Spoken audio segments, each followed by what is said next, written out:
Chapter 1. The Blue Star. Dragon Kingdom. Jiangnan Province, Donghai City. A colossal golden altar hovered above the central square. Beneath the altar, thousands of newly appointed lords stood in silence, their eyes filled with tension and anticipation. Suddenly, Mayor Luoshi stepped forward, his cold voice resonating through the heavens and the earth. Esteemed guests, the seventh heaven of the myriad races battlefield, Zone 666, is about to commence. As the saying goes, heroes do not inquire about their origins. Regardless of the rank of your lord's heart, your bravery in facing the myriad races battlefield marks you as a hero. Let's not look too far back. A millennium ago, the venerable Zhu Yuanzhang, with a blank lord's heart and great talent, managed to defy the divine and became one of the greatest domain lords of the Blue Star, the Lord of Mingyu. Would any of you wish to remain in obscurity? Lastly, I wish for the everlasting prosperity of the Dragon Kingdom and humanity. All the apprentice lords, filled with fervor, chanted in unison, "Long live the Dragon Kingdom! Long live humanity!"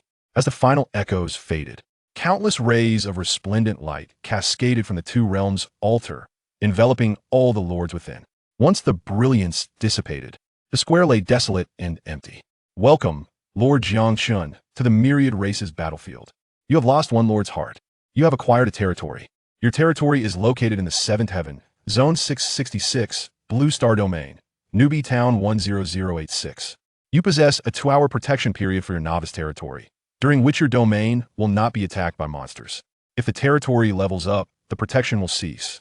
In a flash of light, Jiang Chen appeared within his territory, as the voice of the heavenly path echoed in his ears. Several ragged farmers, upon seeing Jiang Chen, hurriedly knelt on the ground, exclaiming, "We bow before you, Lord." Jiang Chen waved his hand, "Rise." Jiang Chen had traversed into this world for 18 years. It was a world where everyone could become a lord. Any sentient being, upon possessing a lord's heart, could acquire a piece of land within the myriad races battlefield. The ranks of lords' hearts were categorized as white ordinary, green excellent, blue rare, purple exceptional, orange epic, and golden legendary. It was said that above the golden legendary level existed mythical quality, but that lay beyond the scope of textbook knowledge. This was also a realm of absolute fairness. As long as one possessed wealth, excellent, epic, and even golden legendary lords' hearts could be purchased. Jiang Chen, having been an orphan since birth, naturally could not afford a lord's heart. He had initially aspired to be a writer or establish an entertainment company to secure his first pot of gold in life. However, this was a world centered entirely around lords.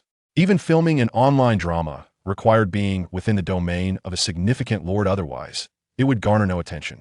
After a year of hustling, Jiang Chen had earned less than what a scholarship would provide. Fortunately, with his exceptional academic performance, he managed to acquire a lord's heart through a student loan. Though it was merely the most inferior grade entertainment talent, it at least granted him the opportunity to enter the myriad races battlefield. Suddenly, a stone radiating with 7-colored brilliance emerged from Jiang Chen's forehead, floating gently before him. Jiang Chen was overjoyed. Just as I suspected, this divine stone is related to the myriad races battlefield. His ability to traverse here was indeed due to this divine stone. Yet for 18 years, the divine stone had remained dormant within his sea of consciousness. Without hesitation, Jiang Chen stepped forward to inspect the stone's attributes. Creation: divine stone. Ownership: Jiang Chen bound. Function: consumes a certain amount of spirit stones to enhance any item. Description: a divine stone born before the myriad races battlefield was established. It seizes the creation of heaven and earth, encroaching upon the mysteries of the sun and moon. Note: the divine stone is activated, granting 3 enhancement attempts without consumption. The definition of item refers to any object that can be stored in a backpack. Thus, Jiang Chen promptly opened his backpack. Apart from essential living supplies, it contained a common hero's order and a common troop token, both of ordinary quality. Common hero's order: enhance. Upon use, it can summon a common hero. Common troop token: enhance. Upon use, it can summon a small squad, 12 members of common troops. Compared to before, all items now bore an enhance label.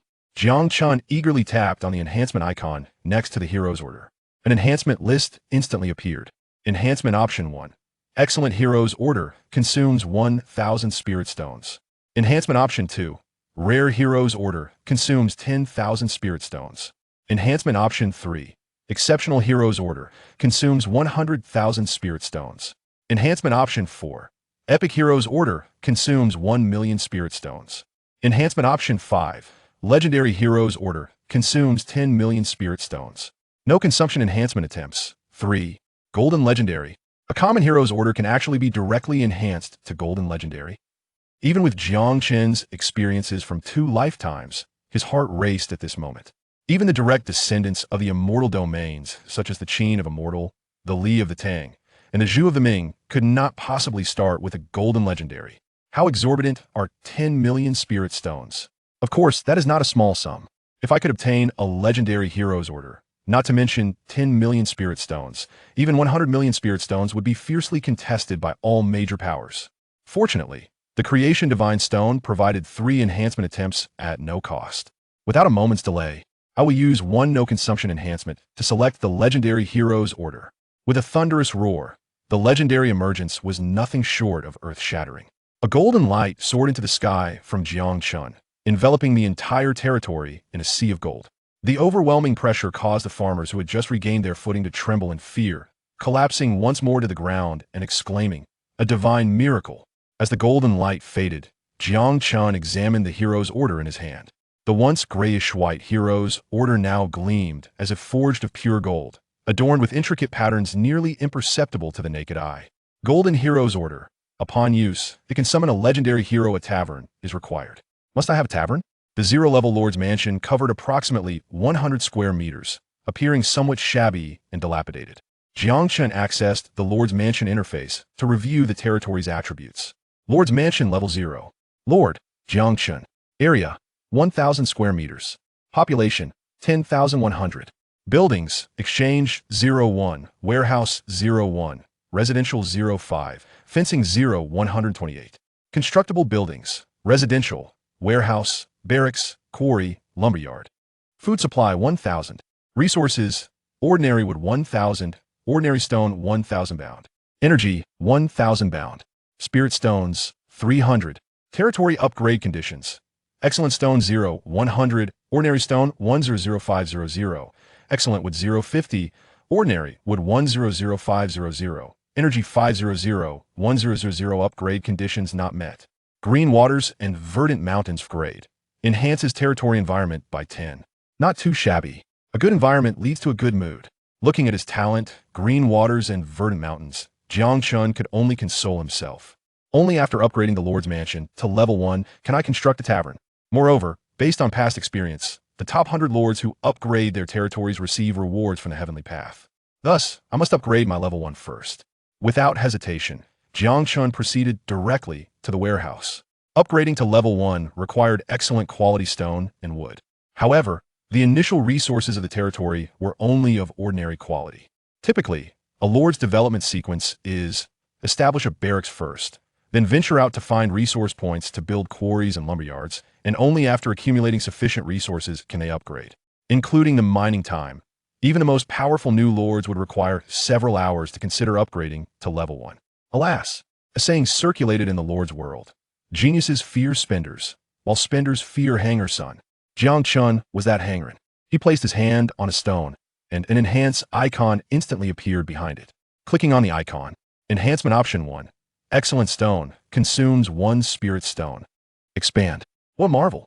In an instant, over 1,000 enhancement options popped up, ranging from excellent quality stones to legendary grade heavenly stones, dazzling the eye. Of course, he only required excellent quality stones at this moment. I will consume 1 spirit stone to enhance to excellent quality stone. 10 minutes later, having expended 150 spirit stones, he finally met the conditions to upgrade the Lord's Mansion. Without hesitation, Jiang Chen declared, "Upgrade the Lord's Mansion." With a resounding roar accompanied by a deafening sound, the Lord's Mansion was enveloped in radiant light. A green countdown appeared above. Countdown, 9 minutes and 59 seconds complete, immediately consumes 100 spirit stones. Immediate completion, also known as instant construction, is a privilege reserved for the affluent heirs of the ruling class. Yet, Jiang Chen is but a pauper. Moreover, he possesses absolute confidence in securing the first position to upgrade his stronghold, and thus can afford to wait 10 minutes. At that moment, a communication request pinged in the lower right corner of his vision. Jiang Chen glanced at the profile picture and name of the caller, a flicker of surprise crossing his eyes. Upon answering, A young girl's image materialized before him. She was a natural beauty, flanked by a female human hero, a squad of human archers, and a battalion of heavily armored wolf cavalry. This display prompted Jiang Chen to inwardly lament the extravagance of the affluent. Upon seeing Jiang Chen, the girl's face lit up with joy, revealing two adorable dimples. Jiang Chen, I didn't expect us to end up in the same novice zone. Could this be fate? Although the territorial locations exhibited a certain normal distribution in relation to the main world, they were at least organized by provincial units. Jiang Chen couldn't help but echo her sentiment. Indeed, in Chuxia, it is quite a coincidence. In Chuxia had been his classmate throughout high school. Logically speaking, with her top-tier looks, character, and family background, she was one of the most dazzling heirs of the ruling class in Donghai City. Yet, Jiang Chen had always kept his distance from her. After all, he hailed from humble beginnings, possessing nothing but his striking appearance and exemplary grades. A beauty can be a source of trouble. At that moment, Chuxiao resembled a young girl proudly showcasing her cherished toy, gesturing to those behind her. My mother auctioned off rare heroes and units for me. If any other lords bully you, just let me know, and I will avenge you. Jiang Chen could hardly admit that he was about to recruit a legendary hero. So he simply nodded, of course, of course. And Chuxia seemed entirely unconcerned by Jiang Chen's perfunctory response, cheerfully reminding him, the first 100 lords to upgrade to a level 1 stronghold will receive rewards from the Heavenly Tao. Based on past experiences, achieving a level 1 upgrade within a day gives hope of entering that top 100. Good luck, Jiang Chen. I'm also off to explore and gather resources. He, aiming to reach level 1 in 2 hours and claim the top spot. Observing in Chuxia's confident demeanor, Jiang Chen opened his mouth. He wished to convey that he would achieve level 1 in just a few minutes. However, Chuxia, being rather impatient, hung up before he could speak. Jiang Chen glanced at the countdown and sighed. Well, it doesn't matter. The Heavenly Tao will issue a regional announcement soon enough, and she will learn of it. With less than 10 minutes remaining, Jiang Chen refrained from engaging in other activities and instead opened a local channel for the novice town. The lords from the same novice town would be competitors in the forthcoming town mayor contest. Knowledge of both one's self and one's adversaries is crucial for success in battle. With a heart full of confidence, Jiang Chen felt that the position of town mayor was rightfully his. At that moment, the town channel was already abuzz with activity. Hello, everyone. I'm Mu Qing Shuang, a lieutenant from the Jiangnan military district. The situation in the 7th heaven is critical, and the military is currently recruiting. All new lords are welcome to apply. I'm Lin Mo from Shunhe City. The Lin family is actively recruiting vassal lords, whether for farming or warfare, with generous benefits at least better than the military. Oh, and please, no entertainment lords. Hello, I'm in Chuxia from Donghai number 3 high school. Chuxia, Imuze. I can't believe we ended up in the same town. What a coincidence. Lin Muze, please refer to me as in classmate to avoid misunderstandings. Thank you. My goodness. Military officers, the Lin family heir, and the family princess such esteemed individuals. Is everyone from Jiangnan province? I'm Ing Man from Longzhou province. I'm new here, please take care of me. Wow, Longzhou. And with the surname, could you be a descendant of the immortal Qianing family? My little sister, Tu Shan Yeya, of the Celestial Fox clan. By the way, why did I randomly end up in the human territory? Does anyone have a city relocation order? A high-level relocation order would be even better. I'm willing to pay a premium. High-level city relocation order. After use, it allows relocation of the territory to a specified area. Ah, a sister from the Fox clan. Don't rush off, let's become friends. You must be a Celestial Fox expatriate here on our blue star. I'm Wei Ming, it's a pleasure to meet you. How old is Sister Qianyu? Tu Shanyi replied, I'm 10 years old. At 10 years old, a Celestial Fox is already considered an adult. Observing the innocent and easily deceived demeanor of the fox girl, many gentlemen were overjoyed. Numerous individuals introduced themselves, most of whom hailed from Jiangnan province. Someone broached the topic, with so many prominent figures vying for supremacy. I wonder who will become the mayor of our novice zone. Lin Mo responded, only those who upgrade to level 3 will qualify to contend for the mayoral position. It is still too early to speculate. I suggest we all focus on gathering resources and hasten our upgrades to level 1 to receive the Heavenly Tao rewards. Lin Mo seemed to possess an innate leadership quality. His words resonated with many, prompting them to nod in agreement. Lin Mo is right. I wonder what reward await the first to upgrade to level 1. Let's wait. The Heavenly Tao should provide some hints. As soon as he finished speaking, everyone received an announcement. Announcement: the ranking reward system for the next phase has been unveiled. The first place lord will be upgraded to a level 1 and receive a rare treasure chest as a reward. Lords ranked from 2nd to 10th will also be upgraded to level 1 and will receive an exquisite treasure chest. Lords ranked from 11th to 100 will be upgraded to level 1 and will receive a standard treasure chest. Upon meeting the requirements, rewards will be distributed immediately. Upon seeing the heavenly Tao prompt, Jiang Chen was momentarily taken aback. Could it truly be a rare treasure chest reward? In previous years, the first place usually received an exquisite treasure chest. The quality of items, heroes, and troops is categorized from low to high as standard, exquisite, rare, exceptional, epic, and legendary. The mythic quality, which emerged after the celestial Qin of the third heaven, has not been seen for thousands of years. According to the People's Education Edition, the basic knowledge of lords elaborates that every time a lord advances a level, the heavenly Tao bestows rewards upon the top-ranked lords.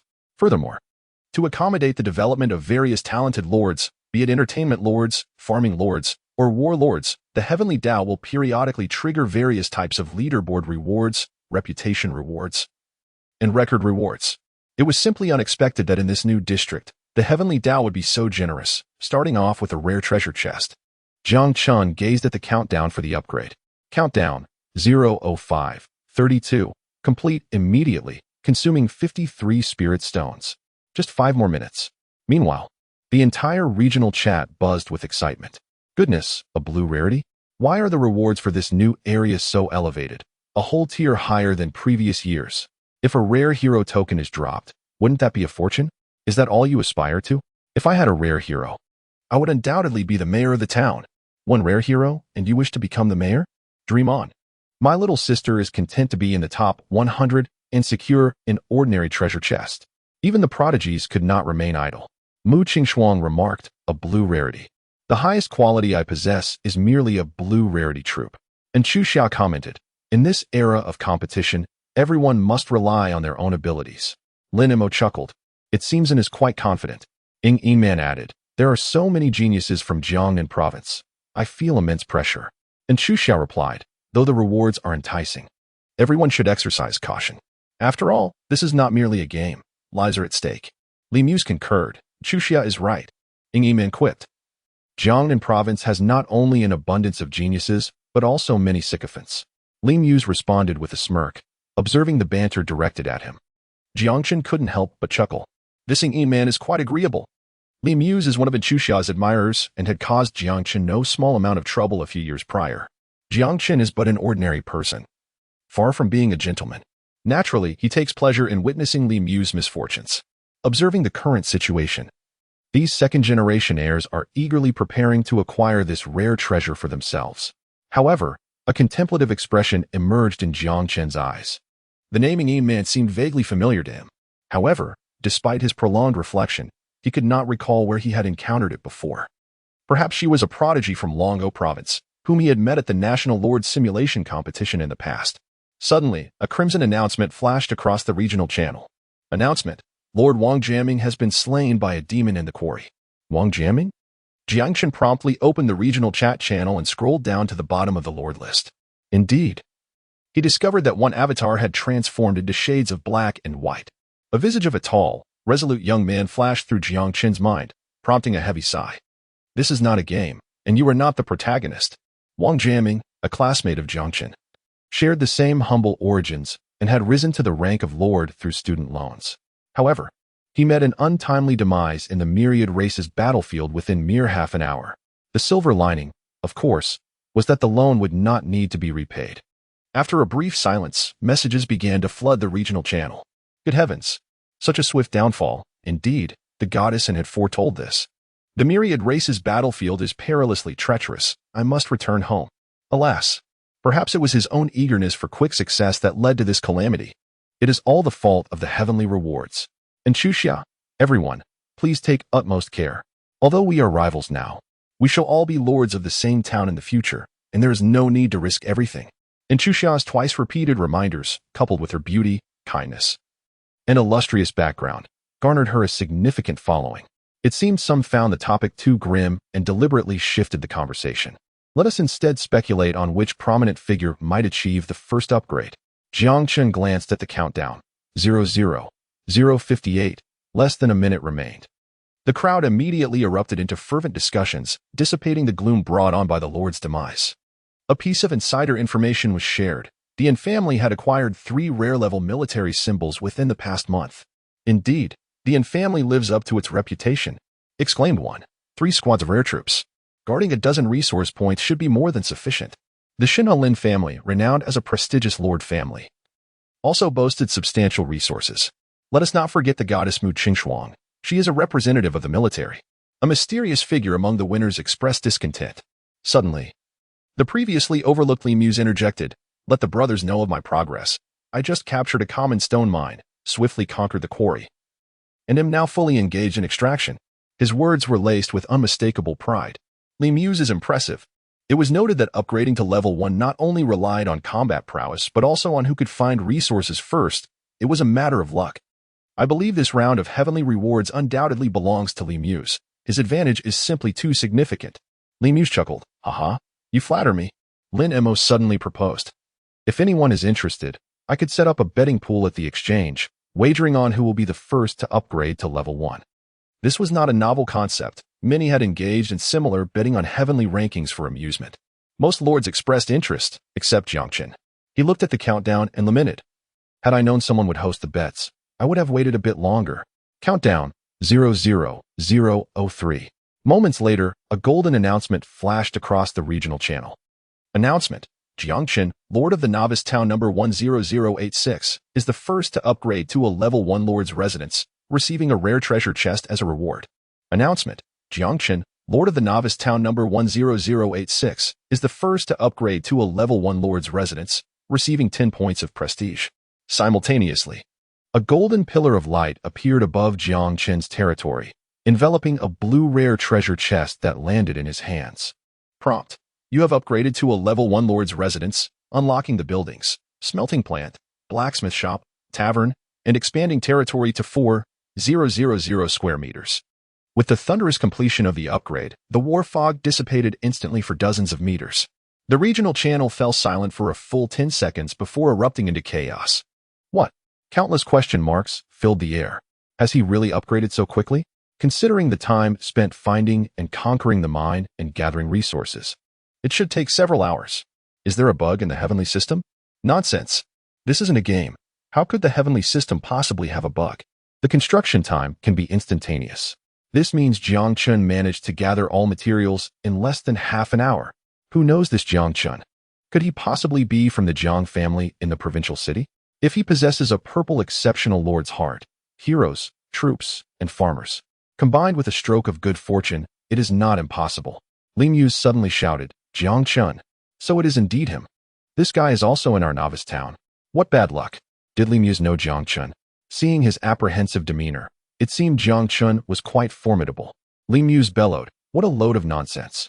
He is merely a commoner with a whiteboard lord's heart and an F-level entertainment talent.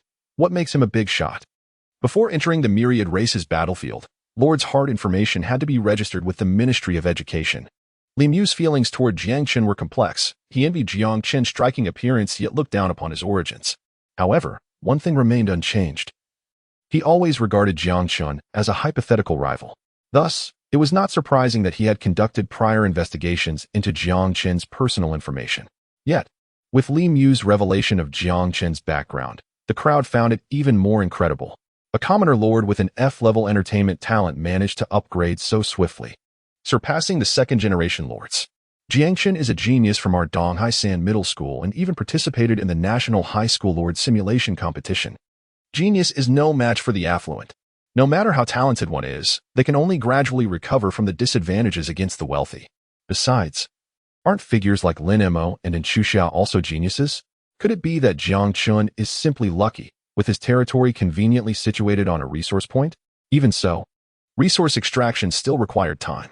Unless Jiang Chen was carrying a substantial number of conscription orders, speculations ran rampant among the crowd.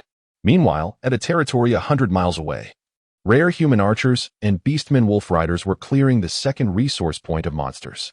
Another squad of rare rangers had already dispersed, exploring the fog. Everything was progressing favorably. I can't believe my luck. I encountered 2 resource points right after setting out. And Xu mused, filled with ambition, envisioning herself obtaining the first rare treasure chest. making Jiang Chen take notice. Suddenly, a notification from the town channel appeared in the lower left corner. Announcement: Lord Jiang Chen is the first to upgrade to a level 1 Lord's residence, receiving a rare treasure chest as a reward.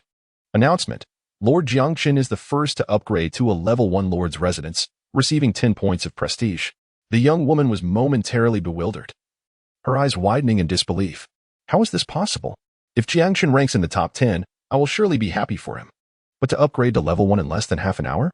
My mind is left with nothing but shock and confusion. No one knew Jiang Chen's background better than she did, a common lord's heart, F-level talent. She had secretly approached Jiang Chen, intending to discreetly share some of her resources with him. Yet, Jiang Chen had preferred to take on student loans rather than accept her charity. Could it be that Jiang Chen is carrying nothing but conscription orders, and his territory just happens to be located on a resource point? Such luck is too extraordinary. A full minute passed before Xiao regained her composure and deduced the most likely scenario. Oh no. Xiao suddenly widened her eyes. If he is only carrying conscription orders, how will he fend off the impending wave of monsters for the next level? Realizing this, she became anxious and immediately contacted Jiang Chen. Meanwhile, the second-generation lords gradually pieced together the truth. Li Muse exclaimed, "This guy is really just lucky. His territory is situated on a resource point." Wei Ming added, "Be content. I still haven't found a resource point. Why don't I have Jiang Chen's good fortune?" Lin Mo reassured, "Everyone, do not be disheartened. Luck cannot be eternally favorable.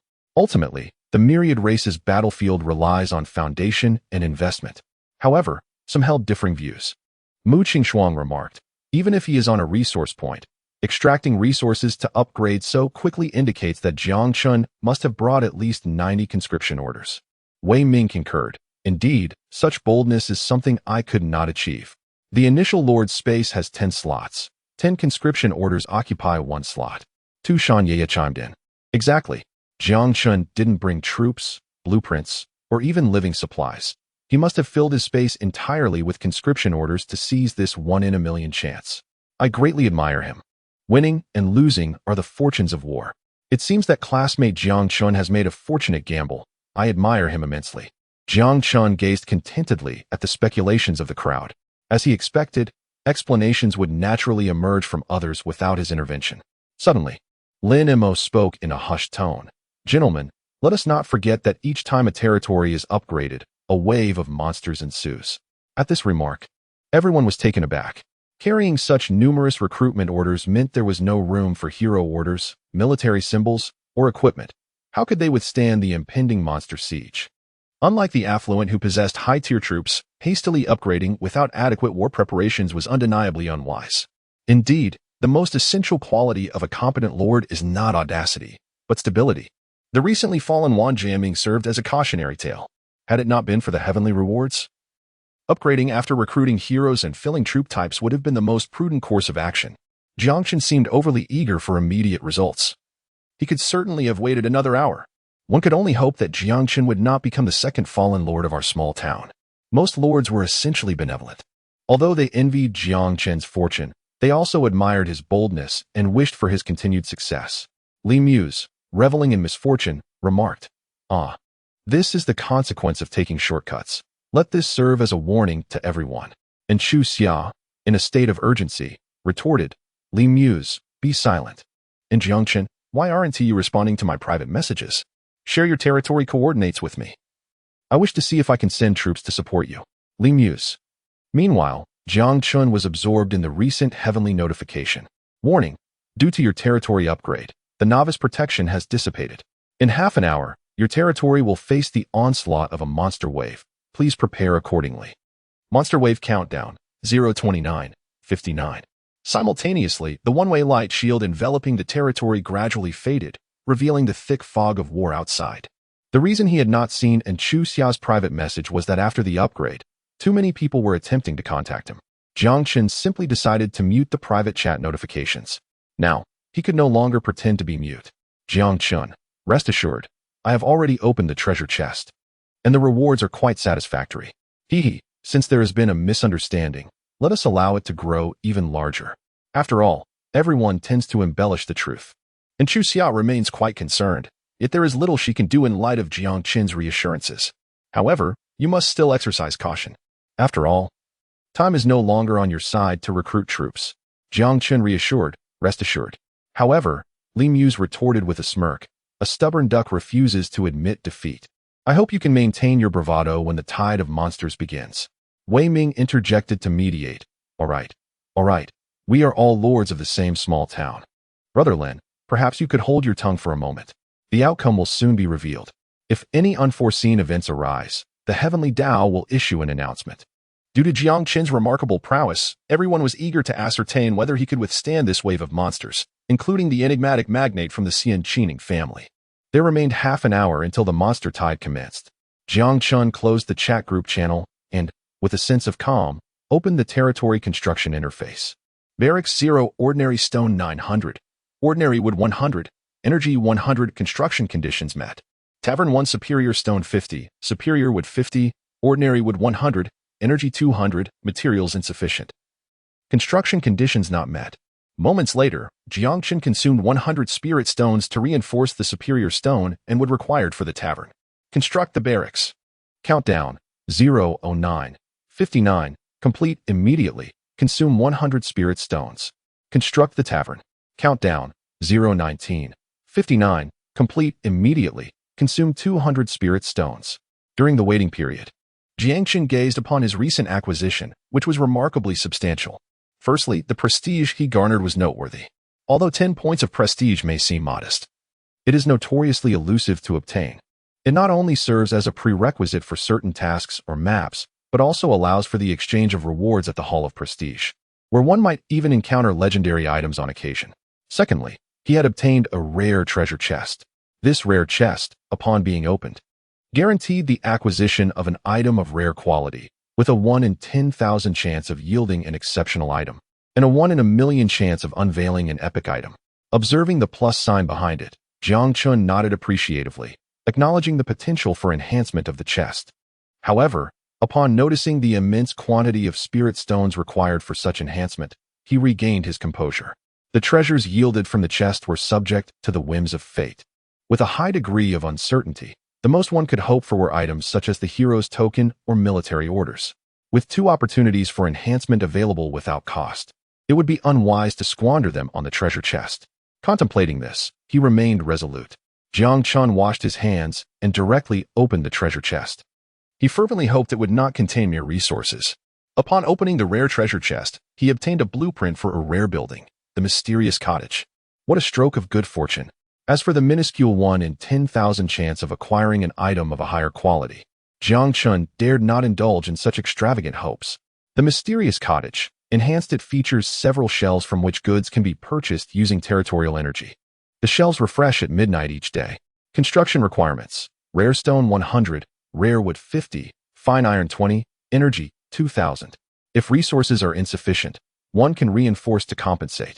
Unfortunately, his remaining 300 spirit stones from his campus loan were dwindling, and he lacked access to iron ore. Thus, he could only temporarily store the blueprint in his backpack. Before long, the tavern and barracks were completed, and Jiang Chen was finally able to summon his first hero. He produced the golden legendary hero token and took a deep breath. Summon. The hero token transformed into a cascade of light, gradually coalescing into a luminous portal. With an expression of eager anticipation, Jiang Chen pondered the identity of the legendary hero. Soon, a graceful silhouette gradually emerged from the luminous portal. The woman donned a low-cut palace gown reminiscent of the flourishing Tang dynasty, revealing shoulders as radiant as jade. Despite the absence of makeup, her unparalleled beauty shone with an ethereal elegance. Her exquisite visage, illuminated by the surrounding light, seemed to be enveloped in a resplendent glow.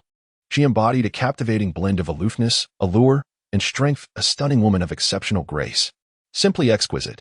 Even with Jiang Chen's extensive experiences from his past life, he could find no flaw. As the woman stepped through the portal and beheld the world before her, astonishment painted her features. While absorbing the information imparted by the heavens, she murmured to herself, the battlefield of myriad races, the contest of countless factions. In my former world, I was a peak powerhouse. Yet I had reached the limits of my strength. However, here, as long as I engage in slaughter to acquire energy, I can swiftly elevate my power, attain immortality, and become eternal. This is truly the world that belongs to me. Jiang Chen listened intently to the words of the woman, instantly grasping the desires of this female hero, the pursuit of ultimate power and the quest for immortality. He opened the attributes panel of the heroine. Empress, legend level, 1. Affection, 70 attributes. Physique 28, 16. Spiritual power 21, 16. Soul 15, 16. Capacity 19. The values in parentheses represent the additional attributes from her techniques. Celestial Sound Decision Proficient, C grade. Skills, Celestial Sound 9 Kills Minor Perfection, C grade. 9 Sword Technique Minor Perfection, D grade. Spirit Explosion Minor Perfection, E grade. Basic Swordplay Minor Perfection, F grade. Basic Palm Technique Minor Perfection, F grade. Art of the Guqin Mastery, Proficiency Levels, Beginner. Proficient, Mastery, Minor Perfection, Major Perfection, Minor Completion, Major Completion, Transformation, Troop Building. Celestial Sound Pavilion Troop Command. 9 Heaven Sacred Princess, A. Disciples of the Celestial Sound Pavilion, A. Ranger-type troops, D. Combat Power, 26 Celestial Sound Pavilion, a troop building that allows the recruitment of 9 Heaven Sacred Princesses and Disciples of the Celestial Sound Pavilion. 9 Heaven Sacred Princess, a legendary troop that can be recruited after constructing the Celestial Sound Pavilion, with a maximum of 9 individuals. Disciples of the Celestial Sound Pavilion, an extraordinary troop that can be recruited after building the Celestial Sound Pavilion, with no limit on numbers. Oh. Upon seeing the Empress's attributes panel, Jiang Chen revealed a satisfied smile. Despite being only level 1, she possessed an impressive combat power of 26 stars in her unadorned state. And her skills were commendable as well. Moreover, she came with her own troop building, including 9 legendary troops and an unlimited number of extraordinary troops, all boasting A-grade command. It is worth noting that A-grade command can enhance the base attributes of troops by 40. One could say that this enhancement, with no consumption costs, was exceedingly worthwhile. He then glanced at his own attributes. Jiang Chen level, 1 attributes, Physique 3, plus 6, Spiritual Power 3, Soul 5. Capacity 5, plus 6, Techniques, 9th set of Radio Gymnastics, Minor Accomplishment, F grade, Skills, None Combat Evaluation. 6 stars. Jiang Chen felt deeply that without comparison, there could be no harm. However, he soon found himself puzzled. Although he could recite the Human Race Heroic Directory of the People's Education Edition by heart, he had never heard of the Empress. Her fundamental attributes were extraordinary, yet her techniques left much to be desired. Most importantly, from her soliloquy, it seemed she had never heard of the War of the Myriad Races. Thus, there was only one explanation. She was neither an indigenous hero of the myriad races battlefield nor a sage of the human race, but rather hailing from some celestial realm. Could this be yet another boon of mine as a transmigrator? The Empress's attributes and skills were sufficient to overshadow any current wave of monstrous tides. Therefore, this situation appeared stable. Yet, unforeseen circumstances arose. Upon completing her information assimilation, the Empress brazenly scrutinized Jiang Chen. Finally, she remarked, "While I appreciate your summoning me to such a magnificent world, do you not feel that your strength is rather lacking for a lord?" Notification: the Empress perceives your strength as inadequate, resulting in a -10 to her favorability, currently at 60 points. The territory environment is quite decent. Notification: the Empress appreciates the territory environment, adding 1 to her favorability, now at 61 points. Jiang Chen fell silent.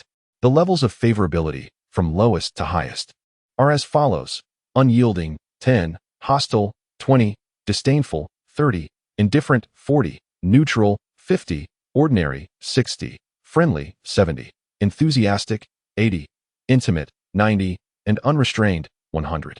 The initial favorability is intricately linked to the hero's strength and personality. Some heroes are naturally drawn to the powerful, while others are swayed by appearance. And some are easily influenced. The Empress clearly belongs to the former category. However, Jiang Chen had anticipated this scenario long ago. He did not shy away from meeting the Empress's gaze and calmly stated, "May I interpret this as a challenge to my qualifications as a lord from the hero I have just recruited?" According to the People's Education Edition, the Lord's Guide on page 3, line 4, when faced with formidable subordinates, one must maintain composure on the surface, regardless of inner turmoil. And the best manner of speaking is to remain unperturbed. Moreover, Jiang Chen was already confident in his approach. The Empress did not expect Jiang Chen to be so domineering, and her imposing presence faltered momentarily. Am I mistaken? Note: The Empress believes that although your prowess may be lacking, you possess a commendable masculinity, resulting in an increase of 2 in favorability, bringing it to a current total of 63 points. The aura of dominance is in effect. Yet Jiang Chen understands that this is merely a temporary state.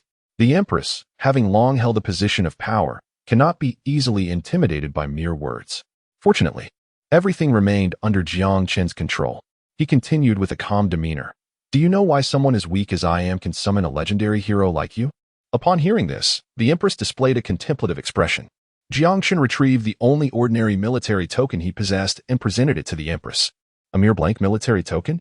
The Empress scoffed. Why would you show me such worthless trash? As her words fell, a brilliant radiance once more erupted from Jiang Chen's hands, saturating the entire territory in a golden hue. The legend reemerged. The overwhelming pressure compelled the Empress to instinctively take a half-step back, her mouth agape in astonishment. Jiang Chen once again employed a method of enhancement without consumption, acquiring a legendary military talisman. This was a strategy he had meticulously planned from the outset.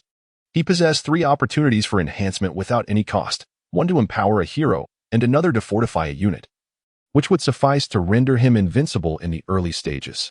Any further enhancements would result in an overflow of combat power. The third opportunity he chose to reserve for the acquisition of a special structure, ideally one that would provide unique military units, before proceeding with the enhancement. The reason for the delay in strengthening his units was to instill a sense of trepidation in potentially powerful heroes, such as the current Empress. Indeed, Jiang Chen's prudence proved to be exceedingly wise. As the brilliance dissipated, the Empress gazed at the military talisman in Jiang Chen's hand and stammered. A golden legendary talisman transforming an ordinary military symbol into a legendary one. What a fearsome ability. Notification. The Empress, awestruck by your prowess, experiences a 20-point increase in favorability, bringing her current score to 83, achieving the status of enthusiastic. Truly formidable. An astonishing gain of 20 points in favorability at once. Jiang Chen spoke softly. Am I qualified now? The effect of his charm was instantaneous. The Empress regained her composure, licked her lips, and knelt in a bow, saying, My lord possesses extraordinary abilities, and I am truly in admiration. I beg your pardon for my earlier impertinence. Jiang Chen, recognizing the moment, graciously gestured, There is no need for excessive courtesy. I am not so petty.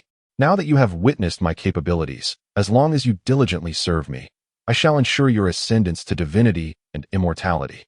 In turn, I shall bestow upon you the respect befitting a formidable individual. If territorial strategy is the most crucial subject for a lord, then the significance of rhetoric undoubtedly ranks a close second. Imagine a lord who falters in speech before his subordinates. How could he command their allegiance? As a top scholar, Jiang Chen possesses remarkable skills in rhetoric. The Empress, influenced by your charm, has increased her favorability rating by 1, now standing at 84. The Empress said, Rest assured, my lord, I shall not disappoint your expectations. May I inquire what you require of me next? Jiang Chen remarked, A wave of monsters is imminent. However, a level 1 monster tide will be child's play for you. Without delay, he gently tossed the recently enhanced legendary talisman into the air. Recruit. A colossal portal of light swiftly materialized, hovering in midair. Upon observing the portal's position, Jiang Chen was elated. It was a flying unit. Such fortuitous luck. First, he obtained special architectural blueprints, and now he had access to aerial troops. Both tactically and strategically, flying units possess immense advantages. Before long, a massive black dragon, measuring 4 meters in length with an 8-meter wingspan, emerged from the portal. The dragon landed upon the threshold of light, elegantly stretching its athletic form before beating its wings and soaring into the sky. A fierce gale erupted, making it difficult to keep one's eyes open. The dragon let out a jubilant roar, as if celebrating its rebirth. After circling majestically above the territory, it gracefully descended before Jiang Chen. 1, 2, 3.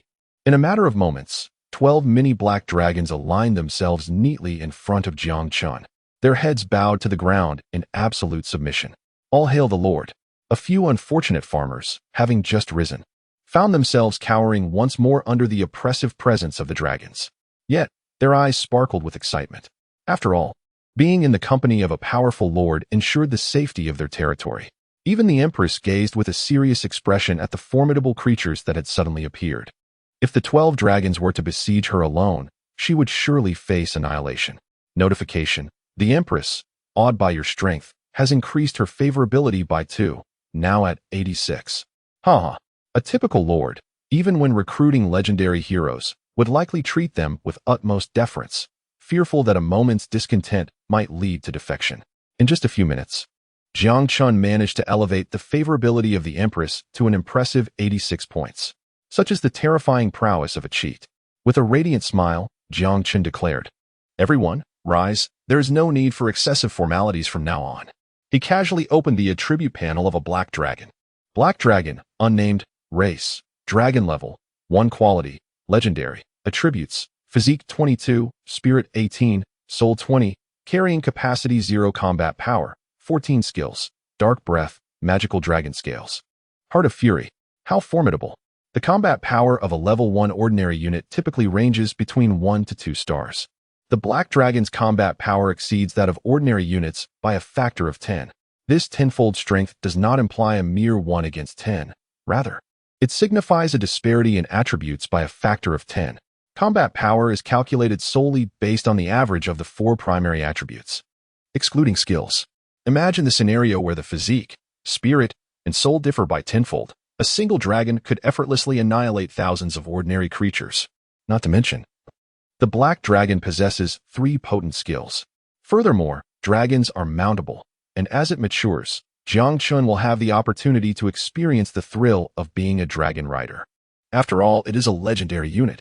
Jiang Chen deemed it necessary to invest great effort in bestowing them with a flamboyant name as a mark of favor. Following a left-to-right sequence, he proclaimed, "You shall be Long E, you shall be Long Air, and you shall be Long Sure Air." With each name he assigned, the names began to manifest in the attributes panel of the Black Dragons. Although they were all legendary 1-star Black Dragons, their attributes exhibited subtle distinctions. After completing the naming process, Jiang Chen opted for the one with the highest attributes. Long Jiao, from now on, you shall be their captain. Long Jiao, the Black Dragon, displayed a human-like expression of surprise. "Thank you, my lord, for the bestowed name. Long Jiao vows to guard my lord with unwavering loyalty." The melodious voice left Jiang Chen momentarily taken aback. "Are you female?" Long Jiao appeared somewhat apprehensive. "In accordance with your human terminology, yes." Jiang Chen nodded reassuringly, saying, "Rest assured, there is absolutely no gender discrimination in my territory. Everything is determined solely by strength." At this, Long Jiao felt a tremendous sense of relief. If this lord were merely an ordinary individual, it would be one thing. However, they had already sensed a terrifying threat emanating from the Empress. This could only imply one thing. The Empress was a legendary hero. The fact that their own lord had garnered the loyalty of such a legendary figure indicated a remarkably high level of allegiance. Should the lord become dissatisfied with them, their fate would not be a pleasant one. Suddenly, the Empress appeared to sense something, turning her gaze toward the shrouded mist of war beyond the territory.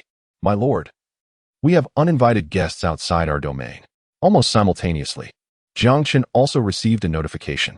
Jiang Chen raised his gaze, and through the war fog beyond his territory, he could faintly discern shadowy figures. With a hiss, a group of muscular lizard men, flicking their tongues, charged toward the fence, brandishing rusted weapons. Lizardman warrior race, swamp tribe level, 2 combat power, 3 skill, heavy strike. Lizardman centurion, elite, race, swamp tribe level, 3 combat power, 8 skills, heavy strike. Throwing axe before him stood dozens of ordinary lizard men, accompanied by an elite lizardman centurion. The situation was similar in the other 3 directions. For any other lord, even a second-generation heir from a minor family, this would undoubtedly be a grave threat. They would carefully maneuver around the territorial defenses to minimize casualties, as losses would inevitably affect their battle evaluation. However, upon observing the pitiful combat power of the lizard men, Jiang Chen could not even be bothered to strategize. With a wave of his hand, he commanded, "Slay them. The front is mine." The Empress uttered a sharp command, and in the blink of an eye, her form transformed into a streak of light, appearing outside the fence. Spirit explosion, seemingly reluctant to soil her hands. The Empress unleashed a barrage of strikes from 10 meters away. Spirit explosion, a release of spiritual energy that strikes a single enemy or an area. This effect is somewhat akin to the Void Strike. Simultaneously, the upper bodies of the dozens of lizard men ahead, including the elite lizardman centurion, erupted, filling the air with a metallic scent of blood. Though Spirit Explosion was merely a common E-grade skill, the Empress had refined it to a near-perfect state. Her spiritual energy extremely condensed and easily controlled. Coupled with a nearly 20-fold disparity in attributes, the explosive power was utterly terrifying. Upon witnessing her own triumph, the Empress felt somewhat disenchanted. Too weak. Your hero, the Empress, has slain Lizardman warriors, earning 4 energy. Your hero, the Empress, has slain Lizardman warriors, earning 5 energy. 1 Spirit Stone. Click to extract. Your hero, the Empress, has slain the Lizardman Centurion, earning 30 energy, 5 Spirit Stones, 1 Exquisite Treasure Chest. Click to extract. Your hero. Jiang Chen gazed at the flurry of combat updates that instantaneously appeared in the lower left corner of his vision, exclaiming with a hint of nostalgia, in the past. During the mock examinations, we always faced adversities from the very beginning. Suddenly transitioning to an effortless conquest, I find myself somewhat unaccustomed. The Empress, feigning understanding, replied with a touch of grievance, "My lord, you cannot hold me accountable for this. I have merely exerted 50% of my strength." Jiang Chen. Although the Empress no longer intervenes, the fate of the monsters in the other 3 directions is no better. In the Western Territory, Dragon 9's massive tail swept through, sending several lizardmen flying for over 10 meters, their bodies a gruesome sight, clearly on the brink of death. The lizardman captain's eyes shifted from bloodlust to sheer terror, emitting a series of frantic hisses. However, before it could turn to flee, it was engulfed by Dragon 1's dark breath, reduced to charred remains. Dragon 5 wore a disgruntled expression. Dragon 9, did you consume Phoenix blood? Could you not leave me a few? Dragon 1 was merely a second late, resulting in not claiming a single monster. Immediately, Dragon 1 sported a mischievous grin. Are you so eager to impress our lord? Have you taken a liking to them? By human standards, our lord is indeed quite handsome. Shut up. Dragon 9 retorted, initially flustered with anger, then became despondent, pondering whether he would look appealing after transforming. Would our lord appreciate it? As the female dragons gossiped, Jiang Chen received a divine prompt. You have successfully repelled this wave of monster attacks. Battle duration 6 seconds, casualties 0. Jiang Chen was once again rendered speechless. The difficulty of a typical monster tide is influenced solely by the territory's level and bears no relation to its actual strength. There will be no scenario where a stronger territory results in a more formidable monster tide. The battle concluded in a mere 6 seconds. Truly remarkable. Battle summary. Enemies annihilated. 146 Lizardman warriors. For Lizardman captains, elite. Our casualties, 0. Battle duration, 6 seconds. Battle evaluation. A. Basic rewards. Spirit Stones 100. Energy 1000. Click to extract. Evaluation rewards. Spirit Stones 1000. Energy 10,000. Premium Treasure Chests 3. Click to extract. An A rating. It has been millennia since I have heard of anything above an S rating. An A rating is the highest attainable. No wonder the evaluation rewards are tenfold that of the basic rewards. Jiang Chen effortlessly extracted all rewards. In a mere 6 seconds of combat, the harvest exceeded his expectations. Energy, 13,630, which serves as experience for constructing and upgrading buildings, lords, heroes, and troop enhancements, non-tradable. Spirit Stones, 128. Exquisite Chests, 4. Ordinary Chests, 11. Such a bountiful yield, particularly in terms of energy. With such an abundance of energy, it is only natural to swiftly convert it into combat power. With a wave of his hand, Jiang Chen proclaimed, "All shall be promoted." 13 beams of light descended, illuminating the heads of the Empress and the 12 colossal dragons. Notification. Consuming 2,000 energy points. Your heroic Empress has leveled up, currently at level 2. Notification. Consuming 1,000 energy points. Your dragon unit has leveled up, currently at level 2. The energy required for legendary heroes and units to upgrade far exceeds that of ordinary troops, resulting in the recent influx of energy being swiftly depleted. Nevertheless, it is undoubtedly worth the investment. Before reaching level 20, both heroes and units will experience a fixed increase in their initial attributes with each upgrade. Therefore, upon reaching level 2, the Empress and the Black Dragon doubled their fundamental attributes. Empress attributes: Physique 56, increased by 16. Spirit 42, increased by 16. Soul 16, increased by 16. Capacity 38. Combat power 49. Already surpassing the attributes of ordinary level 20 monsters. Black Dragon attributes: Physique 44, Spirit 36, Soul 40, Capacity 0. Combat power 28. Longgeo divided the Black Dragon squad into 4 groups, each consisting of 3 members, to explore the war fog in all directions. marking resource points and eliminating any encountered monsters. If any edible monsters are found, they should be brought back if possible. Furthermore, although your current combat power rivals that of monsters at the mid-teens level, safety must still be prioritized. After Jiang Chen gave his instructions, Long Jiao respectfully replied, "Understood. My lord." 12 colossal dragons soared into the sky, embarking on explorations in the southeast, southwest, northeast, and northwest directions. The shroud of war receded instantly upon encountering the Lord's unit, revealing a landscape and creatures within a radius of 200 meters. As Long Jiao plunged into the war fog, Jiang Chen received a notification. Your unit Long Jiao has slain a swamp Goliath lizard, gaining energy 3. Jiang Chen was exceedingly pleased with Long Jiao's enthusiasm. Moments later, Long Jiao soared above the territory, casting down the corpse of a marsh giant lizard before vanishing in an instant. The thud of the giant lizard's body echoed as it landed in the center of the territory. The Level 0 wooden cottage could recruit a vagrant every half hour. And at this moment, the number of farmers had reached 12. Without waiting for Jiang Chen's instructions, the farmers eagerly seized their tools and began to dismantle the giant lizard's carcass. Notification: you have acquired giant lizard meat 10, giant lizard skin 1.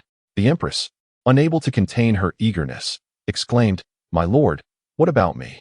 Jiang Chen, however, smiled and remarked, "You shall remain within the territory to safeguard my safety." Although the majority of individuals in the regional channel doubted his ability to withstand the onslaught of monsters, one particular lord expressed a profound truth. The most invaluable quality of a lord is not audacity, but steadiness. Wang Jiaming, who had just been slain by a demon from the quarry, serves as a living example of this lesson. Now that the territory has transcended the protections of a novice, Jiang Chen resolutely refused to allow the Empress to depart from his side. The Empress, momentarily at a loss for words, eventually said, "Then grant me a few spirit stones. I shall go and cultivate first. Since my arrival in this world, not only has my strength diminished, but the realm of the Tianyin technique has also plummeted from transcendence to proficient. There are primarily two methods to enhance one's unadorned strength. The first is leveling up to boost fundamental attributes, and the second is cultivation, where one can augment their 4 dimensions through techniques and enhance offensive and defensive skills."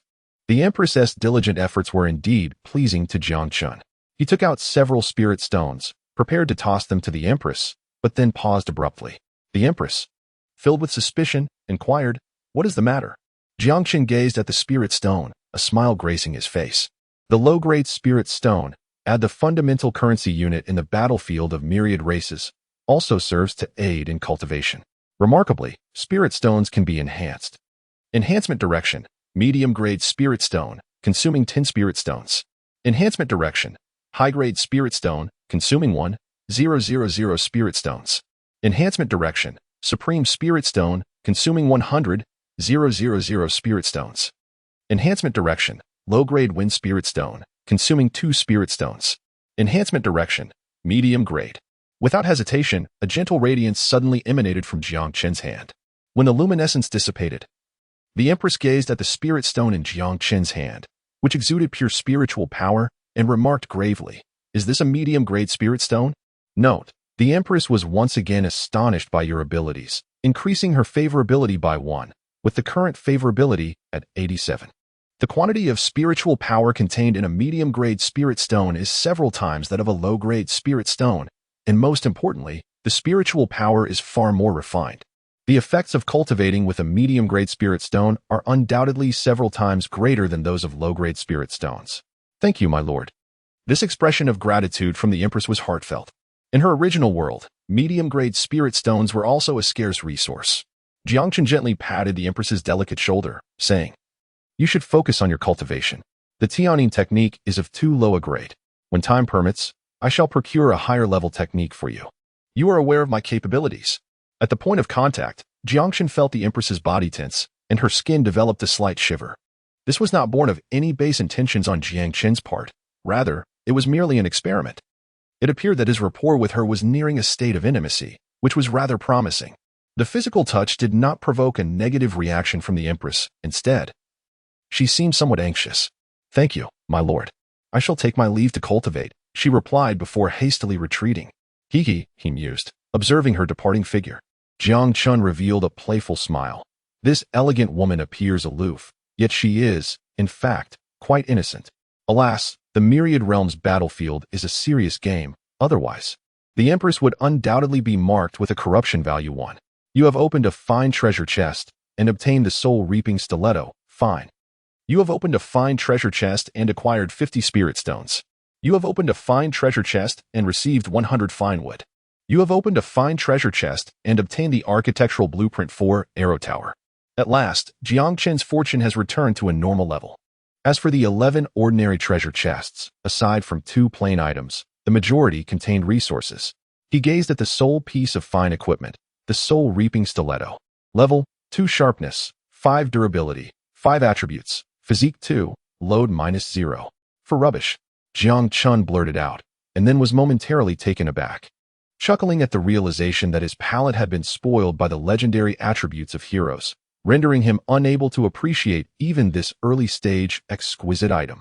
Although it was indeed exquisite, the combat prowess of the Empress had already surpassed all expectations. Thus, the most fitting fate for this exquisite item would be to transform into spiritual stones. Jiang Chen first accessed the regional channel and scrolled through the messages. Soon, he came across his name. Tu Shanyaya. Considering the time, Brother Jiang Chen must be facing the monster tide by now. I'm so worried for him. Jiang Chen glanced at the time. Oh, the message from Tu Shanyaya arrived precisely 6 seconds after the onset of the monster tide, just as it had concluded. How curious. This little fox appears quite concerned for me, timing her inquiry meticulously. Li Muse. Yeah, there's no need for distress.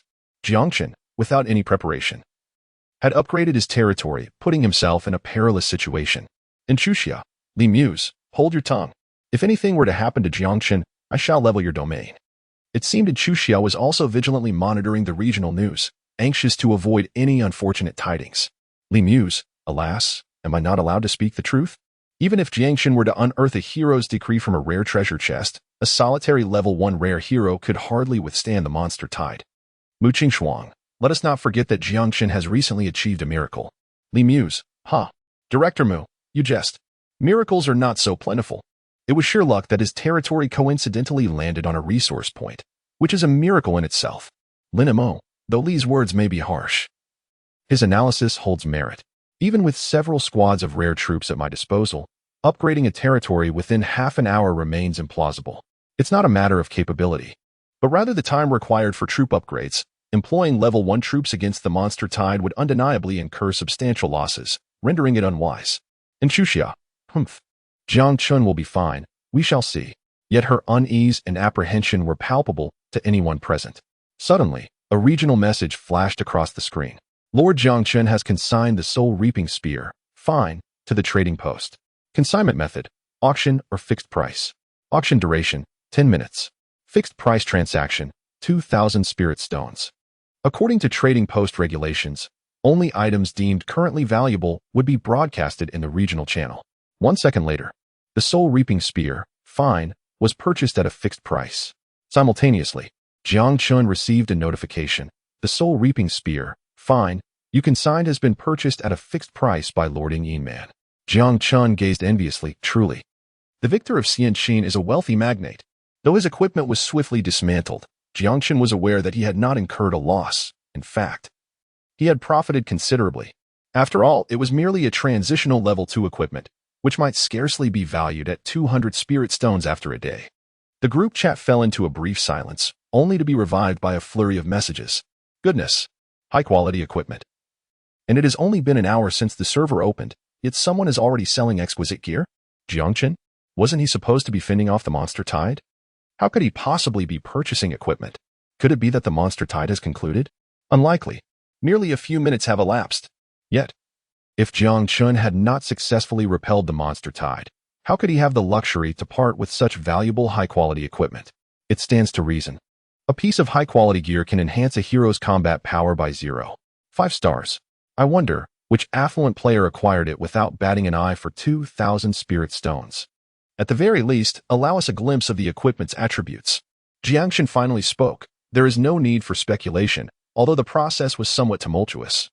I have indeed eradicated the siege monsters. And Chuxia exclaimed, that's wonderful. Who just claimed that Jiang Chen couldn't withstand the tide of monsters? Step forward. Li Muse immediately fell silent. He certainly did not wish to embarrass himself. Lin Mo questioned, but how is that possible? Could it be that Jiang Chen's treasure chest yielded a magical scroll or some other disposable item? Mu Qingxuang proposed another possibility. Perhaps he triggered a 1 in 10,000 chance of surpassing his limits? Wei Ming remarked, even if it were sheer luck, I must acknowledge, Brother Jiang is impressive.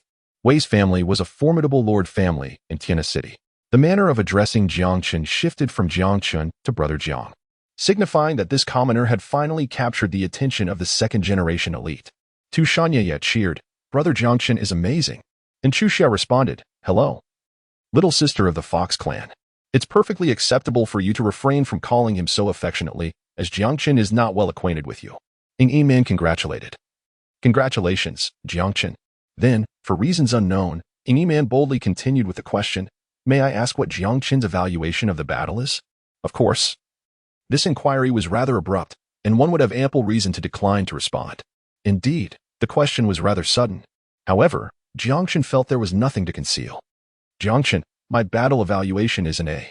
After all, reasonable individuals would not believe it, right? Intuition tells Jiang Chen that Ying Yiman will be his greatest rival in the race for mayor, overshadowing Lin Mo, Mu Qingxuang, and Chu Xia. This marks their first subtle confrontation. Will this Ying Yiman actually believe it? Upon hearing Jiang Chen's battle evaluation, the entire regional channel fell into silence. Of course, it was only for a moment. Just as Jiang Chen anticipated, no one believed it. Did I hear that correctly? He claims his battle evaluation is an A? He must be joking. If it were a C or D, I might believe him. Indeed, the Dragon Nation hasn't seen an A evaluation in decades. Jiang Chen, do you dare to provide us with a screenshot for proof? And Chu Xia, I say you've had enough. Can't Jiang Chen just be joking? The presence of a powerful figure certainly has its effect. The comments section fell instantly silent. Moreover, and Chu Xia's fervent defense of Jiang Chen stirred envy among all the male lords. Jiang Chen paid no heed to the mockery of those around him. He was awaiting a response from Ying Yiman. Ying Yiman remarked, classmate Jiang Chen is truly humorous. Jiang Chen felt a tinge of disappointment. It seemed that even the esteemed figures of the immortal Qin victors were but mere mortals. However, if they chose not to believe, so be it. Jiang Chen could not be bothered to elucidate. After all, his prowess would not remain concealed for long. Suddenly, the announcement echoed once more. Announcement. The Lord of Novice Town 10086, Ying Yiman, has upgraded to a level 1 Lord's Mansion, receiving a splendid treasure chest as a reward. Announcement. The Lord of Novice Town 10086, Ying Yiman, has upgraded to a level 1 Lord's Mansion, gaining 5 points of prestige as a reward. Jiang Chen was momentarily taken aback. The victor indeed possessed remarkable prowess. Had it not been for his sudden emergence, he would have undoubtedly claimed the top position. And Chu Xia exclaimed, I was just a moment too late. Announcement. The Lord of the Novice Town number 10086, and Chu Xia, has achieved third place and upgraded to a level 1 Lord's Mansion, receiving a fine treasure chest as a reward. Announcement. The Lord of the Novice Town number 10086, and Chu Xia, has achieved third place and upgraded to a level 1 Lord's Mansion, receiving 3 points of prestige as a reward. Wei Ming remarked. The feminine energy prevails over the masculine. Fortunately, Brother Jiang Chen has upheld the honor for our male compatriots. Mu Qingxuang commented, this cohort of newcomers is exceedingly competitive. What was unexpectedly astonishing was that the Heavenly Dao announcements did not cease. Announcement.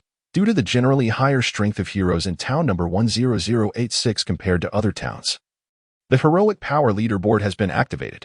The hero with the highest power, ranked first, will grant their lord an exceptional treasure chest. Lords of heroes ranked 2nd to 10th will receive a rare treasure chest, while those ranked 11th to 100 will receive a fine treasure chest. Settlement time, tomorrow at 12 o'clock. Jiang Chen was overjoyed. The Heavenly Dao had indeed become increasingly generous, for he had unexpectedly received a purple exceptional treasure chest.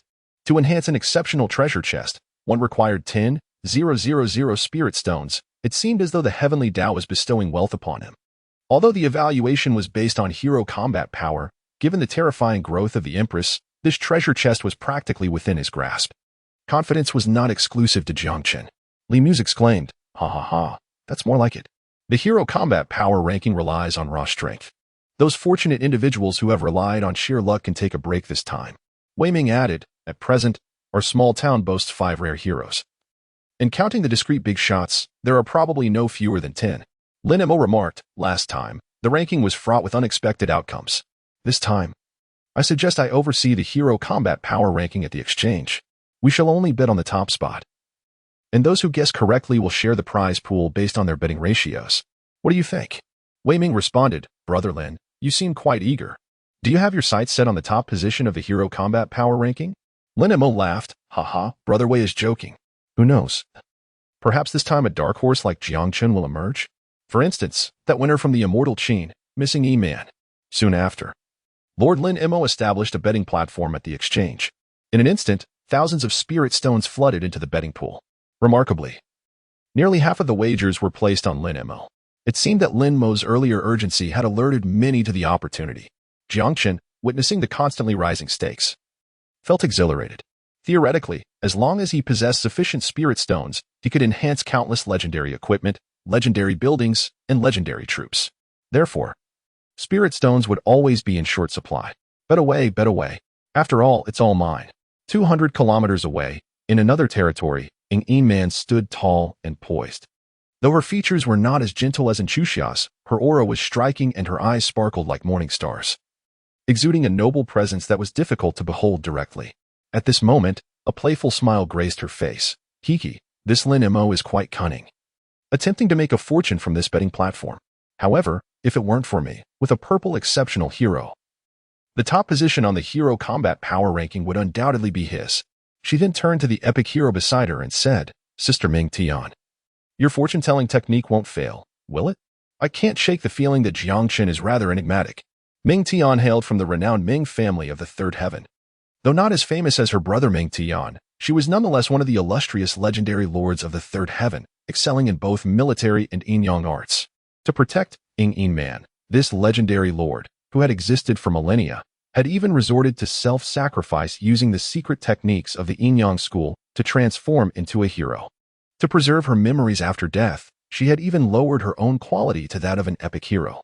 If this information were to leak out, it would undoubtedly dominate the headlines of the Lord Forum. Thanks to Ming Tian's yin-yang art, Ng E-Man had already gleaned a considerable amount of information about the second generation of 10,086 Town. Your Highness, rest assured, with my perfected yin-yang fortune-telling technique, I will not fail to discern the details of even a mere first-tier lord.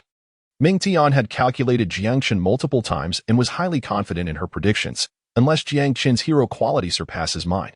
But Jiang Chen is merely a commoner. How could he possibly possess an epic or legendary hero? Ng E-Man felt reassured. Indeed, it's impossible. She then smiled brightly.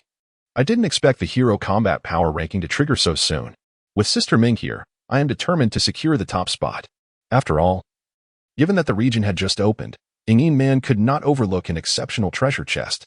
Perhaps it was precisely because of my emergence as an epic hero that the rewards for this hero combat power ranking had escalated to an exceptional level. The acquisition of this treasure chest by Your Highness is certainly well-deserved. With thousands of years of experience as a lord, Ming Tian certainly understood the wisdom of caution. Of course, if she could level up to the second tier before the reward settlement and unlock her level cap, that would be even better. Ng E-Man nodded in agreement. Sister, you are right. However, leveling up to the second tier requires refined iron. The Iron Eagle warriors have indeed located several iron mines, but refined iron mines remain elusive. I wonder when we will gather enough refined iron to upgrade. Ming Tian confidently replied, Your Highness, do not worry. Even if we cannot find a refined iron mine, it matters not. Even if there are hidden epic heroes, with my equipment, I can effortlessly maintain an advantage. Jiang Chen was engrossed in the intricate design of the crossbow tower, a fortified version that required a substantial investment of 1,000 spirit stones. Suddenly, Long Jiu alighted before him, bowing respectfully. My lord, we have discovered an iron mine 2 kilometers to the west of our territory. Iron mine. Upon hearing Long Jiu's report, Jiang Chen's spirits soared, and he promptly commanded, escort 10 farmers to the iron mine to establish a smelting facility. Then, you shall personally oversee operations for a time, ensuring the smooth extraction of iron. Long Jiu, ever dutiful, responded, As you wish, my lord. Meanwhile, timber and stone were being harvested in an orderly fashion. Although fine iron was also a rare resource, its presence on the map paled in comparison to that of stone and timber. Fortunately, Jiang Chen was astute. He did not require fine iron ore. By utilizing ordinary iron ore, he could continuously acquire fine iron through enhancement.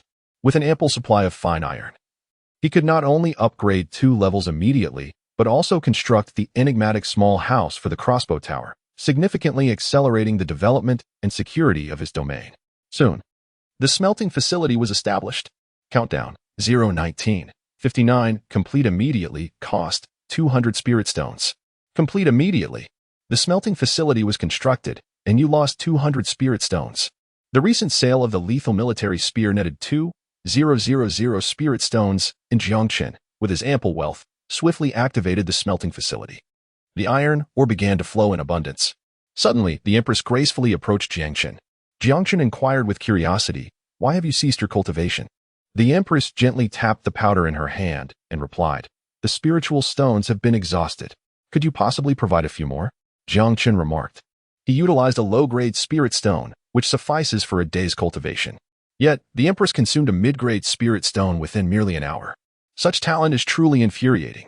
Nevertheless, the swifter her cultivation progresses, the more delighted Jiang Chen becomes. With an ample supply of spirit stones at hand, he proceeded to strengthen several mid-grade spirit stones once more. The Empress accepted the spirit stones with satisfaction, hesitating for a moment before saying, "My lord, while I was cultivating just now, I had an unsettling feeling that an unknown entity was attempting to pry into my being." An unknown entity? Jiang Chen's gaze sharpened. The mention by the Empress surely indicated something extraordinary. Could it be that a formidable creature had emerged outside their territory? The Empress shook her head. "I am unaware of that. To my perception, the opponent likely possesses the prowess of a level 3 to 4 epic hero. However, with such limited strength, it would be sheer folly to attempt to pry into my affairs." Upon hearing the Empress's words, Jiang Chen felt an even greater sense of caution. "From this day forth, Empress, you shall not leave my side." The Empress shrugged. "Very well. Notification: the construction of the continuous arrow tower has been completed. Notification: the construction of the mysterious cottage has been completed. Notification: the construction of the blacksmith shop has been completed." 2 hours later, the Dragon team explored a terrain spanning hundreds of square kilometers centered around their territory, discovering 6 rare resource points and 18 ordinary resource points. This density of resources could be deemed average, neither particularly good nor bad. Furthermore, several key structures within the territory had also been fully constructed. Continuous arrow tower level, 1 power, 8 rate of fire, 25 per second range, 200 meters upgrade requirements. Fine iron 50, rare wood 100, rare wood 100. Energy 1000. What a voracious consumer of resources. Jiang Chen could not help but voice his frustration. Although the attributes of the crossbow tower were several times greater than those of a standard arrow tower, the resources required for construction and upgrades were indeed disheartening. As for the resources themselves, they were manageable. As long as one possessed spirit stones, one could acquire them in abundance. However, the quantity could only be obtained through vanquishing monsters. Contemplating this, he pondered if there existed a swift method to procure energy. While musing, Jiang Chen continued to explore the mysterious shop. How fortuitous it is that a pillow arrives just when one feels drowsy. Mysterious shop level, 1 number of shelves, 3 current goods, refined iron sword, 648 spirit stones, basic life potion, 128 spirit stones, dark bait, 128 spirit stones. Refresh countdown, 12:05, 32 dark bait, enhanced possesses a powerful allure for dark attribute monsters. Capable of summoning a wave of dark attribute monsters corresponding to the current territory level. When used during the night, its effects are doubled. Price: 128 spirit stones. Without hesitation, Jiang Chen purchased the first monster surge, which corresponded to monsters of levels 1 to 5, and the second surge, which was aligned with monsters of levels 5 to 10. Therefore, he intended to upgrade the second surge before utilizing it. As for the other 2 items, the fine iron sword was beyond his means.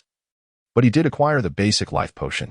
At that moment, a brawny man stepped forward, respectfully presenting a longsword. "My lord, this is the first weapon produced on our territory. Please take a look. In accordance with your instructions, I have crafted a weapon of level 5. The man was the first blacksmith Jiang Chen had recruited after the establishment of the blacksmith shop, known as Tai. "Oh, is there a finished product?" With a renewed spirit, Jiang Chen grasped the longsword. The longsword, fine, ordinary, level 5 sharpness, 5 durability, 3 possessed rather unimpressive attributes, lacking any additional enhancements. However, upon noticing the plus sign, a smile graced Jiang Chen's face. Delving into the enhancement list, he declared with satisfaction, "Consume 200 spirit stones, select enhancement direction, fine iron sword. Consequently, Jiang Chen's stock of over 3,000 spirit stones was nearly depleted. Why am I so impoverished? Fortunately, he would soon be able to produce exquisite equipment in bulk. As the radiance dissipated, the once inconspicuous longsword transformed into a gleaming weapon. Fine iron sword. Fine, level, 5 sharpness, 9 durability, 6 attributes, physical strength 3, spiritual power 3. Load -1. A level 5 fine weapon, it boasted an additional 6 points in attributes, equating to a battle power of 1.5 stars. At this stage, it was undoubtedly the most coveted equipment. Convey my orders, let the blacksmith shop operate at full capacity to forge the longsword. Understood. Following this, Jiang Chen accessed the trading post for consignment. Lord Jiang Chen listed the fine iron sword, fine, for consignment through the trading post. Selling method, auction or fixed price. Auction duration, 10 minutes. Fixed price trade, 5,000 spirit stones. After completing these tasks, Jiang Chen glanced at the time. It was mealtime. Coincidentally, the Empress also concluded her training. I am famished. What shall we have for lunch? In the battlefield of myriad races, dining was of paramount importance. The ability to eat punctually and the quality of the meal would significantly influence the morale of the territory's populace. Jiang Chen addressed the 20 or so farmers diligently working in the territory, saying, I have witnessed your hard work. You may freely partake in the meat from the dragon we have slain. After a brief silence, a wave of cheers erupted within the territory.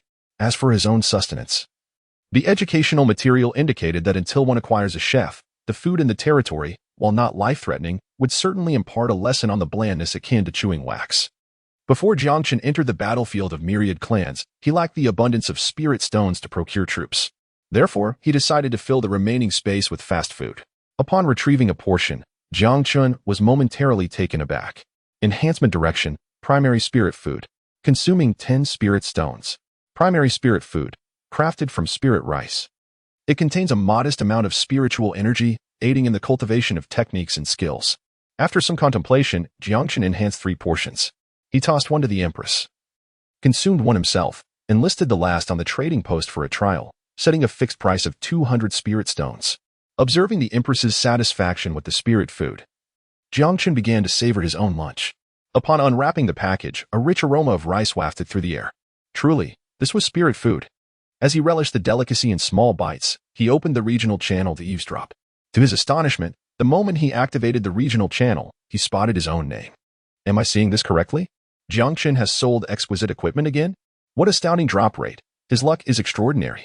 First, he occupied a resource point. And now he has consecutively acquired exquisite equipment. Could it be that the talent of lush landscapes secretly enhances luck? Yet, with such exceptional equipment, why would Jiang Chen not utilize it himself? Lord Jiang Chen has consigned spirit food 1 to the trading post. Consignment method. Fixed price transaction. 200 spirit stones. Oh my. Spirit food. Just then, someone exclaimed.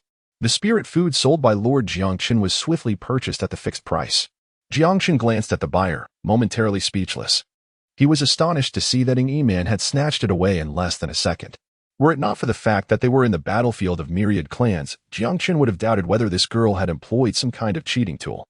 Could it be that spiritual rice had been discovered in the vicinity of Jiang Chen's territory? That would be spiritual rice. The abundance of resources in Jiang Chen's domain was simply outrageous. Is there more? Let's secure a few more. Just thinking about the taste of spiritual cuisine makes me weep with longing. Wei Ming remarked, Brother Jiang Chen, are you perhaps contemplating the path of a farming lord? As Jiang Chen ate, he replied, No, I am merely an entertainment lord.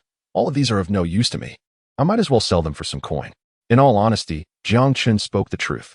The dragon, in its true form, wore a weight of 0 and could not don any equipment. Moreover, the legendary hero, the Empress, had no interest in exquisite gear. Yet, who would believe such a statement? You claim that you have no use for exquisite equipment? Come on, isn't that a bit too ostentatious? Wei Ming ceased to engage, clearly stifled by Jiang Chen's retort. Lord Jiang Chen's fine iron sword, exquisite, had been swiftly purchased at a flat price of 5,000 spirit stones. Goodness, 5,000 spirit stones, just like that? Wei Ming exclaimed, truly a wealthy individual. I can only offer a maximum of 500 spirit stones. Jiang Chen was taken aback, for the fixed price of 5,000 spirit stones was indeed an exorbitant demand. In his estimation, selling a level 5 fine iron equipment for 3,000 spirit stones would be a cause for celebration. Could it be that the wealthy man had struck again? However, upon glimpsing the name of the buyer, his expression darkened. It was actually Inchuxia. To think that Inchuxia had purchased it in an instant. Despite Jiang Chen's outwardly amiable demeanor, he was, at his core, an exceedingly proud individual. Otherwise, he would not have preferred to resort to a campus loan rather than accept Inchuxia's charity. Without hesitation, he dialed Inchuxia's communication line. The connection was established immediately, and Inchuxia's virtual image appeared before him. Jiang Chen expressed his dissatisfaction, saying, "Classmate Chuxia, what does this mean?" Inchuxia was taken aback for a moment, but soon comprehended Jiang Chen's implication. She then clarified, "Jiang Chen, you have misunderstood. This is not about assisting you, but rather I am facing difficulties and urgently require an enhancement in my combat capabilities." Before Jiang Chen could pose further inquiries, Inchuxia promptly sent a screenshot. Jiang Chen cast a glance, and his eyes sparkled with brilliance. "A level 10 epic monster? This creature lurks merely 3 kilometers beyond my territory." Inchuxia wore a pained expression. "2 of my rangers have already fallen to it, and they are rare units. Most importantly, it guards a substantial fine iron mine. Only by vanquishing it can I acquire the fine iron necessary to upgrade my 2nd level. I am in urgent need." Jiang Chen genuinely felt envious. What sheer luck! An epic creature. If he could vanquish it, the rewards would undoubtedly be immense. The most crucial aspect was the energy. A level 10 epic monster, without any energy penalties, could yield a staggering 100,000 energy, sufficient to elevate the Empress to level 8. Yet Inchuxia feigned modesty, exclaiming that she was utterly distressed. However, her face was alight with excitement, clearly brimming with anticipation at the prospect of slaying an epic beast. Jiang Chen was indeed confident in his ability to deceive Inchuxia into revealing her coordinates to seize the monster. Yet he scorned the idea of resorting to such despicable tactics. Naturally, seizing this opportunity to earn some profit was quite enticing. "I still have a fine iron sword. Would you like one? Is there still some left?" Inchuxia exclaimed with delight. "I want it. How many do you desire? How many do you have?" "You may have as many as I possess. As many as you have, I shall request." Inchuxia suddenly seemed to recall something, and a hint of shyness flickered across her face. Jiang Chen, however, paid no heed to the details. "Very well. You still have 12 wolf knights and 10 rangers. So I shall sell you 22 fine iron swords. According to the market price, each sword is 500 spirit stones." Inchuxia's eyes widened in astonishment. "How much?" Jiang Chen elucidated. "I understand that the cost is somewhat steep, yet as brothers, we must be forthright in our dealings. Given the abundance of Kryptonians in this town, I am confident that such standardized equipment will sell without concern." "No, that is not what I meant. I am questioning the source of your exquisite quality gear." Inchuxia, an academic prodigy, immediately speculated the most plausible scenario. "Could it be that you have already commenced the mining of refined iron, or?" Jiang Chen smiled silently. Inchuxia echoed Jiang Chen's earlier words. What a stroke of luck. 2 hours later, a message suddenly appeared on the town channel. Lord Jiang Chen had placed 22 exquisite iron swords for sale at the trading post, designated for a specific buyer, each priced at 2,500 spirit stones. Shortly thereafter, all 22 exquisite iron swords were purchased. It was as if a deep water bomb had detonated beneath a tranquil lake, causing the regional channel to erupt in chaos. I must be seeing things. Count me in for seeing things. How could 22 exquisite weapons exist? I told all day, and didn't he even get a single decent weapon? Did I enter the same map as Lord Jiang Chen? Is he perhaps the favored child of Lady Luck? Nonsense. I suspect Lord Jiang Chen has charmed Lady Luck herself. To be bolder. After spending the night with Lord Jiang Chen, that woman Tina became Lady Luck. In any case, Lord Jiang Chen is truly remarkable. With a single flourish, he produced 22 exquisite iron swords, reclaiming his title as the Great One. Those who exclaimed wow are surely the academic underachievers. Such a neat collection of 22 exquisite iron swords could not possibly be mere drops. There is only one explanation. This must be the work of a blacksmith shop producing weapons en masse. This statement ignited yet another wave of excitement. Just a few hours since the server opened, and a blacksmith shop can already mass-produce equipment with attributes? This implies that Lord Jiang Chen not only acquired an elite blacksmith but also secured an exquisite iron mine. Woe is me. I haven't even upgraded to level 1 yet, and lack a blacksmith shop. First, he secured resource points, then spirit rice, and now an exquisite iron mine. The abundance of resources is utterly enviable. Exquisite iron is essential for upgrading to level 2, typically found more than 10 kilometers from the territory. guarded by monsters of level 10 or above. Could it be that after level 1, Lord Jiang Chen will also be the first to upgrade to level 2? Truly, Lord Jiang Chen is the beacon of hope for us commoners. Witnessing the richness of Jiang Chen's territory, the second-generation heirs could no longer remain passive. Ying Man, classmate Jiang Chen, could we have a private chat? Mu Qingxuang, young brother Jiang Chen, would you be interested in joining the military? I can personally ensure you are promoted to the rank of sergeant immediately. Lin Mo, sergeant? May I inquire, Commander Mu, what is the monthly stipend for a sergeant? Is it 200 spirit stones or 300? If Jiang Chen is willing to become my exclusive sheep, I would offer a monthly salary of 10,000 spirit stones. And Chuxia, hee. If you wish for Jiang Chen to become your sheep, you might as well give up that hope. It must be said, and Chuxia understands Jiang Chen better than anyone else. Jiang Chen, I regret to disappoint everyone. I have no intention of aligning myself with any faction. It is even less likely that I would become a sheep number. However, Lin Mo refuses to relent. I am a year your senior, so henceforth I shall refer to you as Little Jiang. Do not speak so resolutely. As a common lord like yourself, entering the battlefield of myriad races is merely for profit, is it not? Any conditions can be negotiated. Li Muse, Jiang Chen, do not be so ungrateful. It is a privilege for you that Brother Lin is willing to pay for your resources. Otherwise, when Brother Lin issues a decree for your subjugation, can you withstand the might of his army? And Chuxia, who dares to issue a decree against Jiang Chen? Observing the chat group, Jiang Chen nearly burst into laughter. To subjugate his territory is akin to delivering him energy.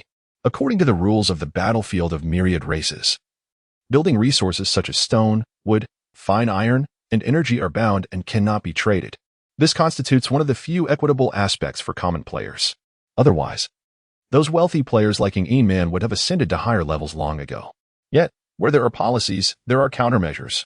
Affluent players always find a way. This often involves issuing decrees to plunder resources from other lords. Of course, among the human race, unless there is a long-standing grudge, such subjugations are usually negotiated amicably, with both parties seeking mutual benefit. The lords being subjugated typically surrender without resistance, minimizing losses on both sides. This practice is colloquially known as buying sheep numbers. The resource of refined iron in Jiang Chen's territory not only signifies a continuous supply of exquisite equipment, but also pertains to who can first upgrade to the second level and obtain the celestial rewards, which naturally piques everyone's interest. Ying Man stated, since you are unwilling to engage in private conversation, I will be candid. You need not become my exclusive sheep account. All I ask is for a few tastes from your territory, and I assure you I will plunder without destruction. If I can gather enough refined iron to facilitate the upgrade to the second level, I shall immediately offer 200,000 spirit stones. Upon seeing this astronomical figure, Jiang Chen could hardly restrain himself. Another affluent individual seeks to entice me. Had it not been for the lucrative venture of the refined iron sword, Jiang Chen might have readily acquiesced. Jiang Chen, I apologize. I have been inundated with private messages and simply cannot keep up. However, I truly have no intention of being a pawn. Ying Man, all right. Upon seeing Jiang Chen's resolute stance, Ying Man ceased her insistence. After a brief silence, Lin Mo, I am looking to acquire low-level bounty orders. Interested parties may contact me privately, with appropriate compensation. Li Muse, haha, I shall join the fray as well, offering a handsome price for bounty orders. Jiang Chen, should you agree to become Brother Lin's pawn, I would find it difficult to pursue you out of respect for him. Now, you must fend for yourself. Lin Mo, brotherly, let us rely on our own merits. Li Muse, agreed. In the exchange of words, it appeared as though Jiang Chen was a fish upon the chopping block, vulnerable to the whims of others. And Chuxia, you dare? Mu Qingxuang, alas.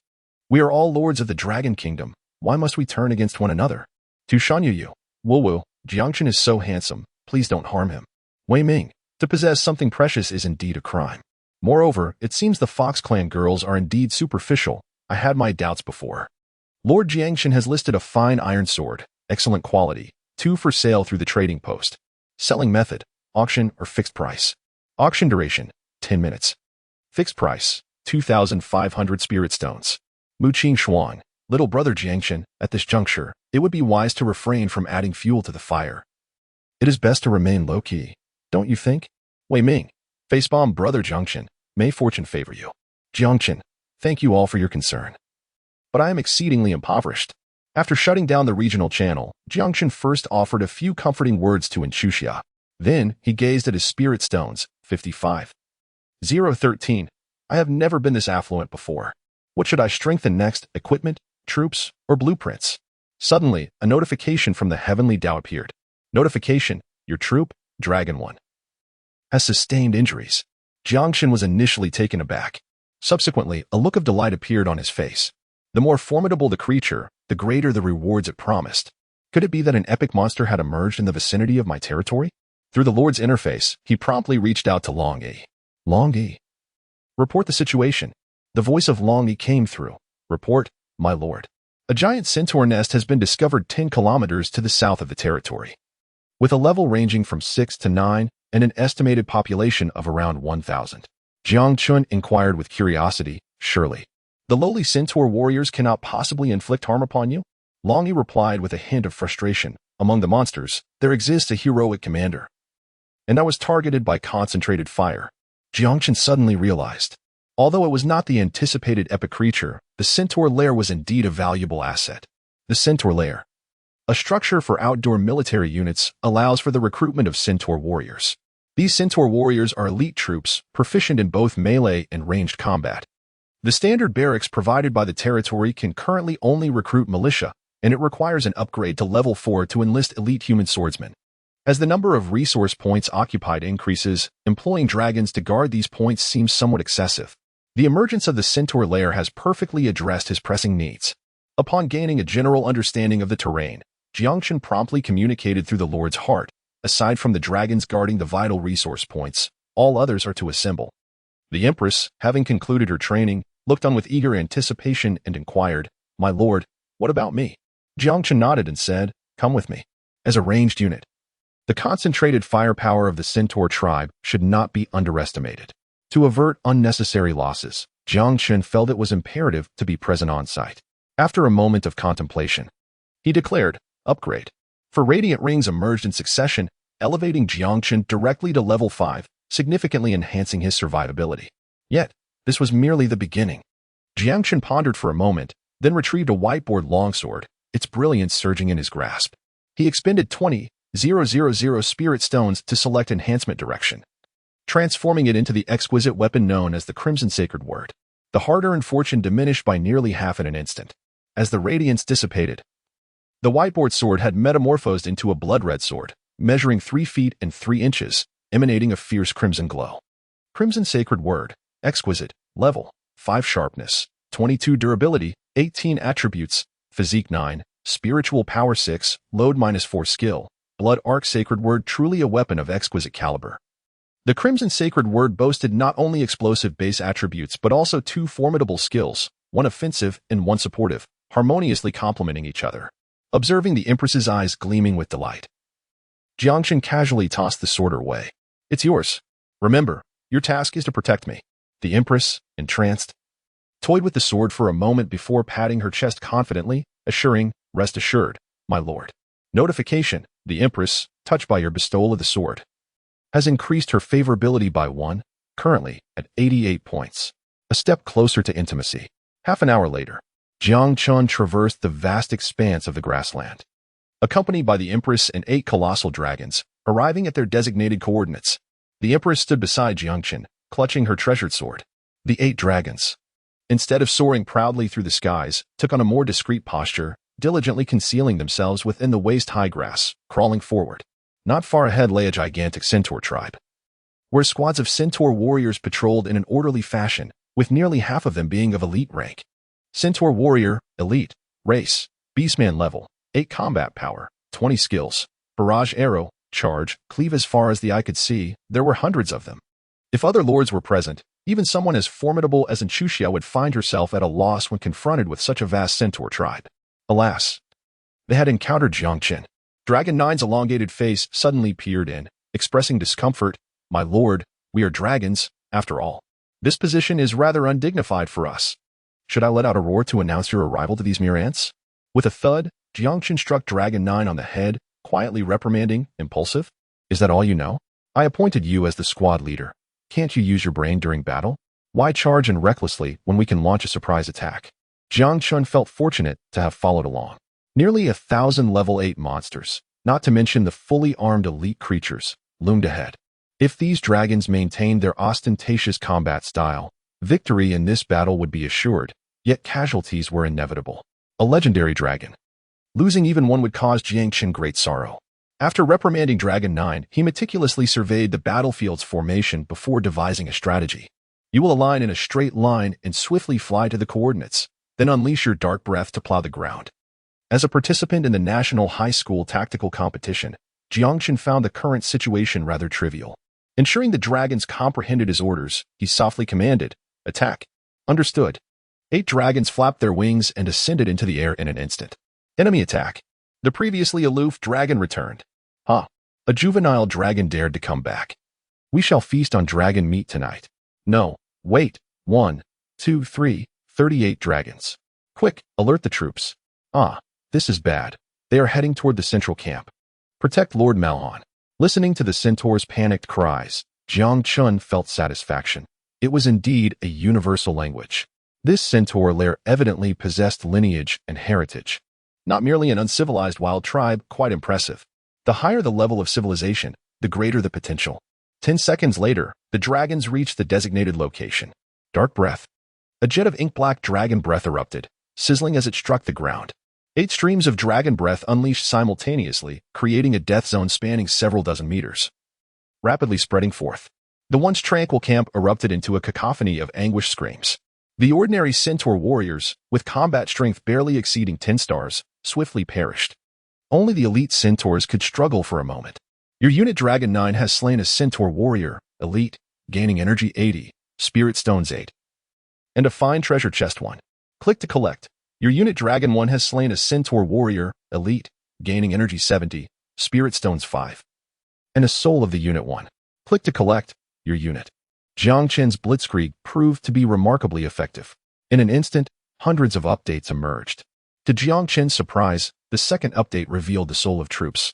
Soul of Troops, elite when used on regular troops, it elevates them to elite status. When used on elite troops, it enhances their star rating. A splendid treasure. The Empress, observing the overwhelmingly favorable battlefield, sincerely remarked, "My lord, your unconventional strategies in warfare command my utmost admiration." Jiang Chen waved his hand dismissively. This was something that any ordinary high school student could accomplish. There was nothing particularly commendable about it. The Empress, intrigued by his nonchalance, inquired, "My lord, when will you take me to explore your world?" "It is called Blue Star." "Is it not?" "Indeed, it is called Blue Star," he replied without hesitation, his gaze fixed on the battlefield. "According to the rules of the Myriad Races battlefield, you must achieve a favorability score of 100 points to accompany me to Blue Star." The Empress understood that such a favorability rating could not be forced, thus. She chuckled playfully, then, "My lord, you must strive diligently to win my heart and mind." As their conversation meandered, the colossal dragon had already reached the central tent of the centaur tribe. A 3-meter-tall, muscular centaur hero, while adjusting his belt, cursed vehemently, "Who dares to disturb my enjoyment? Are you testing my patience?" Before he could finish his words, 8 streams of searing dragon breath descended upon him. 3 seconds later, the 8 dragons retracted their fiery breath and soared into the sky. The sole centaur hero of the tribe had been reduced to nothing more than charred remains, utterly defeated. With a powerful ascent to a height of 100 meters, Long Geo finally escaped the range of the centaur archers and began to breathe heavily. I exhaled for over 10 seconds. It was quite a struggle. Long he empathized. "My lord is right. We sisters need to train our lung capacity." At the same time, Jiang Chen received a notification from the Heavenly Tao. "Your unit, Long Geo, has slain the centaur chieftain, rare hero, earning 20,000 energy, 228 spirit stones. 1 wind spirit bow, rare, and 1 subjugation order. Click to collect." Jiang Chen was overjoyed. A grand bounty. Moreover, a decree for a hunt had been issued. Upon seeing the decree, Jiang Chen's thoughts raced. Was it a hunt for Lemurs or Linemo? No, this was the first ever bounty decree. A rare treasure not to be squandered on himself. Why not sell this decree at a high price and let them come to hunt me instead? Not only would it yield a substantial influx of energy, but it could also result in a hefty extortion of spirit stones. However, how could he sell it without raising their suspicions? As the rules of the trading post surfaced in his mind, Jiang Chen devised a plan. Under Jiang Chen's command, the colossal dragon currently stands at level 4. Just moments ago, A breath lasting over 10 seconds had already depleted a significant portion of its spiritual energy. At this moment, the dragon squad is diligently following his instructions, soaring through the skies to restore their energy. Jiang Chen, feeling reassured, promptly accessed the lord list of the town. Soon, he discovered the icon of Tu Shanyeye. Jiang Chen chose not to engage in a video call, but instead opened the chat interface. It was then he realized that this little fox had sent him numerous messages. 929. Hello, Brother Jiang Chen. My name is Tu Shanyeye. You can just call me Yeye. You are truly impressive, having leveled up to rank 1 so swiftly. May I add you as a friend? 945. Can you manage the beast tied at rank 1? Do you need Yeye's assistance? 1018. A request for a video call was made, only to be cancelled by the other party. 1019. Whoa, Brother Jiang Chen. Why are you ignoring me? 1020. Hello. I am foolish. 1220. So much exquisite iron equipment. Brother Jiang Chen, you are remarkable. Upon reading the little fox's messages, a twitch appeared at the corner of Jiang Chen's mouth. Why does it seem that this little fox is not particularly astute? Jiang Chen, greetings, Lord Tu Shanyeye. The little fox promptly replied, Tu Shanyeye. Whoa, Brother Jiang Chen, you have finally responded to me. May I be addressed as Yeye? Jiang Chen, known for his straightforwardness with the fairer sex, replied, very well, Yeye. I would like to request your assistance with a matter. This is a bounty order, click to view, with a commission of 10 of the sale price for you. Bounty order. Upon utilization, one may select a territory for the expedition. Upon victory in battle, resources from that territory may be plundered. Limited to 1 use per day. Listening to Jiang Chen's plan, the little fox readily agreed. Brother Jiang Chen, rest assured, Yeye guarantees the completion of the task. Brother Jiang Chen, you proactively sold the bounty order to your rival. It seems you possess great confidence in your abilities. Jiang Chen, with a blend of truth and deception, remarked, fortune may not always be a bane, when misfortune is inevitable. It is wiser to seize the opportunity while the bounty of the mission is still valuable. Swiftly, he expended 100 spirit stones to transfer the bounty mission to Tu Shanyeye through the clandestine trading module of the exchange. In this covert transaction, the exchange bore no obligation to conceal trade details unless one was willing to part with a certain sum of spirit stones. From any perspective, the little fox proved to be the most advantageous ally. Given the relationship between Inchuxia and himself, selling the bounty would undoubtedly raise suspicions. Indeed, Jiang Chen's intuition proved remarkably astute. The little fox handled the task with utmost diligence, and in less than a minute, the results emerged. Tu Shanyeye conveyed, Brother Jiang Chen, I have fulfilled my duty. I sold the bounty to Li Muse, and the spirit stones will be transferred to you forthwith. Notification, Lord Tu Shanyeye has sent you 45,000 spirit stones. Jiang Chen was taken aback. How could so many have been sold? Although the bounty order was a rare item in the early stages, based on past experiences, 10,000 spirit stones was indeed an exorbitant price. Could it be that the little fox had sacrificed her beauty? Tu Shanyeye replied with a giggle. The bounty order is certainly not worth that many spirit stones. But let us not forget, the one who first acquires the bounty order will be the first to plunder refined iron from your territory, and subsequently the first to upgrade to the second tier, thus obtaining the rewards of the heavenly Tao. Additionally, Yeye only took a 5 commission. Jiang Chen pondered and realized that he was indeed oblivious to the allure of fine iron for other lords, akin to a satiated man failing to comprehend the hunger of a famished one. Jiang Chen, thank you for your hard work. Yeye. Tu Shanyeye. It's no trouble at all. After all, I have my own gains. Brother Jiang Chen, do take a look. Li Muse has issued a decree against you. Jiang Chen activated the regional channel. Lord Li Muse issued a decree of subjugation against Lord Jiang Chen. With the battle set to commence in 1 hour, both lords were urged to prepare themselves. In the battlefield of myriad races, killing is not a crime. Upon the death of a lord, unless their strength reaches a certain threshold, they can only continue to exist in the form of a heroic spirit. Otherwise, they are truly dead. This news instantly ignited a fervor. Goodness, the decree was issued so swiftly. How curious, there is no trading information in sight. Could it be that the esteemed Li Muse vanquished a high-tier boss and seized it for himself? What a formidable figure Li Muse is. Oh my. He wouldn't actually seek to eliminate Jiang Chen, would he? Yet, Jiang Chen may not necessarily be defeated, as the defender possesses a strategic advantage. What does that advantage matter? Lord Li Muse hails from the Leaf family of the East Sea, and with merely a squad of rare troops, he could easily wreak havoc upon us mere commoners. Inchuxia interjected, Li Muse, if Jiang Chen loses even a single fingertip, I shall annihilate your entire family. Li Muse retorted, Oh, Chuxia, do not misunderstand. I merely wish to taste a morsel of resources. As long as Jiang Chen knows his place, I assure you, I shall not take his life. Faced with Li Muse's smug demeanor, and Chuxia found herself powerless, consumed by anxiety. Such are the rules of the battlefield of myriad races. Moreover, although the Li family may not rival the Yin family would never truly wage war against the Li for the sake of a common lord. Li Muse continued, Jiang Chen, heed my words. You have 1 hour to prepare. I hope the quantity of fine iron in your territory will satisfy me. Additionally, you are forbidden from resisting. For every soldier of mine that perishes, I shall raise your territory. Should 2 fall, you shall remain in the battlefield of myriad races forever. To Shanye lamented, Wowa, you promised me you wouldn't harm brother Jiang Chen. Li Muse laughed, haha, dear sister, how adorably naive you are. Jiang Chen couldn't help but chuckle. This little fox displayed quite the flair for performance. Wei Ming remarked, Brother Jiang Chen, taking a step back opens up a vast horizon. Mu Qingshuang added, if you, young brother Jiang Chen, were to join the military now, I would immediately represent the military in negotiations with the Li family of Donghai, ensuring your safety without a doubt. Though these two were rather commendable, Jiang Chen chose to disregard them, promptly shutting off the interface. At that moment, the dragon's spiritual power had also recovered significantly. Meanwhile, after enduring the recent trial, the Centaur tribe had managed to barely assemble into a battle formation, seemingly intent on a stubborn resistance. Jiang Chen glanced at the battlefield and then issued commands through the Lord's heart. Coordinates, continue the dragon's breath to scour the land. With the Centaur hero eliminated, the Centaur warriors lost their commanding bonuses, their strength significantly diminished. The 8 colossal dragons arranged themselves in a line, diving downwards as the terrifying black flames once again engulfed the earth. Arrows rained down, targeting 1 dragon at a time. It was as if they had encountered the undead. These dragons were surprisingly adept at weaving and providing cover. They are upon us. Flee for your lives. The formation newly established by the centaurs collapsed in an instant.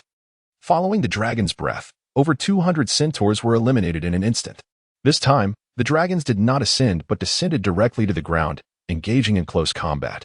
The lead dragon, howling with ferocity, was joined by the other 8 dragons, their eyes ablaze with black flames, their bodies swelling in size. The Heart of Fury, physique increased by 20 for 60 seconds. Physique encompasses strength, constitution, and speed in a comprehensive evaluation. The combat power of the level 4 black dragon had reached a terrifying 56 stars, granting it an overwhelming advantage over elite monsters of levels 7 and 8. Now, unleashing their explosive skills, the disparity widened even further. The clattering arrows of the centaurs were largely deflected by the dragon's tough scales. Even when some archery skills struck the scales, they merely inflicted superficial wounds. The outcome of the battle had become inevitable. Jiang Chen strolled leisurely up a hill, surveying the bloody battlefield below, his eyes betraying no hint of turmoil. The Empress, lagging half a step behind, effortlessly unleashed a blade of sword energy that cleaved several oblivious centaurs attempting to flee towards Jiang Chen in two. Then, with a note of curiosity, she inquired, My lord, do you not require any captives? Jiang Chen shook his head, saying, There is no need. According to the People's Education Edition, a comprehensive elucidation of the fundamental knowledge of lords, it states that surrendered heroes or troops possess a feeble fighting spirit, increasing the likelihood of defection. Such units may be utilized as cannon fodder, yet hold no intrinsic value for cultivation. Although this may not be reflected on the surface, it embodies the wisdom of countless predecessors who were lords, and Jiang Chen had no reason to doubt it. Furthermore, the level of recruited troops and heroes would be reset to 0. Jiang Chen was reluctant to squander his energy nurturing a group of traitors. It was far more prudent to recruit anew. Soon, the Centaur tribe was utterly decimated. Long Jiao led the dragon squad in pursuit of the scattered and fleeing centaurs. Jiang Chen arrived before the centaur nest. A prompt appeared, discovering the outdoor military structure centaur nest. Ignore, destroy, or occupy. Occupy. The centaur nest stood 10 meters tall. Its exterior adorned with carvings of bows, axes, and spears, rugged and ancient. Upon occupation, Jiang Chen finally beheld the panel of this military building, the Centaur Nest. Units: Centaur Warriors, 99, Centaur Captains, 0, 99, Centaur Leaders, 0, 01. Production: 1 unit every 4 hours. Inventory: Centaur Warriors 12. Description: This is a Centaur nest from the Malon clan. The exuberant Malon clan thrives in the boundless battlefield of myriad races. as a renowned race in this grand arena. The centaurs are also stratified by class and lineage. It is known that there are 325 distinct centaur clans, a fact Jiang Chen could recite effortlessly, being an academic prodigy. There exists a 1% probability of recruiting the rare unit, Centaur Captain, and a 1 in 10,000 chance of enlisting the exceptional unit, Centaur Leader. The centaur nest produced by the Malon clan boasts commendable output and quality. He glanced at the recruitment costs. Centaur Warrior, Elite Food 200, Energy 500. Recruit all. You have lost food 2400, Energy 6000. Simultaneously, 12 level 1 Centaur Warriors emerged from the building in an orderly fashion. Centaur Warrior. Race, Beastfolk. Level, 1. Quality, Green Elite. Attributes, Physique 4. 5. Spirit 2, Soul 2, Capacity 2. 5. Combat Power, 3 stars. Skills, Barrage Charge. Observing the attributes of the Centaur Warriors, Jiang Chen nodded in satisfaction. They are a quintessential physical unit, robust and resilient. Jiang Chen adhered to his own naming convention. You shall be called Mai, and you shall be my heir. The female emperor, unable to contain herself any longer, interjected, My lord, you are burdened with numerous affairs. Why not entrust the trivial matter of naming to me? How could that be? Jiang Chen replied with a furrowed brow. This is a privilege I bestow upon my subordinates as their leader. Upon finalizing the names, Long Jiao fortuitously returned with the dragon squad. Reporting to you, my lord. The enemy has been completely annihilated.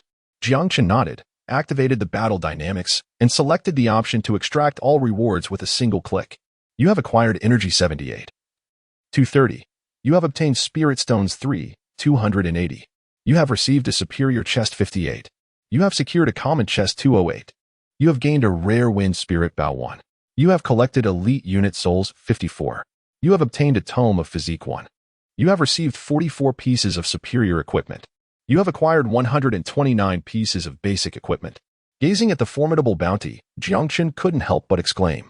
The ancient adage holds true. Wealth is the reward for bloodshed. Beyond the customary spoils, there was a precious Tome of Physique. Tome of Physique, enhanced, bound upon use. It increases physique by 1 point. Each unit, Lord, Hero, unit, may utilize up to 100 of these annually. A Tome of Attributes. This is indeed a rare item with an exceedingly low drop rate. Initially contemplating enhancement, Jiang Chen was dissuaded upon seeing the astronomical number of spirit stones required on the enhancement list, leading him to abandon that thought. Without hesitation, he pressed the tome against himself, resulting in his physique reaching 22 points. Having tasted the sweetness of success, Jiang Chen immediately commanded, Long Jiao, continue to expand the search radius and seek out the large monster tribes. Long Jiao responded, Yes, my lord. 8 colossal dragons soared into the sky. Half an hour later, Jiang Chen returned to his territory accompanied by the Empress and the newly recruited Centaur warriors. As the expanse of his dominion grew ever larger, so too did the number of resource points under his control. Relying solely on the protection of 12 colossal dragons had long since become inadequate. Thus, the cultivation of Centaur warriors had become an imperative. In the realm of universal lords, the principle that quality triumphs over quantity holds true. This necessity arises not only from the limitations imposed by the population cap of the territory, but also because the energy expended to upgrade a fallen unit dissipates upon their demise. This is quite easy to comprehend. A militia member requires 850 points of energy to ascend to level 10. Should this militia member perish, that energy is rendered utterly futile. Reflecting on this, Jiang Chen took out a swirling mass of green ethereal energy, the very essence of the recently witnessed explosive troop spirit. Elite troop spirit enhancement. When applied to ordinary troops, it facilitates their advancement to elite status. When bestowed upon elite troops, it enhances their star rating. He opened the enhancement menu. Enhancement option I, rare troop spirit, requiring the expenditure of 1,000 spirit stones. Enhancement option 2, superior troop spirit, necessitating 10,000 spirit stones. Enhancement option 3, epic troop spirit. Currently, Jiang Chen possesses 320 spirit stones. Having resolved to cultivate elite troops, it is prudent to advance the soldier types without delay. He chooses the enhancement direction, rare soldier's soul. As the radiance dissipates, Jiang Chen gazes at the soldier's soul in his hand, now transformed into a hue of blue. The rare soldier's soul, when utilized on elite soldiers, it elevates them to rare soldiers. When employed on rare soldiers, it enhances their star rating. Mai. Upon hearing Jiang Chen's call, Ma Yi senses something significant. Kneeling on his forelegs, and exclaims with fervor, "My lord, Ma Yi shall remain forever loyal to you." Jiang Chen nodded and pressed the rare spirit of the soldier against Ma Yi's forehead.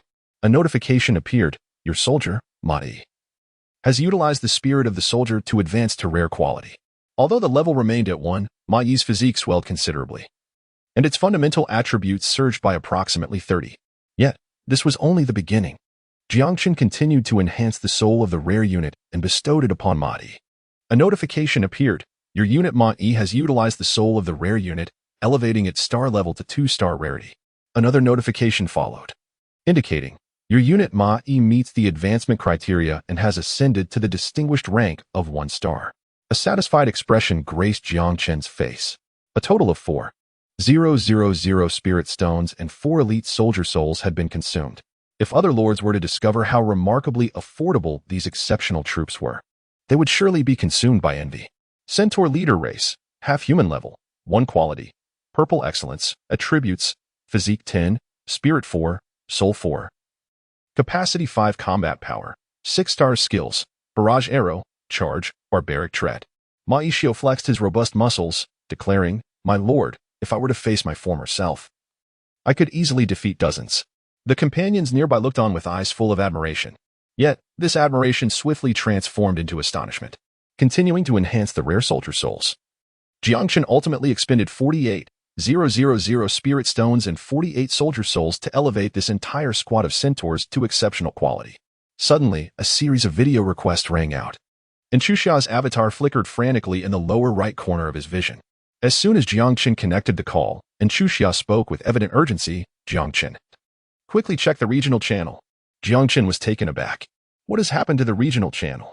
And Chuxia widened her eyes and exclaimed, "The decree of extermination." Jiang Chen suddenly realized, "Oh, what does it even mean? The battle is set to commence in just 2 minutes. Do not tell me you have forgotten." Jiang Chen shrugged his shoulders. How should I put it? I haven't forgotten, but I certainly haven't taken it seriously. The Empress had already reached level 4. Her combat power nearing 100 stars. Alone, she could decimate any number of Li Mu's troops. And Chuxia, however, expressed her concern. That fool Li Muse has started a live stream in the regional channel. It seems he is determined to humiliate you. Live stream? Jiang Chen furrowed his brow. What a spendthrift. Even at the town level, a live stream consumed 10 spirit stones per minute. Noticing Jiang Chen's nonchalant demeanor, and Chuxia tentatively asked, "Have you decided to abandon resistance?" Well, that might not be so bad. Giving up resistance merely means sacrificing some resources and buildings, after all. Revenge is a dish best served cold. She continued, "Once I level up my 3 books and secure the position of town mayor, I will gain access to any door within the town, and then no one will dare to bully you." Truly, the emperor's impatience could lead to the demise of the palace maid. Yet, witnessing in Chuxia's cautious words, careful not to bruise his pride, warmed Jiang Chen's heart.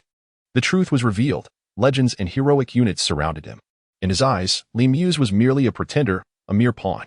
Regardless, she could not be trusted. And Chuxia shot him a look. More legendary units? What a time to boast. Jiang Chen felt a sense of helplessness, despite speaking the truth. No one ever seemed to believe him. Nevertheless, he resigned himself to their disbelief. The mighty dragons had ventured out into the wilderness, but fortunately, he had recently recruited a centaur. Jiang Chen adjusted the camera to the front. Behold, this is my centaur warrior. Even without legendary troops, I can effortlessly vanquish Li Muse. And Chuxia's eyes sparkled with excitement. These centaur warriors must be a rare troop type. Judging by their size, they should be at level 5. Could it be that your rare treasure chest yielded a troop insignia? Jiang Chen shrugged his shoulders, conceding, "If you say so." And Chuxia let out a sigh of relief, remarking, "In this case, with the advantage of defending the city, you indeed possess the strength to fight." After exchanging a few words of advice, and Chuxia perceptively ended the video call. Jiang Chen swiftly calculated the upgrade energy. Upgrade.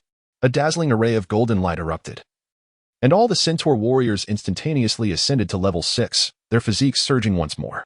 Their combat power reached a terrifying 30 stars, comparable to that of a level 10 rare unit. Jiang Chen nodded in satisfaction, believing that this team of centaurs would be more than sufficient to deal with Li Muse. Soon, Jiang Chen found Li Mu's live streaming room in the regional channel. Inside the room, Li Muse wielded a sword, donned in silver armor, exuding an air of confidence and arrogance. Behind him stood a beastman hero, accompanied by a small squad of human archers and a group of trolls, all seemingly rare units. The live stream was bustling with activity, marking the first battle between lords in the novice town. Despite the significant disparity in strength, it captivated the attention of the majority of lords. At that moment, over 800 viewers were present in the stream. Mu Qingshuang commented, "One should leave a way out for others, so we may meet again in the future." Wei Ming added, "Killing is but a fleeting act, however. I am quite eager to watch the live broadcast." Lin Mo chuckled, "The rules of the battlefield of all races dictate such. If Jiang Chen fears for his life, he ought not to participate. Yet, Li brother exhibits great courage. I offered 30,000 spirit stones for this expedition order, believing it a sure win. Only to discover Li brother is even more ruthless." Li Muse noticed the comments in the live stream and clasped his hands, declaring, "Brothers, you can see that my archers and trolls have already reached level 5. Ying Yi Man remarked, "Is that flattery? I sense Jiang Chen is mocking you." Li Muse's expression darkened. Just then, a portal suddenly appeared beside him. He looked calmly into the camera and stated, "I have arrived, Jiang Chen. Feel the fear." The live stream briefly blurred. And when it regained clarity, Li Muse found himself 100 meters from Jiang Chen's territory. Observing the land before him, he scoffed, "Look, Jiang Chen hasn't even upgraded his fences. This is utterly lacking in challenge." However, as soon as he finished speaking, 2 crossbow bolts shot forth, striking swiftly. A human archer was caught off guard and pinned to the ground, realizing he would not survive. Li Muse's eyes widened in disbelief, and it took him a full 3 seconds to react as he shrieked, "My archer!" Under normal circumstances, a human territory requires a level 4 barracks to recruit elite units like swordsmen, and a level 7 barracks for rare units like heavy cavalry. Losing even one rare unit would leave him heartbroken for days. Cursed Jiang Chen, no one can save you now, not your family, nor the military. Those who dare to slay my unit shall kneel before me and repent. Another 2 bolts shot towards him, claiming another archer's life. What kind of shooting speed is this? If they had aimed at me. Li Muse finally snapped out of his rage and yelled as he ducked behind a troll. What kind of arrow tower is this? Its power is astounding. The live stream erupted in excitement. Jiang Chen actually possesses an arrow tower. How is his luck so extraordinary? Luck? Arrow towers require refined iron. Even if you had the blueprint, you couldn't construct one. Isn't that still luck? However, isn't the range of an arrow tower supposed to be 80 meters? The distance between them is at least 100 meters. Those with discerning eyes were not absent. Wei Ming exclaimed, simultaneously firing 2 arrows with a range exceeding 100 meters, capable of instantly killing rare archers. Could this be a rapid-fire arrow tower? That is a rare defensive structure. Mu Qingshuang concurred. That is the only explanation. The most delighted was in Xuxia. He had not anticipated that Jiang Chen not only possessed rare units but also the formidable rapid-fire arrow tower. And Xuxia urged, Li Muse, "Continuing this battle will only lead to mutual destruction. It is not too late to retreat now." Li Muse felt a tinge of regret. Even if he could plunder enough refined iron, it could not compensate for the loss of 2 rare units. Yet, he found himself in a predicament. The expedition order had cost him nearly 50,000 spirit stones. If he were to abandon the battlefield, leaving behind 2 corpses, he would become the laughingstock of the novice town. If I can destroy Jiang Chen's territory and seize enough refined iron, I could be the first to upgrade to level 2, perhaps earning the extraordinary treasure chest as a reward. With that thought, Li Muse, like a gambler, shouted, "Troll warriors, protect the archers, break through the fences and destroy the arrow tower." Unfortunately, it was unnecessary for him to breach the defenses. The territory of Jiang Chen unexpectedly opened wide at its center. A formidable band of centaurs surged forth from within the domain. Li Muse was taken aback yet elated. How delightful. They dare to venture out of the city? They shall pay dearly for their audacity. Suddenly, a voice echoed from the front lines, commanding, "Rapid-fire arrows, for against 1. Concentrate your fire." Swiftly, the centaur warriors drew their bows in unison. Even though trolls are known for their formidable resilience, they could not withstand the onslaught. The 3-headed troll was pierced by countless arrows, collapsing lifelessly to the ground. This spectacle left the lords in the live stream utterly astonished. Was Li Muse truly a level 5 rare unit? The combat prowess seemed shockingly inadequate. It was not that Li Muse was weak, but rather that Jiang Chen was exceedingly powerful. What an impressive display by the centaurs. How foolish I was to worry for Jiang Chen just moments ago. Realizing the gravity of the situation, Li Muse trembled, asking, "What quality of centaurs are these?" He soon discovered the answer. As he spoke, the centaur chief had already closed in, rising to its full height before crashing down with tremendous force. The ground shattered with a thunderous roar, sending ripples of earthy waves surging forth. All hero units, including Li Mu's, lost control of their bodies, succumbing to a state of dizziness. Wei Ming exclaimed, "Heavens! This is the war trample, the signature skill of the Centaur Chief. Jiang Chen possesses an extraordinary unit. Combat strength may be augmented through gear, levels, or even heroic command. But skills cannot be fabricated. Jiang Chen had concealed his prowess so deeply. Surely it must be that rare treasure chest. There exists a minuscule 1 in 10,000 chance to unveil an exceptional quality item from such a chest. 1 in 10,000, what extraordinary luck. The outcome of the battle was now a foregone conclusion. The Centaur Chief, equally formidable in close combat, unsheathed a massive sword and ruthlessly slaughtered the unit summoned by Li Mu's. Suddenly, Li Mu's live stream was terminated. While the lords were engrossed in the unfolding drama, Li Mu's abruptly shut down the stream, inciting a wave of protests in the regional chat. Li Mu's, why did you end the stream? I was thoroughly enjoying it. Open it back up, or I will blacklist you forever. Li Mu's felt a rush of despair, wishing he could vanish into the earth. What was meant to be a stream showcasing his dominance over Jiang Chen had now turned into a display of his own defeat. Would it not be madness to continue streaming? Li Mu's bellowed, "Jiang Chen, allow some leeway for future encounters." Lord Jiang Chen established a live streaming room. Li Mu's was so enraged that he nearly spat blood. What kind of situation is this? He was humiliated while Jiang Chen thrived abundantly. Li Mu's, however, was adaptable. Retreat. Everyone retreat back to the territory. But upon turning around, he discovered that 4 Centaur chiefs had already blocked the entrance to the teleportation portal, leaving him no escape route. Watching his troops fall one by one, Li Mu's eyes widened in fury. "Jiang Chen, will you not cease this madness? I concede defeat this time and promise not to pursue the matter of your slaughtering my troops. Do you intend to pursue a vendetta against me?" Vendetta? Jiang Chen, under the protection of the Empress's guards, stepped out of the territory. "You should consider yourself fortunate to leave before uttering such words." Upon hearing this, Li Mu's was taken aback. "Have you lost your mind? You, a lowly commoner. Do you even comprehend what you are saying?" With a swift motion, Jiang Chen raised his hand. Puma let out a sinister laugh as his blade fell. Li Mu's arm was severed at the shoulder, blood gushing forth like a fountain. "Ah, my arm!" Li Mu's cried, clutching his shoulder as he collapsed to the ground, writhing in agony. Yet, the physical pain paled in comparison to the dread that gripped his heart. Tears streamed down his face as he pleaded, "Brother Jiang Chen, we are all from the same small town. Let us discuss this amicably." The live stream fell into a profound silence. The lords gazed at Jiang Chen's serene countenance, a chill running down their spines. Could a mere commoner truly dare to strike against a second-generation lord?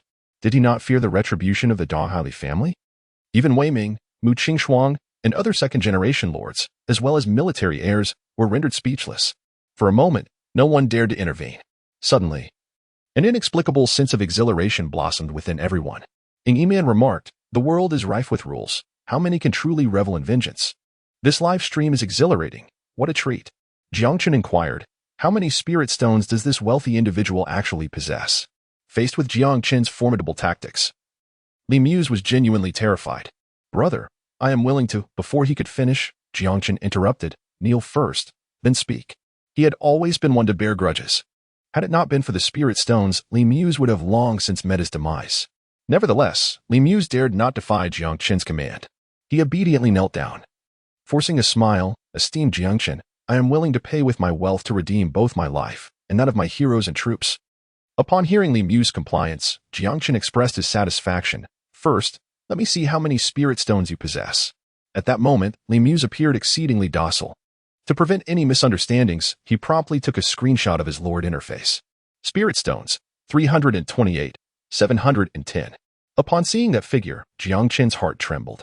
320,000 spirit stones. These noble families must have exploited countless commoners. They were indeed dripping with wealth. "Today, I shall rob the rich to aid the poor." Though filled with delight internally, Jiang Chen maintained a facade of composure. "This meager amount of spirit stones is merely enough to purchase your life." With that, Jiang Chen waved his hand. Ma, understanding the cue, led the centaurs to dispatch Li Mu's orc hero and the few remaining sharpshooters. Li Mu's heart bled, yet he dared not utter a word, cautiously stating, "Little brother will now surrender all my spirit stones, and I hope that brother Jiang Chen will honor his word and spare my life." Jiang Chen remarked lightly, "You are not yet worthy of my capriciousness. Lord Li Mu's has transferred to you 328, 710 spirit stones." Jiang Chen felt an immense joy swell within him. He had genuinely feared that Li Muse might be a tough adversary. The spirit stones resided within the Lord's domain, and if Li Muse were unwilling, even slaying him would yield no spirit stones. 320,000 spirit stones. What a delightful prospect. Li Muse cautiously remarked, "Well then, brother, I shall take my leave now." Jiang Chen waved his hand, signaling Li Muse to leave. Li Muse had already become useless. It truly was not worth it for him to go back on his word. As Li Muse stepped into the portal, the various lords in the live broadcast let out a sigh of relief. Wei Ming remarked, "Brother Jiang Chen, a true statesman knows how to accommodate. I admire you." And Chu Xia added, "Of course, Jiang Chen is quite the warm-hearted gentleman, though he was too lenient with that scoundrel Li Muse." Lin Mo chuckled, "Haha." Jiang Chen's earlier display of dominance was impressive, yet in the end, he still sought a way to let Li Muse off the hook. Jiang Chen chuckled and said, "Lord Lin Mo is indeed correct. I am but a commoner. How could I dare to oppose you esteemed noble families? However, should Lord Lin Mo wish to visit my territory to partake of its bounty, it would be prudent to bring ample spirit stones for redemption." Jiang Chen kindly offered a reminder and, disregarding Lin Mo's reaction, promptly closed the live stream. The Empress stepped forward, a hint of frustration in her voice as she remarked, "My lord, the enemy has breached our defenses. Why am I still not permitted to take action?" Jiang Chen lamented the unyielding nature of iron. "Did you not witness the recent live broadcast? If you had taken action, who would dare to issue a decree against me in the future? How would I manage to extort spirit stones then?" However, the Empress began to interject. But Jiang Chen interrupted, "Do not be hasty. The hero power rankings will be announced tomorrow at noon, and that will be your moment to shine." "Very well." The Empress acquiesced, then curiously inquired, "My lord, is it truly worth it to release the tiger back into the mountains for the sake of a few spirit stones?" Jiang Chen scoffed. What kind of tiger is he? Little did the Empress know that Jiang Chen's enhancement required spirit stones. It mattered not whether it was 300,000 spirit stones or even 30 billion. Jiang Chen could easily exhaust them in mere moments. After an unexpected windfall, Jiang Chen was in high spirits.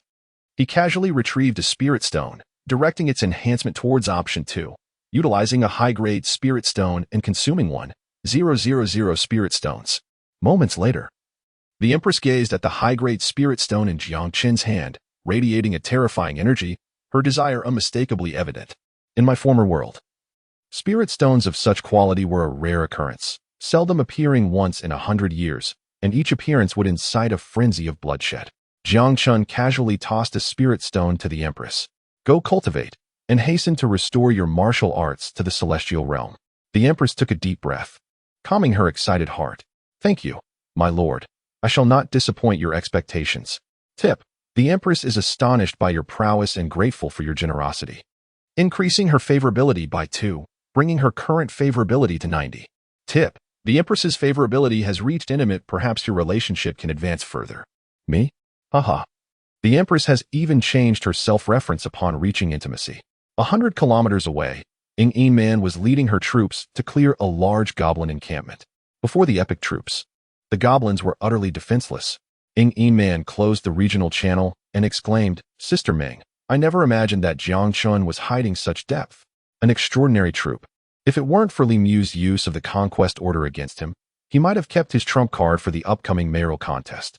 Meng Tian also rarely displayed admiration. Coming from a humble background, Jiang Chen had indeed impressed her by acquiring extraordinary troops through sheer will and luck. Ying Man, brimming with anticipation, suggested, "Since Jiang Chen is so outstanding, may I have him become my vassal lord?" Having been a lord for several millennia, Meng Tian saw through Ying Man's intentions. There were countless princes and noble heirs from the likes of the Tang of the 5th heaven and the Ming of the 6th heaven. Even the now-declined Aizenjaro of the 7th heaven, all lining up to be the Empress's vassal lord, each starting with epic troops. In contrast, Jiang Chen's extraordinary troop gained through mere fortune paled in comparison. If the Empress desired him as a vassal lord, it was likely due to his handsome appearance rather than his strength. Ying Man, feeling exposed, stamped her foot. "Am I such a superficial person?" Meng Tian spoke earnestly. "His Majesty the First Emperor has great expectations for you. Your task is to achieve 4 heavenly conquests within a century, reaching the 3rd heaven and returning to Xiangqin. No matter how talented Jiang Chen is, becoming a local powerhouse is already a blessing from his ancestors. He belongs to a different world than you." Ying Man felt somewhat unconvinced, but the Lord of Ming, Zhu Yuanzhong, started with just a bowl. and he is no less than Jiang Chen. Zhu Yuanzhang? Meng Tian retorted. How many millennia has it taken for Longwood to produce a single Zhu Yuanzhang? Many city lords love to use him as an inspiration for newcomers. Claiming heroes do not ask about their origins, but I see that as mere toxic encouragement. Deflated, Ing Man conceded. All right. Meng Tian, sensing the moment, changed the topic. Congratulations, Your Highness. Once we eliminate this goblin horde, we can seize the fine iron mine. With our epic farmers, if we mine diligently, our speed of upgrading to level may second not lag behind Jiang Chen. Ing Man felt her spirits lift. Sister Ming has already been designated as the top hero in combat strength, coupled with the first upgrade to level 2 this time. I will surely establish the might of Jiang Chen. Upgrade to level 2. With a decisive command from Jiang Chen, the Lord's mansion was once again enveloped in a golden radiance. Countdown. 159, 59, immediate completion, consuming 1,200 spirit stones. The resources required to upgrade to level 2 are as follows. Exquisite timber 1,000, exquisite stone 2,000, and fine iron 1,000. After annihilating the Centaur lair and extorting a substantial sum from Li Muse, Jiang Chen found himself in a position of both wealth and leisure. Basking in the glory of his accomplishments, he resolved to prioritize the upgrade to level 2. However, upon utilizing the recently fortified resources, Jiang Chen discovered a pressing issue. Enhancement also necessitated the expenditure of time. Fortunately, a dozen resource points had yielded some exquisite materials. Otherwise, he would have been thoroughly exhausted. Even so, the acquisition of 2,000 units of resources consumed nearly an entire hour. Relying on the enhancement method to procure advanced resources was ultimately not a sustainable strategy. After a moment's hesitation, Jiang Chen commanded, utilize 1,200 spirit stones for instant completion. The current cohort of lords possesses an abundance of formidable contenders, particularly that enigmatic Ing Man. To ensure he secured the first upgrade to level 2, Jiang Chen decided to indulge in a moment of extravagance and expedite the Lord's Mansion's enhancement. Notification: you have upgraded the Lord's Mansion to level 2, unlocking the construction of a shooting range and crystal mine. The territory has expanded to an area of 10,000 square meters. The thunderous fog of war receded once more, and the territory now spans a radius of 100 meters, surpassing the size of a football field. Naturally, the speed at which Jiang Chen ascended to level 2 is truly astonishing. The Heavenly Tao has yet to unveil the reward system for this advancement. Consequently, there are currently no regional announcements or rewards. He accessed the interface of his upgraded Lord's Mansion. Lord's Mansion, Level 2, Lord, Jiang Chen Area, 10,000 square meters. Population, 330, 350 buildings. Exchange, 0, 1, Warehouse, 1, 15, Residential, 1, 20, Fence, 0, 128, Quarry, 1, 5, Lumber Mill, 1, 6, Smelting Plant, 1, 3, Blacksmith, 1, 1, Mysterious Cottage, 1, 1, Arrow Tower, 1, 1 Constructible Buildings, Shooting Range, Crystal Mine Grain, 1, 520 Resources, Common Timber 3, 300, Common Stone 3, 800, Common Iron or 882, Superior Timber 12, Superior Stone 18, Fine Iron 1, Bound, Energy, 15, 832, Bound, Spirit Stones, 372. 100. The rapid elevation of his territory has led to a scarcity of resources, causing foundational buildings to lag behind. There is even a slight deficiency in grain. Jiang Chen let out a sigh, then accessed the trading platform, filtering for grain and sorting the listings from lowest to highest price. The grain was priced at 2 units per spirit stone. With his ample wealth, Jiang Chen decided to spend some spirit stones to purchase grain, eliminating the need for the dragon to hunt deliberately, which proved to be quite economical. He received a prompt. You have purchased 10,000 units of grain, spending 5,000 spirit stones. Immediately thereafter, Jiang Chen swiftly calculated the remaining construction resources and commanded, upgrade all residences to level 2. Resources were scarce, so he prioritized increasing the population cap to allow for more farmers to gather resources. Meanwhile, the fence remained at its initial length of 128 meters.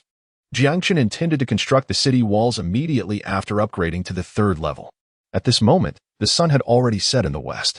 Jiang Chen instructed the villagers to cook for themselves. He then retrieved the final bounty from the eradication of the giant centaur lair, a treasure trove. In total, There were 58 exquisite treasure chests and 208 ordinary ones. Jiang Chen retrieved an ordinary whiteboard treasure chest.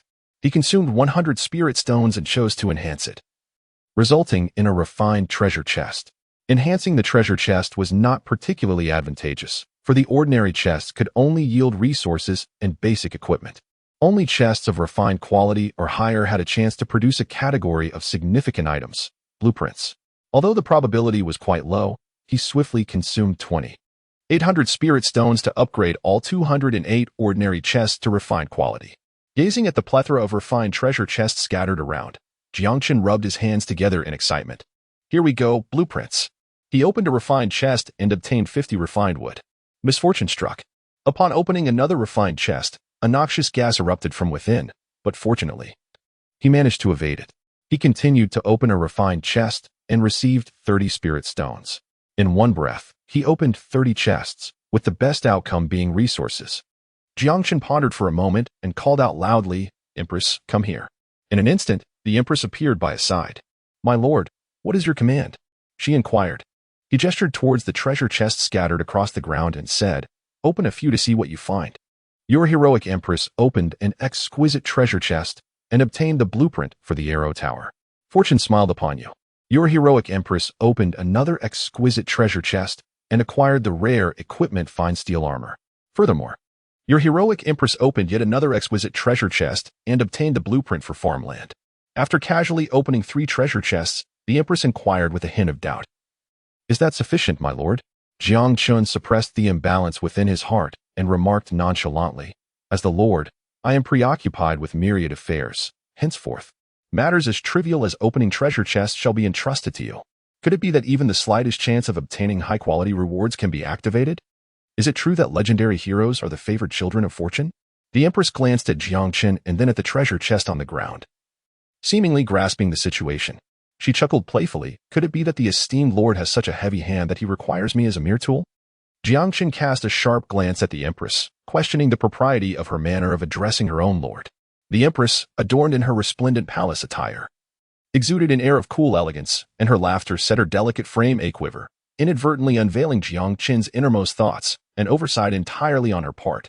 As her fondness for him grew, the transformation in the Empress was palpable, although she maintained an aloof demeanor before outsiders and even the dragons. Frequently referring to herself as this Empress, she now revealed glimpses of a more youthful, vulnerable side in Jiang Chen's presence. Before long, nearly 300 exquisite treasure chests were opened, and indeed, the Empress was favored by fortune. While no attribute scrolls emerged, the bounty was substantial. Firstly, there were dozens of exceptional pieces of equipment. Secondly, she acquired 25 refined souls of various units and 1 refined hero soul.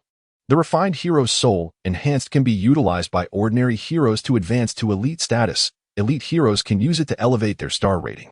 This item is far more valuable than a hero's decree. Regrettably, Jiang Chen found himself impoverished. Otherwise, he could have immediately strengthened it into a legendary hero's soul, elevating the Empress to a legendary 2-star status, vastly increasing her combat prowess, or enhancing an epic hero to legendary quality. Next, astonishingly, a skill book was revealed. The Flowing Palm, enhanced an E-grade skill, when cultivated to profound depths, enables the manipulation of the target's bodily fluids. Regardless of its application, this technique holds considerable merit. Lastly, there were blueprints. The Empress unveiled a total of 7 blueprints, 4 for arrow towers, 2 for farmlands, and 1 for a kitchen. Farmland, enhanced, covering an area of 100 square meters, suitable for the cultivation of grains, fruits, and vegetables. Perhaps you could seek out some seeds. Kitchen, enhanced, improves the rations of the populace, stabilizing and enhancing the loyalty of the territory's inhabitants. At last, you need no longer endure that unpalatable fare. These are all splendid acquisitions. However, Jiang Chen currently lacks the surplus energy and resources to construct these agricultural edifices, for he is intent on undertaking a grand venture. Jiang Chen retrieved a blueprint for the arrow tower, expending 20,000 spirit stones to select the enhancement direction. The Tower of Heavenly Wrath. In the blink of an eye, 4 hours had elapsed.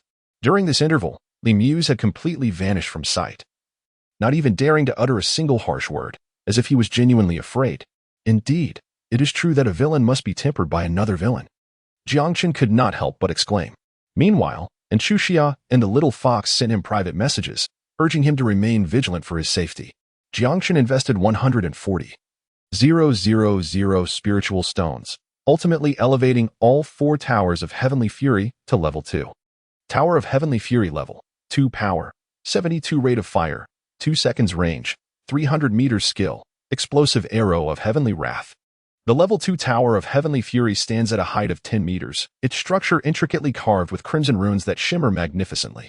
A red energy sphere, measuring a diameter of 1 meter, rolls tumultuously, yet is firmly restrained within the magical crown atop the tower.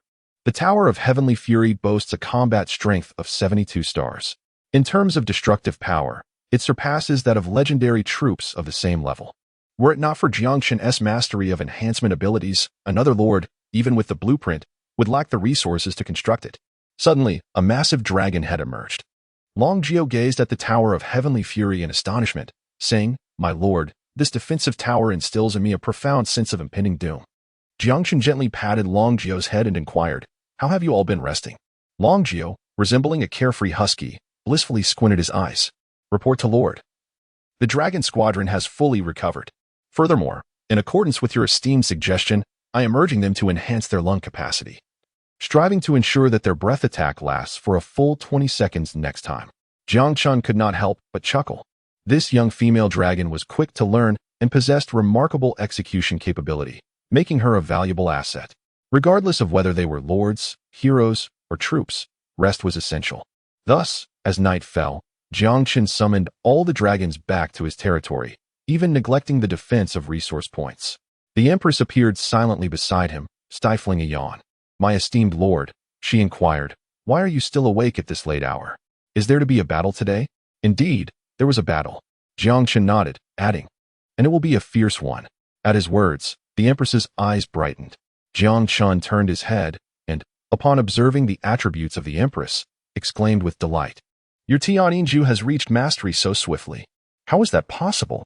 Empress, legendary, level, for affection, 90, intimate, attributes, physique 112, 32, spiritual power 84, 32, soul 60, 32. Capacity 76. Technique, Tianjinju mastery, C grade, combat power, 107. The Empress lifted her chin slightly, stating, "The Tianjinju was originally of the transformation realm, so mastering it again is quite familiar to me. Moreover, with the high-grade spiritual stones provided by the Lord, achieving mastery within a day is hardly surprising." Though her words suggested modesty, her expression betrayed a sense of pride. Indeed, truly worthy of being the Empress. Level 4. She has attained a combat power of 100 stars. It is unprecedented. Should the Empress continue to exhibit such vigor and a hint of arrogance, Jiang Chen would find it acceptable. With all preparations in place, Jiang Chen decided not to linger any longer. The sooner he finished, the sooner he could rest. He retrieved the dark bait he had purchased earlier in the mysterious little house from his spatial inventory. Dark bait, enhanced, possesses a powerful allure for dark attribute monsters, capable of triggering a surge of dark attribute monsters at the current territory level. When used at night, the effects are doubled. Opening the enhancement list, Jiang Chen inhaled deeply. He consumed 100,000 spiritual stones, selecting enhancement direction, advanced dark bait. It is worth noting that enhancing to obtain an epic treasure chest only requires 100,000 spiritual stones. In truth, he owed his gratitude to Li Muse, the child of fortune. Otherwise, with Jiang Chen's financial capacity, he would have only been able to enhance to intermediate dark bait. After the enhancement, the dark bait emanated a lethal aura, as if it could draw in anyone's gaze. The Empress gasped in awe. "I have never encountered such a sinister object." Jiang Chen averted his gaze and gently declared, "Activate." The dark bait blazed with brilliance. Immediately thereafter, a bolt of lightning descended from a height of 1,000 meters. What sent chills down the spine was that this lightning was black, an abyssal black. When the foul thunder descends upon the world, calamity is inevitable. Jiang Chen murmured, "Is such a commotion truly necessary? The nearby lords are bound to lose sleep tonight." The black lightning intensified, and at the periphery of the fog of war, countless spatial rifts rapidly materialized. Pairs of crimson eyes peered through the fabric of time and space, greedily gazing at the vibrant world before them. Accompanied by piercing cries, a squadron of 4-meter-wide black crows surged forth from the rifts, circling ominously above the territory. Jiang Chen murmured softly, the rare unit from the dark dimension, the six-eyed black crow, is at level 8. Quite impressive. After all, the stronger the monster, the greater the rewards. Soon after, waves of units of at least rare quality surged forth from the rift. Dark rangers, eerie mages, great phantoms, evil eyes. And then he beheld a figure riding a nightmare at the rear of the Dark Legion, exuding an aura of terror. Jiang Chen could not help but take a deep breath. An epic-level terror duke, a 5-star epic. For many lords, this night would surely be sleepless. 30 kilometers away. In a certain territory, Wei Ming jolted upright from the bed in the lord's mansion, hastening to the window. He witnessed the war fog stretching for miles, illuminated by flashes of lightning. To his astonishment, the lightning was black. What the hell? Is this a fallen curse from the heavens? Such a terrifying display of light and shadow. Was it the birth of a divine calamity, the emergence of a treasure, or an incursion of darkness? As an outstanding second-generation lord, Wei Ming's experience was not lacking, and he quickly considered several possibilities. Yet, regardless of the outcome, it was more than enough to trouble a novice lord like him. This is so unfair. That guy Jiang Chen has both fine iron and spiritual rice. He even opened a rare treasure chest to obtain an exceptional unit. It's enough to make Tina, the goddess of luck, call him daddy. Wei Ming fumed. I had planned to conserve my strength today and set out at dawn to eliminate that medium-sized goblin tribe, then mine the fine iron. Why is my fate so harsh as a lord of 10,086 town? Though perturbed, Wei Ming dared not slacken his efforts, promptly gathering his rare heroes and units to stand guard. Miss Ming, did you hear anything? Ming Tian activated her foresight, her expression grave as she gazed into the distance. What a powerful aura. Such strength appearing in a novice town? Of course, anything could happen in the battlefield of all races. Ying Man, however, felt a surge of excitement. Is it a monster? Should we go hunt for it? Ming Tian rolled her eyes. Your Highness, that aura is at least 100 kilometers away. By the time we arrive, the opportunity will have passed. With that, Ming Tian shook her head. I wonder which unfortunate soul is nearby. Your Highness, just wait and see. Perhaps soon the heavenly path will announce a fallen lord. Terror Duke race, dark creature level, 10 quality, orange epic, combat power, 128 skills. 5-star epic. With just one more star, it could advance to the legendary Terror Monarch. The dark bait used at night doubles in effect. Yet who could have anticipated such a formidable boss to emerge? Without the 4 towers of heavenly wrath, even if victory were to be claimed, one could only wonder how many units would perish. The Empress licked her lips. This one is mine. Jiang Chen, certainly. Yet the sound of galloping hooves reverberates through the night sky.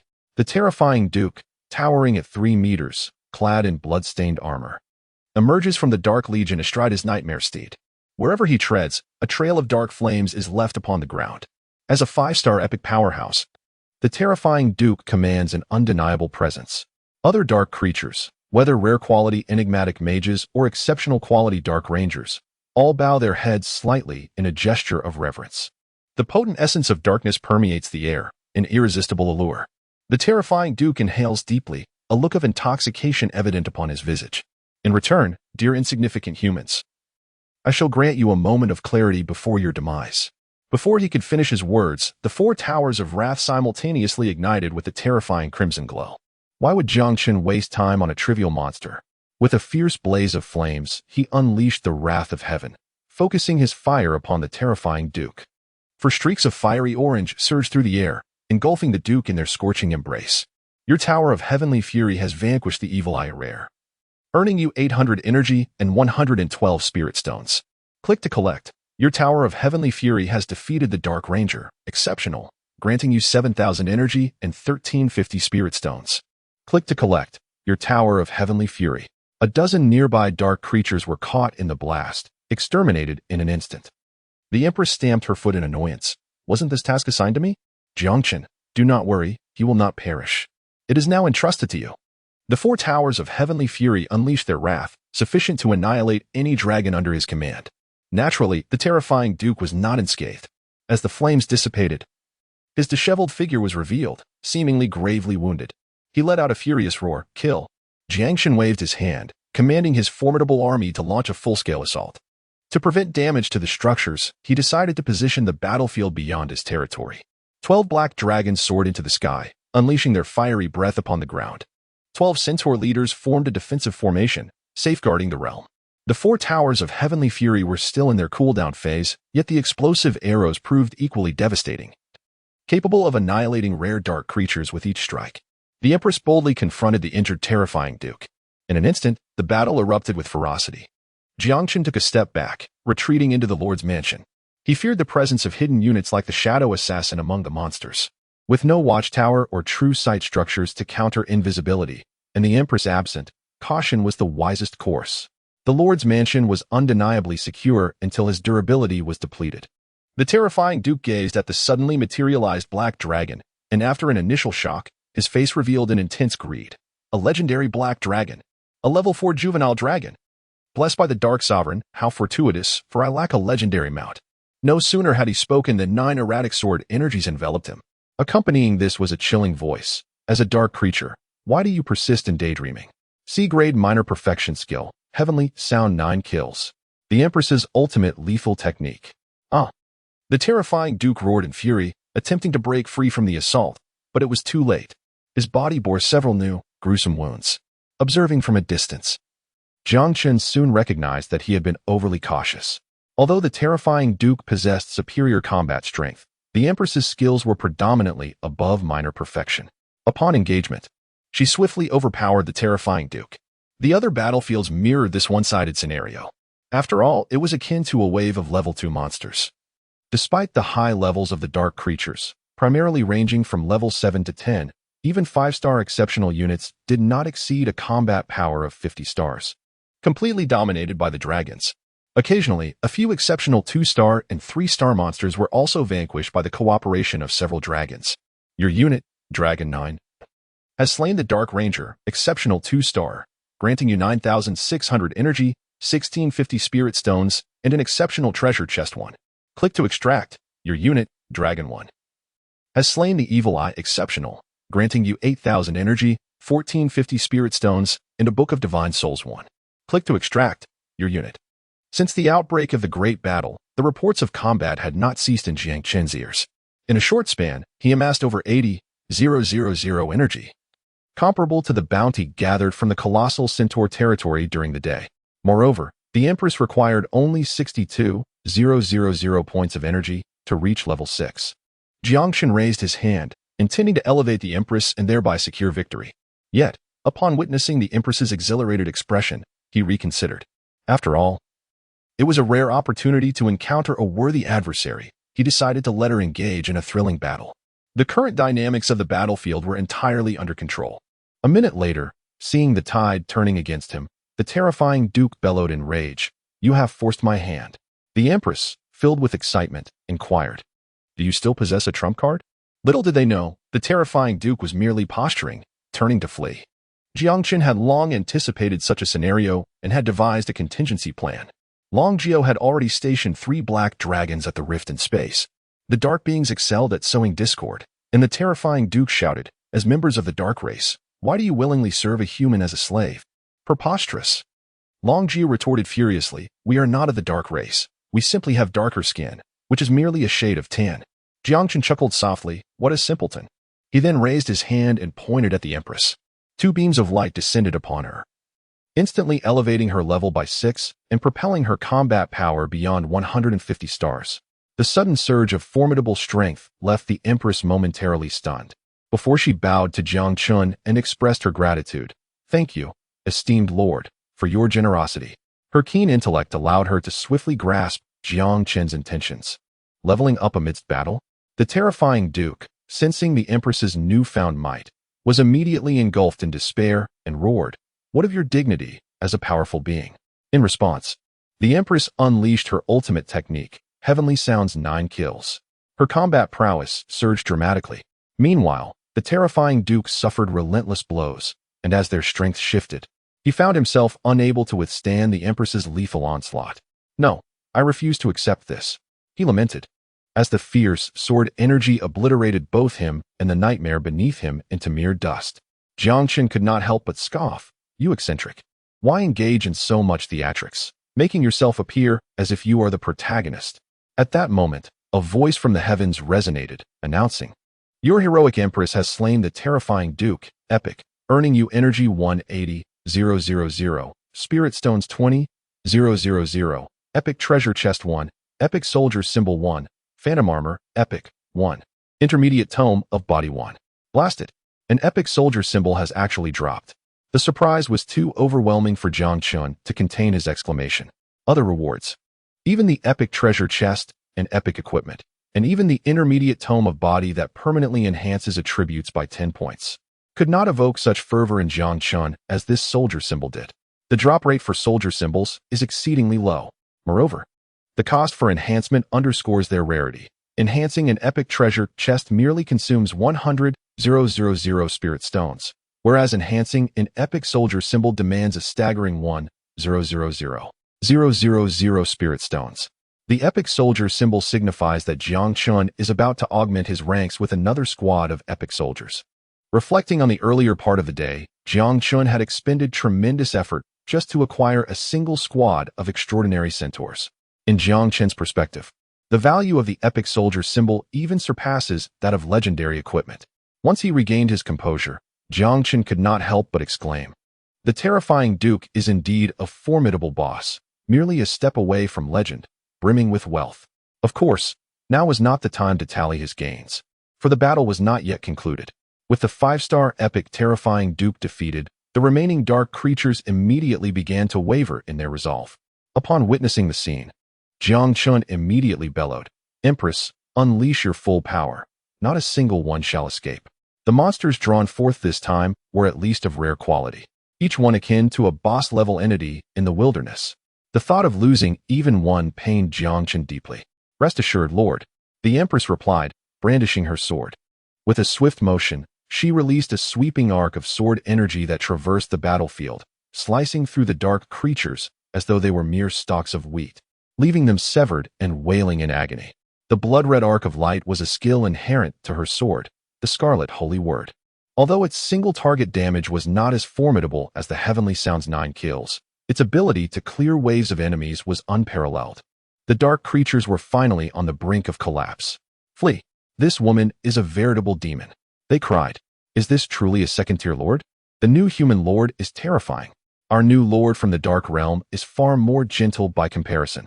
With sword energy cascading through the air, the aura of death enveloped the battlefield. Each strike from the Empress's sword claimed the life of a creature. At level 6, she was a harbinger of slaughter against these low-tier foes, who possessed combat power scarcely exceeding 50 stars. Even the dragons showed signs of trepidation. Dragon 9 muttered, "This human woman is exceedingly ruthless." Jiang Chen was pleasantly surprised to discover that, under the formidable intimidation of the Empress, the loyalty of his formidable troops, the dragons and the centaurs, had significantly increased once more. Soon, the battlefield fell into a profound silence. After sensing the atmosphere for a moment, the Empress softly declared, "My lord, I am fortunate to have fulfilled my duty. All invading foes have been vanquished." "Excellent." Jiang Chen approached the Empress, gently smoothing her slightly disheveled long hair. "You have worked hard."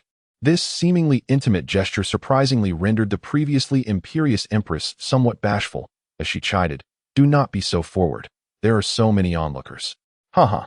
Jiang Chen laughed heartily, then effortlessly conjured 10 high-grade spirit stones, placing them into the Empress's hands. "This is a well-deserved reward for you, as I am just in my judgments of merit and demerit." The Empress accepted the spirit stones with delight, exclaiming, "With these high-grade spirit stones, my heavenly sound technique will soon be restored to perfection." Observing the spirit stones, Long Jiu also leaned forward eagerly, subtly hinting, "My lord, little Jiu has worked hard as well." Jiang Chen gently patted Long Jiu's head as a token of commendation. After a prolonged wait, Long Jiu realized that her lord was merely toying with her, and she immediately pouted, exclaiming, "My lord shows favoritism." Jiang Chen cast her a glance, questioning, "Are you so entranced by glittering objects that you find yourself unable to move?" He offered her spirit stones, pondering their utility beyond mere collection. In the hands of the Empress, high-grade spirit stones could swiftly be converted into formidable combat power. Yet, as a dragon of the Dragon Clan, Longjia was simply enamored with shiny things. It is widely acknowledged that collecting is a pastime that demands significant financial investment. At that moment, the Heavenly Tao presented the battle report. Battle report. Enemies annihilated. 308 rare units. 24 exceptional units. 1 epic unit. Our casualties, 0. Duration of battle, 11 minutes and 26 seconds. Battle evaluation. B. Base rewards. Spirit stones 200. Energy 2000. Click to collect. Evaluation rewards. Spirit stones 2000. Energy 20,000. Superior treasure chest 2. Click to collect. For any second-tier lord. This battle report signified an extraordinary windfall. However, Jiang Chen, accustomed to lavish feasts, found the rewards rather unimpressive. Yet, he felt powerless. For the battle report rewards were solely determined by the territory level and battle evaluation. Fortunately, this harvest had exceeded Jiang Chen's expectations. With a single click, he extracted all rewards. You have received Energy 534800. You have received Spirit Stones 63820. Excluding the over 80,000 energy collected during the recent battle, he had gained an additional 530,000 energy. In comparison, the 60,000 Spirit Stones seemed less significant. The terrifying Duke had dropped an epic battle talisman, an epic treasure chest, an epic piece of equipment, and a book on intermediate physique. Spectral armor, epic, level 10, durability 42, attributes, physique 15, spirit 15. Soul 10, load -10, skills, fear-devouring heart, spectral guardian, phantom stride. A masterpiece. Not only did its attributes soar, but it also boasted 3 skills, one for control, one for passive defense, and one for stealth. Its only drawback was its considerable load requirement. Jiang Chen resolved to don this armor himself. Though he need not participate in battle, who would ever complain about possessing enhanced survival capabilities? Intermediate physique book. Bind upon use, it increases physique by 10 points. Each unit, lord, hero, unit, may use up to 100 copies per year. Without hesitation, he decided to utilize the attribute book for his own benefit. A flash of golden light enveloped him. Jiang Chen's physique has once again surged by an impressive 10 points. In addition to the formidable contributions of the terrifying Duke, the gains from the minor creatures are equally remarkable. 1 low-level attribute book, 3 exceptional treasure chests, 22 rare treasure chests, 2 exceptional souls of soldier types, 24 rare souls of soldier types, and 18 pieces of rare equipment. Jiang Chen stifled a yawn. The hour had struck midnight. After a long day of toil, he felt a wave of weariness wash over him. He refrained from hastily opening the treasure chest and instead retrieved the epic emblem of arms. Although unverified, a persistent rumor circulated on the Lord's Forum that formidable monsters would yield more powerful troops when their emblems were activated. He harbored hopes that this assertion held truth, wishing for the emergence of a formidable unit. With a flourish, the emblem was cast forth, transforming into a luminous portal that stood upright in the void. Not only Jiang Chen, but also the Empress and the mighty dragon were tense with anticipation, their gazes fixated on the imminent arrival of the troops. In no time, a tall, golden figure stepped through the portal. To Jiang Chen's astonishment, it was a female troop. What further astonished him was that these female warriors came equipped with armor and weaponry. Each bore an exquisite visage, and their golden, form-fitting armor accentuated their perfect proportions, far surpassing the supermodels of Jiang Chen's former life. Their weaponry was equally remarkable, consisting of 2 golden pistols, with arcs of lightning crackling and dancing around their tips. Soon, 12 troops stood before Jiang Chen, and the crimson-haired warrior at the forefront stepped forward confidently, her right hand thumping against her chest. I am Cynthia, the leader of the goddess warriors, and I pay my respects to you, Lord. Jiang Chen was momentarily taken aback. Do you possess names? He inquired. For even the legendary black dragon summon that morning lacked a name.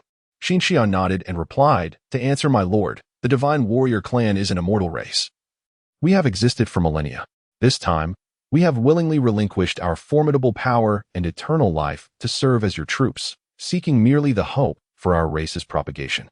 The divine warriors, a race he had never heard of before.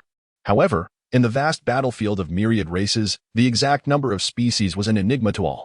Thus, Jiang Chen's astonishment was fleeting, and he quickly returned to his normal demeanor.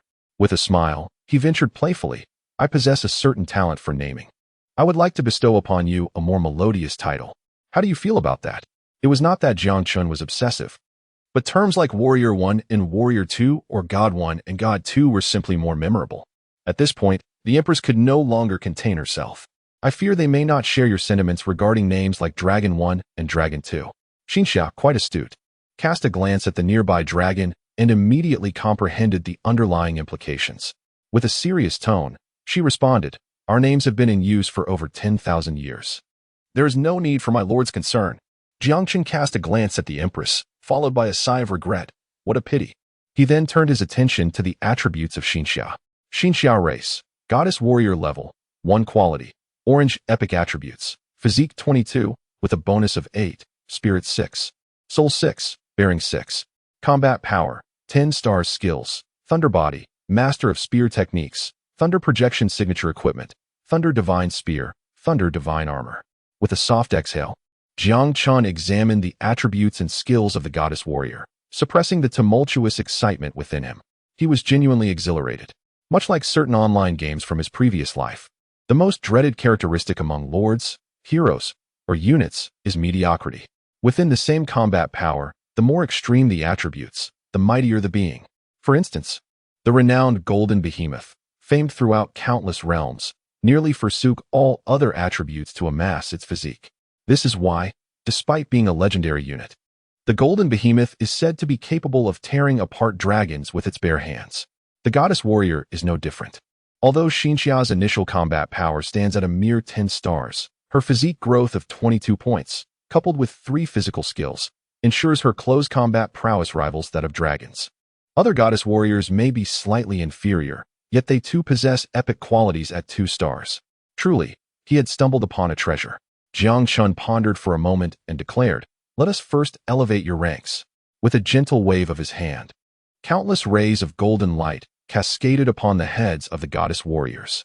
Your unit, Cynthia, has ascended to level 2, consuming 700 points of energy. The upgrade experience required for a 3-star epic unit is approximately 70 of that needed for a legendary dragon, while a 2-star epic unit requires around 60. A dazzling golden light flashed, and all goddess warriors reached level 5, expending a total of 226,300 energy points. Subsequently, Jiang Chen elevated all dragons to level 5 as well, consuming an additional 156,000 points of energy. With 17,000 energy points remaining, Jiang Chen refrained from further actions. The battlefield of myriad races is ever-changing. He resolved to allocate resources based on the actual circumstances tomorrow. Jiang Chen stifled another yawn. Today had been arduous for everyone, and it was time to seek respite. As he departed, Xinxia suddenly turned to her sisters and declared, "Ladies, we have achieved naught. Yet we have ascended by 5 levels through such an abundance of energy. This is a desecration of our honor as warriors." The vice-captain, Giselle, nodded in agreement, adding, "Indeed, we shall venture forth to hunt monsters and repay our Lord's generous gifts." The proud goddess warriors rallied to the call, their spirits ablaze with determination. The Empress observed the fervent enthusiasm of the goddess warriors, nodding in approval before departing alongside Jiang Chen. Upon returning to the Lord's estate, he entered the bedroom. Jiang Chen first placed nearly 100 pieces of unused fine iron equipment, along with the fine iron sword he had recently forged, onto the trading platform. Subsequently, he posted several purchase requests. Only then did he lie down in bed, preparing to rest. However, just as he settled in, he received a notification from the Heavenly Tao. "Your unit, Cynthia, has slain a lizardman warrior, gaining energy 3. At that moment, the voice of the Empress echoed from the doorway. "They have ventured out to hunt monsters." "I understand," Jiang Chen nodded. Given their current strength, even if they encountered the recently formidable Duke, they could easily encircle and defeat him. He then gazed at the Empress's graceful figure, puzzled. "Is there something to attend to at this late hour?" The Empress pouted, "My lord, where shall I sleep?" "You shall sleep." Just as Jiang Chen was about to say, "You sleep in a humble dwelling," he suddenly recalled his prior commitment to show respect to the female emperor. The environment of a second-rate residence was hardly desirable, even for a dog. "Why don't we make do together for one night? This is the treatment befitting a lord." With that, Jiang Chen shifted closer to the bed, encouragingly stating, "Do not harbor any reservations. Feel free to lie down boldly. With my character as a lord, how could there be any ill intentions?" He displayed a complete lack of gentlemanly decorum. The female emperor shot Jiang Chen a disapproving glance and retorted, "Never mind. I shall sleep on the floor. Hand me the bedding." Jiang Chen readily replied, "All right." Even with respect for the powerful, one cannot allow the lord to sleep on the floor. Thus, The two of them descended into a deep slumber, one above the other. Jiang Chen slept soundly, unaware that the regional channel was thrown into chaos in the dead of night. Wei Ming exclaimed, "A filthy thunder has descended upon us, brothers, and it's right by my territory. Please help me analyze which deity is responsible. I am trembling in fear." The night was still somewhat calm. Yet this incident had shattered the tranquility. Mu Qingshuang remarked, "It looks terrifying. My territory is quite distant, and I feel nothing." Naturally, there were other lords near Jiang Chen besides Wei Ming. "Brother Wei, I also see it. It seems our territories are not far apart. I shall stick with you from now on." Wei Ming replied, "I don't even know if I can survive tonight, and you want to stick with me? I dare not even close my eyes, fearing that if I do, I may never awaken." Yin Man expressed, "I truly envy your fortune.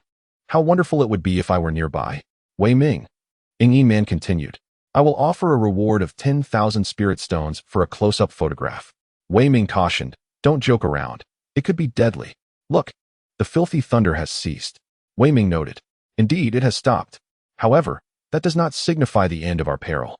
And Xuxia added, "Exactly. If this is truly an invasion of darkness, then from this moment onward, you must be vigilant." Fortunately, after several minutes had passed, there were no celestial notifications of fallen lords. Just as the regional channel was about to fall into silence, Lord Jiang Chen has placed 126 pieces of exquisite iron equipment for sale at the trading post. The sale method: auction or fixed price. Auction duration: 6 hours.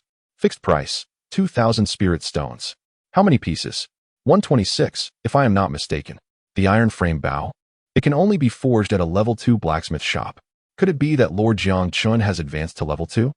Not only bows but also armor and other equipment, which suggests that these items were not crafted at all. It startled me. To level up to 2 in just one day after opening the server is truly unprecedented. With such an abundance of attribute-laden equipment, could it be that Lord Jiang Chen has discovered a monster gathering site? Wei Ming. Indeed, exceptional troops are formidable. I too have discovered a goblin gathering site. Yet I dared not take action today.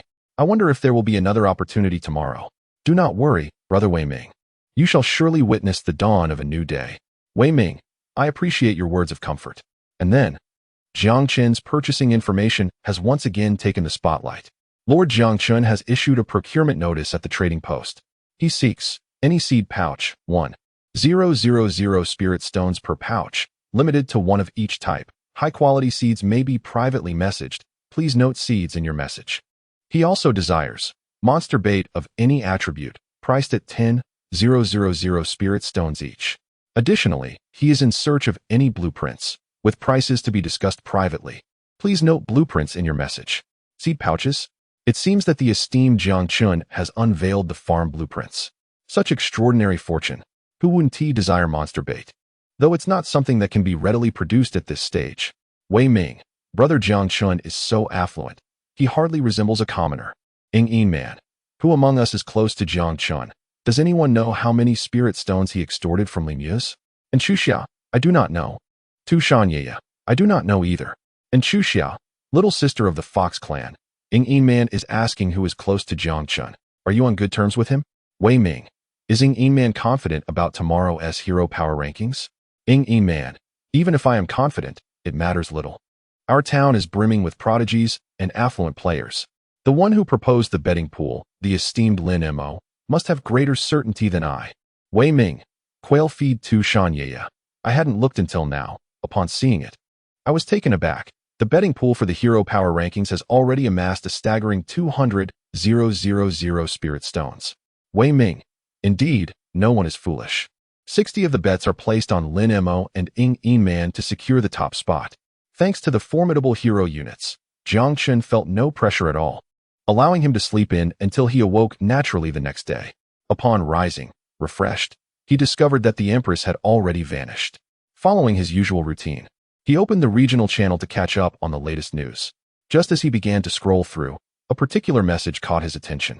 "And Xuxia, an epic boss has appeared in my territory, and I cordially invite nearby lords to join forces in its eradication, with rewards distributed according to contribution." Jiang Chen naturally recalled that yesterday, and Xuxia had purchased a large quantity of exquisite iron swords from him, intending to eradicate this epic monster. Initially, and Xuxia had exuded an air of unwavering confidence. Yet now she sought collaboration to eliminate the threat. Could something unexpected have transpired? To his surprise, Jiang Chen found himself feeling a twinge of joy at Inchuxia's failure, a sentiment he deemed rather inappropriate. Now that Inchuxia had faltered, if he intervened, it would hardly be considered usurping the monster, but rather lending assistance. Nevertheless, he needed to ascertain the specifics of the situation first. Lost in thought, Jiang Chen initiated a video call to Inchuxia. The connection was established swiftly. In the past, Jiang Chen's initiative to video call would have filled Inchuxia with exuberance. But now, her face bore the marks of exhaustion. Did you see the message I sent? Jiang Chen nodded thoughtfully and inquired with curiosity, what transpired? With your D-class Lord talent, the source of your power, and 3 teams of rare troops, it seems improbable that you could not subdue even a single epic monster. Typically, the combat strength of a level 10, 1-star epic creature hovers around 70 stars. Given the enhancements from your territory and troops, Inchuxia's forces should possess at least 30 stars in combat prowess. With Inchuxia's formidable tactical acumen, vanquishing this epic beast should be well within reach. Don't mention it. Inchuxia replied with evident frustration. That accursed black-striped tiger demon possesses a cloaking ability, and the information I received previously was misleading. Jiang Chen's eyes lit up. Could it be that it exceeds level 10? This is marvelous. Inchuxia, oblivious to Jiang Chen's expression, shook her head and said, it is indeed level 10, but it is not a unit. Rather, it is a level 10 epic hero. A hero of the demon race. It can command a small squad of exceptional wraiths. Judging by the combat prowess exhibited by the wraiths, the black-striped tiger demon possesses at least B-level dominion. B-level dominion can enhance all attributes of a unit by 30. Jiang Chen was uncertain whether to commend Inchuxia for her good fortune or to lament her misfortune. However, one thing was indisputable. To encounter such formidable monsters merely 3 kilometers beyond the territory truly elicited his envy. Jiang Chen sighed. Inchuxia shot him a glance and exclaimed, I'm utterly exasperated. Not only have I suffered significant losses this time, but there is also this soul fine iron mine near my territory. How can I upgrade to level 2 without securing it? Jiang Chen chuckled. Do not rush. I shall assist you forthwith. A level 10 epic hero possesses a staggering 200,000 in slaying power alone. Inchuxia's eyes sparkled with delight. Is your territory in close proximity to mine? Having witnessed the combat prowess of the Centaur chief, she knew that a squad of exceptional troops would provide immense support. Not far. Jiang Chen replied candidly, it is merely over 100 kilometers. 100 kilometers? Inchuxia's voice rose an octave, and she quickly added, there is no need, that is simply too distant.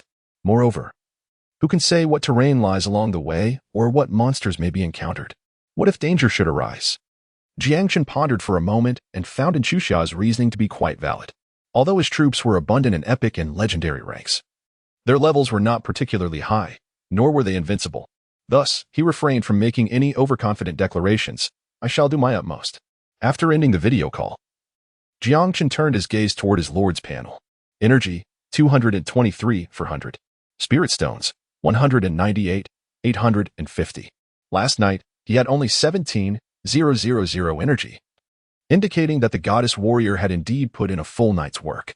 Observing such a considerable amount of energy, Jiang Chen began to formulate a plan.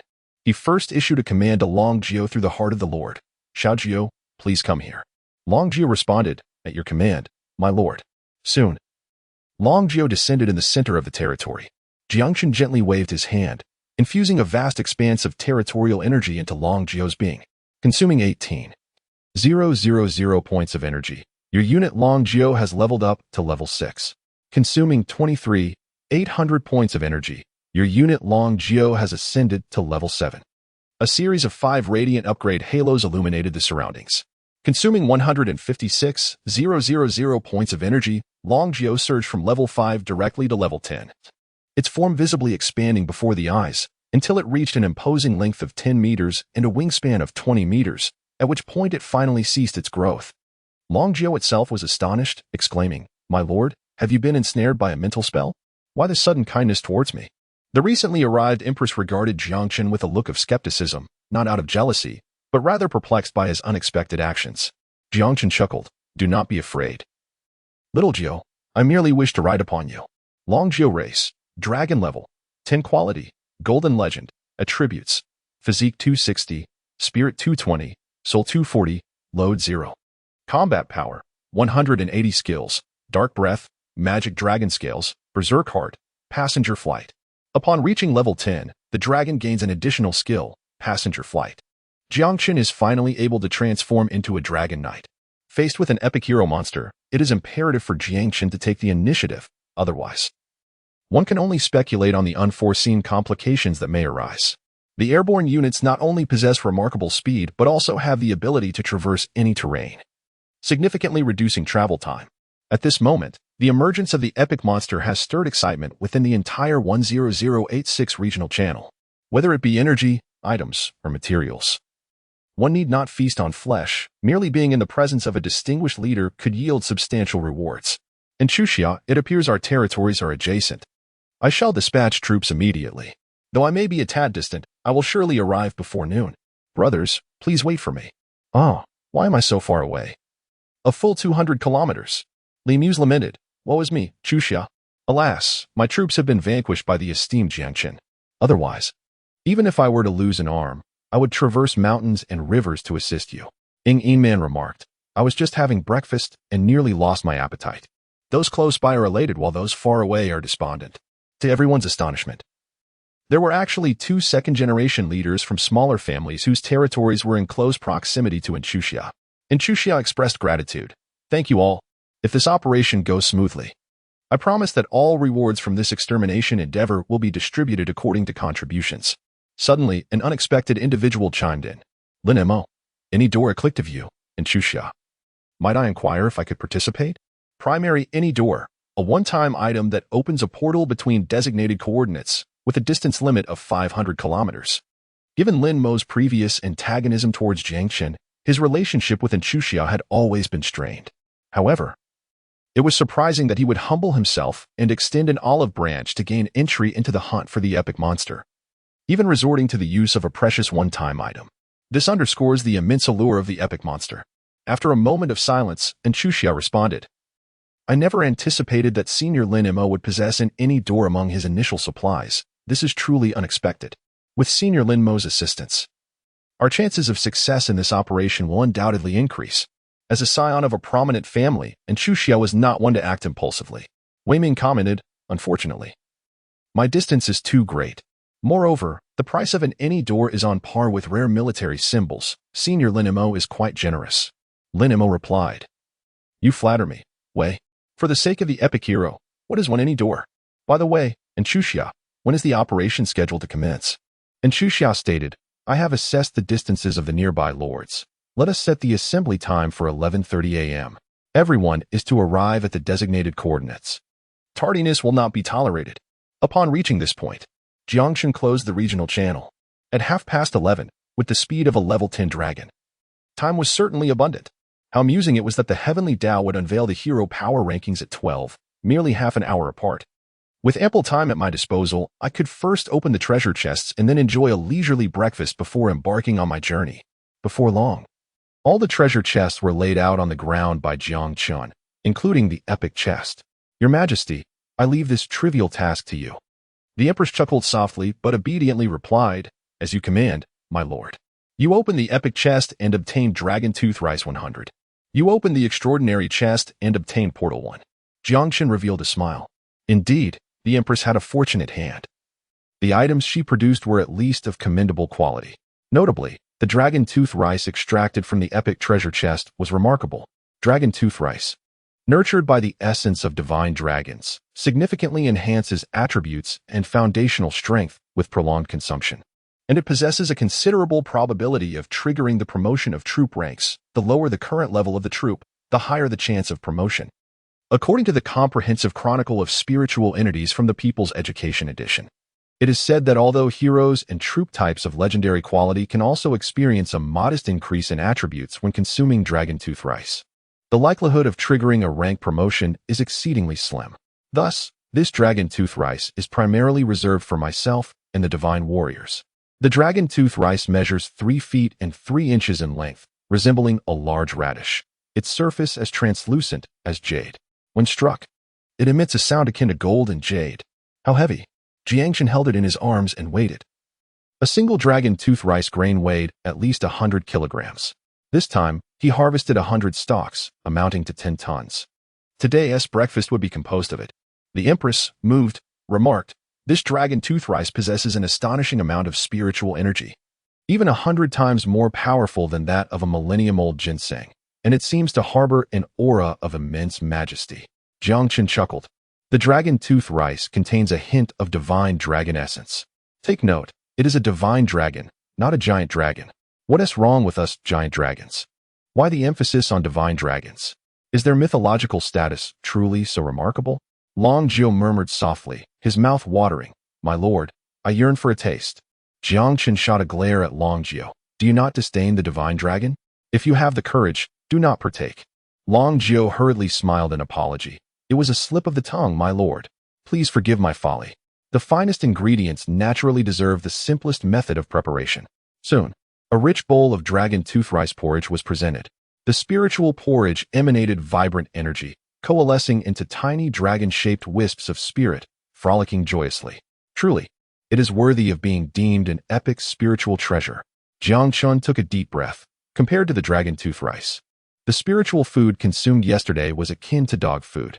A bowl of spiritual porridge was devoured. Jiang Chen felt a surge of warmth enveloping his entire body. Prompt: "You have consumed dragon tooth rice, increasing your physical strength by 2 and your spiritual power by 1. Impressive." Jiang Chen was filled with joy. "Bring me another bowl." Before the meal commenced, the goddess warriors were summoned back by Jiang Chen through the Lord's heart. Having spent the previous night in battle, they appeared travel-worn. Yet their exquisite beauty remained undiminished. The leader of the goddess warriors, Cynthia, spoke with sincerity. "Such a precious delicacy. We sisters feel unworthy to partake."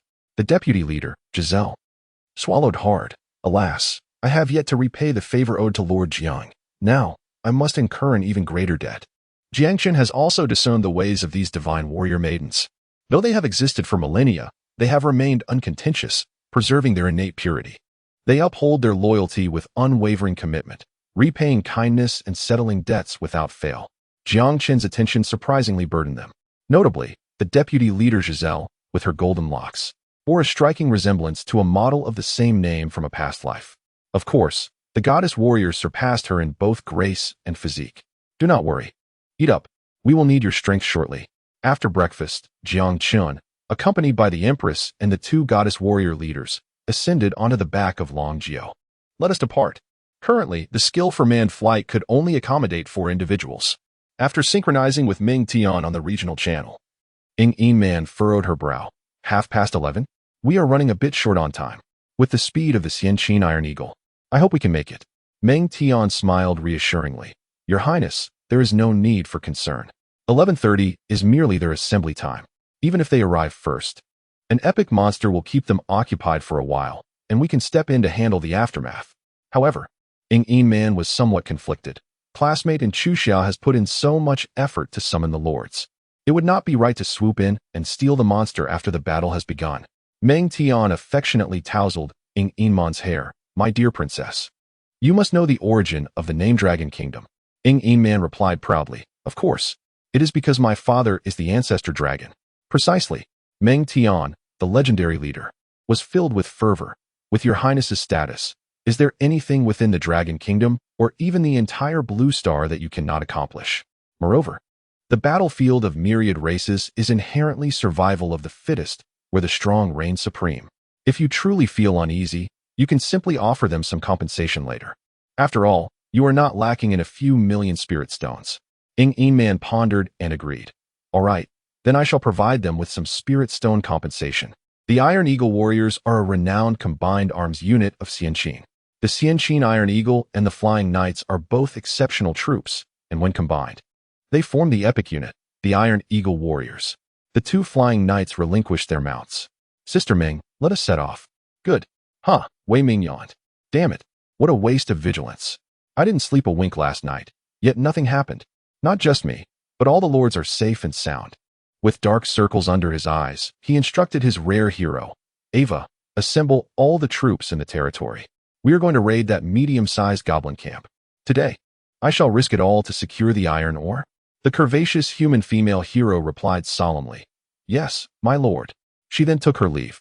Wei Ming watched the elegant form of the female hero, swallowing hard. "I've been treating Ava like a deity, Soon I'll become a complete sycophant like Li Muse. But my favorability only increased by 4 points. When will I ever reach 90 points?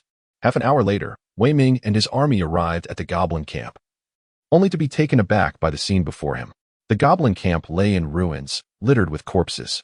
The female hero Ava examined the area for a moment and said gravely, "My lord, there are remnants of dark energy here.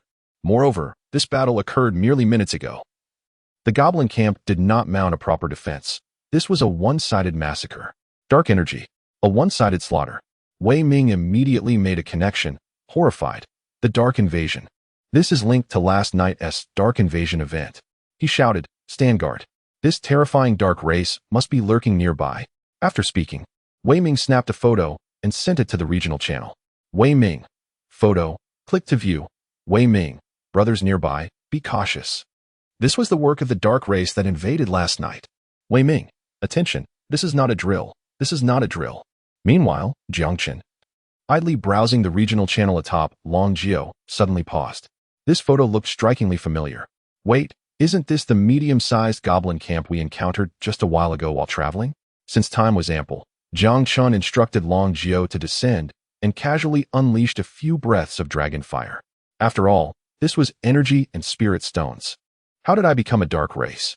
Wei Ming's photo sent the nearby lords trembling in fear, while the instigator, Jiang Chen, remained at ease. Longjio soared swiftly through the skies, the wind rushing past. Jiang Chen's abilities were rather mediocre. In a moment of helplessness, he could only wrap his arms around the slender waist of the empress from behind, which allowed him to stabilize his position. Wei Ming, a second-generation leader, was not entirely bad. At the very least, he demonstrated a sense of righteousness, though his intellect left much to be desired. With the acquisition of dragon tooth rice, Jiang Chen found himself disinterested in ordinary food.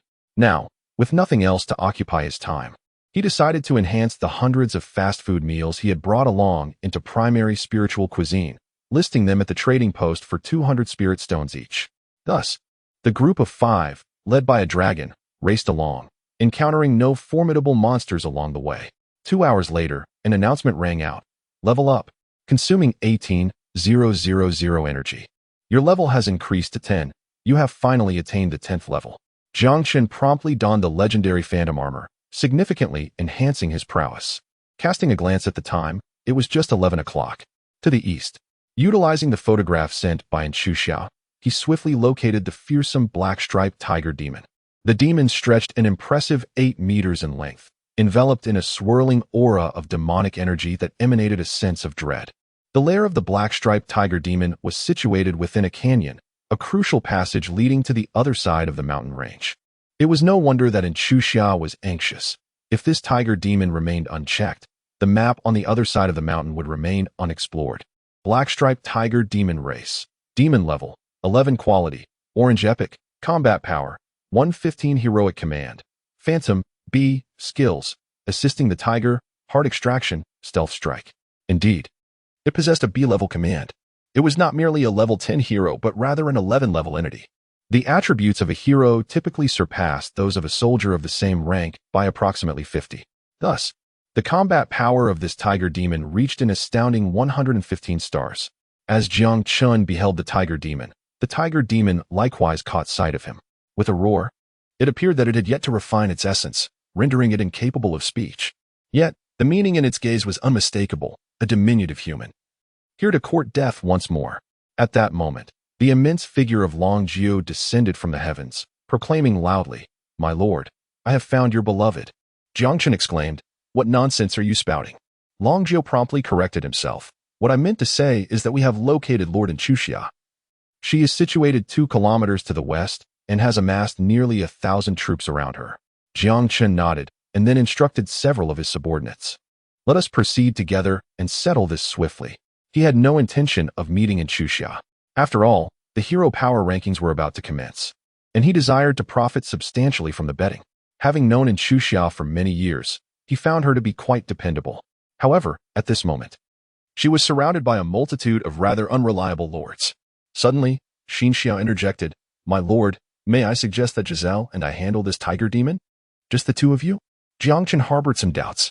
Although the combat prowess of the goddess warriors surpassed that of their peers, the disparity in levels was considerable. Very well. Nevertheless, upon witnessing Xinxia's insistence, Jiang Chen acquiesced. I shall grant you 10 minutes, should the battle remain unresolved after this duration. I will summon the Empress to intervene. Thank you, my lord, Xinxia replied. The two goddess warrior leaders erupted with terrifying electric power, their eyes transforming into a vibrant azure. Thunderstorm battle body. With a resounding force, their bodies launched forth like cannonballs, causing the ground to crack and dust to swirl in a whirlwind. At this moment, the black-striped tiger demon was utterly bewildered. As Long Jiao descended, it fixated its gaze. What did it behold? A dragon? Judging by its size, it appeared to be of considerable rank. Following the eruption of the two goddess warriors, the black-striped tiger demon felt as if its mind had momentarily shut down. What manner of race was this, with a physique surpassing even its own demonic kind? There was no time left for contemplation. Roar! In a frantic maneuver, it opened its mouth wide, revealing an abyssal darkness akin to the entrance of hell. 12 wraiths surged forth, interposing themselves before the tiger demon. Their expressions were fierce, showcasing a variety of races: humans, beasts, dwarves, and even a colossal whale warrior from the deep sea. The 5-meter-tall whale warrior wraith was struck by Xinxia's forceful charge, disintegrating into a cloud of black mist. It struggled to regain its form, yet the tendrils of lightning seemed its nemesis. Ultimately, this wraith could only dissolve helplessly, a look of relief gracing its visage. Your unit, Xinxia, has slain a wraith exemplary. You have gained energy 10,000, spirit stones 800. Instant annihilation. The tiger demon, witnessing this, finally succumbed to fear, particularly as the terrifying dragon had yet to unleash its talents. Where do you think you're going? Giselle bellowed as she pursued the fleeing tiger demon. Though her combat rating was a mere 58 stars, her physical prowess soared to 134, rivaling that of the epic tiger demon.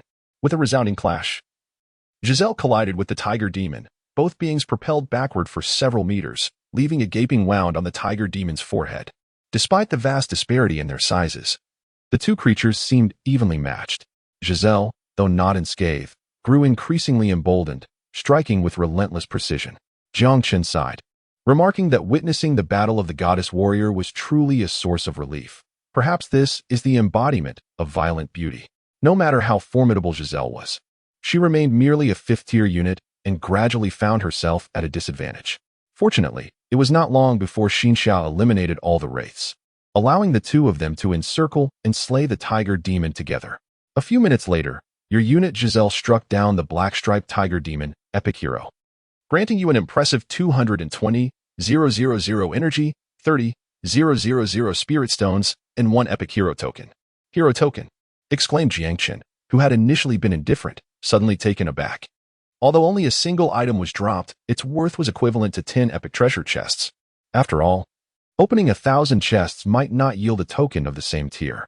In addition to the epic hero token, this battle netted a total of 320,000 energy and nearly 40,000 spirit stones.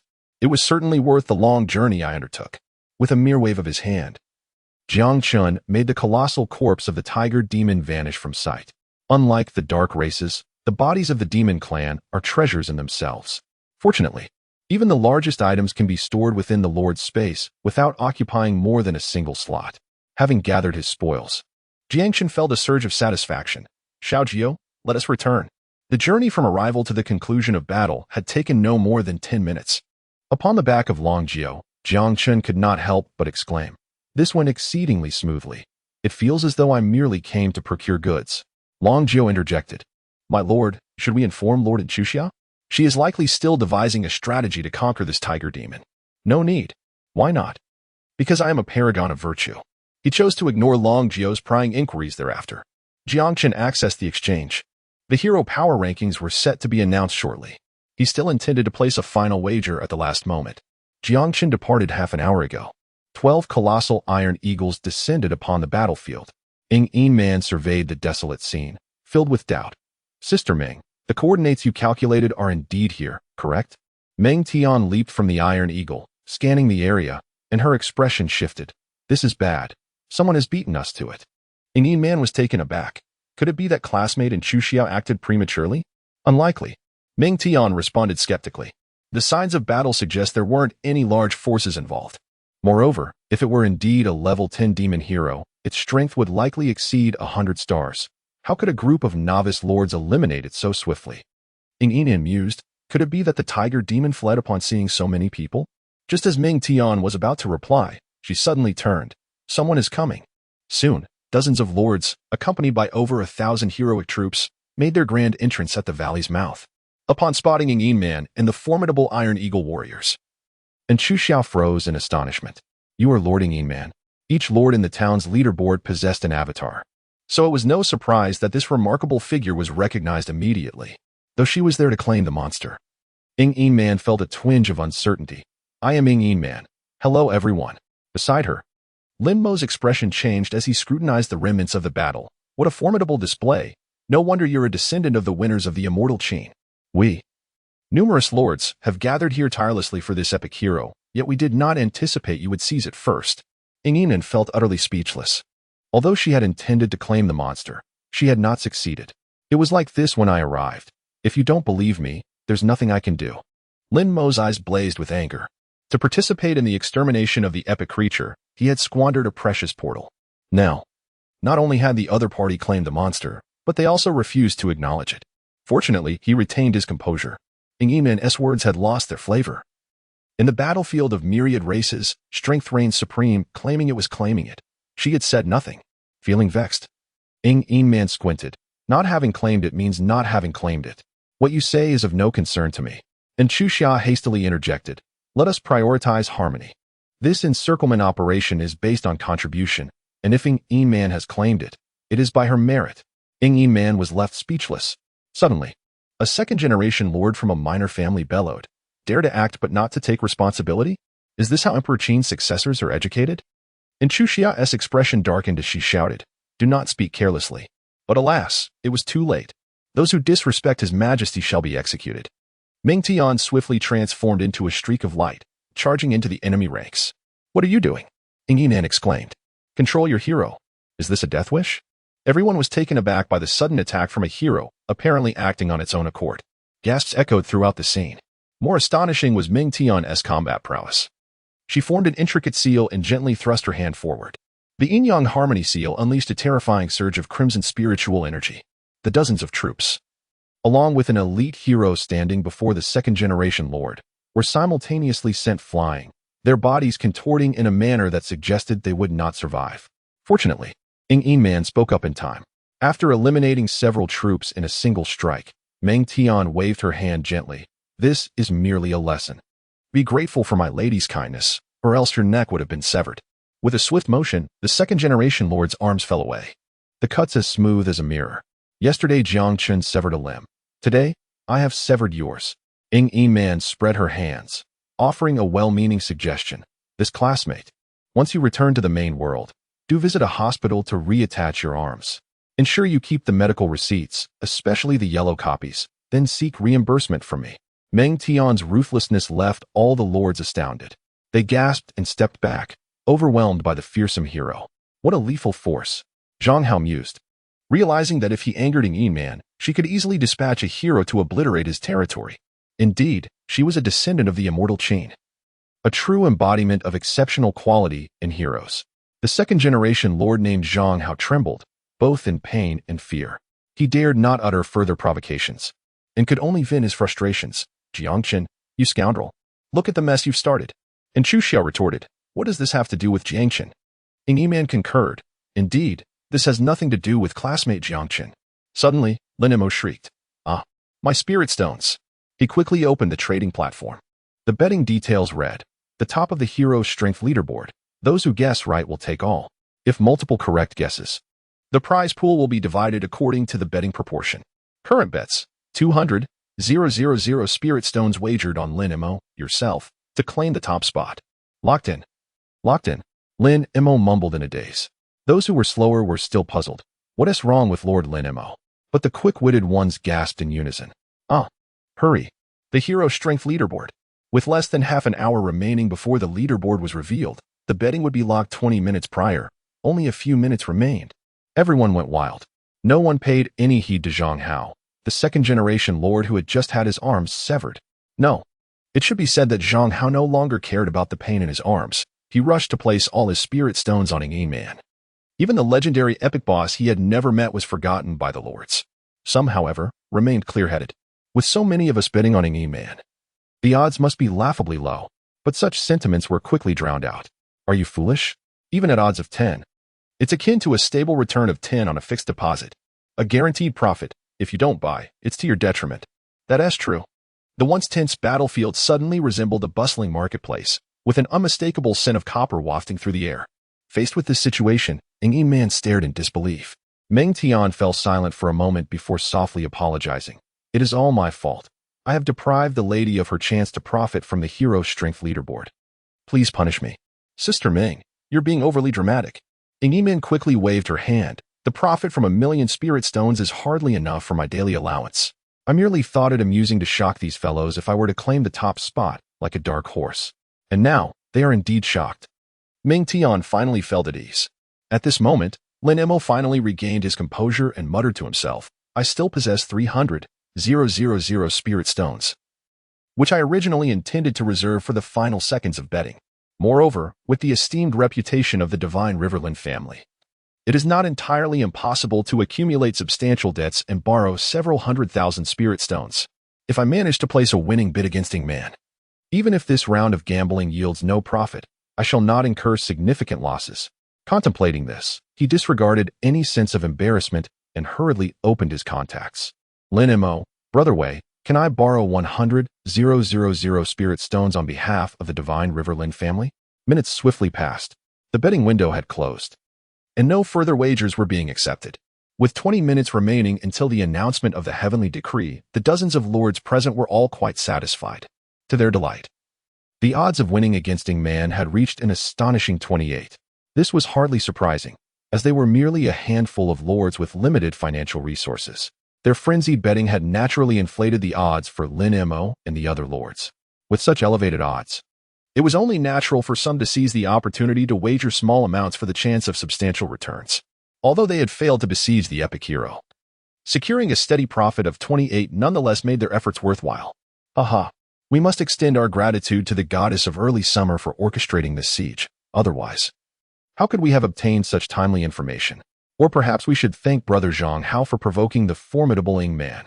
Haha, Brother Wang, how much did you wager? Not much, just 80,000 spirit stones. I truly envy your wealth, Brother Wang.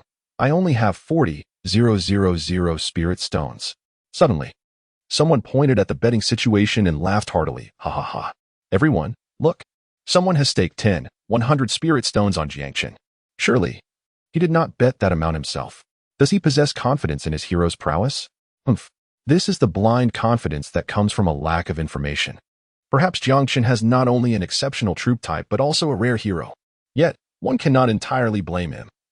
Had he not witnessed the power of Ing Man's hero, he might have succeeded in his underhanded tactics. Lin Mo scoffed, even without the formidable Ing Man. That Jiang Chen lad is merely overestimating himself. At this juncture, I shall lay all my cards on the table. I am an exceptional hero. Otherwise, I would not be foolish enough to wager 200,000 spirit stones on myself. As he spoke, Lin Mo was filled with regret. Someone quietly remarked, even the exceptional hero Lin Mo feels inadequate. Could it be that Ing Man is truly an epic hero? On the back of Longjiu. Jiang Chen was nearly thrown off in his excitement. He knew that before the betting window closed, there would inevitably be a flood of substantial wagers. However, he had not anticipated such an overwhelming amount. According to the rules, if no one bet against him at the top, he could secure the entire pool of millions of spirit stones with just a single spirit stone wager. Yet, for safety's sake, he decided to stake 10,000 spirit stones in the final moments. It proved to be a prudent decision, as someone indeed placed a bet on him. However, after the initial excitement subsided, Jiang Chen wondered aloud, who placed the additional 100 spirit stones? A notification chimed as a message from a friend arrived. It was in Chuxia. Could it be that this girl wagered 100 spirit stones on me? In Chuxia, Jiang Chen, I am currently organizing a great army to combat the epic boss. It is inconvenient for a video call, so I can only message. Jiang Chen, I comprehend. It is rather inconvenient for me to video call while soaring in the sky. And Chuxia, Jiang Chen, have you pressed your own ranking with 10,000 spirit stones? There is no need for pretense any longer. Jiang Chen, indeed. It was I who suppressed it. In Chuxia, I do not wish to dampen your spirits, but alas, your spirit stones may be destined to go to waste. Oh? Jiang Chen was, of course, unaware of the events that transpired after his departure. Listening to Inchushia's words, although he held confidence in himself, curiosity began to stir within him. Jiang Chen, what is the matter? Is Lin Mo's status as a hero exceptionally high? He is aware that Lin Mo also participated in the expedition. Inchuxia, indeed, his status is quite elevated. Lin Mo is an extraordinary hero. However, what is even more astonishing is Ying Man. Jiang Chen, what happened to Ying Man? Inchuxia, she seized our epic boss. Jiang Chen? Shortly thereafter, Inchuxia began to elaborate on the terrifying aspects of Ming Tian. Inchuxia, her hero is at least extraordinary and may even be epic. Unfortunately, the events unfolded too swiftly for me to capture a video. In any case, you should mentally prepare yourself. Jiang Chen, you haven't also placed a bet on Yin Man. Have you? Inchuxia, of course, not betting would be foolish, wouldn't it? I've wagered all 500,000 spirit stones with a fixed return of 28, which is equivalent to obtaining 140,000 spirit stones for free. When I think about it, it actually brings me quite a bit of joy. Jiang Chen, Inchuxia, what is the matter? Jiang Chen, no, nothing at all. He finally comprehended why, at the critical moment, millions of spirit stones would surge into the betting pool. This Yin Man truly is my benefactor, possessing extraordinary heroes, and even epic ones. It appears that Yin Man is not an ordinary progeny of winners. She is likely of direct lineage. With this thought in mind, Jiang Chen imparted a piece of advice to Inchuxia. Jiang Chen, in early summer, the day after tomorrow marks the 3rd day since the opening of the region. The Lord may traverse back to Blue Star once. Upon your return to Blue Star, investigate the true nature of this Yin Man. Jiang Chen, additionally, when you return home, perhaps you could ask your mother for some money. Inchuxia, yes, even without your suggestion, I would have checked myself. As for the spiritual stones, considering the profits from this venture, I should have enough for the time being. Jiang Chen, you are truly adorable. Inchuxia closes the chat interface. If she is indeed an epic hero, she poses a certain threat to the Empress. The primary concern lies in the fact that without witnessing the hero's combat prowess firsthand, it is rather challenging to assess her strength. Fortunately, Chuxia provided this information. Otherwise, it would have been easy to encounter unforeseen difficulties. In light of this, Jiang Chen gently patted the waist of the Empress. Level up. In an instant, the Empress tensed, her cheeks flushed with both embarrassment and irritation. If you're going to embrace me, do it properly. If you keep being so hands-on, then go embrace Xinxia instead. No sooner had she spoken, a brilliant golden aura erupted. Consuming 47,600 energy, your hero, the Empress, ascends to level 7. Consuming 60,800 energy, your hero, the Empress, ascends to level 8. Consuming 75,600 energy, your hero, the Empress, ascends to level 9. Consuming 92,000 energy, your hero, the Empress, ascends to level 10.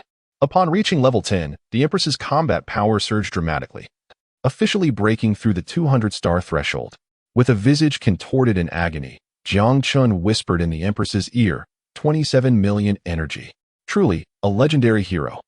He remarked that this endeavor had effectively turned into a labor of love for her. After witnessing the Divine Warriors' combat prowess far surpassing that of their peers, Jiang Chen initially intended to elevate the Divine Warriors first. 30 million energy would suffice to raise all Divine Warriors to level 7. However, a few words from Inchuxia altered his course of action. The millions of spirit stones in the betting pool were a prize he deemed essential. With such a fortune, Jiang Chen could even contemplate constructing the Empress's unique epic troop building, the Hall of Heavenly Sound. The Empress, momentarily taken aback by the upgrade, soon realized her misunderstanding. Suddenly, she recalled Jiang Chen's earlier gesture, which, in the Lord's terms, seemed to be referred to as preparation. My apologies, my lord. I mistakenly thought you to be a lecher. And for that, I am truly remiss. Jiang Chen sighed. It's all right. Next time I experience a similar preparation phase, I hope you won't misunderstand again. As he spoke, he playfully patted the Empress on her waist. Blushing, the Empress replied, I won't. I promise. Suddenly, the notification of a friend message chimed again. To his surprise, it was the little fox. Their previous collaboration had been delightful, leading the little fox to become Jiang Chen's second friend. Tu Shanye messaged, Brother Jiang Chen. At the last moment, I wagered 100 spirit stones on you, only to discover that someone else placed a bet of 10 000 spirit stones. Tu Shanye continued. Tell me honestly, did I wager too little? Jiang Chen was exasperated. It turned out to be this little fox. Jiang Chen, why are you pressing down on me? Is your hand restless? You haven't pressed less. Rather, you've pressed too much. It would have been better not to press at all. The little fox pressed 100 spirit stones, which is equivalent to sharing one of his profits. Tu Shanye. Whoa, your words only confirm that I indeed pressed too little. Ye feels as though she has missed out on a fortune. Jiang Chen was amused. Jiang Chen, you are not foolish. Tu Shanye, brother Jiang Chen, you are so confident. Could it be that, in addition to exceptional troops, you possess extraordinary heroes as well? Before Jiang Chen could respond, the little fox swiftly changed the subject. Tu Shanye, oh my goodness, brother Jiang Chen, quickly look at the regional channel. A suspected epic hero has emerged. Tu Shanye, how careless of me. Why did I press you? Woe is me. I have wasted 100 spirit stones. Jiang Chen glanced at the regional channel and then shot a retort at the little fox. Jiang Chen, do you truly lack conviction? When the enemy arrives, you will undoubtedly be a traitor. Tu Shanye, humph. Ye is already 10 years old, an adult now, and will never become a traitor. Jiang Chen lamented. 10 years old. Impressive. In the regional channel, he exclaimed, why has the odds of defeating the esteemed Yin Man suddenly plummeted to 28? Ha ha ha, you folks are so naive.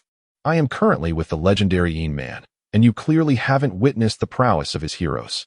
They are astonishingly powerful, capable of annihilating dozens of units in a single strike. Unfortunately, the incident occurred so swiftly that I couldn't even start the recording. Regardless, the betting pool is now locked. Having witnessed Meng Tian's prowess, the lords no longer hesitated and began to boast in the group chat. However, the lords present were but a few dozen, while the town's lords numbered nearly 1,000. Such provocative behavior naturally drew scorn and ridicule. What are you so proud of? A petty triumph.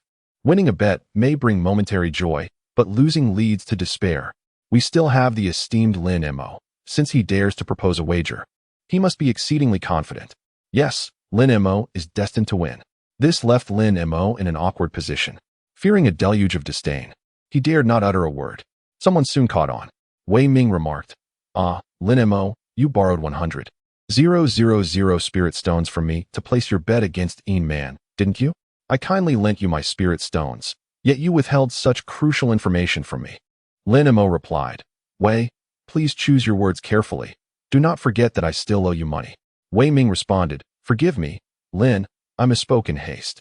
Please overlook my folly. Lin Mo replied, agreed. Mu Qingshuang sighed. Those who owe money are the true masters. What a decline in societal values. The bet, involving millions of spirit stones, brought unprecedented excitement to the regional channel. Messages flooded in, only to be quickly buried beneath subsequent ones. Thus, 20 minutes swiftly passed. 1098, a well-meaning lord initiated a countdown in the regional channel, causing Jiang Chen to feel a twinge of anxiety. Unlike the level-up rankings, the hero combat power rankings were revealed collectively, creating an even grander spectacle. Golden characters, each the size of an acre, appeared above the war fog a kilometer high, captivating all present. Moreover, the leaderboard faced each lord directly. Hero combat power rank 100, Lord Wang Jie, Hero Andrew, reward, excellent treasure chest 1. Prestige 1 hero combat power rank 99, Lord Li Shuang. Damn, they are indeed revealing the rankings from the bottom up. It is said that thousands of years ago, rankings were announced starting from the first place. Unfortunately, it seems that the Heavenly Tao has adopted this poor practice from human entertainment shows. It is no wonder the Heavenly Tao is concerned. If the announcement began with the top spot, would anyone bother to watch the rest? How insightful. Patience is required. One rank will be revealed each second. Soon, we will reach the top 10. Wang Jia exclaimed, Ha ha, I made it into the top 100, gaining a smidgen of prestige. That is prestige, Another went mad. If you can enter the top 100, perhaps your performance is still inferior to his. The Heavenly Tao only ranks and does not disclose specific combat power, attributes, or even quality. This is rather humane, as these details are the greatest secrets of a lord.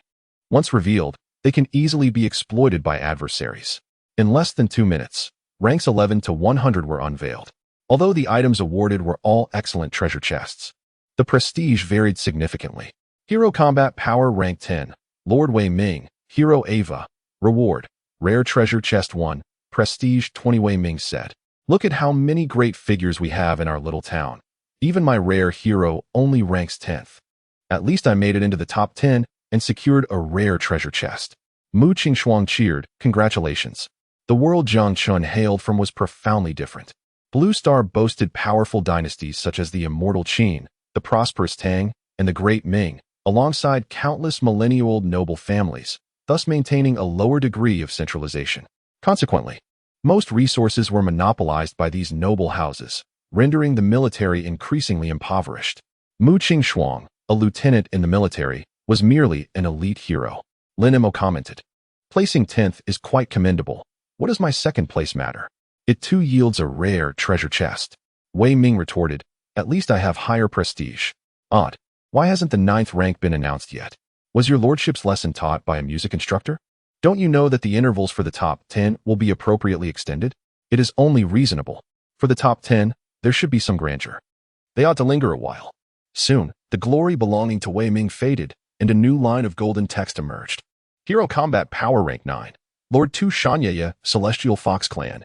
Hero Xin Rue. Reward, Rare Treasure Chest 1, Prestige 30. Goodness. Is this Fox Clan sister truly that formidable? I always thought she was simply an adorable girl. Indeed, she is an adorable girl, but also a powerhouse. A cute powerhouse.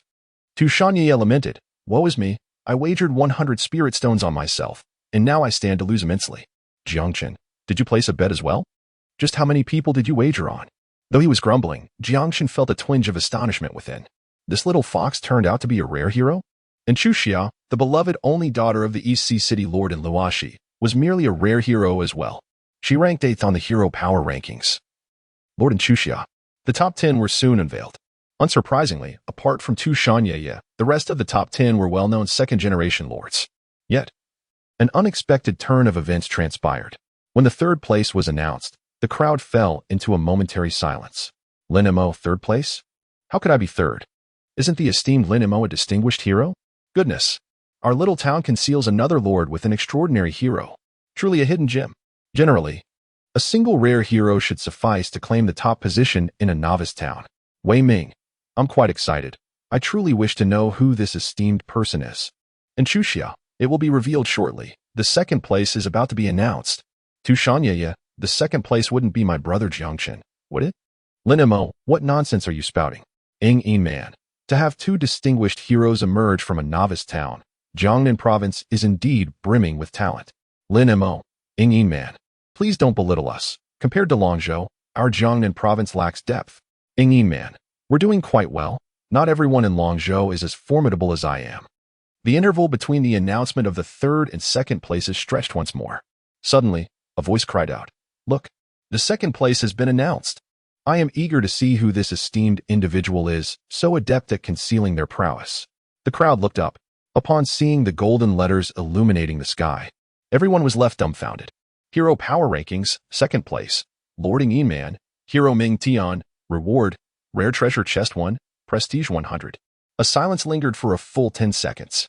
Surprisingly, the first to react was not Yin Man. Lin Mo, impossible. This cannot be. I have witnessed the power of Yin Man as hero firsthand. My distinguished hero is absolutely no match. How could she not be first? Lin Mo was on the verge of madness. He had staked a significant portion of his fortune on himself and a larger sum on Yin Man. He even owed tens of thousands of spirit stones in debts. Not only Lin Mo, but all the lords who had wagered on Yin Man were in despair. My spirit stones. My entire fortune. I cannot go on living. Those who had wagered on Lin Mo felt a sense of relief wash over them. Although I too am at a loss, you have all lost everything. Indeed. What about that little man who was so proud just moments ago? Yin Man is 2nd. Who could possibly be 1st? Is there another royal descendant hidden among us in this novice town? Quickly, check the list of lords. See if there are any others with the surnames Zhu, Li, or Ying. If not, we could even consider Aizenjoro. Let us not go down that path. Have you seen how our Longwa has been oppressed by Sakura country in the 7th heaven? Before long, someone recognized a peculiar detail. Ming Tian, why does that name sound so familiar? Ming Tian, the sister of the legendary Lord Ming Tian from Xianqing, who is revered in the Hall of All Immortals. How could she possibly be a hero? I never said it was the same person, merely that the names are alike. Wei Ming, we've strayed from the topic. Has anyone discovered who the top lord is yet? No, it's truly maddening. The interval between the second and first places was even longer. The crowd grew increasingly anxious, pulling at their hair. Yet, Ing Man, wise and composed, spoke. Everyone, please be quiet. Let the heavenly path announce the results swiftly. Sometimes, the heavenly path resembles a computer program. The more animated the discussion, the longer the announcement takes, as it allows time for deliberation. Wei Ming, don't lose heart, Ing Man. Ing Man, lose heart? Ha, it's merely an extraordinary treasure chest. I find this amusing. Indeed. As the discussion ceased, the list belonging to Ing Man slowly faded from the sky, replaced by a new line of golden characters. The top spot has been revealed. Hero Power Rankings, first place, Lord Jiang Chen, Hero Empress, Reward, Extraordinary Treasure Chest 1, Prestige 200. The blinding golden title in the sky left everyone instinctively agape. The once lively regional channel fell into an eerie silence. Strangely enough, Jiang Chen's name lingered in the sky for merely half a minute before swiftly fading away. It was only then that the crowd began to react. Wait, how did it disappear so quickly? I almost doubted my own eyesight. Someone bitterly chuckled. Everyone's silent. And the heavenly Tao seems to feel the awkwardness. It wasn't that they chose not to discuss it. Rather, what could they possibly say? Jiang Chen is at the top? This is too absurd. He is merely a commoner. So it turns out that the 10,000 spirit stones were indeed Jiang Chen's own doing. Could it be that Jiang Chen is truly a descendant of the Jiang family from the provincial city? Even the Jiang family wouldn't be so extravagant as to present an epic hero token. Who says it must be an epic hero? This time it is the hero combat power ranking, not the hero quality ranking. Perhaps his hero level is high. Let's not forget he commands a team of exceptional centaurs. And their energy acquisition rate is no trifling matter. True. The name Empress sounds so grandiose for a hero. In the annals of Blue Star's history, only the master of the martial family from the fifth heaven, who commands the sun and moon, would dare to assume such a title. Jiang Chen, could you enlighten us on what kind of hero this Empress truly is? Unlike the last expedition, this time, Jiang Chen is genuinely the focus of everyone's attention. 3 kilometers outside of Chusha's territory, Ing Man gazed incredulously at the name atop the list, her mouth agape in disbelief. She contemplated countless possibilities but never once considered Jiang Chen. Ming Jia, do you truly believe Jiang Chen is just a commoner? Could he be a descendant of some royal family fallen into obscurity? Ming Tian also appeared somewhat dazed. This could be a plausible theory. And Chusha murmured. No wonder this guy asked me to go home and ask my mom for some money. He must have known he was at the top all along. Ah, my 500,000 spirit stones. However, this isn't entirely a bad thing. Previously, when I wanted to gift him spirit stones, he refused. This time, I shall consider it a form of charity from me, hee. Lin Mo staggered slightly, barely preventing himself from falling with the support of a nearby hero. How could it be him? The one who caused me to lose 1,000,000 spirit stones is merely a commoner? He still vividly recalled the haughty manner in which he had tried to recruit Jiang Chen yesterday. How foolish of me to have made him my sheep token. Now, reflecting on it, I wish I could find a crack in the ground to hide in. Damn it. What exactly is his identity? Possessing a pair of centaur leaders and now adding at least one exceptional hero to the mix, his strength may very well surpass mine. With the ability to traverse Blue Star in just 2 days, I must thoroughly investigate his background. Lin Mo forced himself to regain his composure. Beads of cold sweat forming on his brow. Thankfully, the expedition order had been foolishly purchased by Li Muse. If I had gone to invade Jiang Chen's territory, the outcome would have likely been the same mutual destruction. With that thought, Lin Mo began to plot. A wise man does not suffer unnecessary losses. Should I first acquire a city relocation order to move my territory? With my capabilities, I could easily secure the mayoral position in any novice town. There is no need to contend with these freaks in town 10086. In contrast to Lin Mo's turmoil, the other dozens of lords exhibited even more dismal expressions. They gritted their teeth in frustration. Jiang Chen. How could it be Jiang Chen? If he were truly a royal like Ing Man, I could accept it. But he is just a commoner. What gives him the right? A small fraction of them were second-generation lords. And losing hundreds of thousands of spirit stones might cause them some pain. However, upon returning to Blue Star, they might still be able to amass another fortune. Yet for most, it was a complete financial ruin, with some having sold off their properties in Blue Star for the sake of the myriad races battlefield. Suddenly, a small lord's eyes gleamed with madness. It's all Jiang Chen's fault. If it weren't for him, Ing Man would be at the top, and we would have profited immensely. This outburst was met with immediate agreement from many others. While Jiang Chen deserves to be cursed, we need not wish for his demise. Indeed, As long as he can return our spirit stones, I shall forgive him. Simply returning the principal is insufficient. We are also entitled to that 28 payout. But what if Jiang Chen refuses? Who does he think he is, daring to offend so many lords at once? Suddenly, a cold voice interrupted. If you can't afford to lose, then don't gamble. And Chu Xia stepped forward. Who dares to utter another word against Jiang Chen? A second-generation lord's face darkened, and Chu Xia. What do you mean? If I recall correctly, you bet everything on Yin Man too. And Chu Xia sneered. So what if I did? A wager is a wager. Are you still nursing from your mother? Don't you understand such a simple principle? Another lord shouted, and Chu Xia, what nonsense are you spouting? If it weren't for your gathering, we wouldn't have come here. Had we not come, we wouldn't have seen Yin Man's prowess, let alone wager all our possessions. Thus, you must also bear responsibility for our losses. Giggling, and Chu Xia laughed in fury. I can't be bothered to argue with a bunch of sore losers. Get out of my territory. The lord's expression changed dramatically, ready to retaliate, but another calm voice interjected. By your logic, I share some responsibility too? He turned to seeing Yin Man stepping forward, calmly gazing at him. He opened his mouth, but finally remembered Meng Tian's terrifying presence and forced a laugh. Haha, esteemed one. If being strong is a fault, then there is no such thing as right in this world, is there? You know I'm strong. Yin Man chuckled lightly. Jiang Chen's hero combat power surpasses even Meng Jie. Who gave you the courage to question his integrity? The second-generation lord was taken aback, then begrudgingly remarked. But you are of royal descent. He is merely a commoner. Yin Man interrupted. If you have nothing better to do, then disappear, instead of scheming and playing tricks. Why not upgrade your skills? Under Yin Man's imposing presence, the lords, including Lin Mo, left in a dejected manner, their resentment evident in their eyes. And Chu Xia sighed. Greed blinds the heart. These financially ruined gamblers will surely not let this go easily. I must warn Jiang Chen. However, Yin Man replied. Those who are not envied are mediocre. The myriad races battlefield is already a place where resources are scarce. If you fear trouble, you might as well return to Blue Star to enjoy retirement. Ahem. Meng Tian leaned closer to Yin Man, whispering, Your Highness, it's a jungle out there. And Chu Xia smiled. Thank you very much, Sister Ing.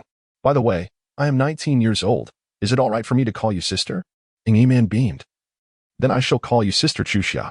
Meng Tian whispered again, if your highness has taken a liking to this young lady, you could find her family and have her serve as your maid. Besides, your highness, you are only 18. Yin Man replied, Shoo, keep your voice down. Do you want me to have a younger sister? Meng Tian, feeling helpless, could only fall silent. Yin Man laughed. Sister Chu Xia, you must have lost all your money, right? Let me transfer you some pocket money. If it's not enough, ask me for more. Yin Man transferred 1,000 spirit stones to her and waved her hand gracefully. Sister is leaving. As the celestial Qin Iron Eagle transformed into a mere speck, and Chu Xia stood in a daze. A mere call of sister could fetch a staggering 1 million spirit stones. Could this fellow possibly have a mine at home? High above the ground, Yin Man flew alongside Meng Tian, her temper flaring. Sister Meng, it must be that scoundrel Jiang Chen who sees the epic boss before us. He reaps all the benefits while I am left to clean up his mess. Cough, cough. Meng Tian lightly cleared her throat, offering a gentle reminder, Your Highness. Please mind your words. This time, it was her oversight in the hero power rankings. Meng Tian willingly took the blame. Having previously detected Lin Mo's exceptional hero power as being rather modest, leading her to lower her guard. Little did she anticipate that the one who concealed himself most profoundly was none other than Jiang Chen. Yin Man consoled her, although Sister Meng is only at level 7. With the addition of 2 epic pieces of equipment, her combat power has already soared to 125 stars. By this logic, Jiang Chen must either possess an epic hero or have risked everything to elevate his exceptional hero to level 15. Meng Tian sighed, regardless of the scenario. Jiang Chen should not be underestimated. I had indeed underestimated him before. Upon hearing this, Yin Man's eyes sparkled with a glint of mischief. Since Sister Meng acknowledges Jiang Chen's strength, does that mean I can take him on as a vassal lord? Meng Tian was left speechless. The princess had set this up all along. A notification chimed. You have secured first place in the hero power rankings, earning an exceptional treasure chest 1 and reputation 200. A beam of light enveloped the exceptional treasure chest as it descended, which Jiang Chen promptly stored in his lordly space. 200 points of reputation. An exceptional treasure chest held little allure for Jiang Chen anymore. However, 200 points of reputation were indeed valuable. Reputation not only allowed one to purchase rare treasures in the Hall of Reputation, but a high reputation also facilitated the triggering of various events, such as merchant caravans passing through or strong heroes seeking refuge. The Heavenly Dao notifications did not cease. You have successfully placed a wager on the top position in the hero power rankings. Your bet amount is 10,000 with a winning ratio of 99.01. Granting you 4,752,480 spirit stones. For 1,752,480 spirit stones. The windfall was exhilarating, and Jiang Chen could not feign indifference. He had never experienced such wealth before, including the sale of 126 fine pieces of equipment last night and the recent sale of hundreds of spirit foods. The spirit stones in his possession had crossed the 5 million threshold. Of course, there were myriad ways to spend this fortune. Enhancing equipment. Acquiring skill books for the flowing palm technique? Should he recruit more epic troops? Or perhaps fortify the farmlands and kitchens, or even construct the heavenly sound pavilion? The Empress, close to Jiang Chen, immediately sensed something unusual about him. My lord, you seem quite excited. Just wait, you will be thrilled too. Why is that? Because. Jiang Chen paused momentarily and said with ease, I have resolved to construct the Tianyin Pavilion. Ultimately, he decided to allocate the majority of his funds towards this endeavor. After all, as an epic building bestowed by the Empress, it could summon 9 legendary units known as the 9 Heaven Saintesses, as well as an unlimited number of disciples from the Tianyin Pavilion. Upon hearing of the intention to establish her former sect, the Empress was naturally overjoyed, exclaiming, Thank you, my lord. Notification. You have chosen to build the Tianyin Pavilion, and the Empress's gratitude has increased by 1 point, bringing her current favorability to 91 points. Spending millions of spirit stones merely to enhance the Empress's favorability by a single point is indeed exorbitant. After some contemplation, Jiang Chen opened the chat window for Inchuxia. Jiang Chen, have you lost everything? Inchuxia, Jiang Chen, would you like me to lend you some money? It's merely a 3% interest daily. Inchuxia, screenshot click to view, take a look for yourself. 1 million spirit stones? Jiang Chen nearly exclaimed in surprise. Hadn't Inchuxia already triumphed over Yin Man? How could there still be 1 million spirit stones remaining? Jiang Chen inquired, where did this come from? Inchuxia replied, it was given by Sister Ing. It's not that I'm out of money, I simply had to accept an elder sister. Upon hearing Inchuxia's explanation, Jiang Chen felt a wave of despondency wash over him. Despite his relentless efforts, having toiled tirelessly to amass a mere few million spirit stones, she nonchalantly received 100,000 spirit stones as a mere token of their acquaintance. After a brief moment of hesitation, Jiang Chen, could you do me a favor? Inchuxia, please, go ahead. Jiang Chen, please inquire if Ing Man is in need of a younger brother. Inchuxia, understood. Before returning to the territory, Jiang Chen passed by the Centaur lair. Within a day, the lair managed to recruit a total of 6 Centaur warriors. Jiang Chen has successfully recruited all available units, subsequently enhancing the souls of these fortified troops to an extraordinary quality. The level 5 Centaur leader proves to be quite adept at guarding resource points. Another 10 minutes have elapsed. Jiang Chen leaped down from Long Zhou's back, exclaiming, At long last, we have arrived home. He stretched leisurely and addressed the ladies. You have all worked diligently. Henceforth, feel free to pursue your own endeavors. Engage in monster hunting, practice your skills, or take a moment to rest if you wish. Understood. Long Zhou, Xinxia, and Giselle departed the territory to hunt monsters, while the Empress continued her cultivation. This is the advantage of high-ranking troops. One need not worry at all. Jiang Chen extended his hand and pointed, with a resounding thud. The colossal carcass of the epic tiger demon toppled into the center of the territory's grand square. A few farmers, witnessing the scene, skillfully approached to begin the dismemberment. However, Jiang Chen called out to them, hold on. To allow ordinary farmers to dismantle the remains of an epic boss felt like a monumental waste. After a moment's contemplation, he retrieved a recruitment token from his warehouse. The ordinary recruitment token, plus upon usage, it can summon a single ordinary farmer. In the battleground of myriad races, there are 2 methods to recruit farmers. The first involves consuming a certain amount of food and energy at residential areas, requiring a specific queue time. The second employs the recruitment token, allowing for instantaneous recruitment. Previously, when Jiang Chen upgraded a tome within half an hour, he was mistakenly thought to possess a plethora of recruitment tokens, enabling him to gather ample resources. Recruitment tokens are not considered rare items. Many emerged from the previous day's Dark Beast Tide. However, high-quality recruitment tokens are a different matter altogether. Upon selecting the plus option, he was presented with enhancement paths, Path, Elite Recruitment Token, costing 50 spirit stones. Path, legendary recruitment token, costing 500,000 spirit stones. With the decision made to expend 500,000 spirit stones for the enhancement of the legendary recruitment token, he felt that since he now had the resources, he did not mind making a significant investment at once. The legendary recruitment token shimmered in golden hues, intricately carved with the depiction of a farmer wielding a golden pickaxe. Was this farmer truly destined to plow the fields with such a magnificent implement?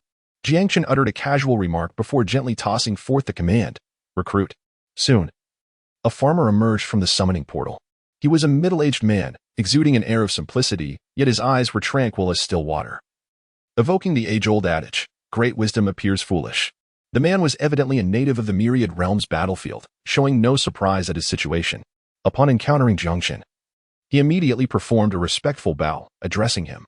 "I, a humble citizen, pay my respects to my lord." The man's demeanor perfectly aligned with Jiang Chen's expectations. "Rise, henceforth." There is no need for such formalities.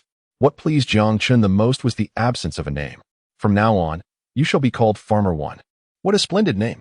Farmer One exclaimed. "Thank you, my lord." His speech was equally pleasing to the ear. Jiang Chen found himself increasingly satisfied with Nong Yi. Nong Yi race, human level, 1 quality, golden legend combat power, 7 traits, Shinong model worker Shinong.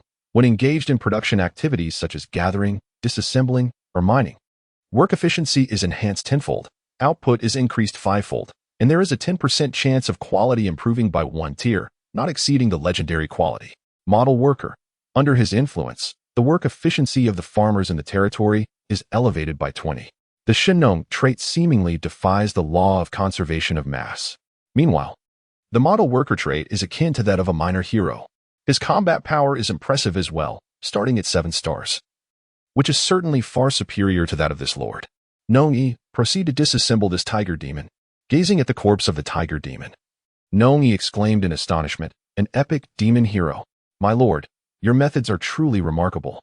With that, Nong Yi waved his hand, casting a green light that enveloped the demon's body. Instantly, a series of notification sounds echoed. Disassembly yields tiger meat. Shinong activated.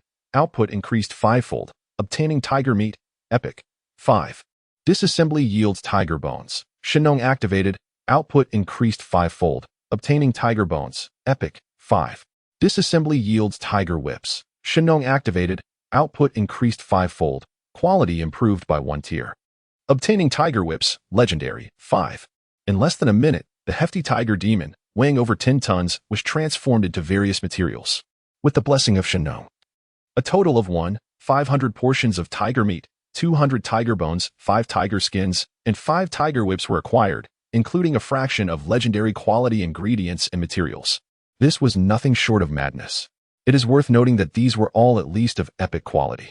Jiang Chen sighed, remarking that the mere cost of these ingredients, which amounted to 500,000 spirit stones, had already been recouped. What delighted him most was that the tiger whip had surprisingly triggered the advanced effect of Shinong. Attaining legendary quality. Tiger whip, legendary a man S fuel station, a woman S beauty salon. Experience the effects for yourself. Jiang Chen undoubtedly had no use for it. Of that he was certain. However, the legendary tiger whip could certainly fetch an astronomical price. "Well done, Nong Yi," he praised. Nong Yi humbly replied, "Your Excellency, you flatter me." After storing all the materials in the warehouse, Jiang Chen accessed the interface of the Empress. After reaching level 10, her combat power had ascended to a terrifying 234 stars.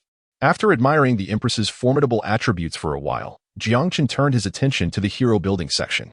Tianyin Pavilion, a troop building structure that allows for the recruitment of the 9 heaven saints and disciples of Tianyin Pavilion. Required materials, 2,000 Tianyin wood epic, 1,000 Xianyin stone, epic, 1,000 star gold, epic, 100,000 energy, occupying an area of 1,000 square meters. Both Tianyin wood and Xianyin stone can be enhanced using ordinary timber and stone. As for star gold, since ordinary iron ore would not suffice, if his deductions were correct, it would require gold ore. After pondering for a moment, Jiang Chen opened the regional channel. "Jiang Chen, I am offering 10,000 spirit stones for the precise coordinates of a gold mine. Payment will be made upon confirmation. First come, first served. Although it is a rare resource, there must be a gold mine in the novice town. It is simply that due to the brief opening of the district. Its territory has yet to be discovered. Oh, after such a long time, the esteemed Jiang Chen has finally surfaced. My dear, come and behold the divine. Can the illustrious Jiang Chen share what treasures have emerged from the extraordinary chest? With his luck, surely he would not unearth an epic item this time, would he? Alas, I once had an E-grade green waters and lush mountains laid before me, yet I chose the path of spiritual awakening. If only heaven would grant me another chance. Little sister, at the tender age of 18, fair-skinned and beautiful, does brother Jiang Chen require warmth for his bed? A moment, my friend upstairs. He is now the prominent figure of the 10,086 town. His mere appearance has drawn countless spectators. Wei Ming, incredible. I recall that the gold mine itself is a resource of rare quality. Could it be that the esteemed Jiang Chen has uncovered a blueprint for a rare building? The district has barely been open for a day. Wei Ming, once known as the second-generation leader, has seen his title evolve from Jiang Chen to brother Jiang Chen. And now to esteemed Jiang Chen. Jiang Chen, brother Wei, your insight is commendable. Indeed, it pertains to the necessities of construction.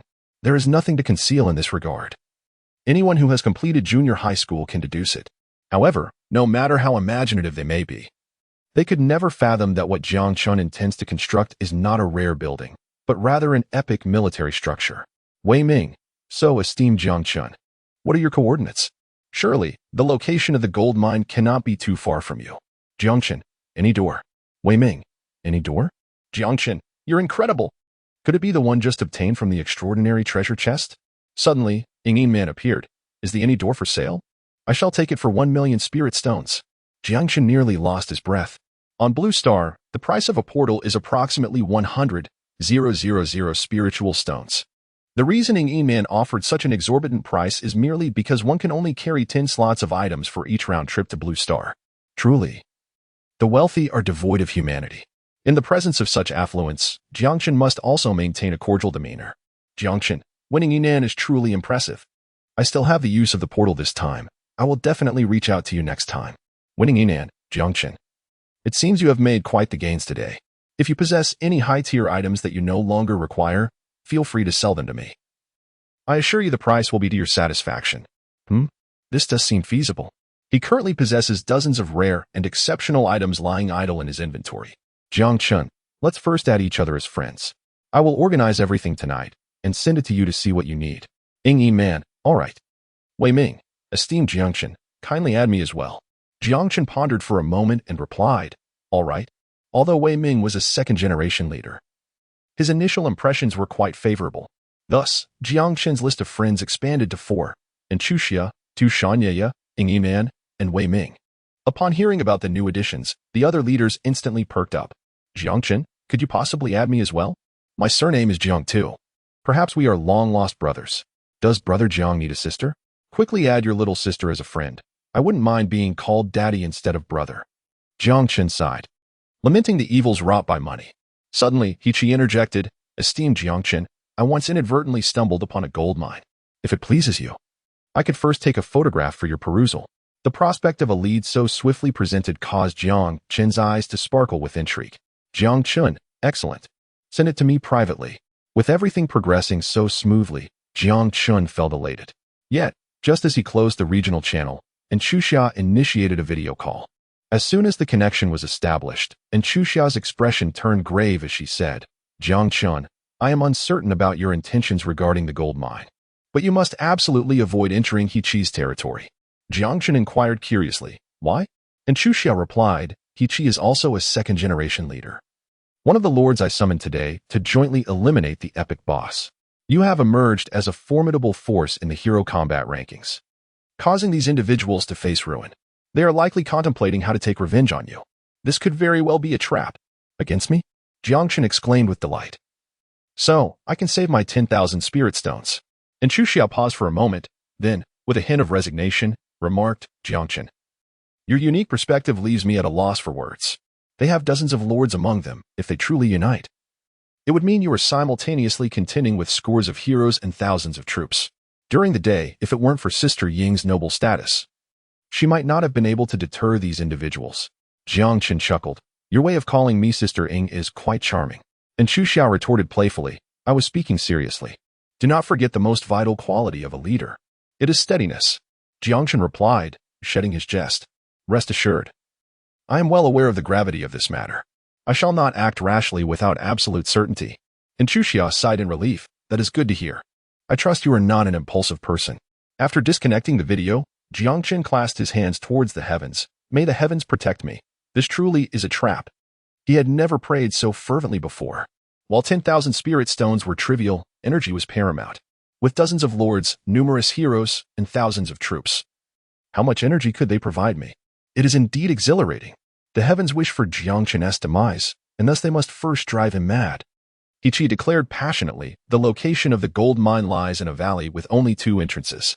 If we can lure him in, Jiang Chen shall have no escape. However, his statement was interrupted by He Qi. Even if he is indeed an epic hero, what of it? With our thousands of troops focusing their fire, even legendary heroes must kneel. He Qi's rhetoric ignited a strong resonance among the crowd. Indeed, this arrogant lad Jiang Chen had drawn the ire of the heavens, and they had sent them to bring him down. I calculated that, including the income from Jiang Chen's sale of exquisite equipment and spirit food, he possesses at least 5 million spirit stones. The prospect of wealth exhilarated them, since it is the will of the heavens. Why not forge a blood alliance and advance together? This declaration sent a wave of fervor through the group of youthful zealots. Unite the novice town. Overthrow the decaying Qi nation, and tread upon the stars and myriad races. Wait for me, I shall fetch the bowl. The enthusiastic atmosphere left He Qi immensely satisfied. After we take down Jiang Chen, we shall employ the same strategy he used against Li Mu's. First sever an arm. Once we compel him to surrender all his possessions. He Qi made a downward slashing motion, his eyes brimming with murderous intent. Subsequently, he turned to Lin Mo, who was furrowing his brow in silence. What is your opinion, Lin Mo? Lin Mo's expression shifted, his fists clenched and relaxed repeatedly. After a prolonged 10 seconds, he finally stood resolutely and said, I cannot bring myself to engage in such treacherous acts. I can only wish my brothers a successful mission. He Qi's expression eased. If Lin Mo participated, his position as leader would be in jeopardy. Watching Lin Mo depart with his troops, He Qi scoffed. What nonsense about not being able to engage in treachery. It is nothing but cowardice. He then proclaimed loudly, Brothers, follow me to the gold mine. We must act swiftly to prevent Jiang Chen from growing suspicious. With a contingent of over 1,000, they set forth in a grand procession. After 2 full hours. At last, we have arrived. The sky had darkened by now. After arranging the lords in ambush, He Qi captured a distant photograph of the gold mine. The most crucial part of their plan was next, drawing Jiang Chen out. To gain Jiang Chen's trust, He Qi bravely initiated a video call. The video connected almost instantly. Jiang Chen, appearing displeased, asked, Why did it take so long? He Qi, bowing and scraping, replied, The distance was great, causing a 2-hour delay. I humbly ask for your understanding. Very well. Jiang Chen waved his hand dismissively. Have you located the gold mine?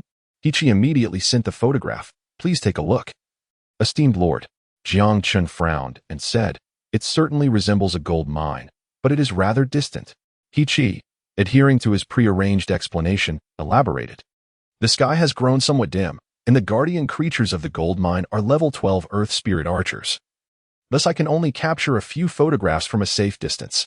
Jiang Chen appeared to accept the explanation in that case. I shall personally inspect the goods before settling your payment in spirit stones. He Qi was so exhilarated that he nearly leaped with joy. Here are my coordinates, he exclaimed. Simply open the portal here, and I shall await the esteemed arrival of the illustrious Jiang Chen.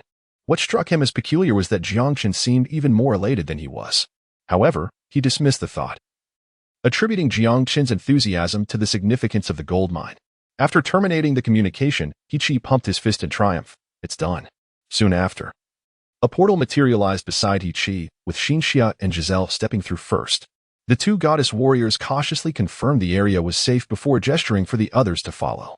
As Jiang Chen stepped through the portal, accompanied by the Empress and 10 formidable warrior goddesses, a procession of farmers, including Nong Yi, followed closely behind. Upon beholding the resplendent Empress and the 12 impeccably statuesque female warriors, He Qi instinctively swallowed hard. A tumult of emotions surged within him, envy for Jiang Chen's extraordinary fortune and relief that he had not summoned the elite centaur leader for protection. Welcome, esteemed Jiang Chen. Please observe, the gold mine lies within that valley. He Qi gestured, indicating a distance of several hundred meters from their current location. Jiang Chen patted He Qi on the shoulder and praised him, saying, You have done well. Come, accompany me to inspect the goods. He Qi quickly forced a smile, replying, You're joking, my esteemed leader. Unlike you, who is robust and formidable, venturing into the realm of level 12 monsters is far too perilous. The enchanting woman in magnificent imperial attire beside Jiang Chen must be the Empress, renowned as the foremost on the hero combat power rankings. If one were to follow her inside, what if a battle were to ensue and one were swiftly defeated? Jiang Chen did not insist. I merely wish to confirm that the gold mine posed no issues before transferring the funds to you in person. Since you are unwilling, let it be. With that, Jiang Chen, accompanied by the Empress and the goddess warrior, ventured into the valley. She trembled, exclaiming, "It has gone too smoothly." It seems the heavens themselves wish for Jiang Chen to serve as a stepping stone on my path to ascendance. It is as if Jiang Chen is cooperating willingly.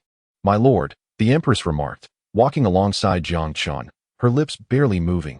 Shall we not take action? Jiang Chen calmly remarked, there is no rush. They are currently too dispersed and too far apart, making the eradication quite troublesome. There was another reason Jiang Chen did not disclose. Although in the battlefield of myriad races, might is the ultimate truth. Humanity, being a creature of intellect, possesses a fundamental sense of morality. As he prepared to eliminate several lords, Jiang Chen had no desire to tarnish his reputation without any gain, thereby becoming a public enemy. An idea struck him, and he turned to Xinxia, saying, before He Qi makes his move, the battle with the guardian of the gold mine should be more intense. Intense? Xinxia was taken aback, furrowing her brow. My lord, that would be too burdensome for the sisters. Jiang Chen was aware that this was somewhat challenging. Then let us strive to endure the anxiety. The Empress chuckled lightly. My lord, is this what they call entrapment? Jiang Chen cast a sharp glance at the Empress, retorting, nonsense. I am the victim, compelled to retaliate in self-defense. The Empress, however, appeared pensive, her voice lowering as she remarked, my lord, the falcon overhead is being manipulated by someone. Falcon? Jiang Chen was taken aback for a moment, then suddenly realized something. The mantis stalks the cicada, unaware of the oriole behind. Let us observe who the spring cicada truly is and who the oriole may be. 3 kilometers away, in a dense forest, Linimo addressed his hero, Garcia. What is the situation? Garcia, a paragon of valor, served as the guardian of the jungle. At that moment, Garcia, with vacant eyes, was utilizing the shared vision of his pet falcon to survey the surroundings of the gold mine. Reporting to you, my lord. Lord Jiang Chen has entered the ambush zone. However, this time, he has not brought along centaurs, but rather a squad of female soldiers previously unseen by my subordinates. Female soldiers? Lin Mo was taken aback, then furrowed his brow. It seems I have overestimated Jiang Chen. One of his trump cards, that squad of elite centaur leaders, has not been summoned this time? Does he truly believe that seizing the top rank on the hero combat list would deter anyone from opposing him in this town? How naive. Garcia expressed his concerns. Wouldn't it be better to eliminate Jiang Chen with this arrangement? Lin Mo shook his head. What I desire is for them to suffer mutual destruction. With those centaur warriors, even if Jiang Chen were to perish, he could still inflict grievous damage upon this group of lords. At that time, I shall emerge to pick up the pieces and reap the benefits. Who could have predicted that Jiang Chen would be so arrogantly oblivious, leaving me greatly disappointed? Suddenly, Garcia spoke rapidly. My lord, the battle at the gold mine has commenced. Within the valley where the gold mine lay, Abigail exclaimed, Leader, I have never fought such a challenging battle. Olivia echoed, Indeed, when can we unleash her full strength? Amanda lamented, Oh no, I accidentally killed another one. The goddess warriors, while grumbling, cautiously engaged in a back-and-forth with the guardians of the gold mine. They even occasionally received arrows, leaving white marks on their thunderous armor as proof of the battle's intensity. Cynthia sighed, Sisters, let us hold on a little longer. Giselle encouraged, Victory is within our grasp. Amanda, dear sister, do take care. You have already slain 3 monsters, which might be deemed insufficiently intense. Jiang Chen gazed numbly at the clumsy performance of the goddess warrior, while the Empress beside him struggled to suppress her laughter. Fortunately, this torment did not last long. A resounding burst of laughter echoed through the air. From the front and rear entrances of the valley, a multitude of figures surged forth. Among them were humans, demons, elves, dwarves, and even a rare squad of insectoid serpents. They rushed forward, halting finally at a distance of 50 meters from Jiang Chen. He Qi, hiding in the back, proclaimed with exuberance, Jiang Chen, in this situation, you probably never imagined it even in your wildest dreams. Jiang Chen sighed, Indeed, I never anticipated this. Just as He Qi was about to display a smug smile, Jiang Chen continued, I never expected you to be so foolish. He Qi, enraged, retorted, How dare you speak defiantly when death is imminent? Jiang Chen chuckled, What I mean is, you should first request the commission of 10,000 spirit stones from me. He furrowed his brow. What do you mean? Yesterday, after Li Muse issued a bounty against me, I had stated that anyone who dared to target me again should be prepared with spirit stones as a ransom for their life. Jiang Chen spoke with an air of nonchalance. Have you made the necessary preparations? He breath caught in his throat. Jiang Chen's calmness stirred an unsettling feeling within He. Allow me to interject. Xinxia suddenly shouted, My lord, if this continues, the sisters will not be able to hold on much longer. Ha ha. He laughed heartily, mocking, Jiang Chen, look at your female warriors. Each one bears a visage of agony, unable to withstand even the wild beasts, and yet you persist in your bluster. At this point, He bellowed in fury. You have led our brothers to ruin. Now surrender all your spiritual stones and items, and I shall grant you a swift end. One of the second-generation leaders behind He, his eyes gleaming with greed, added, Furthermore, hand over Jiang Chen and this group of female warriors. Goodness! I have never encountered such a formidable battalion. Observing the leaders before him, utterly blinded by their avarice, Jiang Chen withdrew the last vestige of his compassion and sighed. It is indeed a night of darkness and peril. He then turned to Xinxia and said, Since they can no longer endure, let them unleash their full potential. Taking a deep breath, Xinxia roared, Sisters, unleash your combat prowess. With a thunderous roar, the goddess warriors relaxed their expressions, instantly unleashing their full battle power. Their ferocious aura soaring to the heavens. Bolts of thunderous energy crisscrossed the area, filling the valley for thousands of meters, intermingled with the dying screams of the ghost archers. The Empress marveled, truly, as expected of an ultimate combat unit. If of the same level, their fighting capability is undoubtedly on par with legendary troops. Jiang Chen elucidated that the goddess warrior comes equipped with a unique Thunderbolt set, the attributes of which enhance in accordance with the character's level progression. Taking Sincere as an example, with each level gained, she can augment her physique by 26 points. This augmentation in physique has surpassed the majority of legendary troops, rivaling even the legendary dragons. I have just expended all territorial energy to elevate them to level 7. Sincere's physique has now reached an impressive 186 points. Jiang Chen was exceedingly satisfied with the goddess warriors, to the extent that he would not exchange them even for legendary troops. He envisioned that if he were to acquire wealth in the future, he would cultivate all the goddess warriors into legendary units, which would undoubtedly allow him to vanquish dragons with ease. Meanwhile, the other lords were in a state of disarray. He emitted an involuntary groan. His face contorted in shock illuminated by flashes of lightning. The other lords fared even worse. The second-generation lord who had just demanded Jiang Chen surrender the goddess warriors was now paralyzed with fear, having collapsed to the ground, his trousers dampened. As they witnessed the impending extermination of over 100 earthbound archers, He finally grasped the gravity of the situation. If Jiang Chen were to survive today, they would inevitably be picked off one by one in the future. It had come to this. Either Jiang Chen must perish, or they would meet their demise. Brothers, charge forth. We must overwhelm him. The other lords, realizing the truth of their predicament, rallied their heroes and troops for an all-out assault.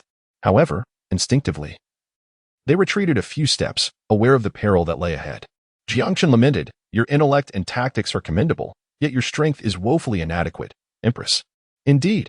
In the face of the hundreds of troops advancing toward her, the Empress stepped forward and softly intoned, Crimson Arc.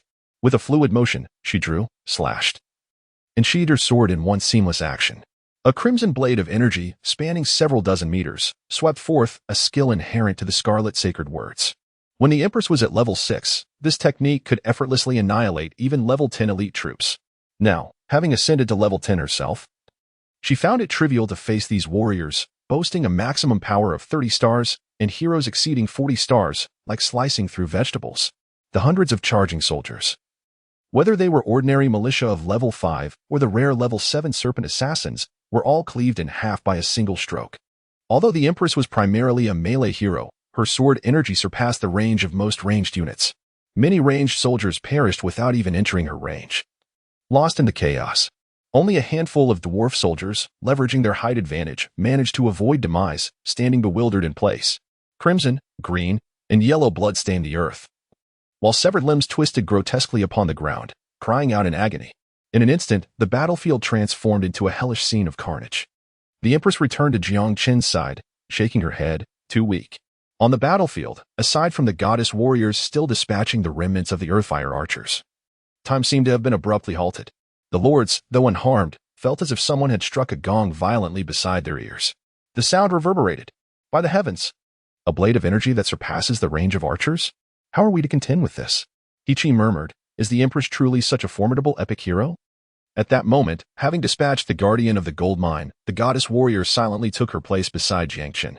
With a swift wave of his hand, Jiang Chen declared with a fierce intensity, eliminate them, leaving not a single one alive. This group of individuals differed significantly from Li Mu's. Their pockets were emptier than their faces, devoid of any exploitable value. In pursuit of energy, Jiang Chen found no justification for sparing any lives. As the leader of the goddess warriors, Xian Shiya, though lacking in strategic acumen, was undoubtedly a master tactician. Without the need for Jiang Chen's guidance, she glanced at the tightly packed enemy formation and commanded, thunder projection. Understood, replied the goddess warriors in unison. With a crisp motion, two short guns locked together to form a spear exceeding 2 meters in length, their movements sharp and synchronized. They then stepped back, their bodies slightly bent. Spines arched like dragons, arms drawn back like bows. Lightning coiled around the spear, crackling ominously. Project. The ensuing thunderous roar was not the sound of arrows whistling through the air, nor the whoosh of thrown weapons, but rather a resounding boom akin to a thunderclap. 12 thunder spears transformed into 12 raging bolts of lightning, surging forth. Whatever creatures stood in the path of the thunder spears, be they soldiers, heroes, or lords, be they ordinary, elite, or rare, were obliterated into clouds of crimson mist under the terrifying kinetic force. Ultimately, the 12 thunder spears pierced through the entirety of the Lord Alliance's army, flying over 100 meters before finally falling to the ground, lifeless. The battlefield was left marred by 12 deep trenches, stained with blood and remnants of flesh. This brutal beauty stirred Jiang Chen's spirit, prompting an exhilarated exclamation. What a release! Truly a release! The Empress, with a grave expression, remarked. If Xian Shiya and her 12 warriors were to simultaneously unleash their thunder spears upon me, I would only possess a 30% chance of surviving. He, whether by fortune or misfortune, found himself at the rear of the army, where the power of the thunder spears had diminished to less than 30%.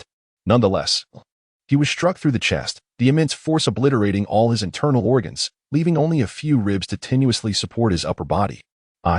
His final words remained unspoken as Chi crumpled to the ground, lifeless, managing to leave behind a complete corpse.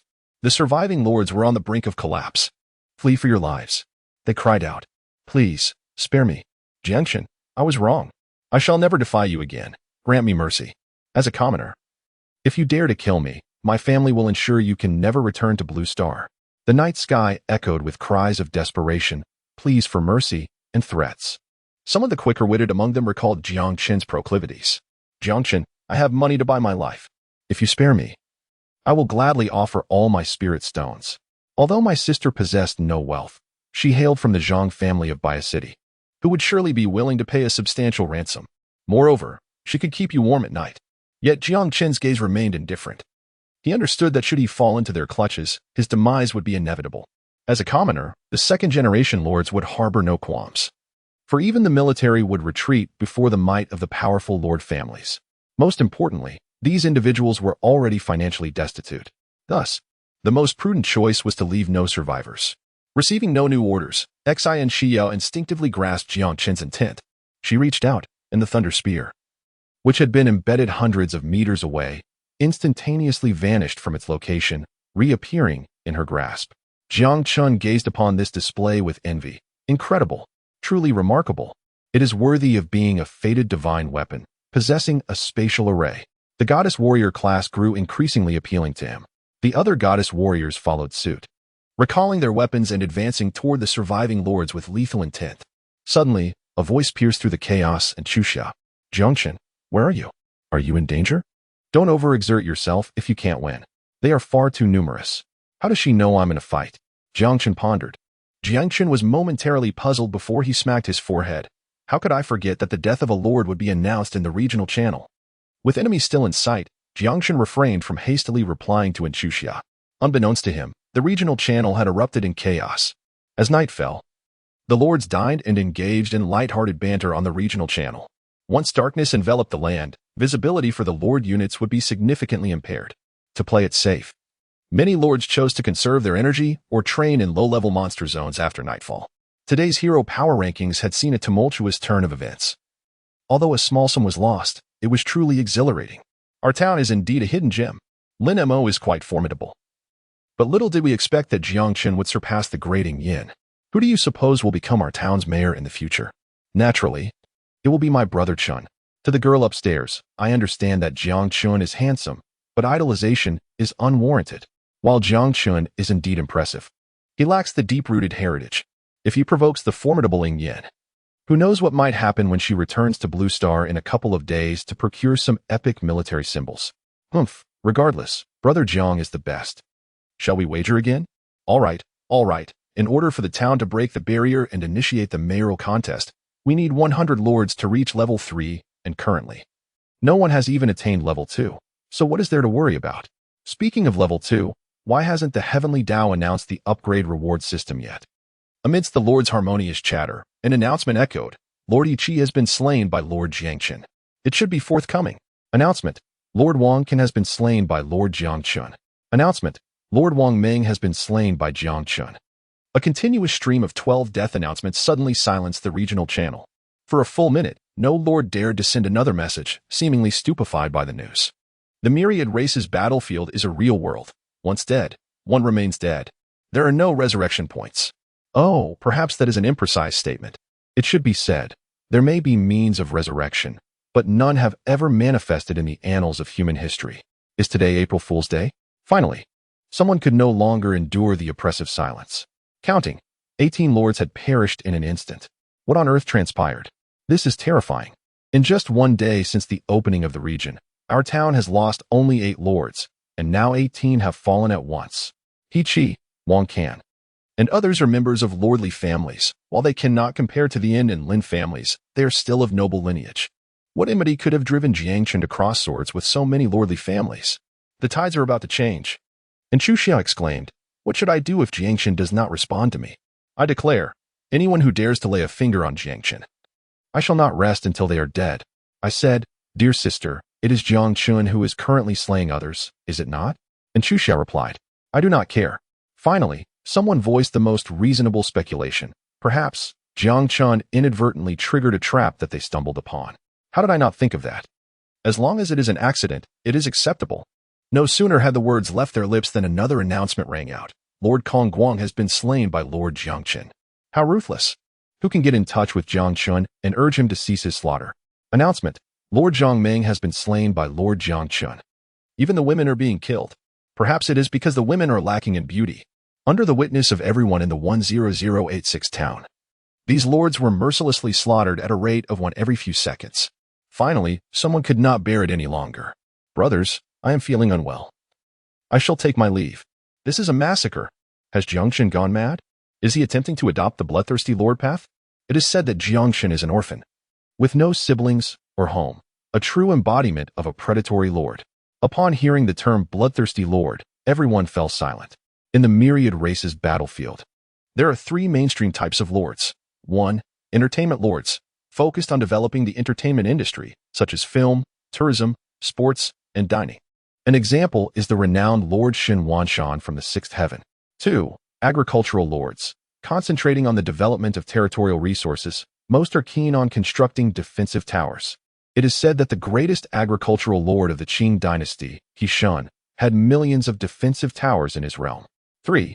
Warlords, committed to enhancing heroes, troops, and personal strength. They actively partake in national wars, racial conflicts, and even battles in foreign realms. The most notable figures include Han Xian, Hui Zubing, and Li Jing. Any of these 3 paths, when pursued to the utmost, could lead to boundless prospects. As for other niche factions, there exist the Bloodthirsty Lord, Bounty Lord, and Strategist Lord, among others. Among them, the most notorious is undoubtedly the Bloodthirsty Lord. They possess no moral compass and utilize the slaughter of other lords as a means to expedite their ascent, committing all manner of heinous acts and becoming the public enemy. Whenever a bloodthirsty lord emerges, the Dragon Kingdom's officials will promptly recruit bounty lords to hunt them down, and if necessary, even dispatch formidable lords themselves. Thus, upon the emergence of the speculation that Jiang Chen might be the bloodthirsty lord, a wave of trepidation swept over the crowd, each person fearful of an abrupt appearance from Jiang Chen that could spell their doom. Fortunately, and Chu Xiao swiftly intervened to clarify the situation. And Chu Xiao stated, what do you truly know? Yiqi, having lost everything in the heroic power rankings, harbors resentment towards Jiang Chen, which is why he has rallied a group of lords seeking revenge. Jiang Chen's actions were merely in self-defense. Tu Shan-Ye remarked. Brother Jiang Chen is exceptionally gentle. He would never embrace a bloodthirsty path. Ng Yiman added, I was present during the daylight hours. The murderer Ren Heng was slain. If what Sister Chuxia claims is accurate, then their demise is of no consequence. However, should Jiang Chen genuinely become the bloodthirsty lord, I shall take it upon myself to eliminate him without mercy. Wei Ming concurred. Indeed, the bloodthirsty lord deserves to be eradicated, but we must not wrongfully accuse the innocent. The prominent figures voiced their agreement. Others recalled the events. Realizing that Ichi had indeed claimed there was a gold mine within his territory solely to lure Jiang Chen into a trap, this revelation made sense. If they had remained within their own domains, how could they have been so easily vanquished? Jiang Chen could not possibly be in two places at once. Li Muse lamented, Oh dear, I am eternally grateful to Jiang Chen for sparing my life yesterday. I shall certainly express my gratitude in person another day. As he surveyed the fallen lords, fear gripped Li Muse. He had foolishly sought to challenge the notorious Jiang Chen. How reckless he had been. Had he not possessed some funds at the time? He might have been the first to meet his end. Minutes passed, and at last, the slaughter ceased. The group counted a total of 41 lords. And Chuxia declared, It is over. Thankfully, Jiang Chen is unharmed. To which someone remarked, Goddessin, your bias is rather blatant. And Chuxia retorted, Bias? These lords have merely perished. Yet Jiang Chen has been put in fear. The reason behind Jiang Chen's act of murder has become evident. However, another question continues to perplex everyone. Jiang Chen single-handedly vanquished dozens of lords. Even if he truly possessed an epic hero, such feats would seem implausible. Did he employ cunning strategies? Exploit the terrain? Or perhaps utilize one-time items? The battlefield lay strewn with the fallen. As Jiang Chen surveyed his spoils, he couldn't help but reflect on the staggering amount of 460,000 energy. It is no wonder that the path of the bloodthirsty lord is deemed a 1A street, yet some still dare to tread it. Particularly noteworthy is the energy gained from slaying lords, with each providing thousands, if not tens of thousands, of energy points, comparable to an exceptional grade boss. A significant portion of this 460,000 energy was contributed by the lords themselves. After meticulously accounting for his gains, Jiang Chen promptly constructed a smelting plant, upgrading it directly to level 2. Only then did he respond to Chuxia. Jiang Chen, rest assured, I have taken care of everything on my end. Chuxia, were you injured? Jiang Chen, not at all. Chuxia, the battle must have been fierce, right? Jiang Chen, the scene is one of widespread carnage, utterly harrowing. He speaks the truth. Chuxia immediately felt a surge of anxiety. So, were there many casualties? Casualties? While there are certainly no fatalities. One farmer has sustained an arrow wound to his arm. He is expected to recover by tomorrow. Jiang Chen, there have been some casualties. Yet they remain within a tolerable range. Chuxia, that is reassuring, though, alas, while they deserve their fate, your impulsiveness is concerning. Those noble families will not let this matter rest lightly. Jiang Chen, relentless, are they? Why should they not be? I am unburdened on Blue Star. Do they truly dare to seek vengeance upon me in the Myriad Races battlefield? Chuxia, yet, you cannot remain in the Myriad Races battlefield forever. I need not elaborate on the reasons, do I? Jiang Chen chuckled. I am well aware that Blue Star is the foundation of life's continuity. I could never forsake it. However, given my pace of development, it is the noble families who should be fearful. Once I attain the battle prowess of 10,000 stars, those minor clans will be of no concern. Even the Yin family and the Li family will have to treat me with respect. Closing the chat interface, Jiang Chen inquired of the Empress, Empress, are you able to locate the position of the master of that hawk? The Empress shook her head. Jiang Chen did not insist further and said to Xinxia, go ahead. A fish that slipped through the net was not worth his time to search for. Moreover, he suspected that this individual was most likely Lin Mo. The thunder gun was once again unleashed, and the falcon soaring 100 meters high was instantly engulfed in a cloud of crimson mist. Following this, Jiang Chen activated the regional channel. Jiang Chen, a slight punishment. Not to be repeated. Everyone believed that Jiang Chen was reflecting on his own acts of slaughter, except for Lin Mo. Garcia cried out in agony, covering his eyes. Startling Lin Mo. What happened? Garcia exclaimed loudly, my lord, while our position remains undisclosed, we must flee. Although Lin Mo had already witnessed the outcome of the battle through the regional channel, he still found it hard to believe. Was Jiang Chen truly that formidable? Had he not employed magical scrolls, talismans, or other disposable items?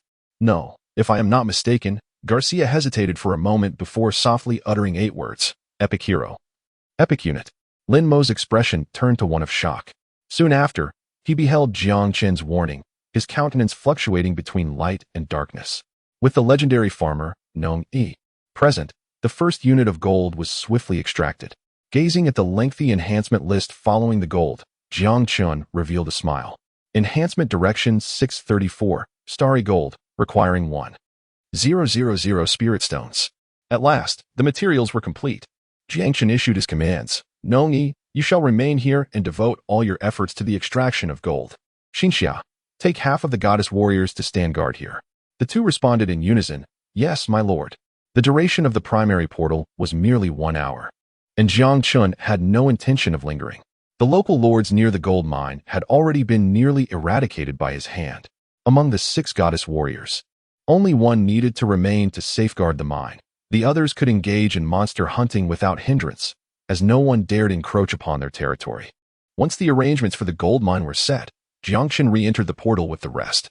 Upon returning to the territory, the Empress clutched her stomach and exclaimed, I am famished. Jiang Chen felt hungry as well. It was only then that he remembered he had been on the road all day, having eaten nothing since breakfast. Half an hour later, Jiang Chen, the Empress, and the divine warrior maidens gathered around a makeshift dining table at the heart of their domain, taking their seats in a deliberate order of precedence.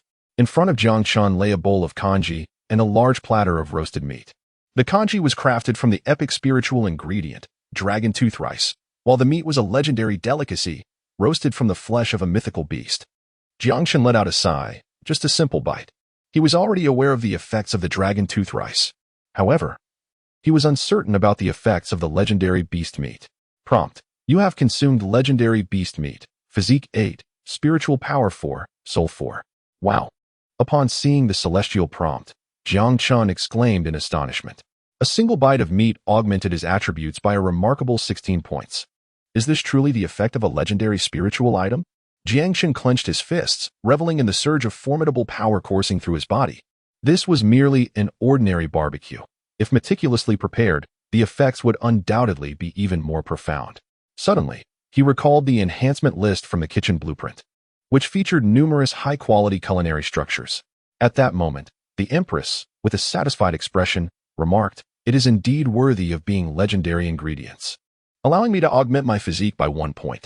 Giselle, rarely smiling, added, "My lord, I have increased my physique by 2 points." As Jiang Chen listened to the reports from those around him, he expressed his utmost satisfaction. Come, everyone, please continue to eat." The crowd indulged heartily in the feast. However, as Jiang Chen observed the others savoring their meals, he fell into deep contemplation. It was said that the quality of legendary spirit meat was limited to merely 150 units, and this meal had already consumed 10 units. If only he could slay a legendary beast. With that thought in mind, Jiang Chen instinctively cast a glance at the eagerly watching Long Jiao. Long Jiao, with a naive expression, inquired, "My lord, may little Jiao partake in some meat?" A profound sense of guilt suddenly surged within Jiang Chen. Xiao Jiao had always been unwaveringly loyal, yet I harbored the thought of killing for meat, albeit subconsciously. Such thoughts were utterly inexcusable. Feeling a pang of guilt, Jiang Chen lifted a substantial piece of spiritual flesh and tossed it into the air. "Catch it, Xiao Jiao." Long Jiao opened his gaping maw and seized it in one swift bite. Jiang Chen inquired with concern, "Is it delicious?" After swallowing, he found it rather bland. Long Jiao smacked his lips a few times and asked, "Could I have another piece?" Jiang Chen slammed the table. "Are you unaware of how to chew?" "Chew?" Long Jiao replied with a look of grievance. "With such a large piece of meat, is there even a need to chew? If I don't swallow it quickly, it will get stuck in my teeth." Observing Long Jiao's head, which was as large as a modest dwelling, Jiang Chen sighed. The Empress smiled and consoled him. "Little Jiao, you can transform at level 20, right?" Long Jiao's eyes brightened, then with a tinge of apprehension said, "I wonder what I will look like after transforming. If I could be half as beautiful as Sister Empress, I would be content." After a long period of companionship and fighting side by side, the Empress had established a harmonious relationship with the dragons. While everyone ate, they engaged in conversation. Suddenly, a notification sound echoed. Was this a heavenly decree announcement? Due to the overwhelming volume of messages in the regional channel, Jiang Chen had set up specific notifications for announcements. He opened the regional channel. Announcement: the reward system for the next stage of rankings is now revealed. The first place Lord who upgrades to level 2 will receive an exceptional treasure chest. Lords ranked 2nd to 10th who upgrade to level 1 will each receive a rare treasure chest. Lords ranked 11th to 100th who upgrade to level 1 will receive a fine treasure chest. Upon reading the announcement, Jiang Chen smiled. The reward system for level 2 has finally been disclosed. I upgraded to level 2 yesterday. I should be able to secure the first place, right? Although I have begun to take the exceptional treasure chest for granted, the prestige rewards are something that even the Kingdom Lord and Domain Lord covet. The sudden notification from the heavens enlivened the regional channel. Has the reward for upgrading to level 2 finally been announced? Another exceptional treasure chest. Why are the rewards in this new area so generous? Perhaps it is only our little town that enjoys such benefits. Why? What else could it be? We have many prominent figures in our little town. Everyone speculated about who the top contender would be. This time, I am backing the great Jiang Chen. He secured the fine iron mine yesterday and has even begun selling fine iron equipment in bulk. I too stand with the great Jiang Chen. Remarkably, this time, the majority of lords reached a consensus, believing that Jiang Chen could clinch the top spot. Wei Ming chimed in, "Brothers, shall we place another bet?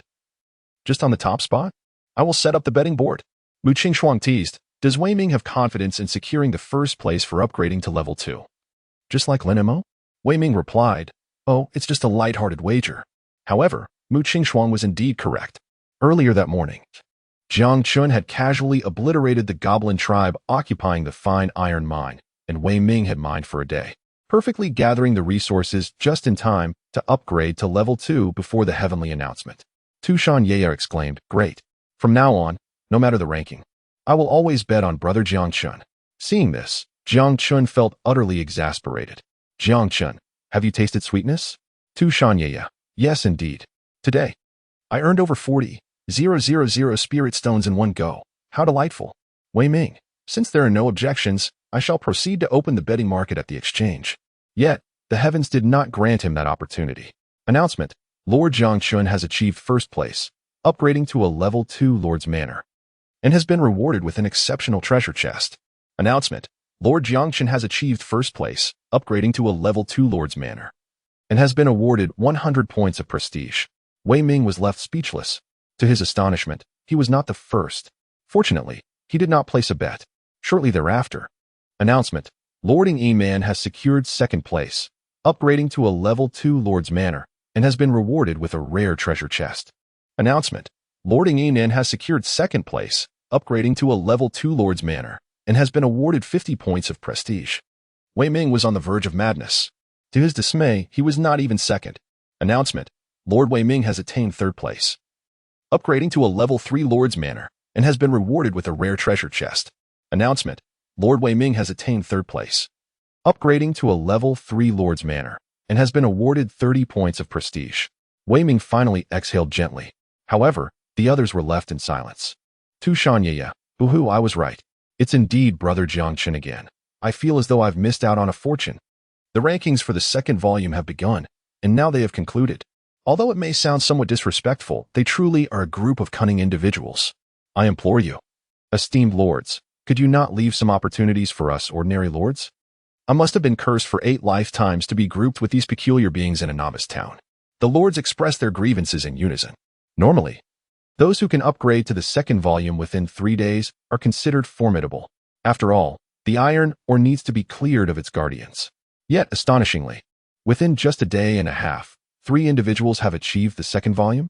Such a sight is rare indeed. Thankfully, I did not gamble. I intended to bet on the underdog, wagering on Lord Ing Man's victory. Ing Man, am I the underdog? A slip of the tongue, forgive me, esteemed one. Meanwhile, on Jiang Chen's side, he paid no heed to the banner within the regional channel, nor did he regard the rare treasure chest. Instead, he focused on the heavenly notifications. Notification: your prestige has surpassed 300 points, and you are now somewhat renowned in the county town. Notification: a merchant convoy, having heard of your esteemed name, has set forth towards your territory. Perhaps you should prepare a sufficient amount of spirit stones. A peculiar expression flickered in Jiang Chen's eyes. Had he truly triggered a special event? Was it because he was the first lord to attain the reputation of somewhat renowned? Such is the advantage of high prestige. As far as Jiang Chen was aware, the goods within this merchant convoy contained a plethora of valuable treasures. with a stroke of good fortune. One might even procure an epic item. However, it is worth noting that the prices of the goods within the convoy were far from inexpensive. If an Man were to encounter this situation, she could very well purchase the entire merchant convoy. Jiang Chen secretly muttered to himself. Of course, Jiang Chen did not yearn for epic items.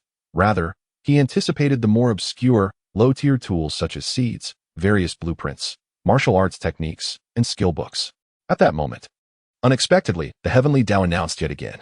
The announcement stated, in light of the fact that the military strength of the 10086 town exceeds that of other towns, the military strength leaderboard has been activated. The Lord of the top-ranked military strength will receive an epic treasure chest. Those ranked 2nd to 10th will be awarded an extraordinary treasure chest. Lords ranked from 11th to 100 will receive a rare treasure chest. Calculation criteria: the sum of the attributes of all military units under the Lord's command. Settlement time: noon the day after tomorrow. This revelation sent ripples throughout the community. After a brief moment of silence, the regional channel erupted with excitement. The emergence of an epic treasure chest in a novice town was truly unprecedented. It was no surprise that the stronger the military units of the participating lords, the better the rewards they would receive. The settlement time coincided perfectly with the reopening of the portal to Blue Star. Suddenly, some lords discerned a hidden strategy. Attention, everyone. The calculation rule considers the total attribute strength of all military units, not just the highest strength of a single unit. Could it be that we could construct civilian buildings to increase our population cap and then amass troops to boost our strength? Oh, at last, a glimmer of hope for us, ordinary lords. I do not require an epic treasure chest. A single rare treasure chest would suffice. Jiang Chen himself had once turned his fate around with just one rare treasure chest. Seeing the opportunity to change their destinies, all the lords became frantic. Even Jiang Chen felt a surge of envy. The extraordinary treasure chest no longer held much allure for him, but the epic treasure chest was another matter entirely. The last epic treasure chest he had opened yielded 10 tons of dragon tooth rice. If the calculation truly accounted for the total strength of all units, then should someone indeed engage in a frenzy of troop accumulation, the combined strength of thousands of low-tier units would be insurmountable. However, Jiang Chen remained composed and self-assured. Was it merely about summoning troops? Who couldn't he do that? I possess the heavenly sound pavilion. While you summon ordinary troops, I shall summon extraordinary ones. Let us see whose combat power reigns supreme. With this thought, Jiang Chen issued a command through the Lord's heart. All farmers in the gold mine sector were to work overtime. They would rest only after gathering 1,000 units of gold. Rest assured, my lord. We pledge to accomplish this task, declared the farmers. Yiman gazed at the rewards of upgrading her second-level stronghold, gritting her teeth in frustration. How infuriating. Once again, she had been outmaneuvered. Just yesterday, she had discovered a fine iron mine, and with the full force of 10 epic farmers, she had demolished her second-level stronghold in a mere 2 hours. A blend of genius, spending power, and luck had allowed her to achieve such a feat on the very first day.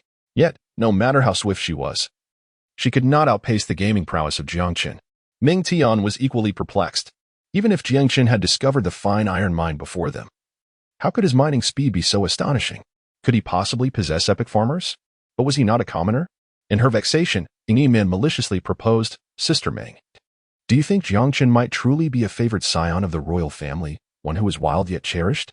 Ming Tian pondered, it is not entirely implausible. Your Highness, when we return to Blue Star the day after tomorrow, you may wish to send someone to investigate. Ming Tian willingly transformed into a hero. Though her life had ended, her spirit remained unyielding, forever loyal to the first emperor, which rendered her fondness for Yiman incapable of ever reaching a full 100 points. Thus, she would never return to Blue Star in this lifetime. Yiman nodded, but then suddenly burst into laughter. Ha ha ha. This is splendid. What is it, Your Highness? It is the troop power rankings. The Heavenly Dao has just triggered the first troop power rankings. Yiman exclaimed with delight. Moreover, the top prize is an epic treasure chest. Such a substantial reward must be due to the strength of my troops. Ming Tian expressed her surprise. I did not anticipate the appearance of an epic treasure chest so soon. With several squads of epic troops at our disposal, Your Highness will finally have the opportunity to claim the top position. Yiman nodded initially, then shifted her tone. However, that Jiang Chen is exceedingly cunning. As the saying goes, even a lion uses full force to catch a rabbit. This time, to be on the safe side, I must summon low-level troops to bolster our power. Summon low-level troops? Meng Tian furrowed her brow. Your Highness, food is manageable, as we can simply purchase it. But to expend energy summoning low-level troops for the sake of an epic treasure chest seems rather unwise. Ing Man's eyes gleamed with determination. Sister Meng, I have lost the top position 3 times in a row. I cannot bear to become second again, even if I must face humiliation. I must not tarnish my father's reputation. Meng Tian paused, her expression resigned. Very well. How could she argue when even the first emperor had been invoked? Thank you. Sister Meng. Ing Man nodded emphatically, then suddenly recalled Jiang Chen's promise to sell her equipment in the evening. What time was it now? Had he forgotten about her? With that, she directly initiated a video call to Jiang Chen. Upon witnessing this, Meng Tian frowned. The young princess, at merely 18 years of age, was at a tender age of awakening to emotions, and since entering the myriad races battlefield, she had become somewhat unrestrained. Should she report this to the first emperor? Your friend is initiating a video call. Jiang Chen initially believed it was Inchuxia, only to be surprised by an unexpected individual. Upon connecting, Jiang Chen courteously inquired, Is there something you wish to discuss, Miss Ing Man? A patron of Ing Man's stature, regardless of gender, even if resembling a mere pig, would warrant Jiang Chen's utmost respect. Although his motivation stemmed from financial gain, the moment he beheld Ing Man's holographic projection, a flicker of astonishment danced in his eyes. In terms of beauty, Inchuxia exudes grace while Ing Man possesses a commanding presence. Both women are remarkable in their own right. However, the innate air of nobility emanating from Ing Man is unmatched by Inchuxia. Have you forgotten? Ing Man stated with a displeased expression. Who was it that promised to sell something to me this evening? Jiang Chen indeed had forgotten. How could he forget? I have nearly prepared everything. I will send you the illustrated guide now. Wait, Ing Man suddenly interrupted Jiang Chen, her expression turning serious. You have just slain dozens of lords. Although Chuxia has already defended you, and I trust her, the matter involves numerous lives. I would still like you to recount the events that transpired. I harbor no ill intentions. I merely wish to ascertain that you are not a bloodthirsty lord. I hope you do not take offense. Jiang Chen's eyes gleamed with admiration. Truly, as a victor of the immortal Qin and a descendant of the first emperor, Ing Man displayed remarkable responsibility in addressing the issue of the bloodthirsty lord. Such understanding is commendable. The bloodthirsty lord deserves to be vanquished by all. Here is a video I recorded at that time. Esteemed one, please take a look. With that, Jiang Chen sent a segment of the video, showcasing the moment when Ichi surrounded him and taunted him. Jiang Chen possesses the prowess of a dragon, confidently rejecting Ing Man's entreaties. Yet, what necessity is there to embroil oneself in misunderstandings and provoke senseless conflicts over matters that could be succinctly clarified? Upon viewing the video, Ing Man exhaled in relief and remarked with a smile, although you are engaging in entrapment, their greed renders them deserving of their fate. She then extended her hand, inquiring, What is it that you intend to sell? Allow me a glimpse. Jiang Chen chuckled, Just a moment. He then sent a plethora of unnecessary rare equipment, including several exceptional items, all compiled into a catalog to Ing Man. To his astonishment, there were indeed exceptional items, all ranging from levels 8 to 10. A look of delight appeared on Ing Man's face, followed by a hint of doubt as she asked, Such exquisite equipment. Are you certain you do not require them? Jiang Chen lamented, It is a truth that my troops cannot equip armor.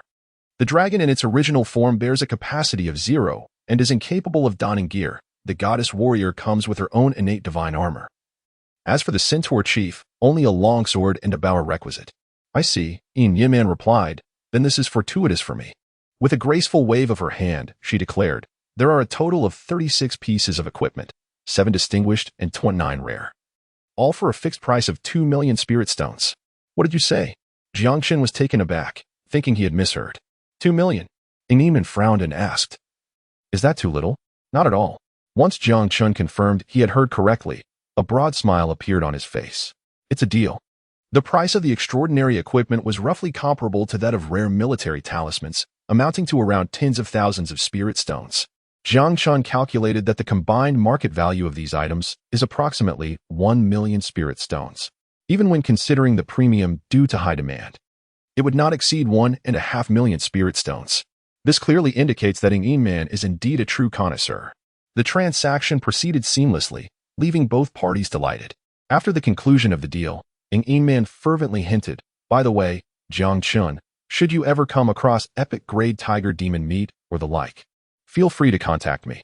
I assure you, the price will be to your satisfaction. With that, she abruptly ended the video call. Heh, Jiang Chen couldn't help but chuckle. Given my recent achievements in various rankings, it was hardly surprising that this girl could deduce I had vanquished the epic tiger demon. Yet, why must she resort to such roundabout ways of speaking? In this transaction, Jiang Chen once again profited by 2 million spirit stones, which significantly bolstered his confidence. After enhancing that legendary recruitment order, Jiang Chen had 5 million spirit stones remaining. Tianyin Pavilion required a total of 4,000 units of epic materials, priced at 1,000 spirit stones per unit, amounting to 4 million spirit stones. Thus, prior to this, Jiang Chen had been cautious with his expenditures. However, with the sudden influx of 2 million spirit stones, his mind began to race with possibilities. What should he enhance? Ultimately, Jiang Chen retrieved the blueprint for the kitchen. After a prolonged search through the enhancement list, he finally discovered a design that pleased him. The cost amounted to 1 million spirit stones, and he opted for Enhancement Direction 83 for the epic structure, the Drunken Immortal Pavilion. The consumption of dragon tooth rice and beast meat felt like a lavish indulgence. He glanced at the materials required for the Drunken Immortal Pavilion.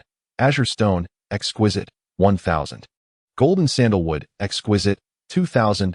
Gluttonous Stone, Epic, 500. Energy 20,000, covering an area of 500 square meters. The total enhancement materials required amounted to 800,000 spirit stones. Including the 1 million spirit stones for the blueprint, the Epic Tavern would consume a grand total of 8 million spirit stones, precisely exhausting the recently earned funds. However, it indeed occupied a space of 500 square meters. Jiang Chen cast a glance at his territory. The level 2 domain spanned merely 10,000 square meters, and the forthcoming construction of the Heavenly Sound Pavilion would require an additional 1,000 square meters, all of which pertain to level 0 edifices. It appeared imperative to expedite the search for a crystal mine in order to elevate the third level of the main building. Furthermore, upon achieving this advancement, he would be able to recruit a second hero. Moving forward, Jiang Chen embarked on the monotonous task of enhancement. Just before midnight, he finally gathered the necessary materials to construct the Drunken Immortal Pavilion. A magnificent structure, towering at 20 meters, emerged at the designated location set by Jiang Chen. Countdown, 7:59, 59, immediate completion consuming 4,800 spirit stones. 8 hours, perfectly timed for completion by dawn, rendering the expenditure of spirit stones for instant construction unnecessary. Jiang Chen stifled a yawn and remarked, "It is time to rest."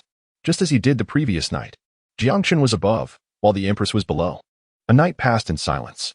The following morning, upon rising, he discovered that the Empress had vanished without a trace. How diligent she truly is. Jiang Chen stretched lazily and then stepped out of the Lord's manor, coincidentally encountering the Empress who had just completed her training. "Good morning, Empress." "Good morning, my lord."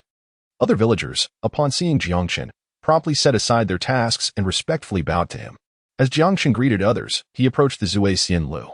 The Zui Xian Lu had been completed, a quintessential example of Eastern architecture, adorned with sweeping eaves and glazed tiles, a golden roof and jade walls, and dragon columns reaching towards the heavens. Each level featured elegant corridors, exuding grandeur and enveloped in ethereal mist. Upon accessing the property panel, he observed the following details: Zui Xian Lu quality, epic type, dining population, 1 manager, 1 epic chef, 1 epic brewer. 30 waitstaff floor area, 4,000 square meters, 1 heavenly suite, 5 earthly suites, 20 human suites, 100 common tables, maximum capacity, 700 specialty, immortal drink, epic spirit wine. Enhances physical potential with a 50-point increase across all attributes for a duration of 10 minutes. Characteristics: culinary marvels of the world, blessing of the god of cuisine. Spirit gathering array, culinary marvels of the world.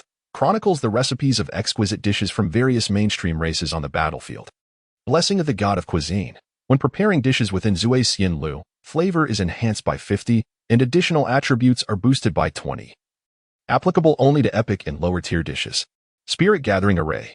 Heavenly suite increases spiritual energy concentration by 500, earthly suites by 200, human suites by 100, and common tables by 50.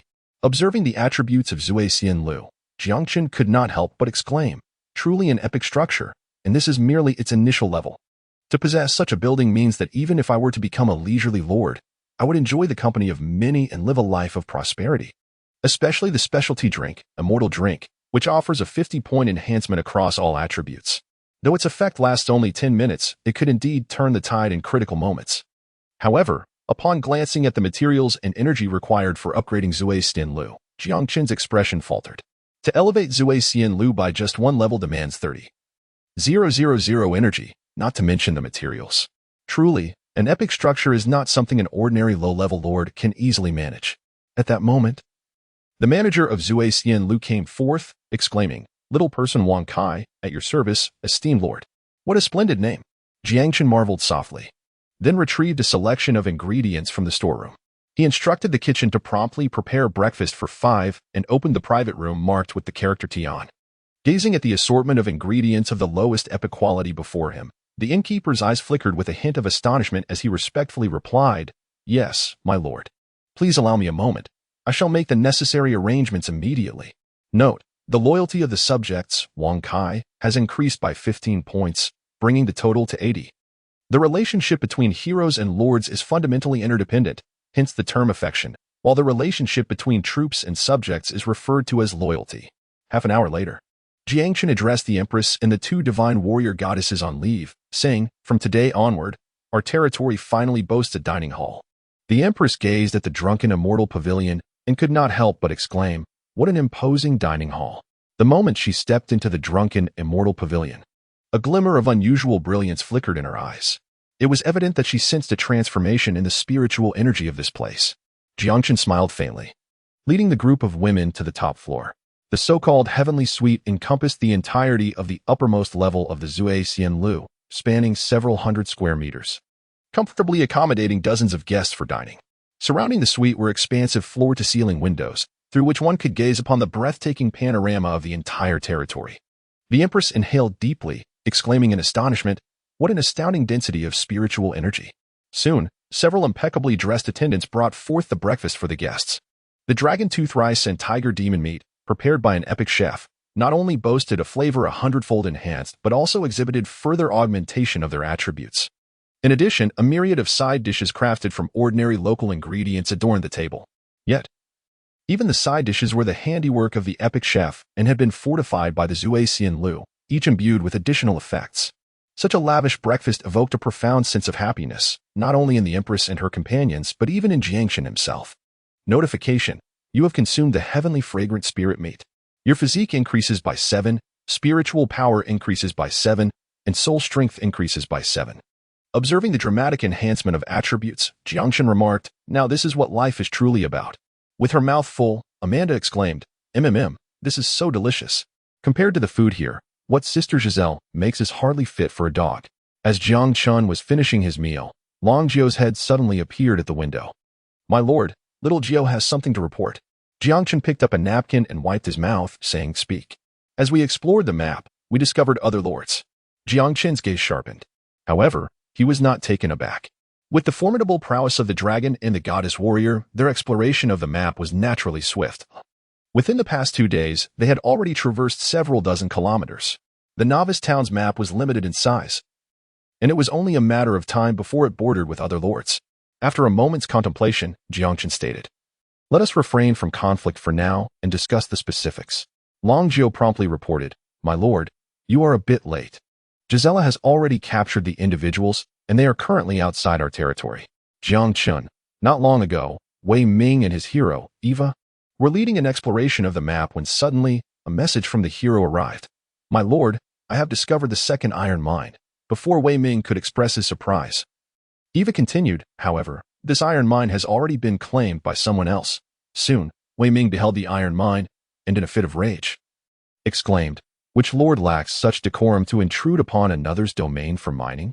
According to the customary rules established in the battlefield of myriad races, each lord typically begins their explorations centered around their own territory. The location of this iron mine was less than 10 kilometers from his own domain, indeed, right at his doorstep. Such an act was tantamount to a declaration of war. What infuriated him further was the fact that the opposing party had merely dispatched a single centaur to guard the precious mine. This was a blatant affront. "Eva, eliminate that solitary centaur." Yes, Eva commanded the rare human warriors, the gladiators, to encircle the centaur. The battle had scarcely begun when one gladiator was instantly slain by a single strike.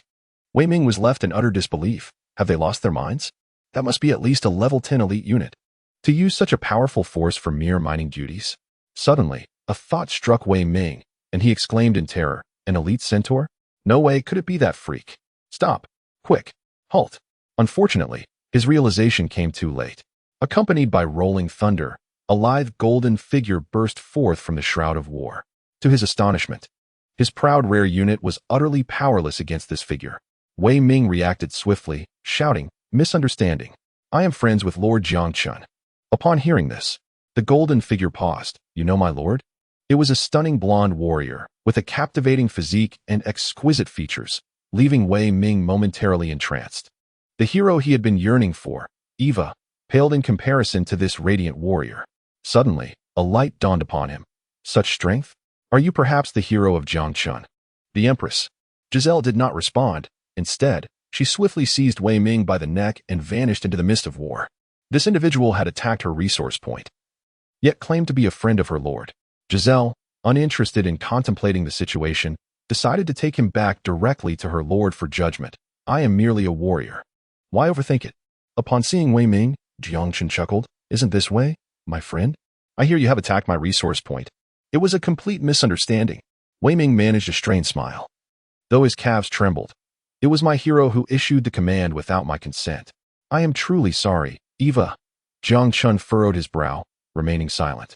This rendered the atmosphere tense and palpable, causing Wei Ming to quickly break into a sweat. Jiang Chen is far from a benign figure.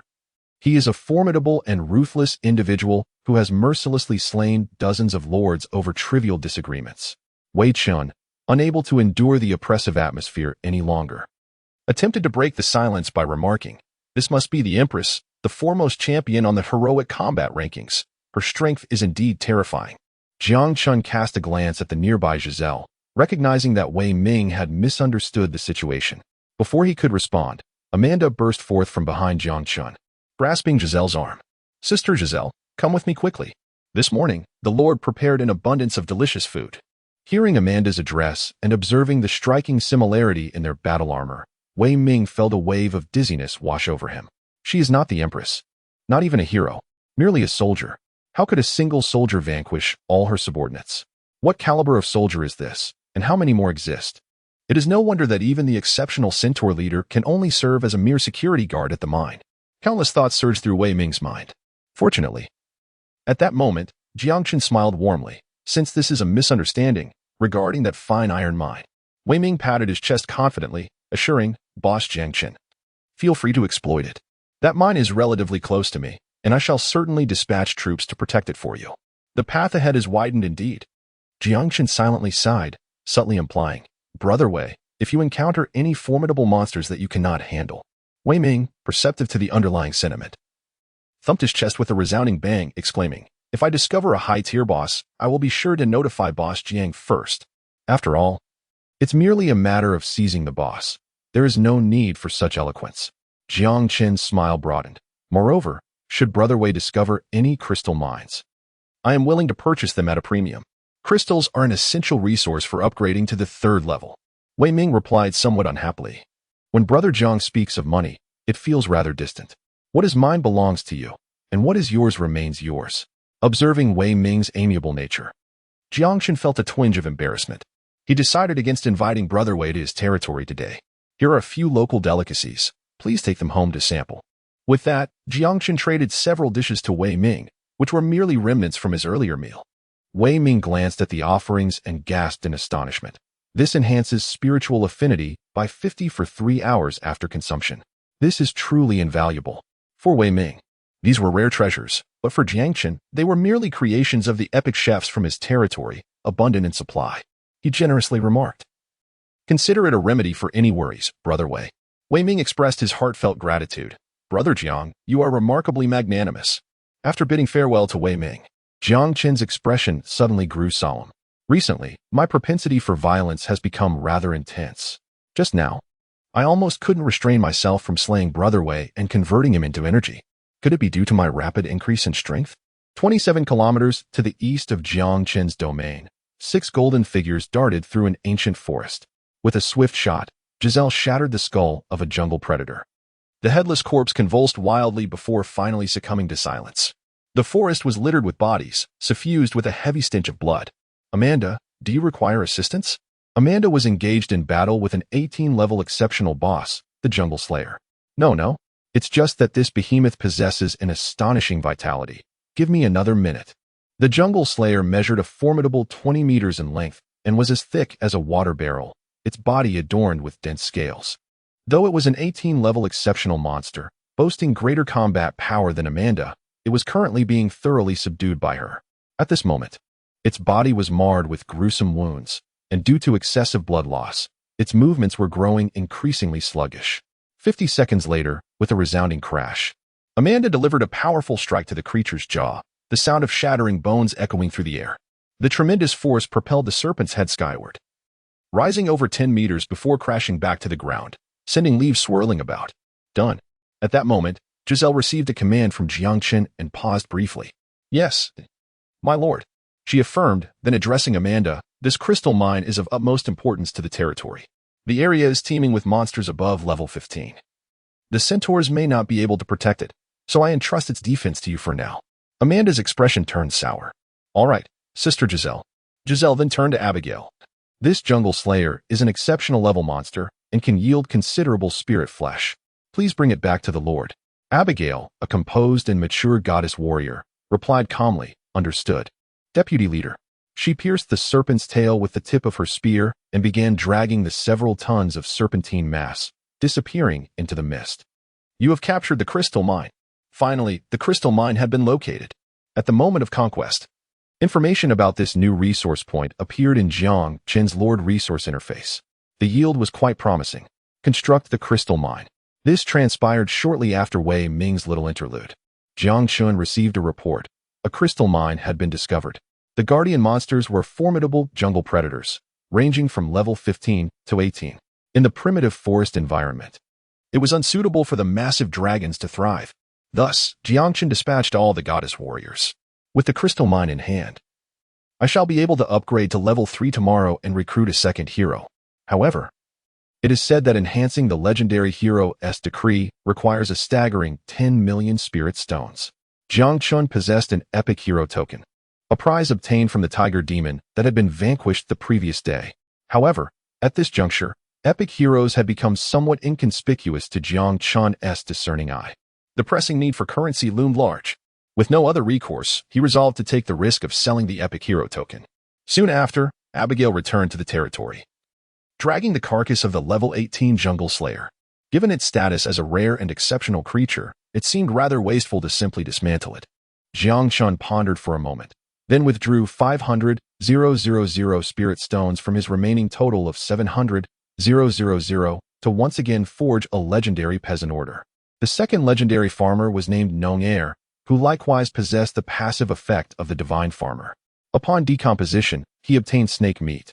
And with the activation of the divine farmer, the yield was quintupled while the quality was elevated by 1 tier, resulting in snake meat, epic, 5. The decomposition also yielded snake gall, which, under the influence of the divine farmer, similarly saw a 5-fold increase in yield, producing snake gall, exquisite, 5. Additionally, he acquired snake skin. The materials continually flowed forth, being collected into the drunken immortal pavilion. Jiang Chen suddenly recalled a delectable dish he had seen in the menu at the drunken immortal restaurant that morning. Wang Kai, prepare a dragon and tiger duel for lunch, he commanded. Wang Kai promptly replied with utmost respect, as you wish, my lord. The following moments unfolded. As Jiang Chen patiently awaited the extraction of gold from the mine, he simultaneously fortified the stellar gold. Approaching noon, Nong Yi finally unearthed 1,000 units of gold ore. 10 seconds later, the last unit of stellar gold was also enhanced by Jiang Chen. Construct the Tianyin Pavilion. A towering edifice, even grander than the Zhuai Xin Tower, rose majestically from the ground. Jiang Chen glanced at the construction time. Countdown, 71, 59, 59, complete immediately, consuming 43,200 spirit stones. As a military unit building, the construction time of the Tianyin Pavilion extends to 3 days. Jiang Chen did not have the luxury of time to wait. Completed at once. Notification. You have consumed 43 200 spirit stones. The construction of the Heavenly Sound Pavilion is now complete. Notification: your heroic Empress's favorability has increased by 4. With a current favorability score of 95 points. Notification: your heroic Empress has acquired the epic title Saint of Heavenly Sound, enhancing all attributes by 30. Notification: your heroic Empress has mastered the skill imparting knowledge and guiding learning. Jiang Chen was taken aback. An epic title? A 30 enhancement to all attributes? This was indeed an unexpected delight. Upon acquiring the title of the Heavenly Sound Sovereign, the Empress's combat power instantaneously surged beyond 300 stars. A level 10 hero with 300 stars of combat prowess, such a claim would likely be met with disbelief. The completion of the Heavenly Sound Pavilion brought immense joy, especially to the Empress herself. Yet, amidst her excitement, a twinge of doubt emerged. My lord, it appears rather diminutive, does it not? Jiang Chen couldn't help but chuckle. It is evident that you lack experience. While a larger size may be advantageous, it is not the most crucial aspect. Rather, formidable performance holds far greater significance. Jiang Chen gazed upon the panel of the Tianyin Pavilion. Tianyin Pavilion quality, epic type, barracks area, 8,000 square meters troops, 9 Heaven Saints. Tianyin Disciples current troops, Saint Lord, 11, 9 Heaven Saints 09, Tianyin True Inheritance 0. Tianyin Disciples, 0, Sect Techniques, Tianyin Decision, C grade, Sect Skills, Tianyin 9 Kills, C grade, 9 Sword Technique, D grade, Spirit Explosion, E grade, Basic Sword Technique, F grade. Basic Palm Technique, F grade, Art of the Guqin Sect Benefits, Enlightenment Room, Level 0, 20, Spirit Gathering Room, Level 0, 20, Energy Gathering Room, Level 0, 20. Training Tower, Level 0, 1 Enlightenment Room, Skill Comprehension Speed is doubled. Spirit Gathering Room, Speed of Spirit Absorption is doubled. Energy Gathering Room, additional territorial energy can be acquired during cultivation. Training Tower, Tianyin Disciples who undergo training may ascend to Tianyin True Inheritance, Epic. The ordinary troop building structures possess solely the capability of troop recruitment, whereas the functions of the Tianyin Pavilion are significantly more formidable. Jiang Chen exhaled softly. Particularly regarding the Trial Tower, ordinary disciples of the Heavenly Sound sect could ascend to the epic tier directly through it. The only shortcoming lay in the sect's techniques and skills, which were somewhat lacking. Suddenly, Jiang Chen recalled that the Empress had just comprehended a new skill, known as imparting knowledge and teaching. This skill allowed the Empress, as the supreme master of Heavenly Sound, to designate any technique or skill she mastered as a default sect technique or skill. Consequently, all disciples of the Heavenly Sound Pavilion could simultaneously acquire this knowledge. This was, without a doubt, an extraordinary ability. Jiang Chen could not help but utter a curse. Just moments ago, he had remarked on the inadequacy of the sect's skills. This implies that if he were to acquire an S-rank cultivation technique for the Empress to learn, it would enable all the troops recruited from the Heavenly Sound Pavilion to master this S-rank technique. By this alone, the Empress's worth would far surpass that of the vast majority of legendary heroes known to Jiang Chen. But what accounts for the Empress's extraordinary strength? Is it merely because she is not a native of the myriad race's battlefield, but rather summoned from the myriad realms based on her memories of a previous life? Jiang Chen was correct. Suddenly, a prompt appeared. You have created the exceptional troop Tianyin Disciples, granting you the privilege to make an announcement in the 7th Heaven, Zone 666, Blue Star Domain. Will you proceed with the announcement? If so, you will receive a reward of 10,000 prestige points and 100 legendary points. Upon seeing this heavenly prompt, even with Jiang Chen's formidable composure, he momentarily lost his focus. This was a global announcement. Once made, all the newly appointed lords of Blue Star, numbering in the billions, would be able to see it. Even the 2 realms altars in the main world would manifest unusual phenomena. Such occurrences have been documented in historical accounts. Centuries ago, when Zhu Yuanzhang established the epic troop, the Jinui, all 2 realm altars on Blue Star resonated for 3 days in celebration. However, Jiang Chen never anticipated that such an event would transpire in his own life, and so swiftly. I understand now. After several minutes, Jiang Chen finally regained his composure and exhaled gently. The Empress and the Tianyin Pavilion were not originally part of the myriad race's battlefield, so it was reasonable for a troop that had never appeared in that realm to be deemed a self-created troop. Furthermore, the 9 Heaven Sacred Princess could only have a maximum of 9 members and was not a fully mature troop. Thus, it did not count as a created troop. With this understanding, Jiang Chen's thoughts raced. The announcement must be made. Even if it drew the attention and potential antagonism of powerful factions, it was a risk worth taking. After all, that was 10,000 prestige points and 100 legendary points at stake. Of course, the announcement could not be made just yet. After contemplating for a moment, Jiang Chen finally selected an opportune moment, determining to announce it after the conclusion of tomorrow's military power rankings. Should the news of my ability to mass-produce exceptional troops become known, most lords would surely retreat in trepidation. However, that cunning wench, Yin Man, would undoubtedly unleash a frenzy of troops, even going so far as to disband all her farmers to contest me for the epic treasure chest. This would result in mutual depletion for both of us. A scenario where I stand first and she second is the only path to a win-win outcome. Understanding the intricacies of this situation, Jiang Chen temporarily set aside the global announcement. He then accessed the recruitment options of the Tianyin Pavilion. 9 Heaven Saintus, Legendary Food 5,000. Energy 10,000. Tianyin Disciple, Exceptional Food 800, Energy 2,000. Fortunately, Jiang Chen had refrained from hastily utilizing the energy he had acquired from slaying lords yesterday. He proceeded to recruit the legendary troop, the 9 Heaven Saintus. The Tianyin Pavilion radiated brilliance. 10 minutes later, a stunningly beautiful woman emerged from the Tianyin Pavilion. She appeared to be around 30 years of age, adorned in imperial attire akin to that of the Empress, exuding charm and grace. It seemed she had already assimilated the fundamental information in sync with the heavenly laws, understanding her predicament. She knelt before Jiang Chen and offered a slight bow. "I am Fanning Tian, at your service, my lord." "There's no need for such formalities."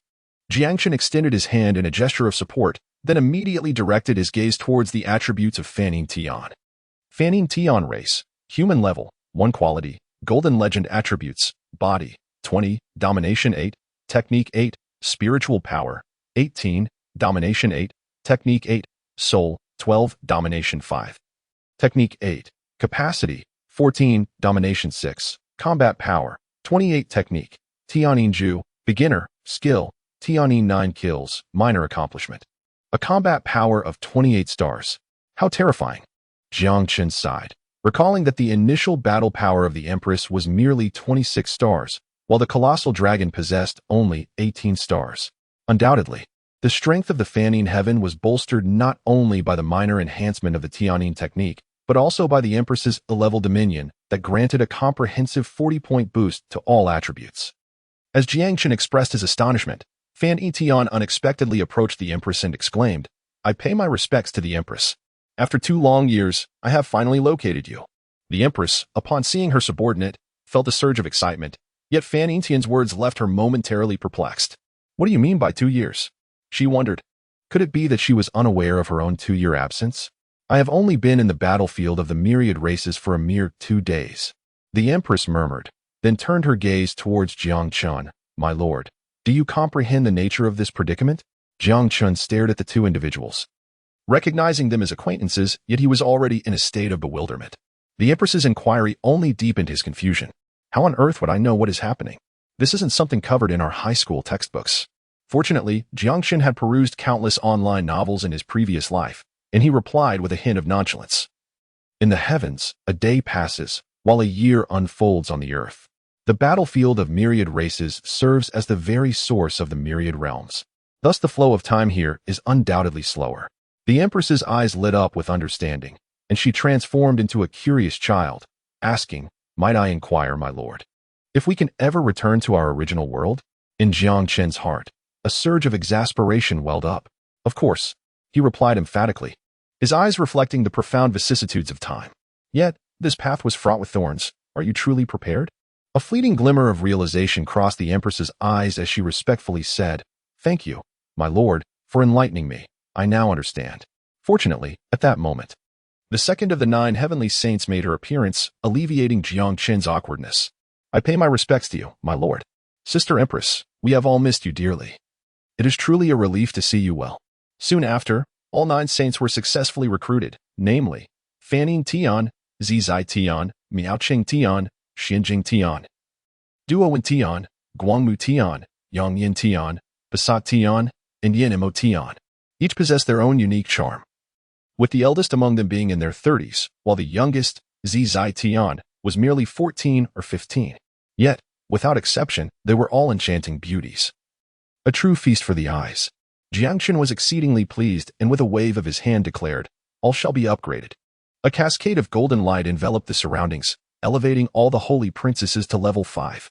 This endeavor consumed a staggering 279,000 energy, including the 90,000 energy expended for recruitment. More than half of the territory's accumulated energy was swiftly depleted. The holy princesses at level 5 now boasted a combat power that surpassed 100 stars, eclipsing even the level 7 goddess warriors. 9 heavenly holy princesses. Proceed to the territory 20 kilometers away and freely hunt monsters of level 15 and above. The 9 exchanged glances and responded in unison, "As you command, my lord." Subsequently, Jiang Chen activated the soldier recruitment mode. While constructing residential buildings to raise the population cap of his territory, he devoted himself to the recruitment of Tianyin disciples. Each decision made by the Lord in the early stages would have far-reaching consequences on the future. Therefore, as the territory expanded, decisions could no longer be based solely on subjective judgment, but rather required careful contemplation. Fortunately, Jiang Chen was an academic prodigy. He picked up a twig and inscribed a multitude of formulas on the ground. Given conditions: 1. Recruiting 1 Tianyin disciple requires 2,000 energy. Leveling up to level 2 requires 500 energy. Level 3 requires 1080 energy, and level 4 requires 1800 energy. 2. The territory currently possesses 24,000 energy. 3. The energy acquisition rate for the territory is 9,200 points per hour, which will increase by 10 points per hour as the number of soldier units rises. 4. To ensure the population cap, for every 10 Tianyin disciples recruited, 1 level 0 residential building must be constructed, consuming 100 energy points. The question is, what level can the current energy of the territory sustain for the newly recruited Tianyin disciples? The empress observed Jiang Chen scribbling on the ground and inquired with curiosity, "My lord, what is this?" Jiang Chen replied briskly without looking back, "This is territory mathematics, a prerequisite subject in territorial simulation." The calculations swiftly yielded results. Jiang Chen gazed at the 3 following the sign and pointed at the newly recruited Tianyin disciple. "Level up. Ascend to level 3. In no time, the territory was filled with the delightful sounds of chirping birds, creating a picturesque and enchanting scene. Jiang Chen elevated them all to level 3 and then calmly instructed, "Pair up in 2s and venture out to hunt monsters. But do not stray beyond 10 kilometers from the territory." The empress gazed at Jiang Chen, her eyes sparkling with admiration as he orchestrated their plans. Note: your abilities have garnered the empress's respect, increasing her favorability towards you by 1 point, bringing the current favorability to 96 points. Jiang Chen sighed inwardly. Such is the allure of a leader. Even in the absence of formidable power, their charm prevails. Just 4 more points, and the empress's favor will reach a perfect score of 100. At that moment, how delightful it shall be. As night falls, Jiang Chen had just successfully recruited 80 disciples of Tianyin in one breath. He had recently dined in the Tianzi private room when a disciple of Tianyin hurriedly entered. "My lord, there is a merchant caravan outside the territory claiming to hail from the county town." A merchant caravan? Jiang Chen's spirit stirred. This was a unique event triggered when his reputation reached a level of notable distinction. After such a long wait, the moment had finally arrived. Jiang Chen approached the window. Standing on the top floor of the drunken immortal tower, he could clearly see that the caravan consisted of dozens of horse-drawn carriages and nearly 100 guards. Soon, within the private room of the drunken immortal tower, Jiang Chen encountered the supervisor of this merchant convoy, the imposing Tian Ding, who is the steward of the Tian family's trading association and has previously met the esteemed lord. Jiang Chen courteously remarked, "Welcome, Manager Tian, to journey from afar. Please take a seat." Tian Ding, awestruck by the opulence of the restaurant, exclaimed, "I have heard in Xinjiang County of the Lord's repeated triumphs in securing the top rank on the Newbie Town's Dao leaderboard. It is evident that the accolades are well-deserved. Xinjiang County. So, it is the very county where the 10086 Newbie Town resides, known as Xinjiang County." Jiang Chen silently noted this information. Manager Tian was overly complimentary. Jiang Chen straightforwardly inquired whether he might be permitted to allow his younger brother a glimpse of the esteemed goods from the Merchant Association. Without hesitation, Tian Ding waved his hand and produced a list of merchandise. The list showcased a dazzling array of hundreds of items. Refined iron sword, exquisite, priced at 1 5,000 spirit stones. Cold blade, rare, priced at 6,000 spirit stones. Jiang Chen glanced through the offerings, and suddenly his eyes sparkled with excitement. Territory Advancement Token, E-level upon utilization. It enables an F-level Lord's talent to advance to E-level, priced at 10,000 spirit stones. There are 3 Territory Advancement Tokens, E-level, available, and without hesitation, Jiang Chen purchased them all. He continued to peruse the selection. Soon, he discovered the martial arts and skill books he had longed for. Through the Body Fist, F-level priced at 1,000 spirit stones. Fireball Technique, F-level priced at 1,000 spirit stones. Breathing Technique, E-level priced at 5,000 spirit stones. Iron Cross Technique, E-level priced at 5,000 spirit stones. In total, there were 23 low-level martial arts and skill books. With a sweeping gesture, Jiang Chen decisively claimed everything. Although Tian Ding felt elated, he kindly cautioned, "My lord, one cannot indulge excessively in martial arts. It is better to select a single high-quality technique for study." Jiang Chen smiled and said, "Thank you for the reminder." Tian Ding, seeing that Jiang Chen took it lightly, ceased further persuasion. Next came the blueprints. Jiang Chen purchased 5 blueprints for farmland, 5 blueprints for arrow towers, and 5 blueprints for pastures in one breath. Then he inquired, "Are there no plant seeds available?" "The most ordinary ones will suffice." "Seeds?" Jiang Chen's request left Tian Ding momentarily taken aback. Low-tier seeds hold little value, and indeed, high-tier seeds are non-existent. Jiang Chen sighed in resignation. Very well. He wished to convey that he only required low-tier seeds. Jiang Chen continued to scroll down. Most of the remaining items were equipment, which held no interest for him. Upon reaching the very bottom of the list, he was taken aback by the final item, the Hero's Token. An Epic Hero's Token, to be precise. The Epic Hero's Token, priced at 10 million spirit stones. Indeed, it was the Epic Hero's Token. A treasure that is but a distant dream for a novice lord like yourself. Tian Ding wore a proud expression, then teasingly inquired, "However, my lord, can you afford it?" Jiang Chen couldn't help but chuckle. An Epic Heroic Token, even when enhanced, would merely cost 100,000 spirit stones. Moreover, he currently possessed one such token. Had he not feared attracting undue attention, he would have long since sold the Epic Heroic Token for a handsome sum. Indeed, Jiang Chen's eyes suddenly sparkled with excitement. Was this not the perfect opportunity for a clever ruse? Seizing this moment, he could sell the Hero's Token in his possession. 10 million spirit stones would be just sufficient for him to enhance and summon a second legendary hero. With this thought in mind, Jiang Chen captured an image of the list. The first buyer he sought, of course, was the local tycoon Ing Man. Jiang Chen, image esteemed one. Do you require assistance with purchasing? Soon, he received a reply. Ing Man, Epic Heroes order? Have you triggered a merchant event? Jiang Chen, I offer you a bargain purchase of 10 million spirit stones with no profit for myself. Ing Man seems to be in a splendid mood. Sure. It's delightful to see you thinking of your elder sister. However, my collection of Epic Hero tokens has already filled every drawer. Jiang Chen nearly lost his breath. What more could be said? Jiang Chen, Master, you are truly remarkable. Upon reflection, it seems that among others, there is no one more fitting than Inchuxia. Jiang Chen, image, Chuxia, do you need a purchasing agent? Inchuxia's reaction was even more intense than Ingman's. Oh my goodness, is that an Epic Heroes order? The merchant caravan actually produced an Epic Heroes order? Your luck is simply extraordinary. Jiang Chen, I can secure it for you at a reasonable price. For 10 million spirit stones. It was evident that Inchuxia was quite anxious. But I don't have that much money, Jiang Chen urged. Why not leverage the title of your little princess of the Yin family to raise funds? If all else fails, you could always borrow money from your sister, Ing. Inchuxia replied. Even then, it would be impossible to gather a sum of 10 million spirit stones. Jiang Chen, in a state of urgency, exclaimed, I can sell it to you for a mere 9 million spirit stones. Inchuxia was utterly astonished, responding, 9 million?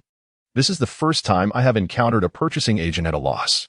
Jiang Chen slapped his forehead, realizing he had been overly anxious. Jiang Chen, I attempted to negotiate with the caravan, hoping to secure a more favorable price. Inchuxia, however, 9 million is indeed excessively high.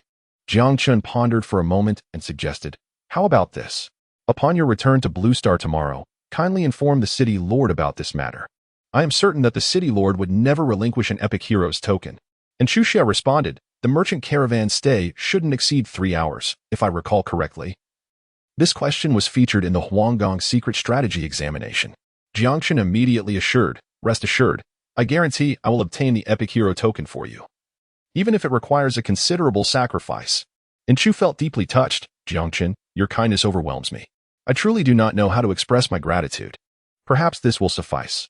I recently acquired an item that I initially intended to keep for myself, but now I shall gift it to you. Notification, and Chu Xia, the Lord, has dispatched a deep-sea bait to you via the trading post. Please be sure to check your receipt." Deep-sea bait? The kind that can incite a tide of deep-sea monsters? Jiang Chen was overjoyed. While this item would merely trigger a typical beast tide in the hands of an ordinary lord, its worth in Jiang Chen's possession surpassed that of an epic treasure chest by tenfold. Jiang Chen still reminisces about the substantial gains he reaped during the last Dark Bait event. However, subsequently, despite his high-priced acquisitions in the regional channel, he found himself empty-handed for days. Unexpectedly, fortune smiled upon him when he least expected it. Closing the chat window, Jiang Chen, with a sense of satisfaction, addressed Tian Ding, "Manager Tian, I have no further need for other items." Tian Ding was taken aback for a moment, then curled his lips in disappointment. Having anticipated a significant client, only to discover that Jiang Chen had merely purchased a collection of low-tier items. At this moment, Jiang Chen was in high spirits, thus displaying an unusual generosity. "Manager Tian, having traveled from afar, why not partake in a modest meal before you depart?" Half an hour later, Tian Ding gazed upon the so-called modest meal before him, his expression finally turning earnest. The exquisite quality of the cuisine truly revealed the Lord's hidden talents. Jiang Chen smiled faintly. Perhaps due to the remarkable value Jiang Chen had displayed. Before departing, Tian Ding hesitated for a moment and inquired, "Although the Lord hails from beyond the realms, it appears you are indeed of the Hua lineage, correct?" "Ah, in your world beyond. It should be referred to as the Dragon Kingdom." Jiang Chen nodded, "Of course." Tian Ding suddenly adopted a serious demeanor and cautioned, "My lord, prepare yourself mentally. The situation for the Huazhu in Qingyang County is far from as favorable as you might imagine." Jiang Chen narrowed his eyes. "What do you mean?" Tian Ding replied, "I cannot elaborate further. Once your town completes the dimensional breach, Lord will naturally be informed. Farewell." Watching the retreating figure of the merchant caravan, Jiang Chen extended his middle finger. "Damn riddlemaker." Tian Ding's words did not significantly impact Jiang Chen. With his current foundation, he could slay Buddhas and gods alike.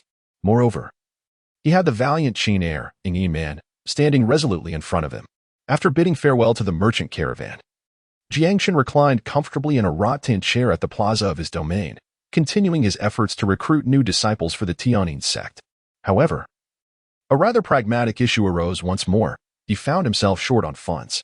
Fortunately, Jiang Chen had anticipated this predicament. Although the Drunken Immortal Tavern was not officially open for business, it could still manage a few takeaway orders. Upon opening the trading post, he listed Spirit Serpent Soup 1,000, with each serving priced at 2,000 spirit stones. This delectable dish, crafted from premium-grade serpent meat, had been elevated to rare quality thanks to the enhancements provided by the Drunken Immortal Tavern. It was fortunate that Jiang Chen had an epic chef at his disposal, capable of preparing such a bounty in just one day. Enhancement: the 50 servings of Spirit Serpent Soup you consigned have been purchased by Lord Yin Man, earning you 100,000 spirit stones. Notification: the Spirit Serpent Soup you consigned has also been acquired by Tu Shanye. Just after listing it, a flurry of purchase notifications arrived.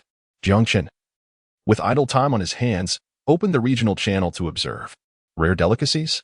Goodness, 1,000 portions.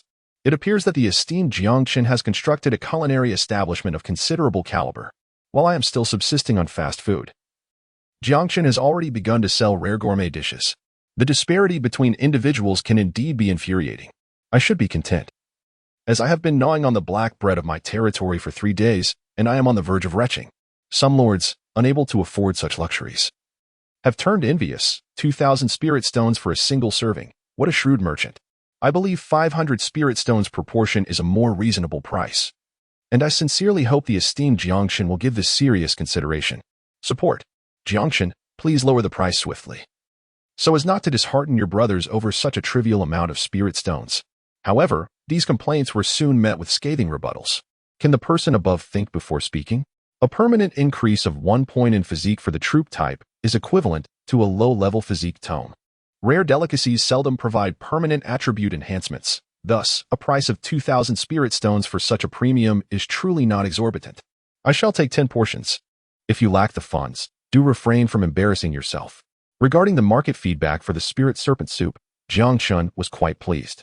The Spirit Serpent Soup indeed enhances troop attributes, provided that its quality is below rare and only the first portion is effective. Even so, it has become a sought-after item. Within merely 10 minutes, the Spirit Serpent Soup was completely sold out. So soon? I was just outside battling monsters, and upon hearing of the rare delicacies, I rushed over. Only to find I was too late.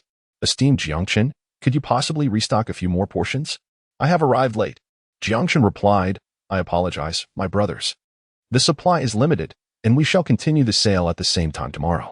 Indeed, the production has reached the capacity of the Drunken Immortals Pavilion.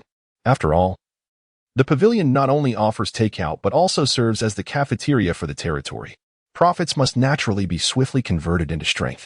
Jiang Chen now faces 4 options. Enhance the territory advancement symbol to upgrade his lordly talents. Strengthen the martial arts and skill manuals. Fortify the deep sea bait to initiate the beast tide tonight. Upgrade equipment to bolster the combat abilities of his troops. Upon contemplation, he reasoned. Firstly, his lordly talents lean towards entertainment and do not directly augment strength. Secondly, the enhancement of martial arts is a gradual process and does not warrant immediate urgency. Thirdly, the crystal mine is already in the process of extraction, and tomorrow the territory can be upgraded to 3 books. The gains from 3 beast tides will far surpass those from 2. Thus, Jiang Chen ultimately chose the last option. He retrieved a regular longsword and expended 20,000 spirit stones, opting for enhancement direction, the Crimson Sacred Word. The Crimson Sacred Word stands as the epitome of cost-effectiveness among enhancement options, a premium among exquisite weapons. It boasts not only high attributes and aesthetic appeal, but also 2 exceedingly practical skills. The Blood Arc is a formidable area of effect skill, frequently wielded by the Empress. Meanwhile, the Sacred Word technique serves as an explosive skill. Even the current Empress remains enamored with the Crimson Sacred Word. This time, Jiang Chen forged 100 swords in one breath. Every disciple of the Tianyin Pavilion, including the Holy Princess of the 9 Heavens, was equipped with one. The disciples of Tianyin were already adept at wielding swords, and with the enhancement of the Crimson Sacred Words, their combat prowess surged, greatly increasing their efficiency in slaying monsters. Of course, the price for such power was that Jiang Chen found himself once again devoid of funds. The following day, Jiang Chen unusually rose early. The first task upon awakening was to inspect the quantity and condition of his troops. After all, in just a few hours, the time for the announcement of the troop strength rankings would arrive. Overnight, the disciples of Tianyin had already reached a count of 230. Before the announcement of the troop strength rankings, it was anticipated that the number would soar to 300. Jiang Chen lamented that under the sovereign rule of the Empress, the collective combat prowess of merely these 300 disciples of Tianyin surpassed an astonishing 6,000 points. Securing the top position was as effortless as reaching into one's own pocket. The term powerful, when applied to military units, inherently possesses a certain allure and offers the lord a profound sense of security. Jiang Chen admired the scene for quite some time before finally opening the battle log.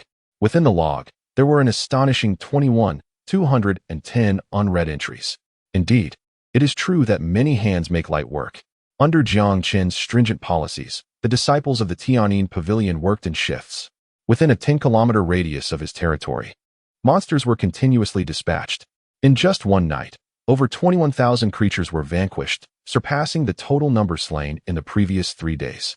Moreover, the territory maintained an impeccable record of 0 casualties. The strength of his forces provided unparalleled peace of mind. With so many logs, Jiang Chen naturally felt disinclined to peruse them all. Extract all. You have gained energy 261. 200 you have acquired spirit stones 31. 800 you have obtained chests, deluxe. 26 you have received chests, ordinary. Undoubtedly, the greatest reward of the night was the 26 million units of energy. As for the other items, Jiang Chen hastily stored them in the warehouse, planning to sort through them at a later time. The morning swiftly passed. Jiang Chen's domain is experiencing a steady development, and the town remains tranquil. The time is 11:40 a.m., with just 20 minutes left until the announcement of the military strength rankings. At this moment, Jiang Chen is seated by the window in the private room of Drunken Immortal Pavilion, savoring a delectable lunch while enjoying a soothing massage. Jiang Chen, the youngest among the holy maidens of the 9 heavens, has mastered the E-grade skill of massage to perfection, just a step away from transcending her current state. She was originally the imperial masseuse of the Empress. How delightful. Just a little lower. Jiang Chen tentatively inquires, "My lord, is it here?" "Ah, yes, indeed." Jiang Chen felt a wave of comfort that nearly coaxed a groan from his lips. He promptly switched to the regional channel to divert his attention. In just half an hour, the rankings of troop strength would be revealed, and his excitement was palpable. The speaker, Jiang Chen recalled, was a second-generation leader from a minor clan named Huang Xian. Wei Ming remarked, "It seems that Brother Huang has made quite the preparations." Huang replied, "Since Brother Wei has inquired, I shall lay my cards on the table. I have constructed 3 barracks and 100 civilian dwellings." Unleashing a frenzy of troop recruitment for an entire day, Wei Ming exclaimed, "Goodness, that must amount to over 1,000 militia." Huang Xian confirmed, "Indeed, it's over 1,400. Brother Wei, you have no idea. I am still at a level 1 territory with only 4,000 square meters of space. It's a veritable crush of bodies. And if this drags on for a few more hours, a mutiny may ensue." Wei Ming admired, "Brother, you are truly going all in. With your current strength surpassing 3,000, a spot in the top 10 is virtually assured."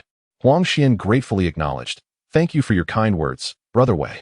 I have staked all resources on troop recruitment, sacrificing at least a day's development for the territory.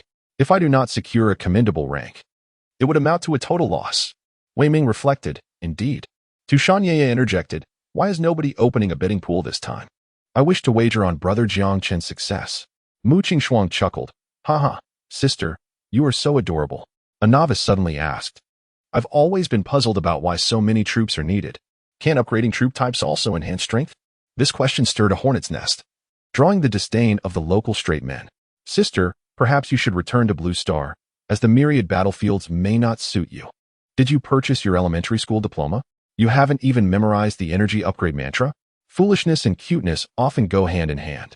Perhaps the sister thought that a touch of naivety would render her more endearing. The esteemed figures above were indeed handsome and eloquent. Wei Ming finally interjected, "Let me clarify. To upgrade a militia from level 10 to level 11 requires 500 energy points, yielding an increase of 2 strength points. However, recruiting a new militia member only necessitates 100 energy points, also providing an increase of 2 strength points. Does that make it clearer?" This explanation was straightforward, and the sister seemed to realize her query was somewhat naive, falling into silence. Witnessing this, Jiang Chen could not help but marvel. It was truly madness. The 1,400 low-tier troops recruited by Huang Xian were utterly incapable of being nurtured and were hardly worth the effort. After the troop strength rankings concluded, the sole outcome would be their deployment as cannon fodder, representing a squandered expenditure of over 100,000 energy points. However, he understood Huang Xian's rationale. An extraordinary treasure chest could, with a stroke of luck, alter one's fate. Not to mention the prestige rewards at stake. Had Jiang Chen not been an exceptional player, he might have also been tempted to take the plunge. Suddenly, a video call request from a friend chimed in. Jiang Chen glanced at the message. It was from Inchuxia. Upon connecting the call, Inchuxia straightforwardly inquired, "Jiang Chen, have you unleashed your troops today?" Given that the battle power rankings were about to be announced, her question bore no reservations. Jiang Chen candidly stated, "Fewer than 300. Fewer than 300? And Inchuxia furrowed her brow, realizing that such a number rendered any hope of entering the top 10 impossible. "You must be aiming to maintain a position within the top 100. Inchuxia initially assumed it referred to 300 militia, but in reality, it pertained to 300 elite troops. Jiang Chen did not offer an explanation. Instead, he smiled and inquired, "What about you?" "I do not have any expectations, even if I were to unleash a legion. Securing first place would be beyond my reach," Inchuxia replied, shaking her head. "If it were merely for a single exceptional treasure chest, it would hardly be worth sacrificing an entire day's development of my territory." A rational choice, Jiang Chen commended, giving a thumbs up. Yet, he curiously asked, "But why are you so certain that you cannot attain first place?" Inchuxia's expression conveyed a sense of helplessness. "Because Ying Jiejie has also unleashed her legion." "Ying Yinman has unleashed her legion as well?" Jiang Chen exclaimed in surprise. "Is she just one epic treasure chest away?" Jiang Chen still vividly remembers the grandiose declarations from the drawer of the Epic Heroes Order in Ying Yinman's home last night. Inchuxia seemed to recall something amusing. Covering her mouth with a laugh, It's not as if you Haven T provoked her, after being usurped 3 times consecutively from the top of the Heavenly Tao leaderboard. This time she is determined to ensure absolute victory. Oh, I see. Jiang Chen quickly inquired, do you know how many troops she has summoned? If an Yin man were to go on a rampage, she could indeed pose a significant threat to him. Are you prying into Sister Ying's secrets? And Chu Xia retorted playfully. Then chuckled, actually, Sister Ying asked me to glean some information about you as well. You two are quite something. At this point, why not just ask each other directly? Then, and Chu Xia stated outright, Sister Ying has summoned 2,000 militia. She revealed a staggering figure, along with several squads of high-tier troops, her combat power likely near 6,000 points, making the top position as easy as reaching into a pocket. Jiang Chen let out a sigh of relief, saying, now that you mention it, I feel reassured. Even without considering the colossal dragon, the 9 heavens holy maiden, or the goddess warrior, his combat power had already surpassed 6,000 points. And Chu Xia, feeling gratified, remarked, Sister Ying must be delighted to know how much you care for her. She then shifted the topic, Jiang Chen. Do you recall the epic tiger demon I encountered outside my territory 2 days ago? Jiang Chen felt a stir in his heart. Of course I remember. The tiger demon had been vanquished by him. How could he possibly forget? However, apart from Yin Man, who had her suspicions, no one else was aware of this matter. I truly find myself in the depths of misfortune. And Chu Xia began to vent her grievances, initially believing that after eliminating the epic tiger demon, she could explore the mountain range. Yet who could have anticipated encountering yet another formidable adversary? Jiang Chen widened his eyes in disbelief. You haven't encountered another epic monster, have you? Not quite. And Chu Xia replied, her expression clouded with frustration, though it wasn't too much better. With a frown, she continued, I encountered a level 14 Highland Guardian. And it was an entire squad. After a skirmish, I lost 3 of my wolf riders. My melee troops are on the brink of annihilation. Upon returning to Blue Star today, I must reclaim my losses. Jiang Chen took a deep breath. Mountain Guardians? Or perhaps an entire squad.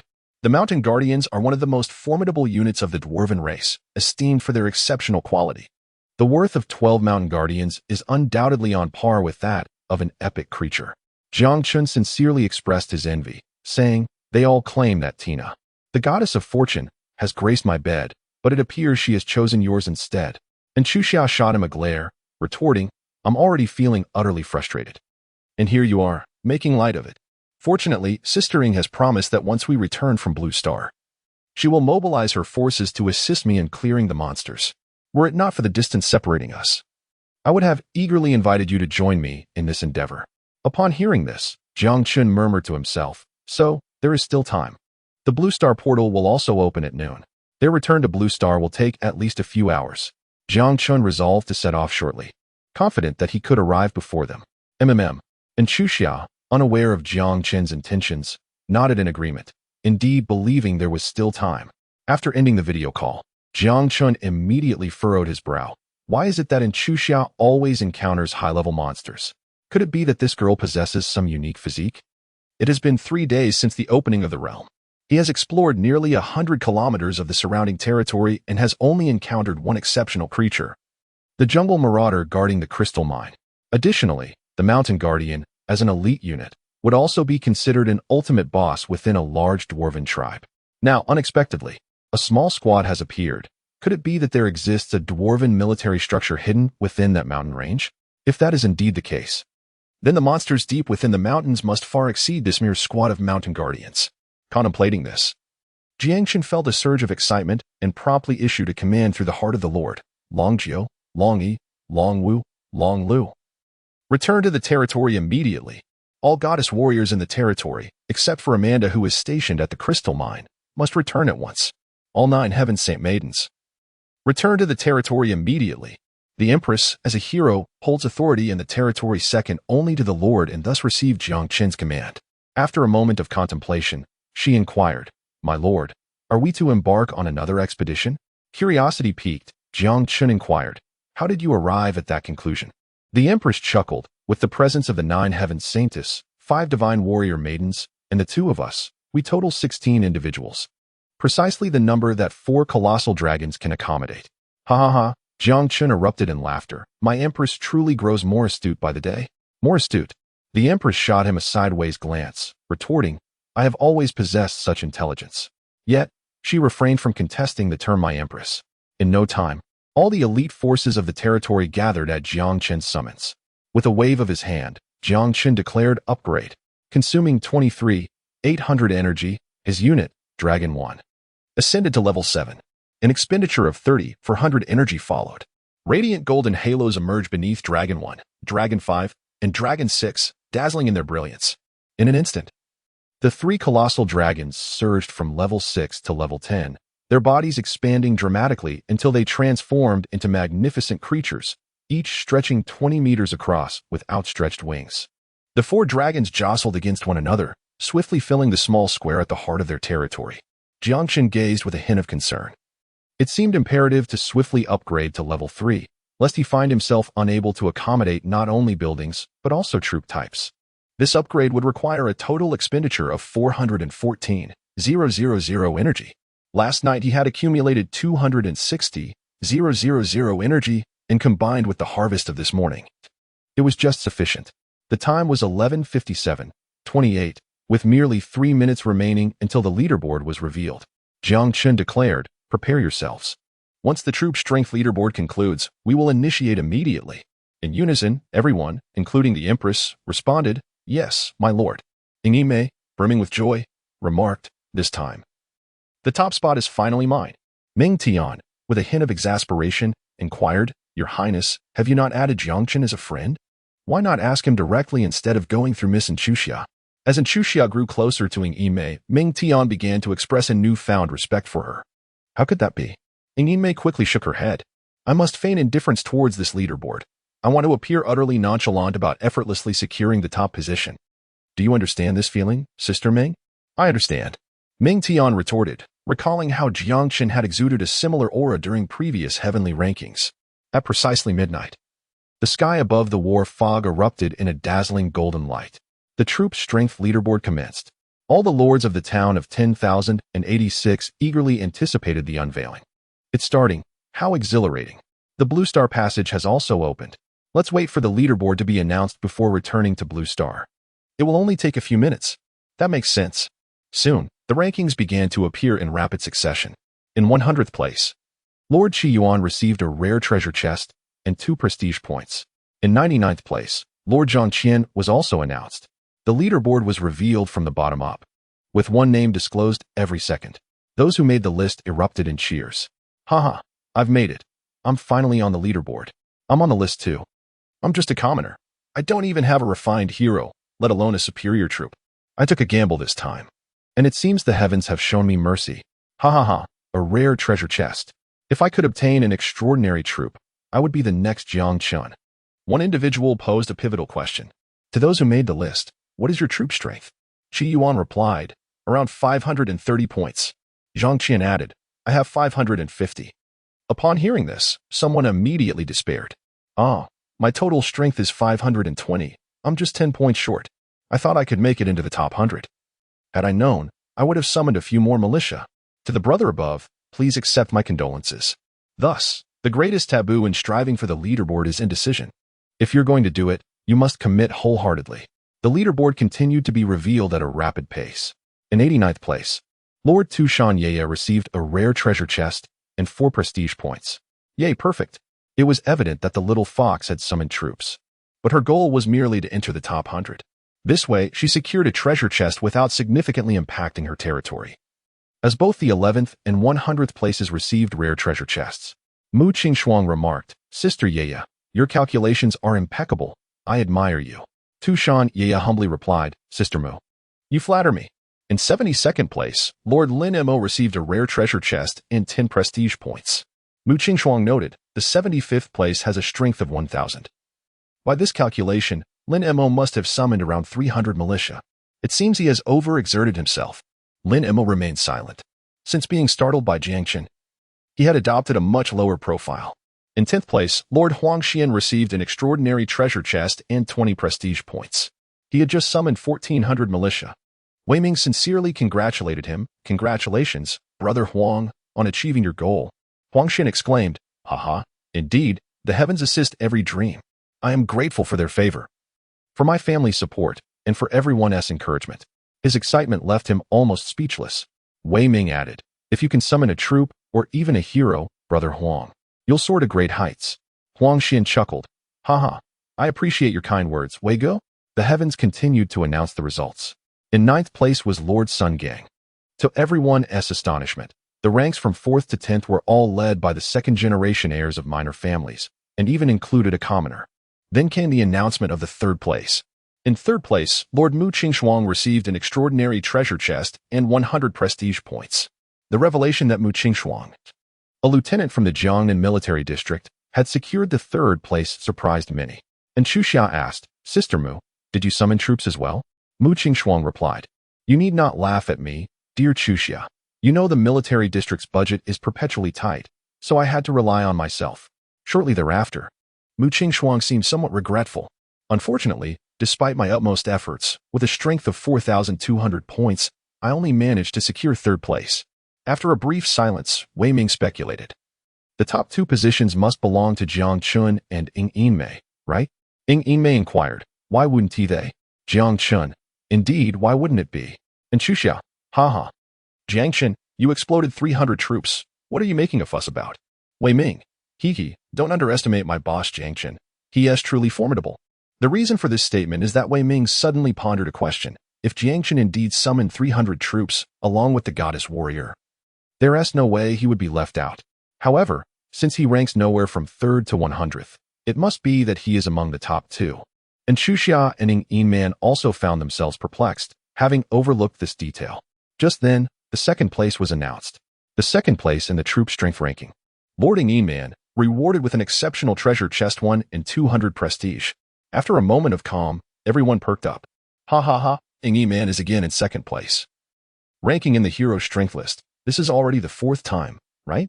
Eternally the runner-up. Are you daring enough to say that Ying Yinmei is eternally 2nd? I'm not saying it lightly. Maintaining such a stable performance is no small feat. And Chu Xia was also astonished. How could this be? With such high power. How can Ying's sister be in 2nd place? She knows Ying Yinmei's total strength. Ying Yinmei, it must be Jiang Chen again. And Chu Xia hastily clarified, Ying's sister. Jiang Chen never lies. If he claims to have exploded 300 troops, then he has indeed only exploded 300 troops. Ying Yinmei, are you sure, Chu Xia? And Chu Xia, absolutely certain. This is infuriating. These people dare to call me the eternal 2nd. Ying Yinmei emanated a formidable aura, her silky black hair swaying without wind. Astonishingly, her eyes gradually turned a shade of earthy yellow, with a pair of vertical pupils slowly surfacing from the depths of her gaze. Ming Tian, both surprised and delighted, exclaimed, the princess's bloodline has evolved due to anger? Truly a rare sight. Notification, your soul wave exceeds the limit, triggering bloodline evolution. Ancient dragon bloodline, SS rank, concentration reaches 0. 04. Notification. Your soul the sudden heavenly notification causing Yinmei's vertical pupils to fade, gradually regaining clarity. My bloodline has evolved? Ming Tian shouted, Your Highness, don't stop, keep getting angry. Who knows, you might evolve further. Ying Yinmei shot Ming Tian an exasperated glance. Upon seeing the evolution cease, Ming Tian lamented, Your Highness, you have no idea how precious such an opportunity is. Precious? Ying Yinmei ran her fingers through her hair. Feeling dejected, I believe if I stayed in town 10086 longer, such opportunities would abound. That would be splendid. Ming Tian replied excitedly, such an evolution. Not to mention 1 epic treasure chest, even 100 wooden tea be worth it. All right. Ying Yinmei sighed in resignation. Then pondered gloomily. Since Chu Xia is so certain that Jiang Chen only summoned 300 troops, then who could possibly be in 1st place? No sooner had she spoken than the light belonging to Ying Yinmei in the sky faded. The top position finally revealed itself. Upon seeing the line of golden text belonging to the top contender, Ying Yinmei nearly experienced another bloodline evolution from rage. Gritting her teeth, she uttered 2 words, Jiang Chen. This fraud. 1st place in the troop strength ranking. Lord Jiang Chen, rewarded with an epic treasure chest 1 and 300 prestige. Ying Yinmei took several deep breaths, forcing herself to calm down. Then addressed Ming Tian, Sister Ming, is it possible that Jiang Chen's 300 troops are all high-level troops? Ming Tian immediately shook her head, impossible. The only way to acquire a large number of high-level troops at this stage is through troop tokens, but the region has only been open for 3 days. Where would he obtain that many high-level tokens? As she spoke, Ming Tian suddenly added, Wait. There's another possibility. What possibility? Self-creating high-level troops. Sister Ming, are you joking? It has been over 100 years since Blue Star has heard of a lord self-creating high-level troops. Ming Tian shrugged. I'm merely stating a possibility. So, this fellow truly deceived Chuxia. Ying Yinmin felt indignant on behalf of Chuxia, who had trusted him so blindly. The troop strength ranking concluded perfectly. Or at least that's what Jiang Chen believed. He opened the list of lords in the town and noticed that several lord avatars had turned black and white, indicating their departure from the myriad races battlefield, returning to Blue Star. Once fewer lords remain, he would announce the global notification of self-created troops. Timing this event would significantly reduce its impact to at least 1/10. For now, he needed to embark on an expedition to explore that mountain range quickly, lest the night stretch and dreams multiply. There was no choice. Both energy and spirit stones were in dire scarcity for Jiang Chen. Just as he was about to set out on his expedition, he received a video request from Ying Yinmin. Could it be that this girl was unwilling to accept defeat? Nevertheless, given that Ying Yinmin was the greatest benefactor, Jiang Chen naturally would not treat her lightly. As soon as Jiang Chen opened his mouth, Ying Yinmin unleashed a barrage of accusations. Jiang Chen, you deceitful scoundrel. It would be one thing to deceive me, but to betray someone as kind as Chuxia is utterly unforgivable. Does your conscience not ache? Jiang Chen, I wonder if you have mistakenly omitted a 0 when claiming that only 300 types of troops were unleashed? Jiang Chen, no, I must reiterate. When Chuxia inquired about you, there were merely 20 minutes left. Are you truly resorting to deceit simply to toy with us? Is such malicious amusement truly captivating? Jiang Chen, your territory must now be teeming with militia, correct? Would you like me to introduce you to a lord of the undead to assist you in transforming them into skeleton soldiers? As Jiang Chen gazed at the disconnected video call, he contemplated dialing back. Even if he refrained from retaliating with harsh words, he felt it crucial to clarify the situation. However, after a moment's reflection, he chose to forego that thought. Never mind, there is no need to engage in a serious debate with a mere girl. Besides, I am about to issue a global announcement. I look forward to seeing her expression at that moment.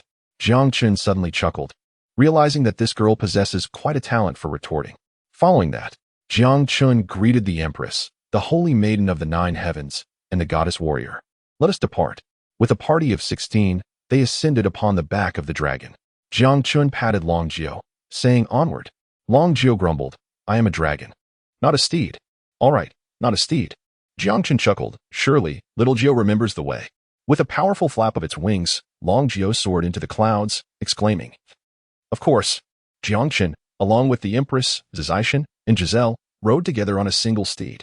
As per custom, he wrapped one arm around the slender waist of the Empress. With his other hand, he retrieved the recently acquired epic treasure chest, declaring, Empress, it's time to get to work. The Empress, now accustomed to Jiang Chen's intimate gestures, brightened at the sight of the treasure chest. Indeed, I must admit, I have developed quite the addiction to opening treasure chests, especially epic ones. Jiang Chen was taken aback. No, I cannot afford this addiction. The Empress chuckled softly, then proceeded to open the treasure chest. Fortune smiled upon them. An A-grade skill book. Jiang Chen could not contain himself any longer and passionately kissed the Empress on her delicate face. My goodness, you truly are my lucky star. Grade B corresponds to epic, while Grade A aligns with legendary. When it comes to opening treasure chests, the Empress has never failed to impress. At the very least, she has consistently procured several epic chests without a single misstep. Today, she even triggered a 1 in 10,000 chance, unveiling an item of a higher tier. Jiang Chen immediately glanced at the description of the skill book. The Great Shumi Sword Technique. It ranked the most formidable defensive sword technique of the Shumi Immortal Sect, capable of harnessing the power of the void to form a barrier. When mastered to perfection, it can create a domain with a single stroke. An A-rank skill? It may not sound impressive. However, it is noteworthy that the most powerful skill in the hands of the Empress, the Heavenly Sound 9 Kills, is merely a C-rank skill. Likewise, the illustrious Mountain River Bright Moon of Mingyu is only a B-rank skill. The A-rank skill book can no longer be enhanced. Jiang Chen handed over the task to the Empress without hesitation. Empress, it's your turn to learn. He was eager to observe the effects of her newly acquired divine skill in imparting knowledge. The Empress responded without pretension, Yes, my lord. Your heroic Empress successfully comprehended the foundational level of the Great Sumeru Sword Technique, and the skill of imparting knowledge took effect. The Heavenly Sound Pavilion obtained the sect skill Great Sumeru Sword Technique, allowing all troops of the Heavenly Sound Pavilion to learn it, with no resources expended during the learning process. Excellent. Jiang Chen clapped his hands, filled with immense satisfaction. The most significant aspect was that he held the authority to determine who could learn this skill and who could not. Normally, as a competent lord, one should employ a balance of benevolence and severity. Achieving an A-level skill could be regarded as a treasured asset, typically reserved for true disciples or ordinary disciples who had made remarkable contributions. However, Jiang Chen contemplated the rapid development of his territory and realized that there was no need for such formalities at this juncture. Everyone shall learn. After all, the disciples of the Tianyin Pavilion were laboriously grinding away at monsters, so this could be considered a gesture of goodwill. Your troop, the Vanning Tian, has successfully comprehended the great Sumeru sword technique, initiation. In an instant, whether it was the 9 heaven saintess or the hundreds of Tianyin disciples, they all mastered this A-level skill. Even though he had anticipated the outcome, Jiang Chen could not help but exclaim, "Empress, this skill of yours is truly extraordinary. It is akin to a single skill book transforming into countless tomes."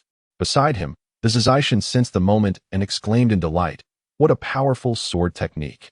Although it consists of but one form, it can manifest boundless variations." With that, Zizaishan could not restrain himself from drawing forth the crimson holy word, exclaiming, "Sumeru." Though merely at the initiation level, visible ripples emerged in the void, ensnaring Zizaishan within. Nearby, Giselle sensed the moment and marveled, "What formidable defense! Even my thunder projection could not shatter it in a single strike. Truly worthy of an A-level skill." Suddenly, Long Jio's voice broke through. "Zizaishan, you should practice a bit more. Training your sword on someone's back is rather disrespectful to the dragon." Zizaishan then came to his senses, crouching down to touch Long Jio's scales and apologizing. "I'm sorry, little Jio. It's just that your flight is so steady that I forgot I was in the air. That is more like it." Long Jio seemed pleased, shaking his head and adding, "And little Zizai, I arrived before you, so you must call me Sister Jio." An hour and a half later, the 4 dragons, carrying 16 individuals, descended once more at the valley entrance where they had previously vanquished the tiger demon. The Empress gazed upon the undulating mountains before her and remarked, "No wonder Lord Inchuxia is so determined to conquer this mountain range. It likely occupies 3/4 of her territory. If she does not develop this mountain, her ambitions will be futile." Jiang Chen, with an air of solemnity, declared, "Otherwise, why would I traverse 100 miles to assist her in eliminating the boss in this mountainous region?" Such grandiloquent rhetoric regarding monster hunting could only emanate from Jiang Chen himself. The Empress cast an exasperated glance at him and remarked, "Well then, my lord, shall we commence our task now?" "Please wait a moment," came his response amidst the crowd's uncertainty. Jiang Chen once more accessed the list of lords in the town, only to observe that the majority of the lord icons had transformed into shades of black and white. Satisfied, he nodded in approval. "I shall issue a global announcement. Unlike significant events triggered by individuals such as Jiang Chen, which differ from the reward system dictated by the celestial order, the decision to announce, as well as the timing of such an announcement, rest entirely in the hands of the Lord. Regardless, issuing an announcement guarantees a reward of prestige. Refraining from doing so yields no such benefits. Furthermore, there exists no option to announce while concealing one's identity. Thus, even though he was aware that the dissemination of this announcement could introduce unpredictable variables, the prospect of immense prestige and legendary points compelled Jiang Chen to proceed resolutely.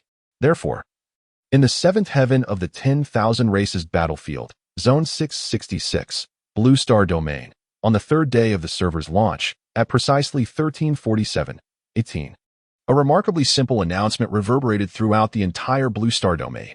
Announcement: in the 7th heaven, Zone 666, Blue Star Domain, Lord Jiang Chen of Town 10086 has created an exceptional troop type known as the Heavenly Sound Disciples.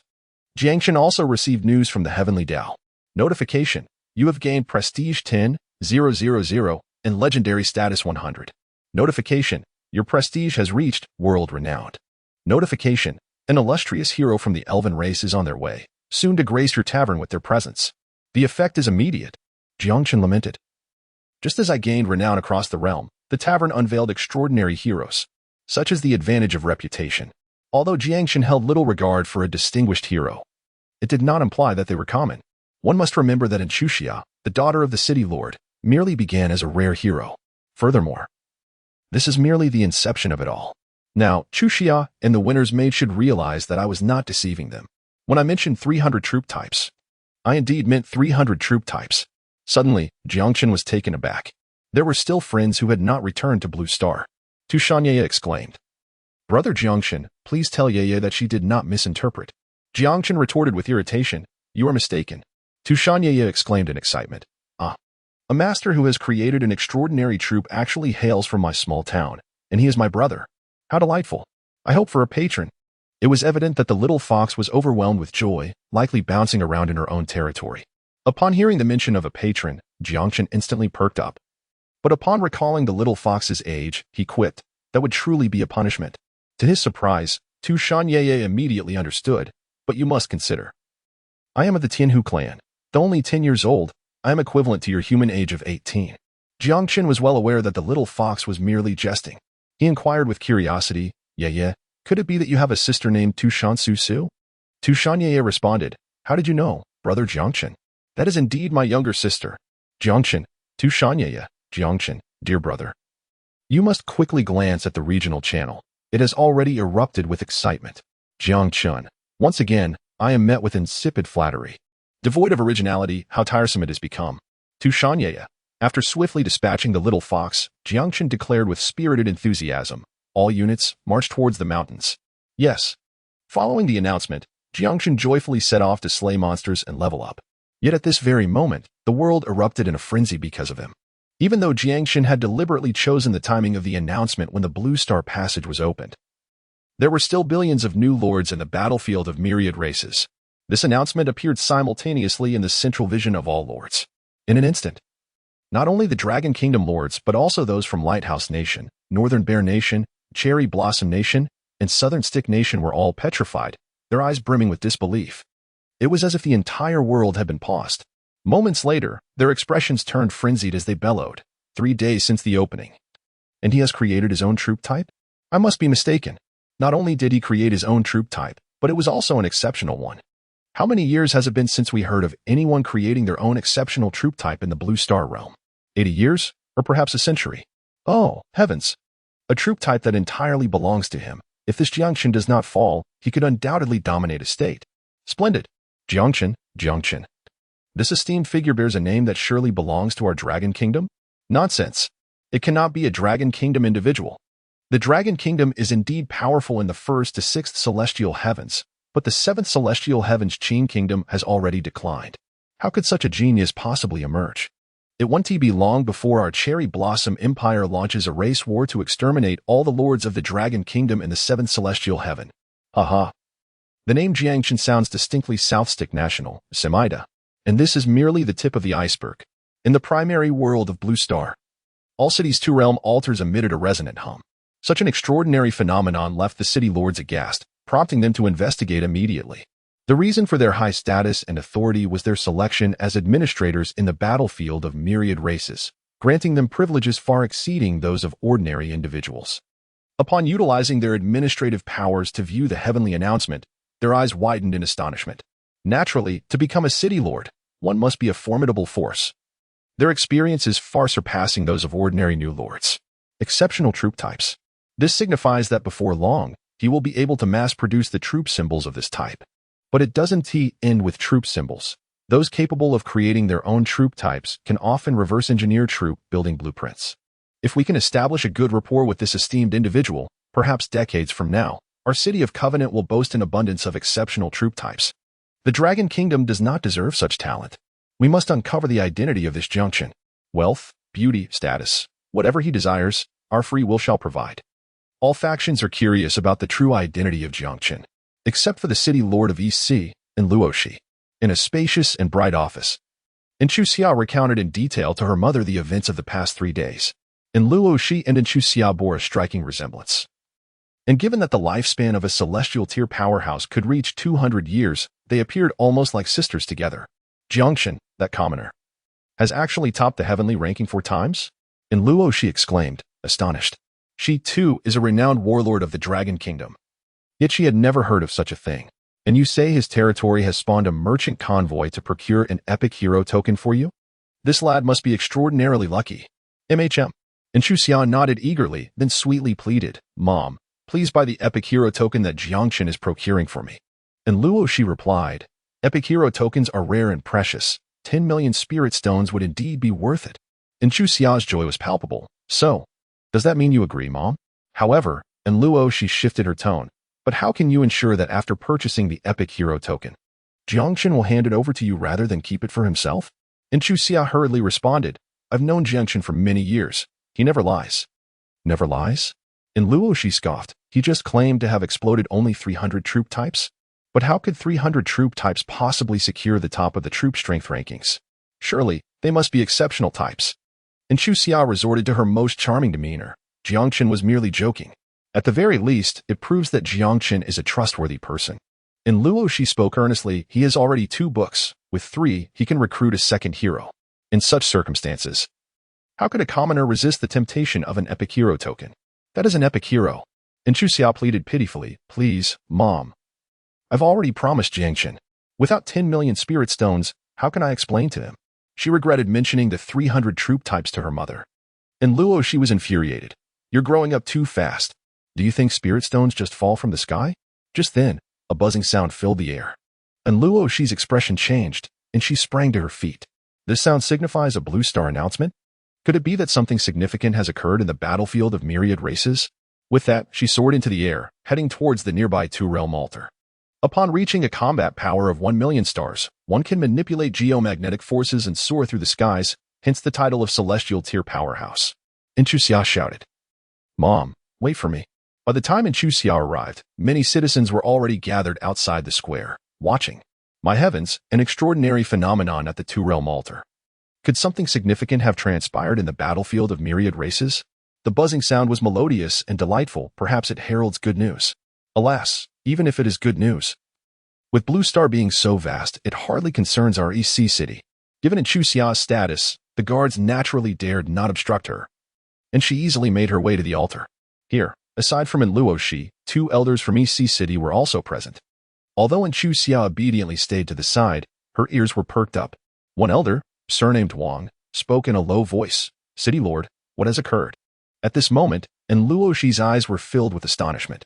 The heavenly announcement declared that in the new district, a lord named Jiang Chen has created an exceptional troop type. Mentioning the name Jiang Chen, a fleeting glimmer of intrigue crossed in Luo Shi's eyes. However, there are at least 800,000 individuals named Jiang Chen in the Dragon Kingdom, so she naturally did not connect it to her daughter's classmate. "What?" Elder Huang gasped in shock. "You mean he created a troop type, and it's an exceptional one?" After confirming repeatedly, Elder Li's eyes gleamed with admiration. The new district may not be just for newcomers. To create an exceptional troop type within 3 days of the opening, this esteemed Jiang Chen must be a powerful figure who has transferred to this district to restart his journey. Elder Huang remarked, "It can't be wrong. I recall that 10 years ago, there was a senior who was dissatisfied with their opening and resolutely abandoned their territory, which they had managed for over a century, to re-enter the new district at the age of 130. And Luo Shi nodded in agreement. Elder Li inquired, "City Lord, did the announcement mention which novice town this esteemed figure is in?" And Luo Shi's eyes suddenly widened. "Wait, isn't this the town where Chu Xia is located? Jiang Chen?" And Luo Shi turned her head and happened to see her daughter right behind her, quickly confirming, "Chu Xia, if I remember correctly, your novice town's designation is 10,086, correct?" And Chu Xia, having caught the gist, nodded excitedly, "Yes, yes." And Luo Shi's voice trembled slightly. "Then how many individuals named Jiang Chen are there in your town?"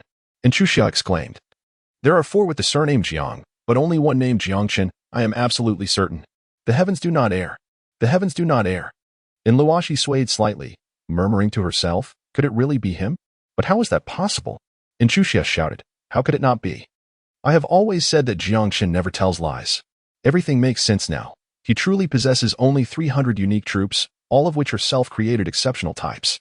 At this moment, Chu Xia's heart was filled with shock, joy, pride, and a tinge of guilt. How could I have doubted Jiang Chen? That was truly unwarranted. The 2 elders began to grasp the situation. Elder Li trembled as he asked, "Could it be that Chu Xia knows this esteemed Jiang Chen who created exceptional troops?" After all, based on past experience, self-created troop types generally yield architectural blueprints within a century. Those are blueprints for exceptional troop structures. Not to mention, even a low-yield wild troop structure if it achieves exceptional quality, could incite a tempest of bloodshed. Establishing a connection with such a prominent figure could elevate Donghai City to new heights. Of course I know him. And Chu Xia declared proudly, Grandpa Li, your esteemed Jiang Chen is my classmate. Elder Huang. Even though the reality was laid bare before them, and Luoshi and the two elders still felt a sense of disbelief. Just at that moment, and Luoshi's body quivered. A divine hint, visible only to the Lord of Donghai City, finally convinced her beyond doubt. She murmured, it truly is real. Notification. The two-world altar of Donghai City has successfully nurtured new talent. An administrator in Luoshi has been promoted to level 3 authority. Gazing at this notification, and Luoshi finally relented, Chu Xia, regarding the epic hero's order. I agree. And Chu Xia exclaimed, thank you, Mom. And Luoshi continued, once we've gathered the necessary funds, I will accompany you to your territory. And Chu Xia was taken aback. Really? Mom, what are you saying? You will accompany me? The Myriad Races battlefield has its own rules. After all, Mom is the warlord of Zone 642. How could she go to her own territory? Elder Huang, who had more knowledge, exclaimed in shock, City Lordin. You have been promoted to Level 3 Administrator. Indeed, it was the Level 3 Administrator authority. Just a moment ago, I received a reward from the heavens. And Luoshi nodded and then smiled wryly. I never expected to achieve Level 3 authority so swiftly, and it is all thanks to my daughter's classmate. Indeed, it is the Mountain Guardian race, Dwarven level, 14 quality, Purple exceptional, combat power, 69 skills. As the group ventured 2 kilometers into the mountains, they encountered an entire squad of mountain guardians before them. Jiang Chen's heart was suddenly filled with exquisite joy. Their group did not conceal their movements, and thus they were quickly discovered by the mountain sentinels across the way. Intruders, you have disturbed the tranquility of the Dwarven Kingdom, and such an offense deserves the utmost punishment. Upon finishing his declaration, the originally ordinary-sized mountain sentinel, akin to a typical dwarf, rapidly swelled and, within a mere second, transformed into a towering figure standing 3 meters tall. Nevertheless, in terms of proportionality, he still retained the stout and robust characteristics typical of a dwarf. Dwarven Berserker skill, Battle Stance. The Battle Stance transforms into a giant dwarf, enhancing physical strength by 50, lasting for 10 minutes. Jiang Chen instantly recognized the skill and exclaimed, Empress. The Empress licked her lips, brimming with anticipation, and declared, Here, protect me and eliminate the others. The Empress was met with a perplexed expression. Accompanied by the 9 Heaven Sacred Princess and 5 Divine Warriors, they totaled 14 in number. Therefore, 2 more beasts were still required. Giselle, seasoned in battle, successfully seized a mountain sentinel. The thunderous gun clashed violently with the dwarven warhammer, producing a tremendous force that compressed the air and even generated a circular shockwave. In the next moment, the mountain sentinel's eyes reflected incredulity as it staggered backward, barely managing to halt after several steps. Human, how could you possess such formidable strength? Giselle, however, merely shook her head, stating too weak. Although she was only at level 7 with a combat power of 78 stars, her physique had reached a terrifying 188 points. The mountain sentinel, seemingly insulted, erupted in fury, proclaiming, What use is brute strength alone? A warrior requires skill. Such words seemed incongruous for a dwarf to utter towards a human. The reverse would have been more fitting. Giselle advanced with her weapon, retorting, A dwarf is lecturing me on technique? You must be jesting. As she spoke, Giselle combined her 2 short guns into a long spear. Until now, the Divine Warriors had faced no formidable opponents, leading them to overlook their passive skill known as Master of Firearms. As the 2 clashed once more, Giselle deftly tapped the Dwarven Warhammer, causing the Mountain Sentinel to lose its balance. Before it could regain its stance, a glimmer of cold light swiftly magnified in its terrified gaze. The thunderous gun penetrated the Mountain Sentinel's mouth, the tip protruding a foot from the back of its head. Your troop has been vanquished, announced Giselle as she felled the Mountain Sentinel, Excellence, earning 14,000 energy, 200 spirit stones, and 1 Excellence treasure chest. A splendid start. An Excellence treasure chest. Jiang Chen expressed his profound satisfaction. In contrast to the brute force of the goddess warriors, the combat style of the Heavenly Saint Princess is far more refined and agile, yet her lethality is by no means diminished. Your troops effortlessly vanquished the Mountain Guard. The sound of notifications echoed continuously. In less than 30 seconds, the Mountain Guard, which had nearly annihilated Chu Xia's entire army, was swiftly eradicated by Jiang Chen. This yielded a total of 168, 000 energy, along with numerous spirit stones and various items. This 30 seconds was equivalent to the harvest of half a day in the territory. Jiang Chen sighed softly. Instead of hastily utilizing his energy for an upgrade, he gently instructed, "Let us proceed deeper." The group advanced, clearing out monsters along their path. As they delved further, Jiang Chen observed that the terrain ahead was becoming increasingly expansive. Moreover, the variety of troops encountered was growing more intricate and diverse.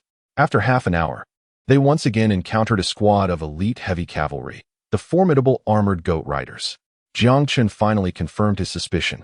Indeed, within this mountain range, there exists a military structure of considerable rank.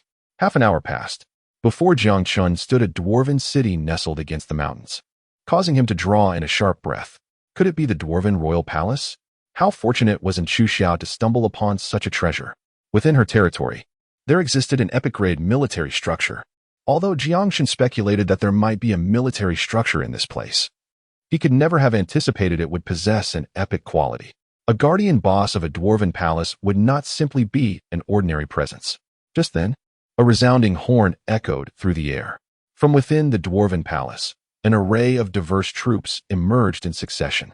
Among them were the common dwarven miners, the elite dwarven musketeers, and the distinguished heavy armored goat cavalry. As one of the most renowned races on the battlefield of myriad tribes, Jiang Chen was naturally well-versed in their forces. Finally, upon witnessing the imposing figure emerging from the palace, flanked by a battalion of hill guardians, Jiang Chen inhaled deeply. The legendary hero, the King of the Hills. At this moment, Jiang Chen halted a kilometer away from the Dwarven King's palace. Several colossal dragons soared in a line above, granting him a sufficient vantage point to discern the adversaries ahead. King of the Hills, Oz's Storm, Race, Dwarf, Level, 18. Quality, Golden Legend, Combat Power, for 20, Heroic Command, Dwarven Miners, A. Dwarven Musketeers, A. Longbeard Warriors, B. Mountain Guardians, B. Heavy Armored Goat Riders, B. Mountain Guardians, B. Skills. The King of the Hills donned bronze royal armor and wielded the Storm Warhammer, towering at 3 meters in height and 3 meters in width, yet not spherical in form. Instead, his bronze-hued muscles bulged grotesquely, instilling dread. The King of the Hills is undoubtedly the Dwarven King. Yet not every Dwarven King can claim the title of King of the Hills. Thus, within the Dwarven race, the stature of the King of the Hills surpasses that of an ordinary Dwarven King. Though the precise skills of the King of the Hills remain obscured, Jiang Chen's reputation as a scholarly prodigy is well-deserved.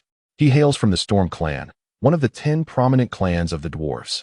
It is likely that the skill battle stance has advanced to the A-grade skill divine descent. Furthermore, he must have mastered the C-grade martial technique Storm Hammer.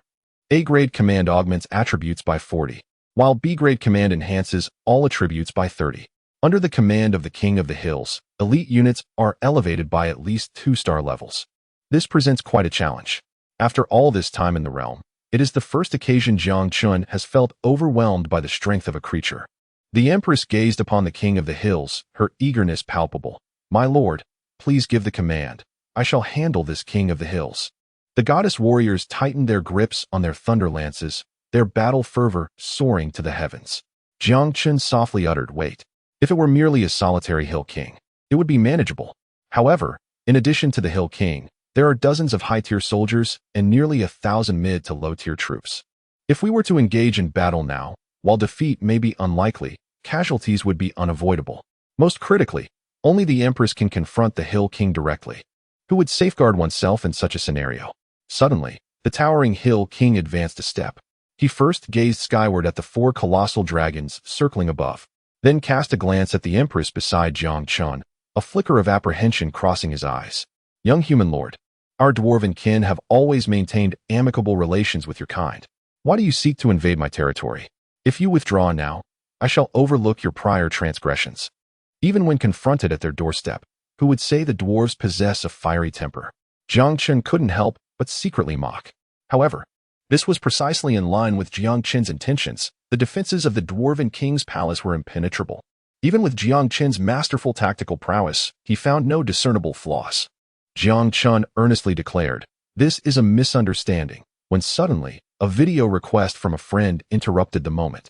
Jiang Chen was taken aback, "And Chu Xia?" Has she returned from Blue Star so swiftly?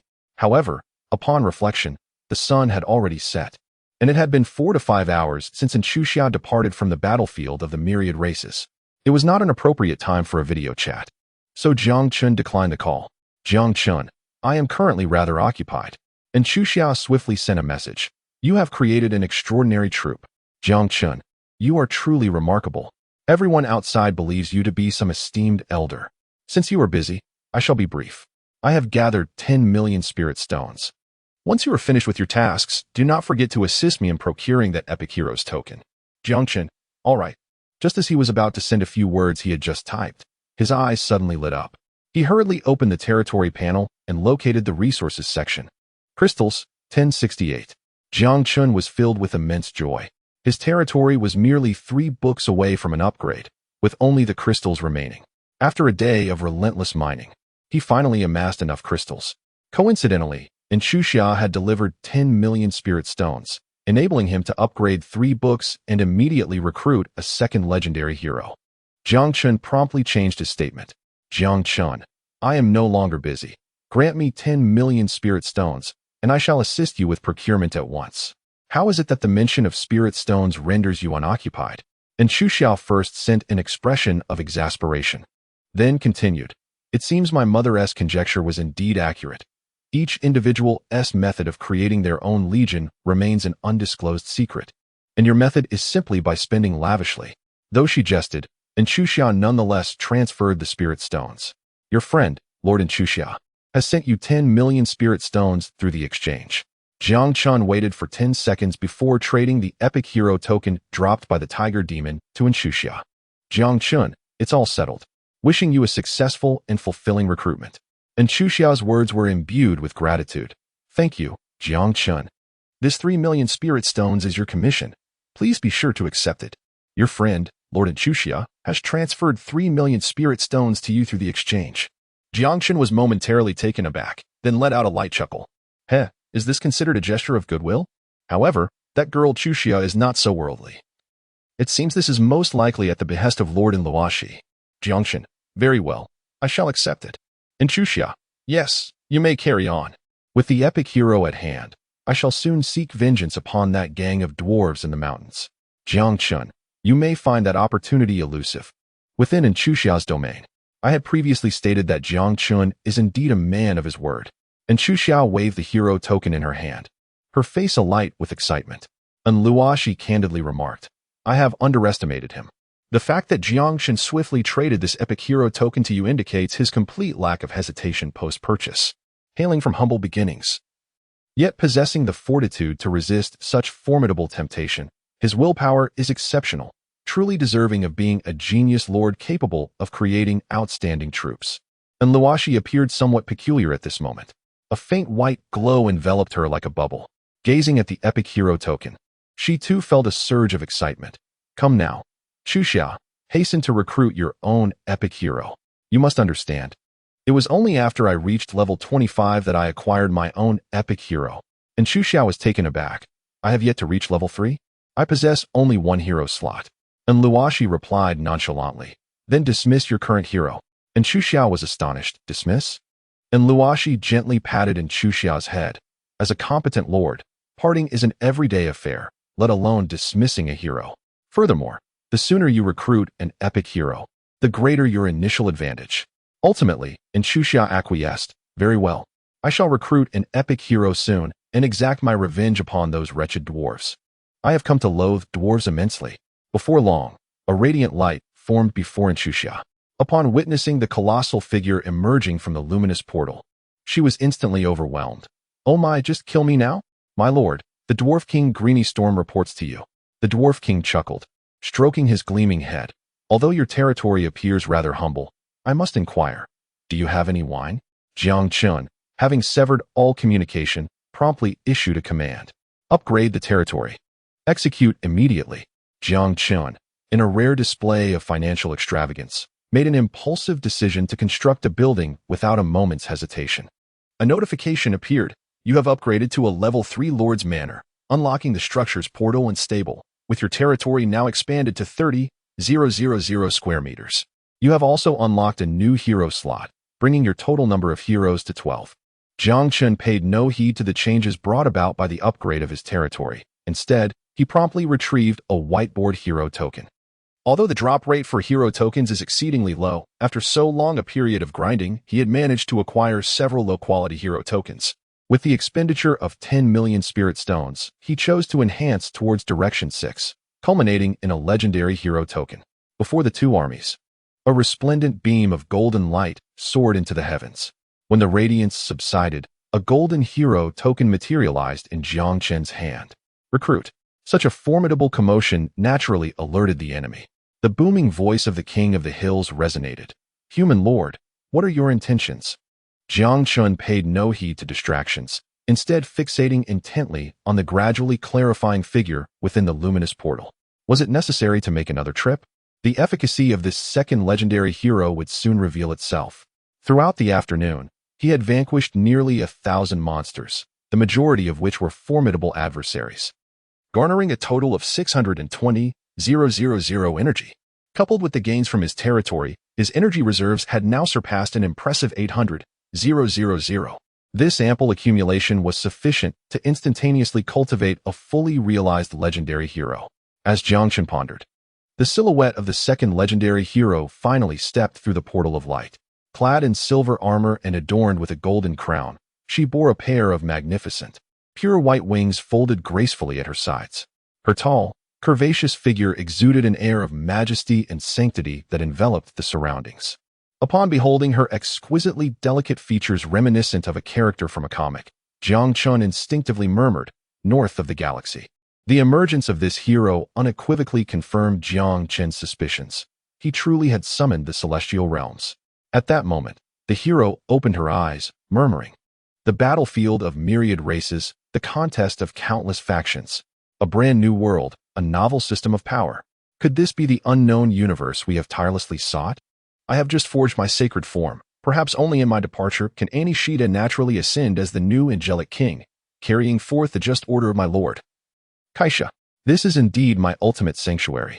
With that, the angelic hero raised her long sword, offering a slight bow to Jiang Chen, and in a deep, resonant voice declared, "My lord, Angel Yin is willing to serve you." Jiang Chen finally breathed a sigh of relief. He had genuinely feared that this angelic figure, Yin, would behave petulantly like the Empress upon her arrival. Jiang Chen immediately turned his gaze towards the attributes of Angel Yin. Yin, legend, level 1 affinity, 70 attributes, physical strength 38, 105, spiritual power 33, 105, soul 15, 100, carrying capacity 15, 100. Equipment, Thunder Sword. Silver Blade Armor Cultivation Technique, Sacred Body Beginner, A-Class. Skills, Heavenly Blade Strike Perfected, A-Class. Thunder Power Perfected, A-Class. Wormhole Defensive Barrier Minor Perfected, A-Class. Sacred Knowledge Repository, A-Class. Angelic Martial Arts Transcendence, C-Class. Troop Command, Angel Race, B. Combat Power, 128. Absolutely formidable. The renowned Sacred Body has astonishingly been classified as an A-Class technique by the Heavenly Path. Although it is merely at the beginner level, it boasts a terrifying effect of a 100 boost to all attributes. Naturally, as the hero's level ascends, the contribution of the technique to the attributes will diminish, unless one can break through to a higher level. Furthermore, Angel Yin possesses 4 A-Class skills and has achieved the realm of transcendence in angelic martial arts. Jiang Chen couldn't help but exclaim, "What a valiant hero." The term valiant hero refers to those heroic units whose abilities are predominantly centered around personal combat, also known as elite soldiers. This is by no means a derogatory term. Although Angel Yin does not possess the unique troop-building capabilities akin to the Empress, nor does she have an A-grade command over heroes, her formidable combat prowess undeniably empowers her to effortlessly vanquish a dragon squad of equal rank. Jiang Chen felt immensely satisfied with this recruitment. Jiang Chen declared, "Yin, the King of Hills across the way shall soon be your adversary." The Angel Yin, capable of sharing Jiang Chen's vision, glanced at the King of Hills a kilometer away and shook her head, saying, "My lord, I have been weakened by the myriad races on the battlefield. I am currently no match for him. However, if you insist, I am willing to perish for the sake of glory. Fear not, I do not wish for your demise." Jiang Chen replied, as he waved his hand to shower a golden light, proclaiming, "Level up," with the expenditure of 2,000 energy points. Your hero Yin has ascended to level 2. An additional 5,600 energy points were consumed, elevating her directly by 10 levels. A further 18,000 energy points were spent, advancing your unit, the Brahmin Sound, to level 6. Lastly, 23,800 energy points were utilized, raising all 9 heavenly holy maidens to level 7. By the afternoon, the energy reserves had once again been depleted. Following her advancement, the combat power of the angel Yin soared to 380 stars, and her physical strength reached an impressive 530 points. Jiang Chen inquired, "What about now?" After a moment of contemplation, Angel Yin replied, "We are ready for battle." Jiang Chen nodded in satisfaction. Suddenly, the voice of the heavenly Tao echoed once more. Your hero Yin has unlocked the A-level skill Dark Dimension Mark. Yet another A-level skill? Jiang Chen hurriedly glanced at the skill description. Dark Dimension Imprint. This ability imprints the current life state of a unit into Yan's dark dimension. When the marked individual suffers a fatal injury, the angel Yin instantly expends 100 points of spiritual energy to restore it to its life state prior to the imprint. Currently at the novice level, it can imprint a maximum of 10 units and can resurrect only 1 unit per day. Should the angel Yin lack sufficient spiritual energy, this skill will not activate. Ha ha ha, is this not akin to a resurrection spell? Jiang Chen pondered for a moment. Yin, the 9 Heavens Sacred Princess. Although the 9 Heavens Sacred Princess is a legendary class of warrior, bolstered by the Empress's dominion, she truly lacks the resilience of a divine warrior. Yin nodded, gesturing to unleash 9 streams of dark energy, enveloping the 9 sacred princesses. All set. Jiang Chen nodded and then loudly outlined the strategy. The dwarven marksmen will undoubtedly focus their fire, possibly employing their headshot skill. Therefore, 9 Heavens Saintess, you must utilize the Great Sumeru Sword technique to form an unbroken barrier of void, safeguarding our units. Divine warriors, you shall. Long Jiao, lead the charge and commence the assault. The Empress, as expected, did not hear her name. My lord, shall I still serve to protect you? Jiang Chen solemnly declared. Your mission is of utmost importance. The Empress replied, very well. Unlike the safety of the Lord's manor within the territory, the current situation was perilous. Soon, under the leadership of Angel Yin, the troops of the territory surged forth to confront an enemy that vastly outnumbered them. The great battle was on the brink of erupting. In Jiang Chen's eyes, there was a glimmer of anticipation. Slaying an 18-level legendary hero would yield an immense energy of no less than 1,000,000. Not to mention the treasures that would be dropped, along with the Dwarven King's palace. As the two parties closed the distance to 300 meters, 9 holy maidens simultaneously drew a line of sword energy. A visible thread swiftly intertwined, forming a barrier of void that enveloped everyone on their side. Save for the angelic Yin. Almost concurrently, the void barrier erupted with hundreds of bulging points the size of bowls. Upon witnessing this, the Empress exclaimed in astonishment. The range of these dwarven gunmen is remarkable. Their lethality is commendable. Jiang Chen elucidated that although dwarven gunslingers are merely elite troops, they predominantly enhance their attributes in spirit and mana. A level 12 dwarven gunslinger can achieve a formidable power of 50 stars with a standard shot. Furthermore, when executing a headshot, the damage can escalate to an impressive 2 times that of a regular bullet. The Empress sincerely remarked, my lord, your extensive knowledge is admirable. I merely excel in my studies. Jiang Chen waved his hand and spoke eloquently. If hundreds of musketeers concentrate their fire, even a dragon of equal rank would face a lethal threat. However, their vulnerability is evident. The reloading time for their spiritual bullets is excessively long. As if to validate Jiang Chen's words, Long Jiao seized the opportunity while the dwarven musketeers were busy reloading, leading 3 colossal dragons in a swift descent. The dragons are coming. Focus your fire on one. Panic erupted among the dwarven musketeers. Oh no, my bullets aren't reloaded yet. Throwers, quickly help us drive away these dragons. The cries of alarm filled the air, but it was already too late. The 4 dragons were merely a few dozen meters above the ground, their elongated necks poised as they unleashed a torrent of terrifying black flames. In an instant, the squad of over 100 dwarven musketeers was engulfed by the dragon's fiery breath. Notification, your unit, Long Jiao, has slain a dwarven musketeer, elite, gaining 130 energy and 18 spirit stones. The dwarven musketeers were a typical example of high attack but low defense, even if they were several levels above the dragons. They could not withstand the dark breath. Damn dragons, leave me alone. The dwarven musketeers were swiftly annihilated, inciting the Mountain King into a furious rage. A massive blue hammer, several meters in size, soared through the air, poised to strike Long Jiao. Storm Hammer, even as a sea-level skill, wielded by an 18th level legendary hero. It had the potential to severely injure or even slay Long Jiao. Fortunately, Yan's figure suddenly appeared before Long Jiao. With a resounding clash, the hammer of storm energy collided with the thunder sword in Yan's hand, emitting a sound akin to metal striking metal. However, the hammer soon reached its breaking point, collapsing into a whirlwind of storm energy that swept in all directions. Yan stepped forth from the tempest and scathed, "Mountain King, your opponent is me." Though Long Jiao had narrowly escaped, he held his ground. To the newcomer, "While I fear him not, I still thank you." With that, he made a hasty retreat. The Mountain King, undeterred by his failure, soared into the sky, the immense force of his ascent shaking the dwarven royal palace to its foundations. The gods descend. As boundless storm energy surged within him, the Mountain King's physique expanded rapidly, soon reaching a towering height of 8 meters. Remarkably, he accelerated again in midair, hurtling towards Angel Yin with a fierce momentum. Angel Yin, too, was filled with battle fervor, channeling the power of thunder. The overwhelming energy fluctuations drew the attention of even the thunder-wielding goddess warriors. 1 second later, the storm and thunder clashed violently in the air. The confrontation of two legendary heroes-level skills unleashed a terrifying wave of energy, creating a miniature tidal force that swept across a 100-meter radius. The Empress, sensing the intensity of the battle, sighed, "If only my great samurai sword technique were perfected, perhaps I could entangle the Mountain King or even exhaust him. But as it stands, I am indeed no match for him." Jiang Chen hastily reassured, "As a bodyguard, your strength is already sufficient." This nearly drove the Empress to the brink of madness. Moments earlier, Jiang Chen had employed a clever tactic, rendering the dwarf gunmen utterly ineffective, leading to their complete annihilation.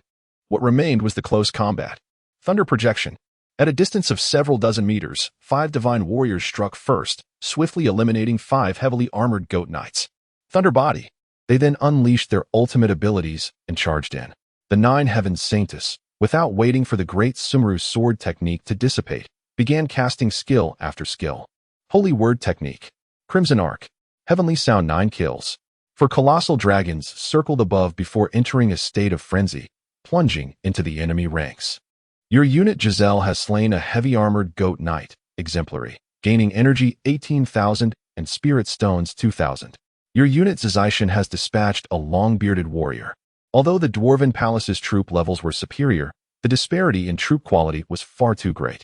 Below the King of the Hills lay only exemplary units, lacking even the epic Storm Guardians. The battle swiftly tilted overwhelmingly in favor of Jiang Chen. The harmonious battle reports echoed incessantly in his ears. Within a mere 10 minutes, the Dwarven forces were entirely decimated. On Jiang Chen's side, only the 4 dragons had sustained minor injuries due to their massive size, and even Yan's revival technique remained unnecessary. At this moment, only the combat of the 2 legendary heroes continued. If it were up to Jiang Chen, he would prefer a collective assault to swiftly conclude the battle. However, Yin requested, "My lord, as a warrior, may I be allowed to face this battle independently?" According to the 5th principle of the Lord's Manual from the People's Education Edition, if possible, grant heroes and units sufficient freedom and respect. Perhaps their rewards may be even greater. The current situation was entirely manageable. Additionally, considering the somewhat youthful and spirited personalities typical of characters in such fervent narratives, Jiang Chen did not refuse, responding with fervor, "Go and relish your battle, Yin." The Empress nearby felt a chill run down her spine. Hint, Yin has sensed your respect.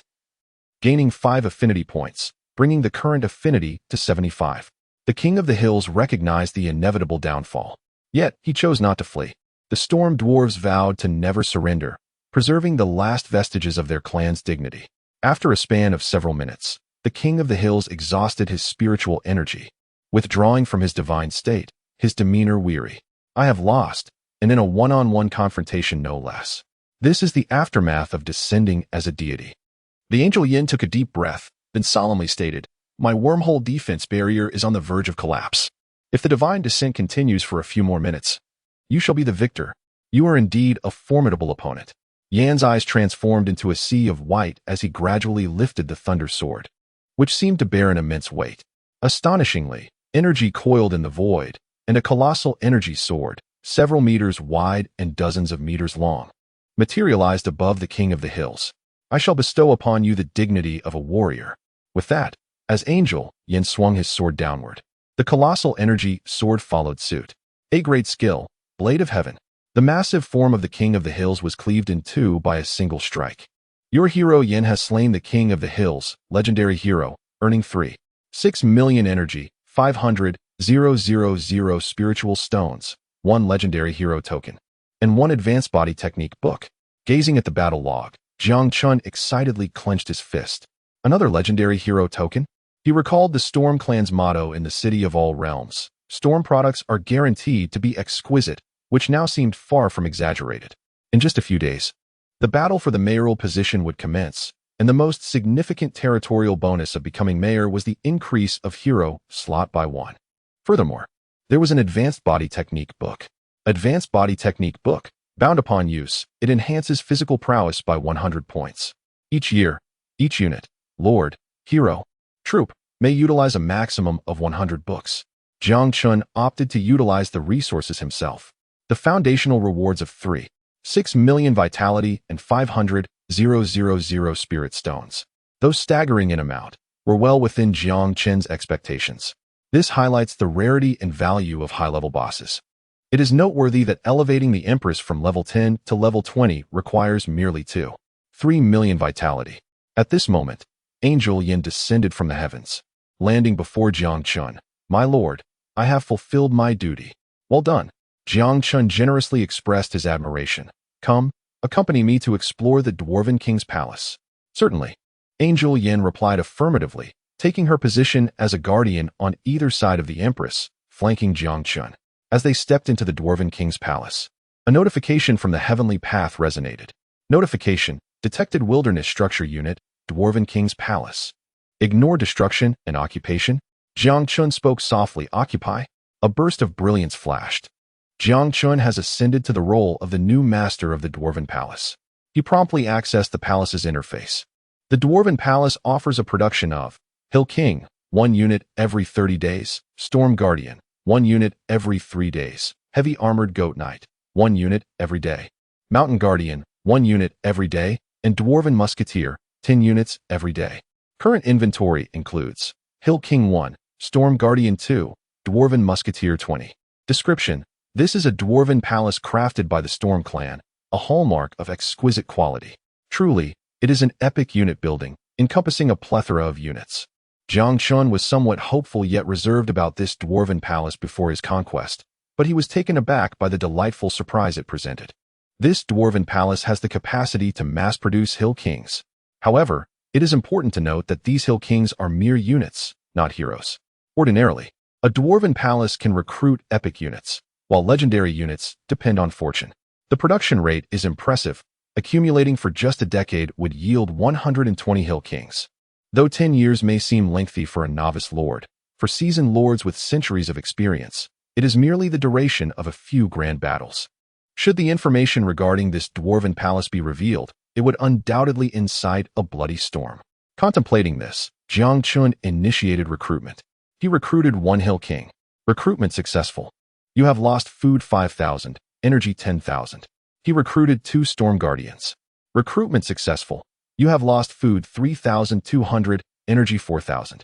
He recruited 20 Dwarven Musketeers. Recruitment successful. You have lost food 4,000, energy 10,000. The Hill King speaks for itself, as having more legendary units is always advantageous. However, concerning the epic unit, the Storm Guardian, Jiang Chen felt some disdain. The reason is simple. Although his Tuning Sound disciple is currently only an excellent unit, once they pass the trials of the Tuning Sound Pavilion, they can evolve into a true disciple of Tuning Sound. With the A-level skill, Great Sumeru Sword Style, combined with Jiang Chen's enhancement abilities, this has become a tangible aspiration. Under the Empress's dominion, the combat prowess of the true disciple of Tuning Sound will vastly surpass that of the Storm Guardians. Nevertheless, since the opportunity has presented itself, recruiting 2 as guards is not a poor choice. After all, their size makes them suitable for shielding. As for the lesser excellent and rare units, Jiang Chen dismissed them outright. Jiang Chen initially had but a singular objective, to acquire a dwarf gunslinger. Although the dwarf gunslinger possessed modest qualities, it was a rarity akin to the goddess warrior, characterized by its extreme attributes and widely recognized as the epitome of cost-effectiveness. Moreover, the advanced classes of the dwarf gunslinger were particularly intriguing. Soon, a Hill King, 2 Storm Guardians, and 20 dwarf gunslingers materialized before Jiang Chen. They knelt on one knee and proclaimed, "We pay homage to our esteemed lord." Jiang Chen nodded slightly. From now on, there is no need for grand formalities.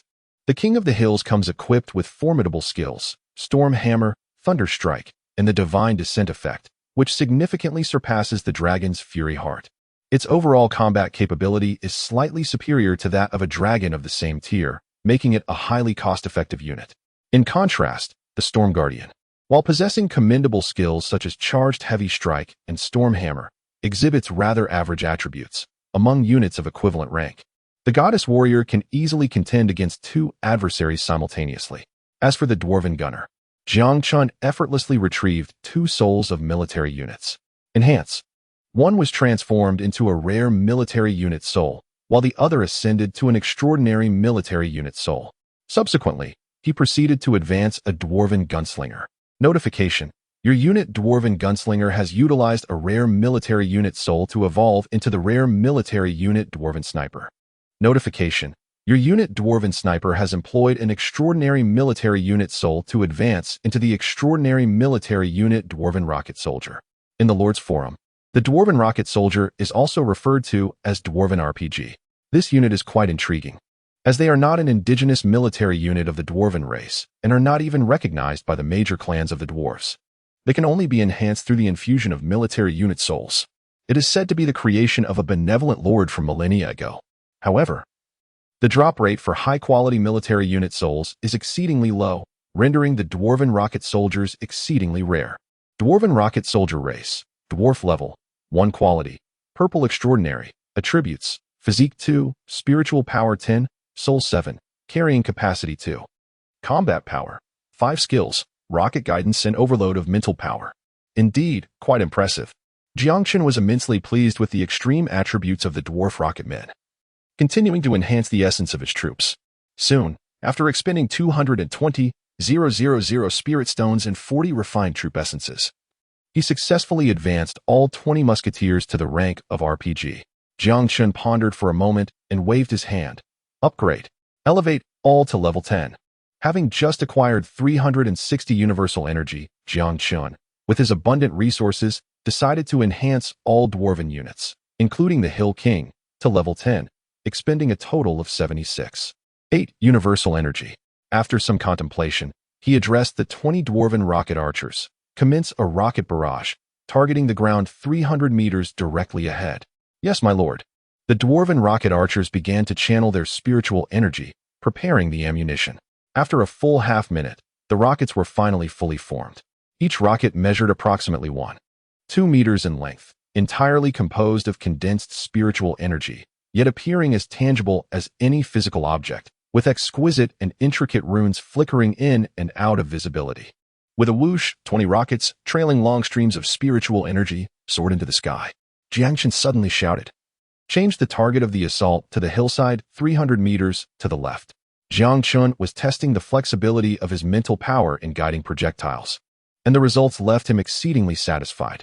20 rockets traced a perfect 90-degree arc in the void before precisely penetrating deep into the target mountain. A second later, the air was rent by a deafening series of explosions, with debris and dust soaring 100 meters into the sky. As the haze dissipated, the once towering hill, several dozen meters high, had been utterly obliterated.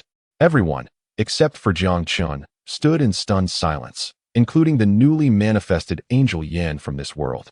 Long Jiao, frightened, desperately concealed himself behind Jiang Chen, exclaiming, "My lord, is this what you call an extraordinary weapon?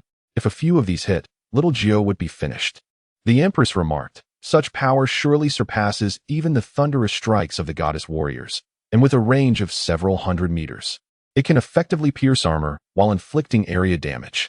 Yen, the angel, murmured to herself before posing the most crucial question, "My lord, How many of such rockets can they condense? Jiang Chen cast an admiring glance at Yan, exclaiming, 2 shots. If one were to employ the overloaded condensed super rocket, only a single shot would remain. This would deplete all spiritual energy, leaving one vulnerable to slaughter. It entails sacrificing one's physical form, compromising mobility, and even relinquishing ordinary offensive capabilities, all in exchange for 2 strikes that far exceed one's own rank. Such is the allure of the ultimate military force. Angel Yin lamented. This is a formidable weapon for both defense and siege. Jiang Chen replied with a faint smile. Each military unit possesses its own unique role. The strategic value of the Dwarven RPG is immense, yet one should not rely on them for monster hunting and leveling. The terrifying image of a rocket shell obliterating a level 1 goblin involuntarily surfaced in everyone's minds. As nightfall enveloped the land, Jiang Chen resolved to return. Giselle, you and the goddess warriors shall escort the newly recruited dwarven warriors on land, returning to the territory overnight. The rest of us will take to the skies on the dragon. The crowd responded in unison. Yes. Jiang Chen continued, Empress, Brahma Sound Heaven, Free Heaven, Longjio. Follow me. The Empress inquired, where are we going? Jiang Chen contemplated and declared, let us embark on a grand venture. And Chuxia gazed at the dwarf king, Greeny Storm, who was guzzling from a barrel of ale, her expression clouded with gloom. Utilizing the heroic command was an entropic process, irrevocable in nature. Thus, and Chuxia resigned herself to the circumstances. Chuxia, based on your description, there is a strong possibility that within those mountains lies a construction of the dwarf race's military. And Luoshi remarked cheerfully, if we succeed, it would be a fortuitous alliance with this dwarf king. Indeed. And Chuxia nodded. Sister Ing and I share the same sentiment. We have arranged to explore the mountains tomorrow. At the mention of Ing Man, and Luoshi's countenance turned slightly grave. The Qin family of Xian, it appeared, still had direct descendants. One could not help but ponder whether her daughter's association with such a companion was a blessing or a curse. Has Jiang Chen not responded yet? Not yet. And Chuxia replied, he may truly be preoccupied. Very well. And Luoshi, though eager to converse with Jiang Chen, understood that one could not rush the busy. Suddenly, a piercing alarm resonated from the watchtower. And Chuxia rose, inquiring, what is amiss? A ranger swiftly appeared, panic evident in his demeanor. My lord, the watchtower has detected a colossal flying creature approaching the territory at great speed. It appears to be. He hesitated, swallowing hard. What is it? Speak. And Chuxia demanded sharply. It is a dragon. The ranger exclaimed, terror etched across his features. It seems to be a level 10 dragon. A legendary creature, the dragon? And Chuxia's voice ascended an octave. Just days ago, it was an epic threat. Now, a legendary one. How unfortunate. The disheveled dwarf king set down his barrel, his mouth agape. Am I not the one who is truly unfortunate? I have only just arrived. Despite his words, the dwarf king grasped his war hammer and positioned himself beside Chuxia. All units, stand guard. And Chuxia commanded. At that moment, the massive creature became visible to all. My lord, the dwarf king remarked, I sense no malevolence. Perhaps it is merely passing by. That would be for the best. And Chuxia replied swiftly, though she remained cautious. Suddenly, a familiar voice echoed from above. Ha ha ha, Chuxia, it has been a while. I have come to pay a visit. Wait, Jiang Chen? And Chuxia's face was washed with astonishment, quickly followed by excitement. You have become a dragon knight? To her surprise, Jiang Chen appeared equally astonished. Am I seeing correctly? Is that the lord of the city beside you? The warning was lifted. Longjio soon descended in the heart of the territory, his formidable presence causing all units within to tremble in fear. Jiang Chen leaped down from the dragon's back, gazing at Luoshi in astonishment. Is it truly the city lordin? How can this be possible? To Jiang Chen's surprise, he effortlessly discerned Luoshi's attributes. Luoshi level, 0 attributes, physique 1, spiritual power 1, soul 1, capacity 1 status. Invincible 0. Invincible, could it be that she is a GM? What is a GM? Although Luoshi did not comprehend the term, her expression suggested she could surmise Jiang Chen's thoughts. Rest assured, classmate Jiang Chen. This is merely one of the privileges of a city lord. At present, I possess no abilities. I can only enjoy the scenery and engage in conversation. Jiang Chen exhaled a sigh of relief, exclaiming, so it is. A formidable tier 10 warrior with a battle power exceeding 1,000,000 stars would certainly not roam the new district at will. In Luo, she scrutinized Longjio, her eyes still reflecting astonishment. This was indeed a legendary unit, as a powerful warlord who had toiled for over 20 years. Her own legendary troops scarcely exceeded 100 in number. Swiftly, and Luo she deduced the truth of the matter, marveling, I never anticipated that Jiang Chen, who had just acquired 10,000 points of prestige at noon and gained renown across the realm, would attract the attention of the Dragon Clan. Clearly, Jiang Chen possessed not only exceptional talent, but also remarkable fortune. My journey here was undoubtedly worthwhile. In response to Luo Shi's musings, Jiang Chen felt a deep-seated admiration for her perceptive insight, thinking, the lord of the city possesses an eye like a hawk. Perhaps this truly was fate. Gazing at Long Jiao, and Luo Shi resolutely decided, Jiang Chen, if you do not mind, I would like to have a private conversation with you. Jiang Chen replied with enthusiasm, excellent. Initially intending to engage in business with Chuxia, the arrival of the major investor was serendipitous. He glanced at the dwarf king beside him, praising, is this the new hero of classmate Chuxia? Indeed, a spirited young man. The dwarf king remained silent. Soon, only Jiang Chen and Luoshi were left together. And Luoshi began with a tone laden with gravity. What I am about to share with you is my greatest secret, as well as Chushras. I hope you can keep it confidential. This weighty declaration put Jiang Chen in a difficult position. He thought to himself, since it is a secret, perhaps it would be better not to listen. His curiosity was not particularly intense. He had come solely to strike a lucrative deal. Jiang Chen currently possesses 3 million spirit stones, yet this proves somewhat insufficient for his forthcoming plans. And Luo Shi, however, remains oblivious to his concerns. Her gaze imbued with a sense of profound weariness as she inquires, are you aware of who Chuxia's father is? Goodness. She broaches the subject of her former spouse right away. Could it be that Auntie is hinting at something? Unbeknownst to her, Jiang Chen's thoughts wander elsewhere. As in Luo Shi proceeds to drop yet another bombshell. In truth, I am unaware as well.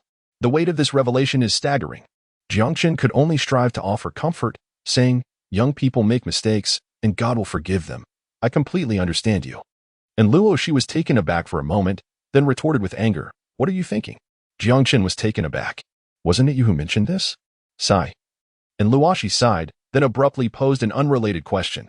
Jiang Chen, you must understand why the celestial beings of the first heavy heaven, who are immortal and imperishable, still refuse to relinquish the main world, Blue Star? Of course I do, Jiang Chen replied earnestly. Firstly, it is for the propagation of life. Secondly, for the inheritance of power. Precisely. And Luo Shi nodded. We, the foreign lords, are unable to procreate in the battlefield of myriad races. However, as the territory expands, the intervals for lords to traverse back to Blue Star grow longer. Take Emperor Qin Shi Huang as an example. He could only journey back to Blue Star once every century, and his last return was 19 years ago. Wait a moment, Jiang Chen's mind sparked with realization. Did you say Emperor Qin last returned to Blue Star 19 years ago? And Luo Shi clarified, while this information isn't classified, it isn't widely publicized either. It is not surprising that you are unaware. Jiang Chen's heart raced with excitement. He finally comprehended why the name Yin Man seemed somewhat familiar. He had previously thought it was someone he had encountered during the National Lord competition. However, it now appeared that he must have caught a glimpse of it on some social media platform in his past life. Zheng Guo is truly remarkable. Even after thousands of years, he is still capable of vitality. Jiang Chen swiftly composed himself, puzzled, and inquired, what relevance does this have to Chuxia's father? And Luo Shi replied earnestly, perhaps my knowledge is limited. But Chuxia is indeed the only human individual I am aware of that has thrived in the battlefield of myriad races. At this point, Luo Shi inexplicably added, moreover, she reproduces asexually. Jiang Chen was taken aback. It turned out that Chuxia was a child without a father. And Luo Shi's eyes were filled with reminiscence. I recall that year when I unveiled a mythical item, the mother-child source liquid. Yet the description of the artifact was merely a single phrase. Drink it for an unexpected surprise. I was so excited at the time that I failed to ponder further. It was only after I consumed it that I realized an unexpected surprise could be succinctly referred to as having joy. Alas, if only this world had the enchanting tales of Journey to the West. Jiang Chen silently expressed his disdain and then inquired curiously, but why are you telling me all of this? In response to Jiang Chen's question, Luo Shi's expression turned grave as she remarked, do you realize? In just 3 days since the opening of the region, Chuxia has already encountered 51 rare monsters, 14 extraordinary monsters, and 2 epic monsters. This does not even include the mountain guardians from a certain team. Fortunately, among the epic monsters, 1 tiger demon was slain by Yin Man, and the other refrained from launching an attack. Otherwise, Chuxia would have been in peril. Jiang Chen found himself at a loss for words. Are you suggesting that due to the extraordinary origins of Chuxia, she possesses a unique constitution that attracts formidable entities? Just this morning, he was lamenting this very notion. And to his astonishment, it has swiftly transformed into reality. Moreover, unbeknownst to Luoxi, he had just vanquished a legendary creature several kilometers away. Jiang Chen began to comprehend why Luoxi had chosen to confide in him so openly. While this was merely his conjecture, it was likely close to the truth. Indeed. And Luoxi rose and performed a gesture of respect customary among lords. After 3 days, a teleportation array can be constructed. Should early summer find itself in peril, I hope you will extend your assistance. In return, I shall take on the grievances you have with those noble families. If you so desire, you may return to Blue Star at this very moment. Jiang Chen was indifferent to the noble families. But how could he refuse a boss that was practically delivered to him? Despite the thrill in his heart, he was still puzzled and asked, "Do you truly trust me so readily?" And Luoxi replied with poise, "Firstly, I have just reviewed your file. The ventures you have undertaken, such as Alpei and Pinduoduo, may be amusing, yet they undoubtedly demonstrate your expansive thinking and unconventional approach. Secondly, perhaps it is precisely this boundless imagination that has enabled you to become a creator of exceptional units.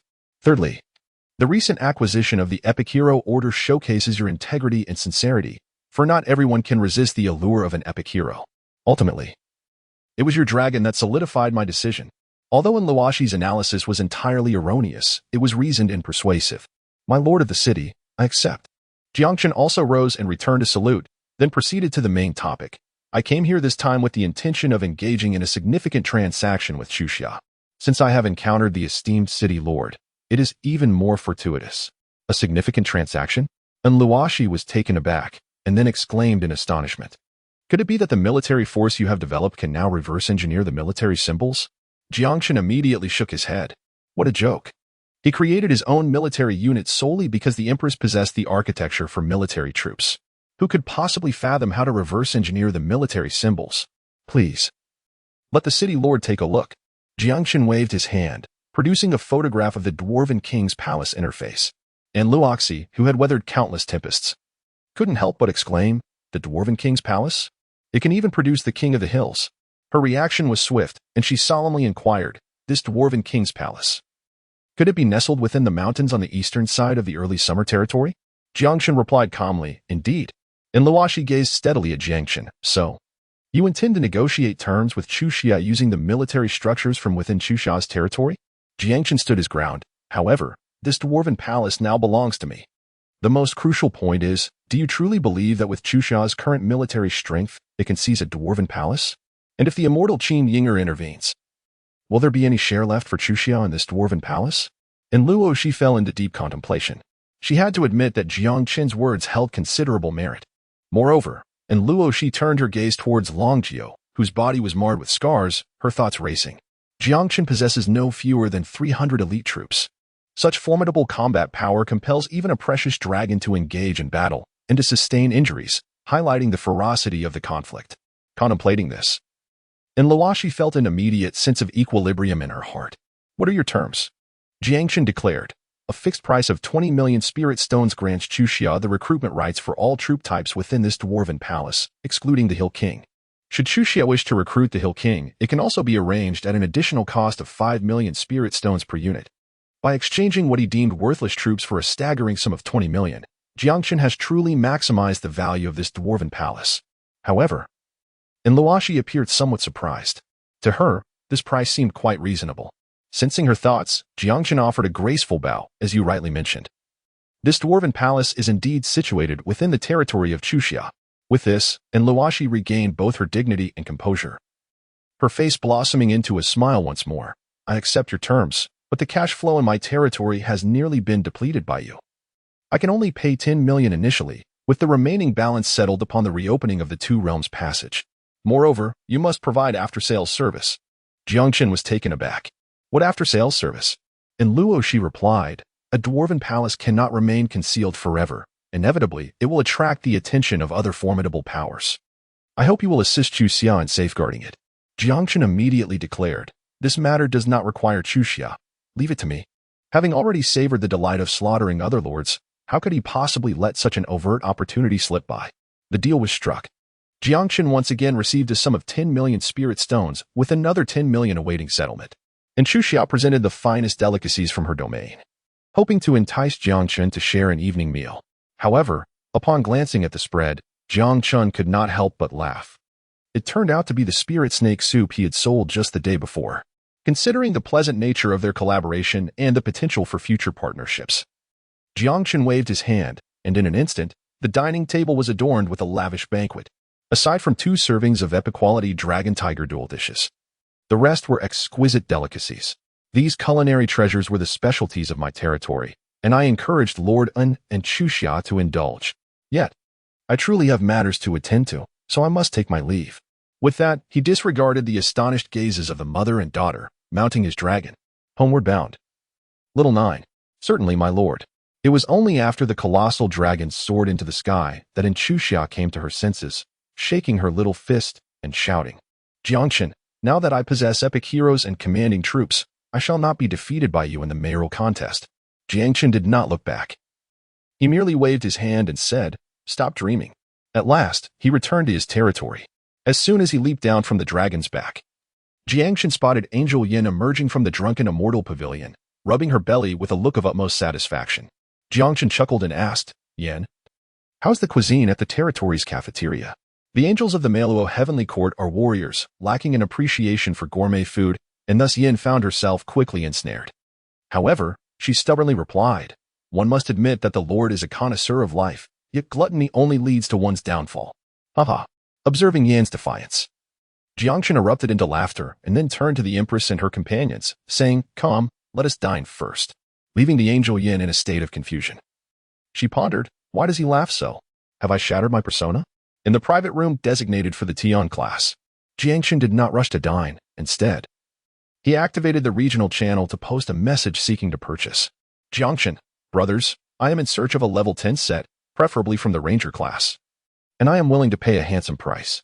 Please note in your private messages, a single stone has stirred up countless ripples. Alas, half a day has passed. And finally, the master has surfaced. Everyone, come forth to behold the deity. Brother Jiang Chen, if you grant me a night's rest, I shall present you with 10,000 spirit stones without hesitation. Creating an extraordinary troop type, shattering the century-old records of Blue Star. Is that even real? I say, my brothers, we have been discussing this for an entire afternoon, and you still do not believe? Show me the screenshot, and I shall be convinced. Are you foolish? This is not a regional channel. How could one possibly screenshot it? Wei Ming. Enough. Everyone, do not pay heed to that fool. If anyone possesses the set that my esteemed leader Jiang Chen seeks, do not hide it away. Huang Xian, Brother Wei, your sycophantic demeanor is rather unbecoming. Brother Wei is right. If anyone has what the great Jiang Chen desires, do not hesitate to present it. Under the mobilization of the small town, Jiang Chen soon received private messages from several lords. Jiang Chen, now affluent and grand, casually retrieved a pair of exquisite courage boots and opened the enhancement list. A smile graced his face as he seemingly uttered a trivial statement. As expected, after the set enhancement, it remains a set. Jiang Chen began to meticulously examine the enhancement list of several sets of gear, seeking equipment suitable for the disciples of Tianyi. Given the expenditure of millions of spirit stones, he approached the task with due caution. After a thorough comparison lasting 10 minutes, he finally discovered a set that met his satisfaction. This is the one.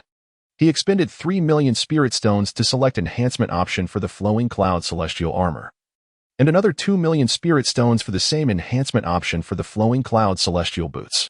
The Flowing Cloud set comprises 4 pieces: armor, helmet, boots, and weapon, all of legendary status. For beams of golden light shot into the sky, startling those present. As the radiance dissipated, the 4 pieces of legendary equipment, exuding immense spiritual power, floated 3 feet above the ground. Observing the formidable attributes of the Flowing Cloud set, Jiang Chen's heart swelled with excitement. With this set, he could finally commence the mass production of epic tier troops. Flowing Cloud Celestial Armor, Legendary, Level 10 Durability, 150 Attributes, Physique 45, Spiritual Power 15, Soul 15. Carrying Capacity -15 Skill, Cloud Ring Flowing Cloud Celestial Sword, Legendary, Level 10 Sharpness, 145 Durability, 100 Attributes, Physique 35, Spiritual Power 15, Soul 10. Carrying Capacity -12 Skill, Cloud Sword Flowing Cloud Celestial Boots Flowing Cloud Celestial Helmet Set Bonus. All attributes increase by 40, excluding carrying capacity, additional passive effect like Flowing Clouds. Boosting speed by 50. The Flowing Cloud set is a quintessential physical-focused ensemble, and with the set effect, the physique alone increases by 165 points. Requiring minimal carrying capacity, perfectly suited for a level 10 Tianyin disciple. The effects of the skills Cloud Sword, Cloud Ring, Cloud Shadow, and Cloud Clarity are equivalent to proficient A-level skills, with comprehensive advantages in attack, defense, agility, and resistance. There are no weaknesses to exploit. Upon witnessing the attributes of this equipment, the Empress was even more elated than Jiang Chen. My lord, with such a powerful set. Surely you won't need me as your bodyguard next time you venture out to slay monsters? Jiang Chen shook his head, exclaiming. The Flowing Clouds ensemble is not intended for me. The Empress, in disbelief, responded, could it possibly be meant for me? Not at all. With a mysterious smile. Jiang Chen remarked, it is for the disciples of Tianyin. The Empress's eyes widened in realization. Are you suggesting? Just then, the figure of Angel Yin suddenly darted through the window, exclaiming, My lord, I have just sensed a tremendous surge of energy. Could there be an enemy? Following this, she gasped in astonishment. Such formidable equipment. Moreover, it seems that the four pieces can resonate with one another. Have you all dined sufficiently? Once you have, accompany me to the Tianyin Pavilion. Jiang Chen rose and addressed Tian Shiyin. Yin, would you join us as well? Although it was already nighttime. Disciples continued to come and go from the Tianyin Pavilion. After all, the pavilion boasted unique cultivation chambers, such as the Enlightenment Room and the Spirit Gathering Room, where training yielded remarkable results with half the effort. Jiang Chen observed for a while and selected a disciple with considerable proficiency and skills. What is your name? He inquired. The disciple, petite in stature and possessing delicate features, quickly responded upon noticing the presence of both the Lord and the Holy Master, reporting to you, my lord. My surname is Li and my given name is Yin. A rather pleasant name, Jiang Chen remarked. Jiang Chen waved his hand, scattering a cascade of golden light. Energy consumed, 1760. Your unit, Li Yin, has leveled up to level 4. Consuming 35,000 points of energy, Li Yin ascends directly to level 10. Upon reaching level 10, disciples of Tianyin will be able to embark on their trials. Following this, Jiang Chen waved his hand once more, and the Flowing Cloud set materialized before Li Yin. Put it on and enter the trial tower. A series of unexpected events left Li Yin in astonishment. Is this legendary equipment? The Empress, having restrained herself for quite some time, finally spoke softly, My lord, the purpose of the trial tower is to hone their willpower and skills. Is it truly appropriate to resort to such shortcuts? Jiang Chen retorted, What is the purpose of honing one's will? The Empress replied, Naturally. It is to become a formidable force. Then what am I doing at present? Jiang Chen smiled faintly and remarked, If one is born in Rome, why traverse countless miles to reach it? Is it a pursuit of suffering? The Empress was rendered speechless. Indeed, while the Empress's words held a degree of truth, they were not applicable to the battlefield of myriad races. As a competent lord, Jiang Chen sought to maximize his benefits. Meanwhile, Li Yin had already donned the Flowing Cloud attire. Under the Empress's command, her basic attributes were as follows. Li Yin, level 10, attributes, Physique 288, Spirit 182, Soul 128. Capacity 3. Skills, Great Samurai Sword Technique. Jiang Chen couldn't help but exclaim, What on earth is this panel for a level 10 extraordinary unit? Li Yin's physique has already surpassed that of a level 10 legendary dragon, and with the addition of 5 formidable skills, she could likely take down Long Jiao single-handedly. Jiang Chen encouraged loudly, Go ahead, my dear, and become the foremost disciple of the Tianyin lineage. Li Yin responded with enthusiasm, Thank you for your support, esteemed lord. With that, she excitedly entered the trial tower. Your troops, Li Yin, have applied for the trial. Do you approve? Opening the trial tower will consume 640 points of energy. Approved. The energy required to elevate an epic troop to level 10 is approximately 2 to 2.5 times that needed for an extraordinary troop. If opening the trial tower did not require energy, one could easily wait for the Tianyin disciples to reach a higher level before advancing. Unfortunately, the heavenly path did not grant Jiang Chen any leeway. The first layer of the trial tower illuminated, instantly attracting the attention and whispers of many Tianyin disciples. Observing this, the Empress remarked, My lord, the trial tower consists of 9 levels, and it may take the disciples several hours to pass through. I shall remain here to guard. You may rest for now. Several hours? Jiang Chen chuckled, That is nothing short of an affront to the legendary set. As soon as he finished speaking, the second layer of the trial tower lit up. The Empress was momentarily speechless. It had only been a matter of seconds. During the wait, Jiang Chen listed the daily output of 1,000 portions of spirit snake soup from the Drunken Immortal Pavilion on the trading exchange, maintaining a unit price of 2,000. Although the notifications of sales continued to sound, the fervor of the previous day had dissipated. Jiang Chen had long been psychologically prepared for this. After all, there were only so many affluent second-generation heirs in the novice town. Half an hour later, a notification appeared. Your unit, Li Yan, has successfully passed the trial and advanced to the Heavenly Sound True Inheritance Epic. Almost simultaneously, a beam of light descended from the top of the trial tower, enveloping Li Yan's figure. With an expression of exhilaration, Li Yan exclaimed, "My lord, I have succeeded. I am now a true disciple." Jiang Chen immediately inquired, "How does it feel? Is it difficult?" Li Yan pondered for a moment before responding, "Like a breeze." "Excellent." Jiang Chen was exceedingly pleased. He accessed Li Yan's panel and confirmed that the Heavenly Sound True transmission also fell under the Empress's dominion. Turning to the gathered disciples of Heavenly Sound, he inquired, "Who shall be next?" The disciples eagerly volunteered, their loyalty significantly increasing, with most reaching over 90 points. The discerning Fanning Tian stepped forward to maintain order. "One at a time, please line up with a 1-meter interval." Observing her disciples' reaction, the Empress sighed. "It appears that I have indeed misjudged." Angel Yin smiled and remarked, "In our Meluo celestial court, the combat prowess of angelic warriors with a score of 90 is derived from the dark realms of the civilization Lord God. Hence, I support the Lord's approach." At that moment, the night had deepened. Although there were still tasks to be accomplished, Jiang Chen felt a tinge of fatigue after a long day. Jiang Chen stifled a yawn. He first elevated all the disciples of Tianyin, preparing for promotion to level 10, then configured the training tower to automatic mode. Subsequently, he assigned the 9 Heavens Holy Maiden to organize the Tianyin disciples for training in shifts. After completing these tasks, Jiang Chen returned to the bedroom of the Lord S residence. To his delight, the area of the now 3-level Lord S estate had more than doubled. Not only was the master bedroom significantly more luxurious, but 2 guest rooms had also been added. "Sister Yin, your timing is impeccable," the Empress remarked enviously. "You have no idea. I've been sleeping on the floor for several days." The Angel Yin hesitated for a moment before replying, "I am already 7,000 years old." The Empress. Meanwhile, in Blue Star, Long City, at the Xianyang Palace, Ying Min also yawned, having just awakened. She had been so enraged earlier that her bloodline evolved, leading to a significant depletion of her physical energy. Upon returning to Blue Star, she had given a few instructions before collapsing into a deep slumber, causing a flurry of activity in the palace. Now that Ying Man was awake, a middle-aged female official appeared silently. "Your Highness, the military talismans and hero orders you requested are ready. Furthermore, you must be hungry. Perhaps you should dine before returning to the battlefield of myriad races." Ying Man touched her flat stomach and admitted, "I am indeed a bit hungry." A sumptuous late-night feast was soon laid out on the table. As she ate, Ying Man casually inquired, "By June, have there been any significant events in the battlefield of myriad races lately?" What was initially a casual question left her momentarily stunned when the official responded.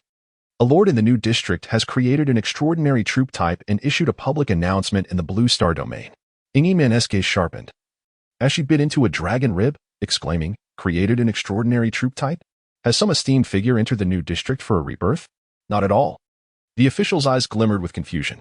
"It is a young man named Jiang Chen from Dahai City in Jiangnan Province. I understand this seems unbelievable, but this news has been corroborated through multiple channels." Ying Man was momentarily taken aback. "Could you repeat that name?" "Jiang Chen." "Impossible." Ying Man quickly pressed for more details. "Which novice town is this Jiang Chen from?" 10,086. A sudden clatter echoed as the dragon rib slipped from Ying Man's hand onto the table, and she murmured, "It really is him. So, the existence of 300 troop types is indeed true." Reflecting on how she had mocked Jiang Chen just before returning to Blue Star, her cheeks flushed with embarrassment. The enjoyment she had felt at that moment now turned into acute awkwardness. However, this fellow displayed remarkable gentlemanly conduct by not retaliating. At that moment, the official continued, "We suspect that this Jiang Chen is a reincarnation of a celestial spirit, and he has already unraveled the mysteries of his birth. Though this theory is still under verification." "Impossible," Ying Man immediately countered. "How could a rustic fellow, who would be dazzled by the sight of 2 million spiritual stones, possibly be a reincarnated celestial? I am done eating. I shall return to the battlefield of myriad races immediately. The Xianying Palace naturally possessed its own two-world altar. With a flash of light, Ing Man appeared in her territory. Your Highness, you have returned. Ming Tian, as a hero, did not possess the qualification to receive the heavenly announcement. Upon hearing this news from Ing Man, she was momentarily dumbfounded, struggling to believe it. Without regard for the late hour, Ing Man directly initiated a video call with Inchuxia. Inchuxia, on the verge of sleep, perked up upon seeing her friend. Ing sister, you finally returned. I told you, Jiang Chen never lies. And now, I am also a formidable figure with an epic hero. Very well, Jiang Chen is indeed exceptional. Ing Man responded dismissively yet genuinely pleased for Inchuxia. With a face full of anticipation, she asked, what time shall we meet tomorrow?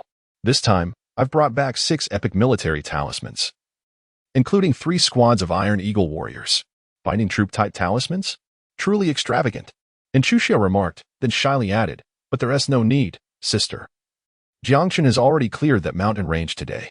This matter could not be hidden for long, and Inchuxia decided to spill the beans. Moreover, there is a dwarven palace within that mountain range. An epic troop-type structure? The dwarven palace? Ing Man gasped, then gritted her teeth. He actually beat me to it again. Why the word again? The following day, Jiang Chen had just risen from his slumber when he learned that the dwarf troops, under Giselle's leadership, had returned to their territory overnight. Out of curiosity, Jiang Chen instructed Li Yin to engage in a combat match with a Storm Guardian. As expected, Li Yin emerged victorious with an overwhelming display of prowess. Following a night of advancement, the Heavenly Sound True Transmission had now reached a total of 16 members. However, the consumption of over 1.7 million units of energy left Jiang Chen feeling quite pained. Considering the upgrades of the dwarf warriors and the 3.6 million energy expended in vanquishing the Hill King yesterday, a significant portion had already been depleted. After partaking in breakfast, Jiang Chen swiftly assessed the current state of his territory. Heroes, Empress, Yin, troops, 12 Black Dragon Elites, 12 Goddess Warriors, 9 Celestial Holy Maidens, 16 True Sound Disciples, 284 Sound Apprentices, 1 King of the Hills, 2 Storm Guardians, 20 Dwarven Rocketmen, 16 Centaur Chieftains, Peasants, 552 Regular Peasants, 2 Legendary Peasants. Resource points, 41 wood mines, 35 quarries, 25 iron mines, 4 refined iron mines, 1 crystal mine, 1 gold mine. The troops are robust, and the supplies are abundant. Jiang Chen boasted to himself, then, as per routine, opened the mysterious chamber to examine today's offerings. A portal door? Jiang Chen's eyes lit up with excitement. What a promising start. He wondered if he would still receive a reward for defeating Ing Man. The mysterious cabin did not always yield remarkable treasures. Aside from the dark bait that appeared on the first day, the subsequent days had only produced materials and equipment. However, today he had finally come across something valuable again, and it was priced at a mere 20,000 spirit stones. Jiang Chen decisively made the connection and promptly initiated a video call with Ing Man. The call was quickly answered, and Ing Man appeared somewhat taken aback. To think that the renowned Jiang Chen, a figure of great repute across the Blue Star, would reach out to me directly is truly a delightful surprise. Jiang Chen chuckled and said, you must be joking, esteemed one. I have just acquired a portal of my own. Do you still desire it? Ing Man replied, absolutely. However, the practical value of the portal had significantly diminished, as territories could construct teleportation gates after 3 books. Yet, Ing Man did not even blink, prompting Jiang Chen to marvel once more at the significance of having a supportive father. The transaction concluded, and Jiang Chen received another 1,000,000 spirit stones. Ing Man continued. Classmate Jiang Chen, I was just about to seek you out. Jiang Chen chuckled and inquired, is there something you wish to discuss, esteemed one? Ing Man, with a serious demeanor, replied, at this moment, I, Ing Man, a descendant of the first emperor, formally extend to you an invitation to become my vassal lord. Jiang Chen was utterly astonished. A vassal lord? Are you jesting? Who invites someone to become a vassal lord at such an early hour? However, upon contemplating Ing Man's true identity, such an audacious act seemed less surprising. Ing Man, growing somewhat anxious, insisted, my identity is unique, and I cannot disclose it to you just yet. But trust me, you will not regret becoming my vassal lord. How about I first sponsor you with 50 million spirit stones as initial capital? What do you think? Jiang Chen fell silent. It must be said, the allure of a wealthy woman is indeed irresistible. However, being a vassal lord is not merely a matter of words. It entails enjoying privileges under the witness of the heavenly principles, while also fulfilling corresponding obligations. Noticing Jiang Chen's silence, Ng Man persisted. How about 100 million? Jiang Chen feared that if this continued, he would truly succumb. If I recall correctly, only upon becoming the town mayor could one attain the title of vassal lord. Is it merely the position of mayor? Ng Man scoffed, considering the current pace of developments. It seemed likely that the contest for the mayoral position would commence in just 2 days. Jiang Chen inquired, but what if you are unable to become the mayor? Is that so? Ng Man finally comprehended, laughing in astonishment. Are you suggesting that you wish to compete with me for the position of mayor? Jiang Chen chuckled. Shall we make a wager? Ng Man, brimming with confidence, replied, very well. If you can usurp the position of mayor from me, I shall become your vassal lord. Become my vassal lord? Jiang Chen felt a stir of emotions. To take the daughter of the ancestral dragon as his own would certainly be a grand tale to share. However, upon further contemplation, he ultimately declined the proposition. I still cherish that 100 million spirit stones. The thought of the ancestral dragon's wrath descending upon him with an army from the third heaven instilled a profound fear within him, though the repercussions would be immense. There existed precedents for such occurrences. It seems you were blinded by wealth. Jiang Chen's decision left Ng Man feeling somewhat affronted. Very well, I concede. I shall offer you 100 million spirit stones. In return, should you lose, you will become my vassal lord. Jiang Chen was elated. A gentleman's word is his bond. Ng Man was equally delighted. Jiang Chen, do you believe that with merely an epic hero and a host of exceptional troops, you can contend for the position of mayor against me? In the contest for the mayoral seat, it has always been the case that quality trumps quantity. Moreover, any examination within the bureaucratic hierarchy encompasses far more than mere combat. It also involves construction, resource gathering, agriculture, and more. Do you possess high-quality farmers? Prepare to yield and accept your role as my vassal lord. Haha. After proclaiming her victory, Ng Man promptly ended the video call. Jiang Chen sighed, still so impetuous. However, a flicker of anticipation glimmered in his eyes. He pondered the nature of the upcoming lord competition. Would it take the form of a secret realm, tower defense, challenges, arenas, or perhaps a chaotic melee? Regardless of the method, Jiang Chen found no justification for his potential defeat. Bound by the laws of heaven, the highest quality items transferable from the main world to the new zone were of epic grade. No matter how formidable Zhengge might be, he could never surpass the will of the heavens. Therefore, Jiang Chen was certain of his victory in this gamble. The thought of earning 100 million spirit stones in a few days made him hum a cheerful tune as he retrieved an exquisite talisman. E-grade territory advancement talisman. Enhancement upon use. It elevates an F-grade lord's talent to E-grade. At that time, the merchant caravan possessed 3 of these, all of which he acquired. If memory serves correctly, advancing green water and green mountains to E-grade should render it picturesque. While it would slightly increase the happiness of the citizens, its utility was limited. But what of the higher tiers? The value of a territory advancement talisman was no less than that of a lord's heart of the same quality. Hence, no one had ever employed high-tier advancement talismans on a playful lord talent like green water and green mountains. After all, with that much money, purchasing a finished product would be far more economical. But I am different. I possess the capability, yet lack the choice. With this thought, Jiang Chen promptly took action. He expended 100,000 spirit stones, selecting Enhancement Direction 2, the D-grade Territory Advancement Talisman. He then spent 1 million spirit stones, opting for Enhancement Direction 3, the C-grade Territory Advancement Talisman. Upon completion of the enhancements, Jiang Chen gently tossed the 3 Territory Advancement Talismans into the air. The Territory Advancement directly elevated his Lord talent to C-grade. The 3 talismans transformed into shimmering specks of energy, flowing into the Lord's mansion. Notification: you have used the E-grade Territory Advancement Talisman. Your Lord talent has advanced to picturesque. Effect of the original talent retained. Notification: you have used the D-grade Territory Advancement Talisman. Your Lord talent has advanced to spring-like all year round. The effects were immediately apparent. Jiang Chen, having invested significantly in attribute books, now stands as a modest adept, possessing acute sensitivity. He perceives the surrounding environment instantaneously, adjusting to his utmost comfort, inhaling deeply. He finds himself invigorated. Furthermore, according to the description of his innate talent, this effect appears to vary from individual to individual. For instance, should Jiang Chen recruit a Flame Lord, that Flame Lord would experience an environment perfectly tailored to their own needs.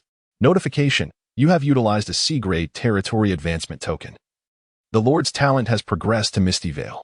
With a crack reminiscent of a fragile eggshell shattering, strands of spiritual energy visibly emanate from the void. Soon, within the 30,000 square meters encompassed by the territory, the spiritual energy flourishes, occasionally revealing wisps of vaporized essence. Remarkably, this concentration of spiritual energy seems to be tenfold greater than before. At some point, the Empress has appeared beside Jiang Chen. The spiritual energy density within the Tianzi VIP suite of the Drunken Immortal building is merely 5 times that. Under such a concentration, not only is the cultivation speed of techniques accelerated, but the recovery of spiritual power is also hastened. Consequently, disciples of Tianyin will be able to utilize their skills more frequently, and the Great Sumeru sword technique can swiftly advance from proficiency to mastery. Jiang Chen gazed out and discovered that indeed, the disciples of Tianyin, currently taking a respite in the territory, were all exuberantly rejoicing, their loyalty once again heightened. Jiang Chen nodded and remarked, while it is indeed beneficial for techniques and skills to be as formidable as possible, one must not lose sight of the fundamentals. The essence of the myriad races battlefield ultimately lies in the level. After the territory advances, Jiang Chen found himself devoid of pressing matters and had finally settled into a state of leisure. He possessed a deep-sea lure, yet he intended to employ it for a more grandiose purpose. Hence, he resolved to wait until he amassed a greater quantity of the Tianyin true transmissions before utilizing it, as prudence was of utmost importance. With time on his hands, he decided to address the inventory he had accumulated over the past few days. The term inventory primarily referred to the lower-tier treasure chests, 845 exquisite chests and 4,623 ordinary chests. Just then, an alert sounded. Oh? Was there an announcement in the regional channel? Jiang Chen glanced at the announcement. In light of the remarkable development of Town 10086, the resource collection leaderboard has been activated. The Lord in first place will receive an epic treasure chest. Lords ranking from 2nd to 10th will be awarded an extraordinary treasure chest. Lords ranked from 11th to 100 will receive a rare treasure chest.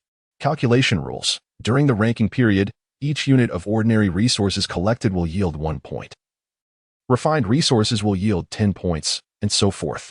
The resource points leaderboard is updated in real time. Settlement time, tomorrow at noon 12 o'clock. Resource collection? How intriguing. Jiang Chen opened the leaderboard below. Wei Ming, 11 Yi Man, 9 Huang Xian, 8 Tu Shanyaya, 7 the values on the leaderboard updated in real time. Perhaps Wei Ming had just produced 1 unit of premium resources, allowing him to ascend to the top. Yet, within a mere 5 seconds, he was surpassed by Yi Man. Observing the leaderboard, Jiang Chen silently retrieved 1 unit of crystal. Consuming 100 spirit stones, he reinforced direction, the empty crystal stone. The empty crystal stone, a byproduct of ordinary crystal mines, possesses rare quality and is an essential resource for constructing teleportation portals. Other lords in the town might not even possess a few third-level buildings. Thus, Jiang Chen was in no rush to build the teleportation portal. The moment he reinforced the empty crystal stone, Jiang Chen swiftly accumulated an additional 100 points, propelling him to the top of the leaderboard. Indeed, the resources obtained through enhancement are considered part of territorial resource collection. Meanwhile, the regional channel was already abuzz with excitement. Resource gathering. This is perhaps the only fair ranking since the server's inception. The prominent figures commenced their journey with high-quality farmers, yielding several times the output. Does that seem equitable? Goodness, how did the esteemed Jiang Chen instantly amass 100 points? Does anyone recall the bloody incident triggered by that gold mine? Gold is a rare resource, granting 100 points per unit. Soon, another dark horse emerged, and Chuxia swiftly and steadily ascended to first place. How astonishing is Goddess Sin's prowess, she's at the top.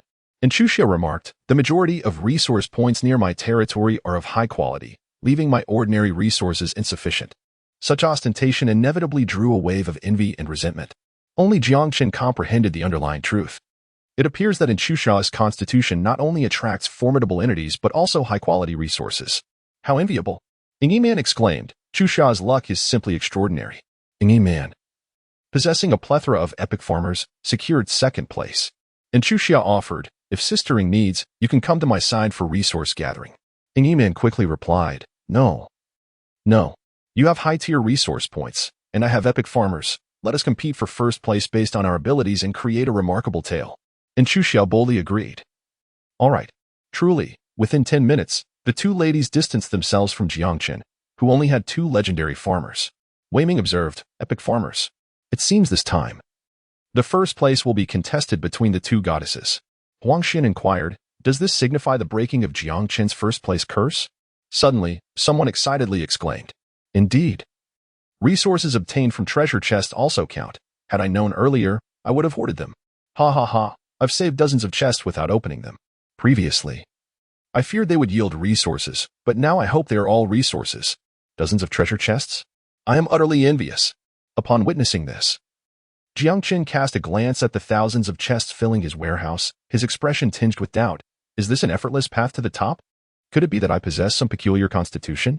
Shaking his head to dismiss the strange thought, Jiang Chen shouted, Empress, it's time to open the treasure chests. Upon hearing this, the Empress appeared beside Jiang Chen in a flash, eagerly asking, are there any epic treasure chests? None. She replied. Is it possible to use your abilities to conjure some? It seems I have truly become addicted to this. Jiang Chen replied with a hint of annoyance, absolutely not. We must focus on our tasks. If we work diligently today, tomorrow will yield results. Naturally, the ordinary treasure chests held little significance. Yet Jiang Chen remained resolute in his intention to enhance them all into the most cost-effective exquisite treasure chests. After all, exquisite treasure chests at least have the potential to unveil blueprints, and considering that 100 spirit stones are not overly expensive, this plan seemed prudent. Thus, it was decided. Jiang Chen and the Empress, each engaged in their respective roles of enhancement and initiation, busied themselves with great enthusiasm. Upon opening a splendid treasure chest, Jiang Chen acquired a cow-slaying blade superior, 1 and 70 units of superior wood. Meanwhile, the lords who had been attentively monitoring the leaderboard began to lose their composure. Merely 1 minute later, the Empress unveiled over 1,000 units of superior resources, bestowing upon Jiang Chen an impressive score that propelled him to the top of the rankings. Wei Ming remarked, Boss Jiang must be opening treasure chests, right? Ying Man replied, how much resources can a treasure chest yield? It's merely a temporary ascent to the top. It holds no real significance. Tu Shanya exclaimed, Sister Ying, shall we place a bet? Let's gamble a little. Ying Man countered, yeah. Do you truly believe Jiang Chen will win? Tu Shanya responded, yes. I wish to earn some money. Ying Man chuckled, haha, yeah, you are adorably naive. And Chu Xia cautioned, yeah, heed your sister's advice. Jiang Chen's rise to the top through treasure chests is only temporary. Once the chests are depleted, you will have no further strength. After all, there is still more than a day left until the final tally. This analysis was both reasonable and prudent, causing Tu Shanya to hesitate. And in that moment of uncertainty, the betting pool never materialized. Jiang Chen's points have soared to 20,000. Wei Ming exclaimed, Jiang Chen, you are truly impressive. Surely, you must have opened over 100 exquisite treasure chests. Ying Man retorted, what is the point? Can he open 100 chests, or even 1? 000? Several minutes passed. Jiang Chen's score has surpassed 100. 000. Tu Shanya exclaimed, Sisterin, is it still possible for me to open a betting platform now? And Xu Xia was equally astonished, attempting to divert attention. It appears that the situation is quite tense. The majority of the lords halted their tasks, fixated on the rapidly and steadily fluctuating number at the top of the leaderboard. In less than an hour's time, Jiang Chen's points have finally surpassed the remarkable milestone of 500. 000. Ying Man could no longer contain her frustration, exclaiming, this cheater. Tu Shanya lamented, oh no. I've missed another opportunity for a billion. And Chu Xia remained silent, her thoughts unspoken. The atmosphere was charged with excitement as everyone went wild. The esteemed Jiang Chen must have opened 1,000 exquisite treasure chests. What astounding luck is this? Could it be that the talent green waters and lush mountains possesses a concealed attribute of fortune? Perhaps it truly does. Just yesterday, the Lord's heart with the green waters and lush mountains talent in Donghai City had completely sold out. Yet, regardless of their frenzy or envy, nothing could impede the rapid ascent of Jiang Chen's points. At midday, the resource points leaderboard displayed 1. Jiang Chen, 1, 563, 252. And Xu Xia, 48, 253. Ying Man, 46, 672 4. Tu Shanya, 12, 365 5. Wei Ming, 11, 0, 82 6. Jiang Chen, I have completed my task. Although my junior has surged to the top, as the esteemed Ying Man just remarked, this is merely a temporary triumph. After all, there remains a full day, right? Everyone, let's strive harder. Ying Man, with over 1 million points, even if we were to unite Ying Man and Chu Xia, it would be impossible to surpass Jiang Chen in just one day.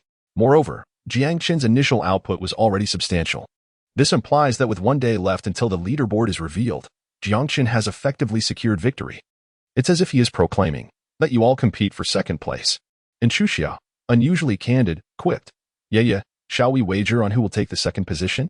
To Shan, yeah, but I only wish to bet on brother Jiang Chen's victory. After a considerable time, someone timidly inquired, could a scholarly genius elucidate how Jiang Chen achieved this? It must require at least 2,000 to 3,000 rare treasure chests. The crowd engaged in fervent discussion, yet failed to reach a satisfactory conclusion. The consensus among all was singular. Jiang Chen is indeed a prodigy. Jiang Chen silently observed the screen, intrigued by who would be the first to deduce the answer.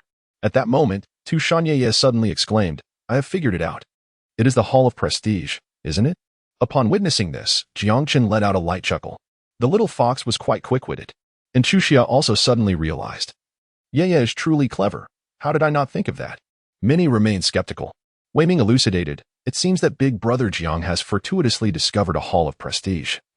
Utilizing the entire reward of 10,000 prestige points from his self-created troupe to exchange for exquisite treasure chests. Remarkable. My admiration for you is boundless." The Hall of Prestige is a randomly appearing structure in the wilderness, with an uncertain duration, variable exchange items, and fluctuating stock. Ng Yiman exclaimed, "Ah.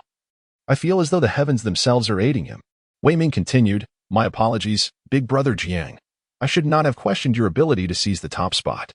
From now on, I will certainly learn from Yeye and support you unconditionally." Tu Shan Yeye retorted, "Are you implying that I am thoughtless?" Hee. Jiang Chen chuckled lightly at this point. Gazing at Wei Ming, he suddenly recalled his own half-abandoned centaur lair. Adhering to the principle that even the smallest mosquito is still meat, Jiang Chen initiated a video call to Wei Ming. The connection was established almost instantaneously. Yet he was met with a cacophony of cheers and the clashing of weapons from the other end. Jiang Chen expressed his apologies. "I'm sorry, Wei brother. I noticed you were active in the chat group and assumed you were free, not realizing you were engaged in battle. Shall I contact you later?" Before Jiang Chen could end the call, Wei Ming appeared on the screen, his face adorned with a broad smile. "It's merely a small goblin tribe. It's no trouble at all. Please feel free to instruct me on any matters, Boss Jiang." The enthusiasm of Wei Ming was palpable even through the screen. Jiang Chen confirmed that there was no danger on Wei Ming's side, and only then did he smile and say, "It is thus. There exists a centaur nest situated between our territories, capable of producing centaur warriors, centaur leaders, and centaur chiefs. It has become of no use to me. And I wonder if Brother Wei might have any interest?" Elite units were mere refuse to Jiang Chen, yet they would be of immense value to ordinary lords. A glimmer of delight appeared in Wei Ming's eyes as he responded eagerly, "Thank you, boss. I will transfer 100,000 spirit stones right away. Such a sum is excessive." Jiang Chen remarked, feeling satisfied with Wei Ming's promptness, yet he added, "Let us settle for the market price, 30,000 spirit stones." Wei Ming did not press the matter further. "All right then, boss. Should you require any assistance in the future, do not hesitate to command." After ending the communication, Jiang Chen chuckled softly to himself. This fellow possesses commendable character and understands the situation well. I might consider supporting him in the future. After unexpectedly discovering an epic treasure chest, Jiang Chen began to categorize his acquisitions. The 150,000 units of exquisite resources were sufficient for Jiang Chen to utilize for 4 books. Following that, there were over 2,000 pieces of fine equipment. Jiang Chen instructed Fanning Tian to distribute the exquisite equipment to the disciples of the Tianyin Pavilion in need, for even the finest gear is preferable to none. The remaining items were all to be cast into the trading post, with an auction duration set for 1 hour. Jiang Chen's actions abruptly disrupted the delicate balance of supply and demand within the quaint town. The regional channels were rife with discontent from some, while others rejoiced in ecstasy. "Alas, my territorial economy relies solely on the sustenance provided by a singular elite blacksmith. With such upheaval instigated by the magnate, bankruptcy looms on the horizon. Jiang Chen, the formidable elder brother, has brought back a finely crafted military insignia from the Blue Star, just as I find myself in dire need of equipment. Beyond resources and gear, it is the blueprints that hold Jiang Chen's utmost regard. Agricultural Field Blueprint 11, Ranch Blueprint 4, Arrow Tower Blueprint 8, Watchtower Blueprint 2, Spring Blueprint 1, Hive Blueprint 1. This can be deemed a bountiful harvest. At long last, a watchtower has emerged. Just yesterday, while visiting in Chuxia's territory, Jiang Chen gazed upon a watchtower with envy. Upon perusing the enhancement list for the watchtower, a smile graced Jiang Chen's lips. Indeed, there exists the lookout tower, a structure capable of countering invisibility. However, with sufficient funds at his disposal, Jiang Chen was not merely inclined to construct the lookout tower. After contemplation, he opted for the most cost-effective choice. With an expenditure of 200,000 spirit stones, he selected the enhancement direction, the lighthouse. The construction of the lighthouse was swiftly completed. Jiang Chen elevated it directly to level 3. Lighthouse level 3 Skill 1. Illuminates the fog of war within a radius of 1,300 meters. Skill 2. Marks enemy invisible units, lasting for 5 minutes. Skill 3. Under the radiance of the lighthouse. It can dispel certain negative states of allied units. Effect varies with the lighthouse level and the strength of both sides. Skill 4. Nighttime illumination with adjustable brightness. Quite impressive. The first 3 functions are undoubtedly practical combat skills. The 4th function can serve as a streetlight at night, enhancing the happiness index and loyalty of the populace. After setting the illumination duration and brightness of the lighthouse, Jiang Chen retrieved the blueprint for the spring, his face unusually displaying a look of indecision. The spring is considered a relatively obscure architectural blueprint. Many constructions in the enhancement list are quite commendable, such as the various grades of spiritual springs. Whether for drinking or irrigation, their effects are significantly beneficial. However, what truly perplexes Jiang Chen is the enhancement direction at the very bottom of the list. Enhancement direction, Fountain of Life, legendary, costing 100 million spirit stones. Although the Fountain of Life cannot directly augment Jiang Chen's combat prowess, its effects are nothing short of miraculous. Should he select the Fountain of Life directly, or continue to await a suitable legendary troop building? Jiang Chen is presented with one final opportunity for reinforcement without any resource expenditure. His prior decision to reserve it for the legendary unit building stems not only from the exorbitant cost of such structures but also from the immense potential they hold to exponentially enhance his overall strength. The Fountain of Life, while capable of swiftly healing injuries and replenishing spiritual energy, serves merely as a secondary function. Its most terrifying attribute lies in its ability to resurrect units and heroes, requiring only a modest amount of energy in a brief span of time. With the Fountain of Life at his disposal, Jiang Chen would possess an astonishing capacity for endurance. As long as he is not subjected to the ravages of enemy forces, he would remain invincible. The choice is indeed a challenging one. Finally, Jiang Chen sighed softly. Even the materials needed to construct the Fountain of Life demand tens of millions of spirit stones for reinforcement. He decided to wait until he secured the 100 million spirit stones from Yingyin Man. Should an appropriate unit building not materialize by then, he would prioritize the construction of the Fountain of Life. With this thought in mind, Jiang Chen carefully stored away the blueprint for the fountain, along with the blueprint for the hive. After all, he currently possessed only over 6 million spirit stones, and with impending battles on the horizon, these resources must be reserved for contingencies. In the ensuing days, the territory developed steadily, and the town remained tranquil.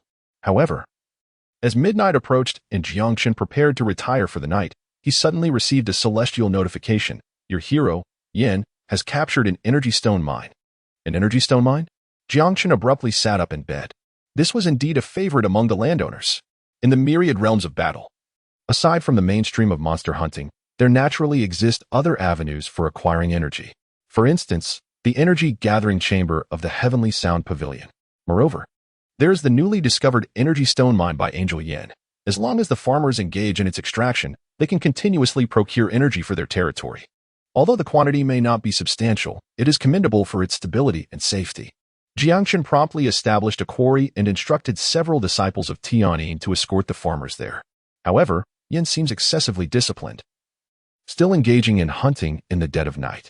On this day, Jiang Chen did not catch a glimpse of Yan's shadow. Naturally, Yin was not being lazy. Instead, he had contributed an impressive 428 battle logs within a single day. After a brief interlude, Jiang Chen fell into a deep and beautiful slumber. The following morning dawned. As Jiang Chen stepped out of the Lord's manor, Xinxia had been waiting for quite some time with 5 goddess warriors. Good day, my lord. The goddess warriors have successfully escorted Nong Yi back to the ranks. Jiang Chen gazed at the 6 weary goddess warriors and remarked with a smile. It is good to have you back. The journey must have been arduous. He continued, you may rest in the territory this morning, for there is yet another fierce battle to face this afternoon. In the past, to facilitate the construction of the Celestial Sound Pavilion, Jiang Chen had entrusted the 6 goddess warriors, led by Xinxia, to remain at the gold mine. The local lords had been nearly eradicated by Jiang Chen. And with the abundance of monstrous resources, he deemed it prudent to allow them to stay and gain experience. Now, with several battles imminent, he summoned them back. The goddess warriors, upon hearing of the impending conflict, exchanged glances filled with anticipation. Yes, my lord. At precisely noon, the resource collection leaderboard was updated as scheduled. The first place in resource collection was awarded to Lord Jiang Chen, who received an epic treasure chest and an additional 300 prestige points. Jiang Chen effortlessly reclaimed the top position, once more securing an epic treasure chest. The Empress, an epic treasure chest has been acquired. Jiang Chen had just called out when. To his astonishment, the Heavenly Tao issued yet another announcement. The announcement detailed the forthcoming ranking reward system. The first place lord who upgrades to level 3 shall be awarded an exceptional treasure chest. Those ranking from 2nd to 10th will receive a rare treasure chest. Meanwhile, lords ranked from 11th to 100 will be granted a fine treasure chest. In the regional chat, someone timidly remarked, surely someone must have already upgraded to level 3. I believe there's no need for further speculation. Aside from the esteemed Jiang Chen, I truly cannot think of anyone else. Theoretically, Goddess Ing is surrounded by high-tier resource points. And Goddess Ing possesses epic farmers, making them both popular candidates. Yet, as I mentioned, that remains purely theoretical. Tu Shan Ye lamented. Everyone has become so astute. It seems Ye will no longer be able to earn any money. Meanwhile, Ing Yiman and Chuxia, Wei Ming, Mu Qingxuang, and others remained silent. At that moment, the Empress appeared beside Jiang Chen. My lord, she said, you truly are a person of integrity. Where is the treasure chest? Jiang Chen cast a sidelong glance at the Empress and remarked, let us wait a moment longer. Perhaps another exceptional treasure chest will appear. Indeed, shortly thereafter, an announcement echoed. Jiang Chen, the lord, has achieved first place in upgrading to 3 books, earning an extraordinary treasure chest and a prestige reward of 100. And Chuxia, upon reading the announcement, murmured, after seeing Jiang Chen off that day, I worked through the night with the Dwarf King to clear the crystal mine. To upgrade to 3 books as quickly as possible, I woke up at 4 in the morning yesterday. Little did I know how excruciating that would be. Yet, I still fell behind Jiang Chen. Soon, a hopeful expression returned to Chuxia's face as she pondered. I wonder if I can surpass Sister Ing and secure 2nd place this time. Indeed, it was he again. Ing Yimei's slit-like pupils flickered as a surge of sword energy shot forth, cleaving the level 10 mountain ghost lord before her in two. Breathing heavily, she soothed her chest, reminding herself not to be angry. Fortunately, I didn't reveal myself just now. Otherwise, I would have faced humiliation. Meng Tian, standing not far off to protecting Yimei, expressed concern. Your Highness, why the displeasure? Ing Yimei widened her eyes and retorted, Sister, can I not be angry?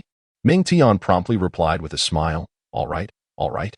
However, Your Highness, since your bloodline evolved last time, your base attributes have nearly increased by 30. Though we will ensure your safety, it is undeniable that strength is always beneficial. Ing Yimei understood this logic but insisted, I will only be angry if Jiang Chen manages to defeat me in the town mayor competition. Meng Tian sighed in resignation.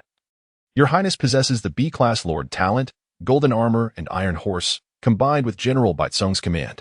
The attributes of the Armored Infantry and Iron Eagle Elite already rival those of ordinary epic 4-star troops. While Jiang Chen is indeed a prodigy, his creations are merely of exceptional quality. How can he compare to you? Baizong, Ing Yimei's 2nd-ranked hero, was a robust, stoic middle-aged general. Hailing from a military background, his command over the Armored Infantry and Iron Eagle Elite was also B-class. Were it not for Meng Tian's foresight through her yin-yang technique, Baizong might have been Ing Yimei's top hero. Baizong stepped forward, declaring, if I cannot assist your highness in claiming the position of town mayor, I am willing to present my head. Ing Yimei quickly interjected, General Bai, you are a gentleman of the Wuan lineage, thus my elder. Such words are indeed excessive. At that moment, the announcement for the 2nd place was revealed, and Chuxia, the lord, has secured 2nd place in upgrading to 3 books, earning a rare treasure chest and a prestige reward of 50. It is actually Chuxia. Ing Yimei paused in astonishment before feeling relieved. Finally, I am not perpetually the runner-up. The rankings continued to be revealed, and as expected, Ing Yimei claimed 3rd place, followed by Wei Ming in 4th, and Mu Qingxuang in 5th. Lieutenant Mu Qingxuang is quite impressive, Ing Yimei acknowledged. Meng Tian chuckled, it is not in vain that your highness lent assistance. Ing Yimei, unusually serious, remarked. Soldiers who protect their homeland deserve respect. Lieutenant Mu's territory is adjacent to mine. I must lend a helping hand. The list soon reached the 10th position, Tu Shanye. The Lord, has achieved 10th place in upgrading to 3 books, earning a rare treasure chest and a prestige reward of 5. How swift. 10 lords have already attained 3 books, Ingime noted. No sooner had she spoken than a golden announcement appeared. Taking precedence, we will now unveil the rules for the 10086 Novice Town Battle of the Broken Domain. All lords should prepare themselves. Subsequently, a series of golden announcements cascaded forth. Once 103 book lords are reached, the protective barrier of the town will dissipate. The lords who have attained 3 books, along with their territories, will be teleported to the town border to fend off foreign invasions. In addition to the usual acquisition of energy and items, slaying foreign foes will yield points. Click to view the scoring rules. Upon reaching a total of 1 million points, the town will successfully break the domain, granting all participating lords an additional 10 points to all attributes. If the domain break fails, all lords will revert to 2 books, with a deduction of 10 points to all attributes. The lord with the highest score in the Battle of the Broken Domain will become the town mayor, receiving an extra 10 points to all attributes and unlocking town mayor privileges. Haha. Ingime laughed heartily. This is splendid. It's a tower defense. This round is secured. Jiang Chen, the vassal lord, is as good as mine. The town mayor competition has merely a handful of modes, all thoroughly studied and documented by our predecessors. Ingime's elation stemmed from the fact that the tower defense mode is devoid of any elements of chance, relying solely on raw strength. Thus, Jiang Chen shared in the joy. This round is secured. With 10 lords already achieving 3 books, they were on the cusp of a surge, expected to reach 100 by tonight at the earliest or tomorrow at the latest. Of course, based on past experiences, the Heavenly Tao remains humane. The Battle of the Broken Domain might last several hours or longer. Should conditions be met after 9 p.m., the battle's commencement would generally be postponed until the next morning. I still have over half a day to prepare, including that deep-sea bait. Meanwhile, the regional channel buzzed with fervent discussions. Wow, there are already so many big shots with 3 books? I haven't even located a crystal mine. My junior just secured a crystal mine and expects to upgrade to 3 books by early tomorrow. I wonder if it will be in time? If I cannot participate in the Battle of the Broken Domain this time, my junior will have to withdraw from the region and return next year to fight again. The monsters in the crystal mine are too formidable. I have been hesitant to clear it out for fear of heavy troop losses. Now it seems I must face it head-on.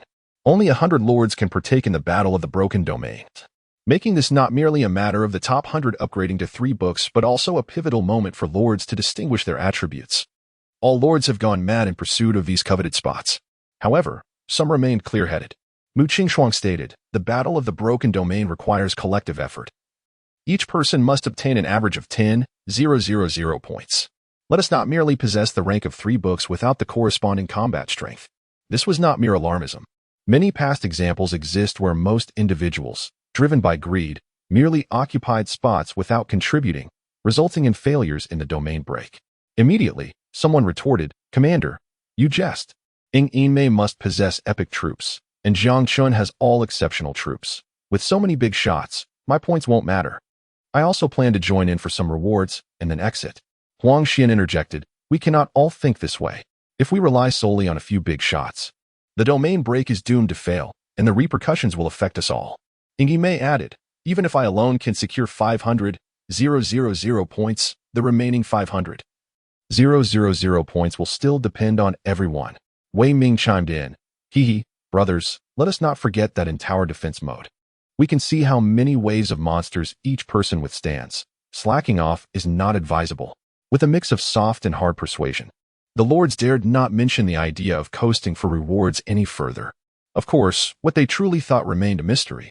Perhaps the only one unconcerned was Jiang Chen.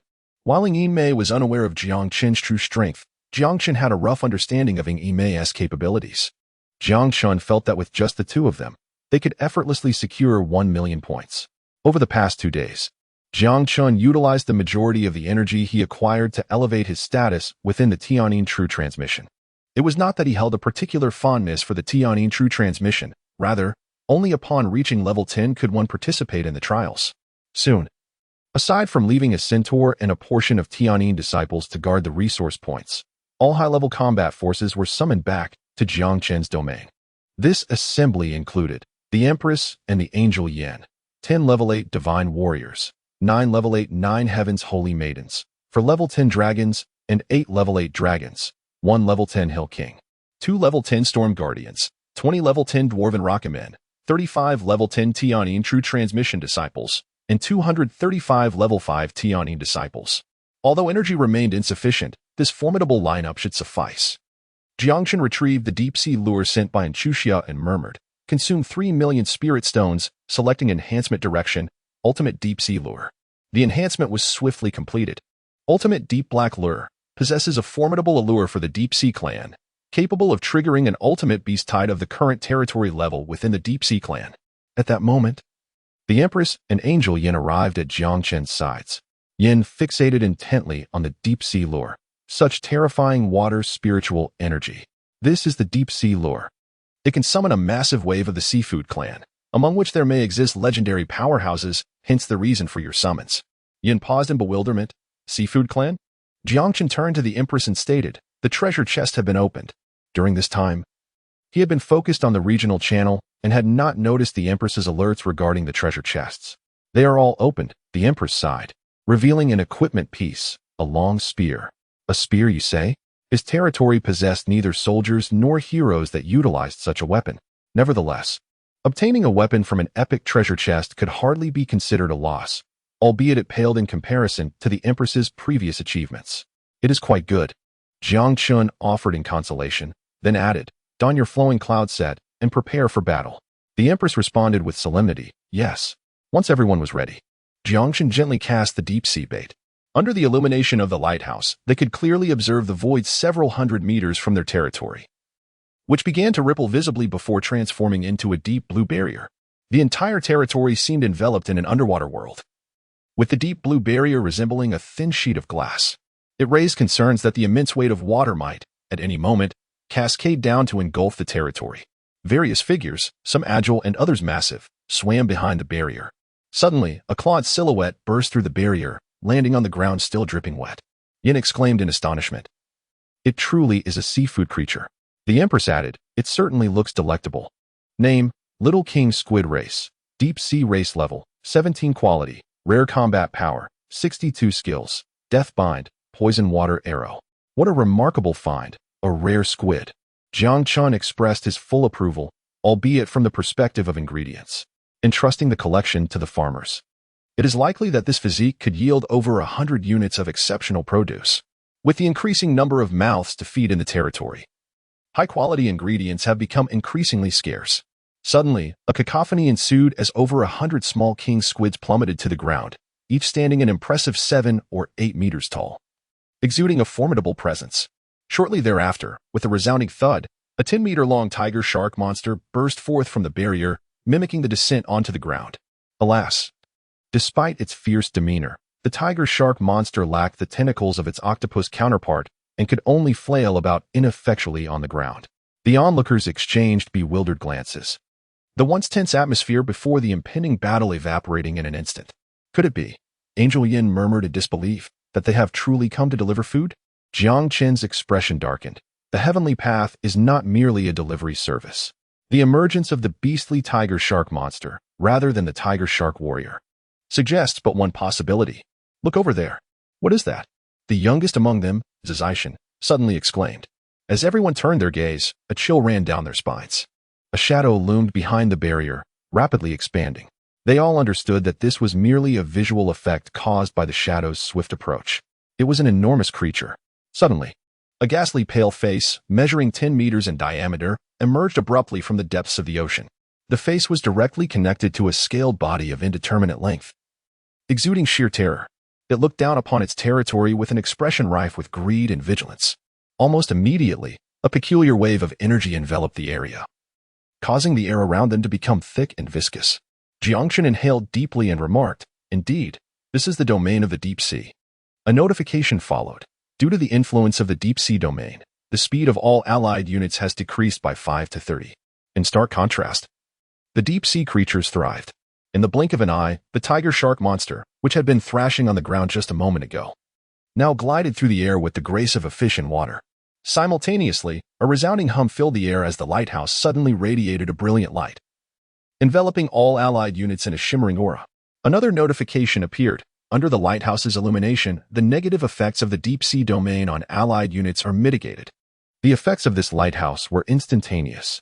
Jiang Chen expressed his satisfaction, yet furrowed his brows and remarked, however, encountering a phantom leviathan poses quite a challenge.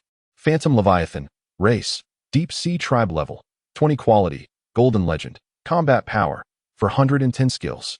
My lord, this creature's combat power is not particularly formidable.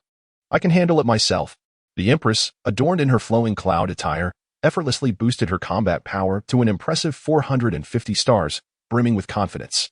The real predicament lies not in its combat strength, but rather in its nature. Despite its formidable power, this creature is inherently cautious. Should it sense any hint of danger, it could swiftly retreat back to the depths of the ocean. This is also the origin of the name Phantom. Jiang Chen whispered a brief explanation. Contemplating before swiftly issuing commands, Empress and Yin refrained from engaging immediately. Let us see if we can lure it within our territory. Vandal, await my signal before unleashing your ultimate ability, and then deploy the Storm Hammer directly. The Hill King Vandal Storm responded solemnly, Yes, my lord. As the words were spoken, hordes of deep-sea monsters broke through the ocean's barrier, charging towards the territory with a menacing aura. Among them were even two 20-meter-long epic sea serpents. The emergence of the Phantom Leviathan sounded the clarion call for battle. Two races, each viewing the other as prey, exchanged no words as the conflict erupted instantaneously. Crimson Arc. Chief Disciple Li Yin unleashed a wave of sword energy, cleaving a minor king octopus in two. Your troops witnessed Li Yin slaying the minor king octopus, garnering 1,700 energy and 180 spirit stones. Great Samurai Sword Formation. Assemble. Meanwhile, the 5th-level Tannin disciples grouped into formations of 12, creating a vast virtual sword array to confront the enemy collectively. Stormhammer. The Storm Guardian, exhibiting a more ferocious demeanor, hurled his hammer, causing the level 18 Tiger Shark monster's brain to explode instantaneously. The powerful defenders of the territory displayed their unique abilities. The 4 towers of Heavenly Wrath consistently launched fireballs, igniting bursts of flames among the deep-sea tribe.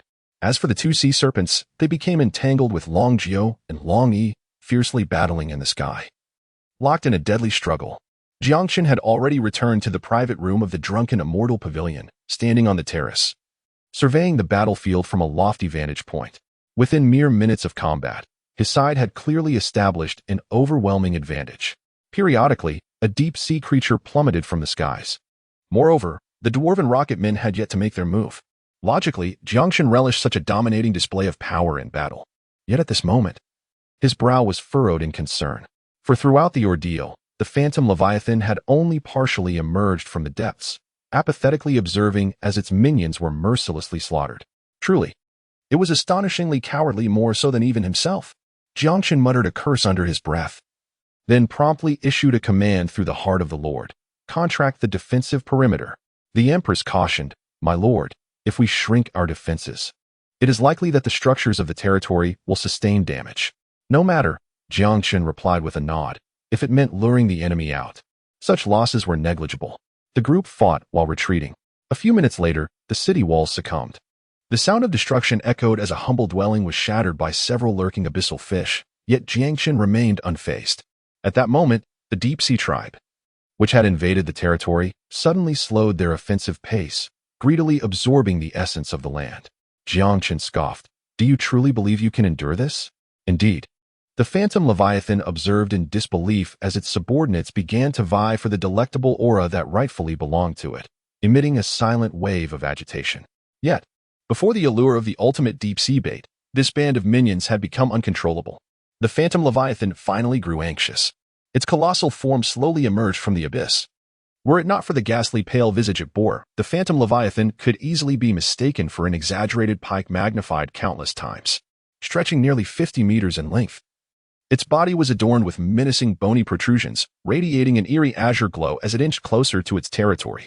Upon witnessing this, Jiang Chen's face broke into a smile. However, just as the Phantom Leviathan was a mere 200 meters from the territory, it abruptly halted, turning swiftly to swim back towards the depths of the ocean from whence it came. What a cunning creature! Jiang Chen bellowed, Act now. In this scenario, 2 possibilities arise. The first is that the Phantom Leviathan indeed possesses a unique ability, detecting a lethal threat within its territory. The second is that this serves as a trial. Should there truly be an ambush within its domain, upon witnessing its retreat, they would undoubtedly devise a means to detain it. Jiang Chen anticipated the second possibility, yet he could not afford to take the risk. The Empress, Angel Yan, and Vandal all responded to the command and soared into the sky simultaneously. Under the leadership of Cynthia, 12 divine warrior maidens prepared for a thunderous onslaught. To ensure safety, Jiang Chen waved his hand. Upgrade. The Empress, Angel Yan, and Vandal all ascended to level 12, depleting the recently acquired 600,000 energy. Divine Descent. As a frontline control, Vandal took a deep breath, channeling the boundless power of the storm within him, transforming into a towering giant, 6 meters tall, while suspended in midair. Storm Hammer. A storm hammer, several meters in diameter, rapidly took shape, slicing through the void for hundreds of meters before striking the top of the spectral leviathan's head with precision. While a single strike from the storm hammer could not inflict fatal damage, it did possess a stunning effect. The spectral leviathan staggered, its speed significantly diminished. But that was not the end. Thunder Projection. 12 furious lightning dragons followed closely behind. Instantly, 12 horrific gashes erupted from the belly of the spectral leviathan. Hiss.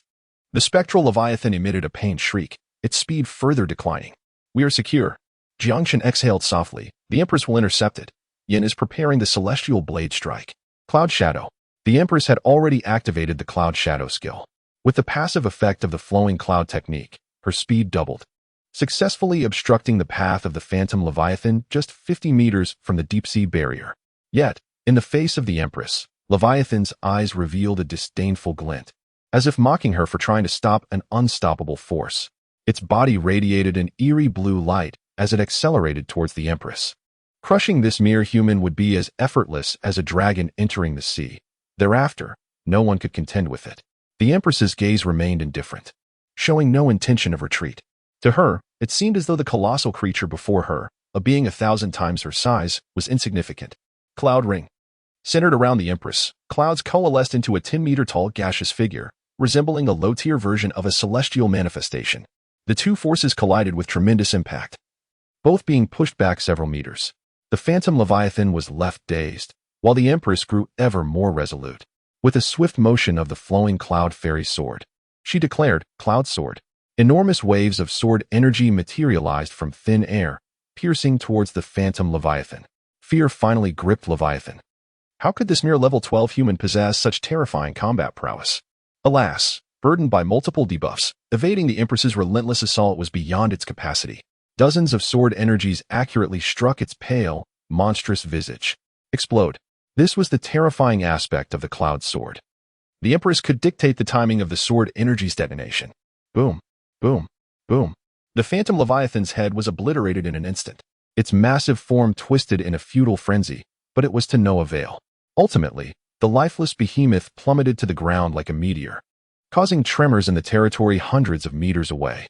Though it may sound slow, in reality, only a few seconds elapsed from the moment the Empress intercepted the Leviathan to its demise. Yin looked at the celestial blade he was about to form and lamented. What will become of my celestial blade strike? All the heroes under Jiang Chen's command, regardless of their type, possess unique skills, among which the heavenly blade strike stands unparalleled in its might, with no exceptions. Its only drawback is the somewhat prolonged wind-up time. The Empress smiled and pointed, saying, Don't waste it. There are 2 Sea King serpents over there. Yin, realizing the wisdom in her words, promptly summoned the heavenly blade, aimed it with precision, and struck down with force. The 50-meter-long blade effortlessly sliced the 2 level 20 Sea King serpents in half. Long Jiao was startled by the enormous sword that narrowly missed him. You almost cut me in half. Your hero, the Empress, has slain the Phantom Leviathan, legendary, granting you energy 2,150,000, Spirit Stones 280,000, the Abyssal Dock, legendary, and a high-level book of spiritual power 1. Your hero Yin has vanquished the Sea King Serpent, epic, and you have acquired architectural blueprints. Are they legendary blueprints? The heavenly Dao notification filled Jiang Chen with immense joy. However, upon examining the description of the blueprints, a hint of disappointment washed over him. It turned out to be blueprints for a dock. Undoubtedly, they are of exceptional quality. Whether in the main world or the myriad battlefields, the abundance of resources in the oceans is indisputable. If he were to utilize this blueprint for enhancement, it would likely consume tens of millions, if not over 100 million spirit stones. However, the town has yet to even begin breaking through the domain. and the conditions in the county remain uncertain. For now, these blueprints must be stored away. Next came the attribute book, which, without a doubt, was intended for his personal use. A burst of light flashed, and Jiang Chen's spiritual power surged by an additional 100 points. As he felt the swelling power within him, Jiang Chen marveled, my current raw attributes must surpass those of equally leveled elite units. Suddenly, the drunken immortal tower trembled. It seems something has landed on the rooftop. Jiang Chen hurriedly gazed out of the window, just in time to witness a devilfish desperately flapping its wings. However, despite its efforts, it could merely delay its descent and ultimately succumb to the fate of being pierced by Xinxia's spear. With the loss of the deep-sea domain support, the deep-sea clan entirely forfeited their ability to soar through the skies. Instantly, a rain of seafood descended upon their territory. At that moment, the Empress and Yin gracefully landed on the terrace. The Empress proposed, with such an abundance of seafood, should we consider nurturing it first? After all, once dead, it loses its freshness, Jiang Chen remarked. Yin, rarely in agreement, stated, I once traveled on business to a civilization known as Earth, where many seafood establishments operated in a similar manner. Upon hearing the long-absent name of Earth, Jiang Chen's expression momentarily froze. However, he swiftly regained his composure and curiously inquired of the Empress, so, how does it feel to dominate others with equipment? The Empress's cheeks flushed, yet she replied, it feels absolutely exhilarating. Not long ago, she had opposed Jiang Chen's use of external forces to aid the Tianyin disciples in their ascension. Yet today, adorned in legendary gear, she discovered the undeniable allure of power. 5 minutes later, all invading foes lay vanquished. In the aftermath of the Heavenly Dao battle, Jiang Chen emerged triumphantly. Naturally, the rewards from the battle, when juxtaposed with the spoils from the monsters, were inconsequential. Perhaps the Phantom Leviathan had yielded a legendary blueprint, while 2 epic Sea King serpents had dropped only a single epic item. Sea King boots level, 20 durability, 120 attributes, physique 30, spirit 25, soul 28. Burden minus 15 skill. Tread the water with the grace of a fish. Sea King boots? He echoed the name of the equipment, glancing around at the vibrant surroundings filled with lively creatures. A sense of confusion washed over Jiang Chen. Could it be that the Heavenly Dao was hinting at something to me? Jiang Chen shook his head, dispelling the peculiar thoughts in his mind, and then said, one-click extraction. You have acquired Energy 3, 224, 200. You have obtained Spirit Stones 485, 200. You have received a treasure chest, exquisite. Additionally, you have gained another 3, 200, 000 energy. As for the assortment of seafood, it took over an hour to complete the cleanup. Jiang Chen, in response, once again reinforced the recruitment of 2 legendary volunteers, enlisting Nong San and Nong Si. The warehouse brimmed with seafood of various qualities, ranging from rare to legendary. Consequently, the loyalty of the epic chef at Zui Xian Lu surged to an impressive 95 points. At last, the tasks were completed. Jiang Chen opened the regional channel and scrolled upward, discovering that the number of lords had just reached 33. There was still ample time. Next, he focused on repairing buildings and upgrading troops. After a swift calculation, Jiang Chen commenced a comprehensive upgrade of his forces. With a consumption of 700,000 energy, all the goddess warriors were elevated to level 10. An expenditure of 1,040,000 energy saw the 9 heavens holy maidens also ascend to level 10. Furthermore, 100,000 energy was spent to elevate the remaining 8 dragons to level 10. Finally, 720,000 energy was used to upgrade all the celestial sound disciples to level 6. Once again, energy was depleted. At dinner time, the epic chef of the drunken immortal tower showcased his culinary prowess, presenting a dish renowned even in the second heaven, Nez's turmoil in the sea. This not only delighted the guests' palates, but also caused their attributes to surge by several to dozens of points. What followed was a period of anticipation. At 9 p.m., the number of lords reached 79. It seemed that all the lords in the regional channel collectively exhaled in relief. It appeared that the Battle of the Broken Domain would commence tomorrow.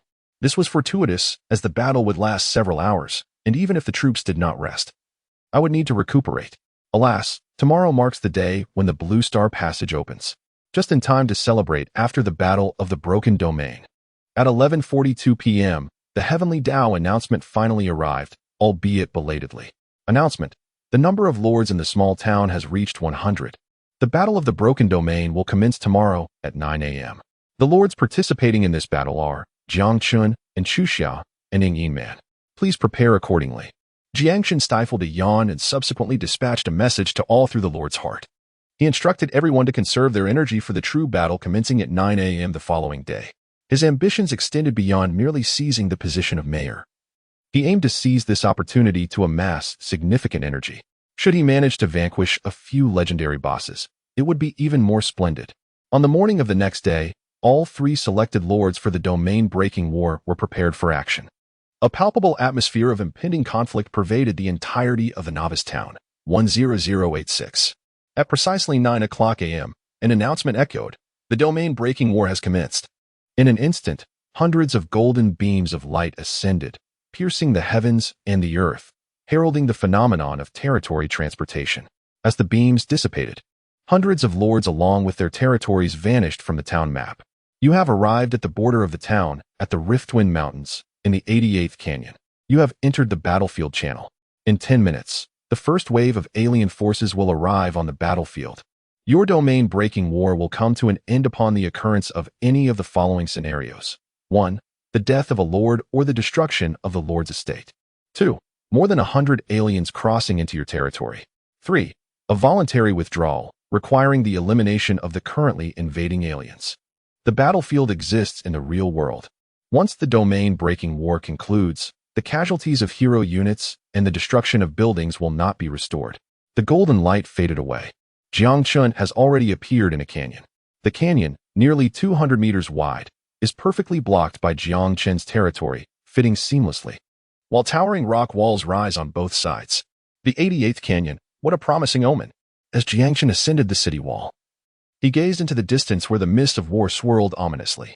Fortunately, Jiang Chen possessed a lighthouse, granting him a vantage of 1,300 meters, affording ample time for preparation. After spending a few moments familiarizing himself with the terrain, Jiang Chen commanded, Empress, organize the disciples of the Tianyin Pavilion to establish defensive positions and segments. Rest assured. My lord. The Empress replied with a solemn expression, please proceed to a secure area, my lord. Jiang Chen nodded and then opened the battlefield channel. Within the channel, there were only 100 participants. Goodness, I am in the number 1 canyon. Does that mean the enemies will be stronger the closer I am to the front? One of the brothers remarked, you are overthinking it. It's all random. The younger brother lamented the heavy losses he incurred while trying to upgrade to level 3, lamenting, this battle now rests upon the shoulders of you esteemed leaders. Wei Ming interjected, goodness, brother, are we preparing for a preemptive strike? We should at least endure through the first 5 waves. The initial waves are merely a gift. Wei Ge, your words imply that anyone with strength would wish to withstand a few more waves. Upon hearing this, Jiang Chen couldn't help but shake his head. However, the reason altruism is so precious lies in the fact that selfishness is inherent to human nature. It is hardly surprising. Mu Qingshuang suddenly announced, everyone, prepare for battle. We have 1 minute left until the first wave of monsters attacks. The countdown for the alien assault read, 00:58. Jiang Chen said to Angel Yin, Yin, why don't you accompany me back to the Drunken Immortal Pavilion for a while? Yin nodded in agreement. Soon after, Jiang Chen returned to the private room at Zui Xian Lu, accompanied by Yin and Zizai Tian, and placed a chair on the terrace. This location was both secure and comfortable, offering a panoramic view of the battlefield, making it the ideal position for a commander. Just as he settled into his seat, the war fog rolled ominously in the distance. Moments later, dozens of monsters surged forth from the mist, recklessly charging toward their territory. They were the imps, the most common low-tier soldiers from the abyss. Jiang Chen immediately recognized the creature before him, a little demon. Species, demon level, 7 quality, common combat power, 22 skill, sharp fangs and claws. The little demon was entirely ebony, measuring approximately 1.5 meters in length, with a gaping maw that stretched from ear to ear, bearing a resemblance to the ghouls of the undead race. Behind the several hundred little demons stood around 10 slender demons, each towering at 2 meters. Their arms were extended, with deep crimson flames swirling around their fingertips. Flame Grell. Jiang Chen displayed a look of satisfaction. This time, the adversaries were quite commendable. Although the demons possessed formidable combat prowess, their intellect was rather simplistic. Unlike the devils who were rife with cunning tactics, Gelimo race, demon level, 8 quality, elite combat power, 30 skill, fireball technique. Suddenly, Jiang Chen sensed Yan's unusual demeanor and calmly remarked, Yan, relax a bit. There are merely a few hundred low-tier demons before us, and it is unnecessary for you to intervene." The angel Yin released the hilt of her sword and replied apologetically, "I beg your pardon, my lord. It is merely my instinctive reaction." "I comprehend," Jiang Chen responded with a smile. Having been nurtured by Queen Kaisa's order of justice for thousands of years, it is not surprising that you would react this way upon encountering malevolent beings. Yan, with a look of astonishment, inquired, "My lord, you are also aware of Queen Kaisa?" Jiang Chen employed the tactics he once used against the Empress, entering into a verbal sparring mode. The illustrious Kaisa has battled throughout her life, dismantling monopolies and vanquishing malevolent deities. I am certainly well aware of her exploits. As a result of your acknowledgement of the illustrious Kaisa, Yan's favorability increased by 5, bringing the current total to 90 points. Upon hearing Jiang Chen's words, Yan seemed hesitant to respond. Jiang Chen seemed to perceive everything. "Are you curious whether Kaisa can be resurrected?" The angel Yin immediately replied, "Please, my lord, enlighten us." Jiang Chen, without turning his head, spoke softly, "The sacred Kesha is inherently immortal. In this world, there exists an unfathomable multitude of unknown universes, akin to the myriad battlefields of myriad races. Perhaps there are those who can assist her in reconstructing her form." Angel Yin pondered for a moment and replied earnestly, "I understand now. Thank you, my lord, for your enlightening guidance." Note, Yan's affection level increased by 5, current affection level at 95 points. In the depths of his heart, Jiang Chen sighed. "As long as you understand, that is sufficient. After all, I am utterly clueless. It seems that to swiftly enhance one's favorability, one must resort to extraordinary measures and tailor the approach accordingly." At this moment, hundreds of low-tier demons had encroached within 300 meters of the territory. Precisely within the striking range of the Tower of Heavenly Wrath, 10 dark red fireballs, each 2 meters in diameter, whistled down, landing in the most densely populated area of the minor demons. Explosive mushroom clouds erupted, and a significant portion of the demons turned to ashes. Instantly, the battle log in the lower left corner displayed a flurry of reports. "Your Tower of Heavenly Wrath has slain minor demons, ordinary, earning you 11 energy and 1 battlefield points. Your Tower of Heavenly Wrath has slain a Gellier demon, elite, earning you 120 energy, 2 battlefield points, and 1 war drum." Following this, ordinary fireball attacks commenced. The Tower of Heavenly Wrath stands as the most cost-effective defensive structure. Last night, Jiang Chen constructed 6 more Towers of Heavenly Wrath, bringing the total to 10, all elevated to level 3. Under the relentless bombardment of these 10 towers, hundreds of low-level demons failed to breach the 100-meter perimeter of the city walls, disintegrated into fragments instead. The disciples of Tianyin atop the walls exchanged bewildered glances. Was this truly too easy? Although the Empress was at a loss for words, she commanded with authority, "The monsters will grow stronger. We must not let our guard down." "Understood." The resounding response echoed through the canyon. "You have successfully repelled the first wave of attack. The second wave will arrive in 10 minutes. This interval grants the lords a moment to recuperate." However, Jiang Chen remained unperturbed. Calmly, he retrieved the recently acquired items. War drums, upon use. The timing of the next alien onslaught is reduced by 5 minutes. Let the drums sound a war cry against the aliens. These items held little value, and Jiang Chen had procured 5 from the recent skirmish, designated for battlefield use. He decided to activate 2 war drums. After the rhythmic thumping of the drums, the enemy seemed incensed, as hundreds of minor demons mixed with golem-like creatures surged forth from the mists. The second wave of attack not only saw an increase of about 20 in the number of demons, but also a rise in their average level by 1 or 2. Concurrently, an announcement flashed across the battlefield channel. Announcement: Lord Jiang Chen has successfully repelled the first wave of alien invasion. Just as Wei Ming had remarked earlier, the initial waves of invaders were mere warm-ups. A lord capable of qualifying for the domain break war would undoubtedly possess 1 or 2 squads of elite troops, thus rendering the current situation relatively manageable. Upon the announcement, a flurry of excitement erupted in the battlefield channel. Sigh, whatever Lord Jiang Chen does, he does swiftly. My little sister admires that. Hey, don't speak so definitively. Has the madness begun? I haven't even started, and Lord Jiang Chen has already concluded? The aliens are still 100 meters from my territory. Wei Ming initially expressed a face of despair, then added, a distance of 100 meters is fortunate. I am facing the crocodile tortoises of the demon race, which have only just emerged from the mist. After the astonishment, many speculated on how Jiang Chen accomplished this feat. Perhaps it's the defensive structures. Let us not forget the rain of arrows that Li Mu's encountered during his campaign against Lord Jiang Chen. Li Mu's interjected, ahem. Let us let bygones be bygones. Besides, the rain of arrows does not boast such a high monster-killing efficiency. Could it be that Lord Jiang Chen has created a new troop type? The Tianyin disciples are ranged units, allowing them to eliminate foes from hundreds of meters away? Tu Shanyaye mused, I suspect that Brother Jiang Chen directly exited the city and trapped the aliens within the mist. Jiang Chen, why do I feel that you are not genuinely praising me? As the parties involved appeared, the lords erupted in a flurry of compliments. Announcement. Lord Yin Man has successfully repelled the first wave of foreign invasions. Wei Ming remarked with emotion, let us not discuss that for now. My crocodile turtle has finally crawled to the foot of the city. Could it be that the disciples of Tianyin are indeed ranged units? Yin Man furrowed her brow while directing the farmers to repair the city walls. There is no need for your highness to worry, Meng Tian said with a smile. The town chief selection is based on who has the most points, not on speed. Yin Man nodded and then declared with vigor, then let him take the lead for now. Before she could finish her sentence, another announcement echoed through the battlefield channel. Announcement. Lord Jiang Chen has successfully repelled the second wave of foreign invasions. This fellow actually used a war drum? Yin Man widened her eyes. Isn't that rather audacious? Could it be that he, fully aware of his disadvantage, chose to abandon the contest for the position of town chief? Meng Tian pondered for a moment.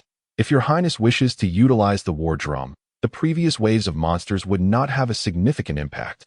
Yin Man immediately shook her head. There's no rush. Let us first repair the city walls.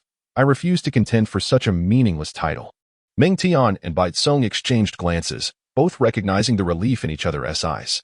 Although your highness can be impulsive at times, she remains composed during this critical contest for town chief. Rest assured, I am well aware of my limits. Jiang Chen closed the chat window with Tu Shanyaye, an expression of exasperation adorning his face. After effortlessly vanquishing the second wave of attacking demons, messages poured in from Enchuxia, the little fox, and even Mu Qingshuang. Their intentions were clear, subtly urging Jiang Chen to adopt a more cautious approach. Even within the battlefield channel, pleas for Jiang Chen to exercise prudence had transformed into a relay of requests. Jiang Chen was acutely aware that his performance had become rather conspicuous. Typically, even if the previous wave of monsters inflicted minimal damage, the Lord would take a moment to regroup. After all, the morale and stamina of the troops would have undoubtedly been somewhat depleted, and the city walls might have sustained some damage. However, the issue was that the Tower of Wrath required no respite. Without hesitation, Jiang Chen commanded, sound the war drums. With a resounding thud, the third wave of demonic creatures emerged, their lowest level having escalated to level 10. The Tower of Wrath, already overflowing with power, incinerated this wave of demons before they even approached within 100 meters of the territory. Announcement. Lord Jiang Chen has successfully repelled the third wave of foreign invasions. Continue. Sound the war drums. Announcement. Lord Jiang Chen. Half an hour later, with the aid of the Tower of Heavenly Wrath, Jiang Chen effortlessly vanquished the 10th wave of demons, captivating the attention of the territorial troops for half an hour. His score soared to an impressive 20,000, far exceeding the average. The battlefield channel was filled with astonished lords. Brothers, Jiang Chen will soon face the 11th wave of attacks. Remember, our high school record was merely 13 waves. Does his army not require rest? It is confirmed, the disciples of Heavenly Sound are undoubtedly ranged units. The construction resources required for defensive towers like the Tower of Heavenly Wrath are simply beyond the production capacity of a small town. Hence no one would even consider this aspect. Wei Ming expressed, the gap between me and Jiang Lauda is simply too vast. The 10th wave of the alien race must be level 20 by now. Mu Qingshuang lamented, I fear I won't make it to the 10th wave. I can only do my utmost.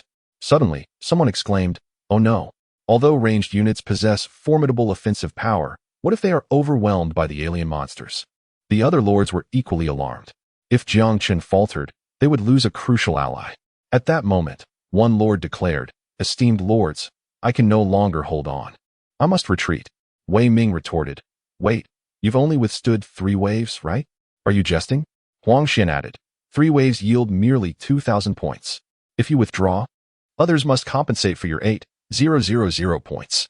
Woe unto me, we suffered greatly yesterday to capture the crystal mine. We barely survived the 3rd wave. If another wave comes, my brothers will surely meet their end. As he spoke, the Lord shared several photographs. Indeed, the militia in his territory lay scattered, with half the city walls crumbled. Despite their anger, the group could not allow him to face certain death. Wei Ming cautioned, Jiang Chen is a ranged unit. Should he face a few more waves, he will inevitably be overwhelmed. We must unite our efforts. Jiang Chen couldn't help but admire the imaginative prowess of these individuals. Jiang Chen reassured, rest assured. I can withstand a dozen more waves without issue. However, my brothers must also put forth their utmost effort, for the energy and rewards from these monsters are considerable. Yin Man retorted, a dozen waves without issue? Why don't you just soar up to the heavens and stand shoulder to shoulder with the sun? Meanwhile, Jiang Chen faced the 11th wave of demons. This wave of minor demons boasted a minimum level of 22. Most notably, among these creatures, a three-headed boss finally emerged. Hellfire Race, Demon Level, 26 Quality, Rare, Combat Power, 112 Skill, Hell's Fist, Flame Resistance for any unit, hero, or wild creature. Level 20 serves as a pivotal threshold. Taking the ordinary militia as an example, prior to level 20, each level increases combat power by 2 points, whereas from levels 20 to 30, each level grants an increase of 4 points. Coincidentally, the maximum level for heroes and units at the third level of territory is 20. Additionally, at level 3, one can break the confines of the novice town. Thus, levels below 20 are often referred to as novice levels. The level 22 minor demons possess a combat power of 55 stars. Therefore, this wave of assault finally brought a modicum of pressure to Jiang Chen. With their flame resistance, the three-headed Hellfire endured the attacks from the Tower of Divine Wrath and managed to reach the gates of the territory. Jiang Chen, unwilling to see the city walls suffer damage, issued a command through the heart of the Lord. True transmission of Tianyin, engage in battle. With this decree, nearly 40 warriors of the true transmission of Tianyin leapt from the ramparts, commencing a fierce conflict. However, it would be more accurate to describe it as a massacre rather than a skirmish. In less than 5 minutes, the enemies, including 3 Hellfire beasts, were utterly annihilated. You have successfully repelled the 11th wave of assault, and the 12th wave is set to arrive in 10 minutes. Jiang Chen ceased the use of the war drums and commenced a steady and methodical approach. After a span of 10 minutes, the 12th wave of monsters approached the city gates. The Goddess Warrior, King of the Hills, and Storm Guardian were summoned to battle. As the 13th wave of monsters descended upon the city, the dragon was called forth to fight. And with the 14th wave of monsters arriving, the sacred princess of the 9 heavens entered the fray. Jiang Chen advanced with unstoppable momentum. With each wave he repelled, the battlefield channel erupted with cheers. Not only the battlefield channel, but also the lords who could not participate in the domain break war were attentively monitoring the situation through the regional channel. Wei Ming frequently shared screenshots of the battlefield scores, allowing the entire town to witness Jiang Chen's formidable prowess. However, as time progressed, an increasing number of lords chose to withdraw from the battlefield. Most lords managed to withstand only 5 or 6 waves, falling short of the average. The Empress herself took action, effortlessly slaying a level 30 Berserker demon. Exceptional. You successfully withstood the 20th wave of attacks. The 21st wave will arrive in 10 minutes.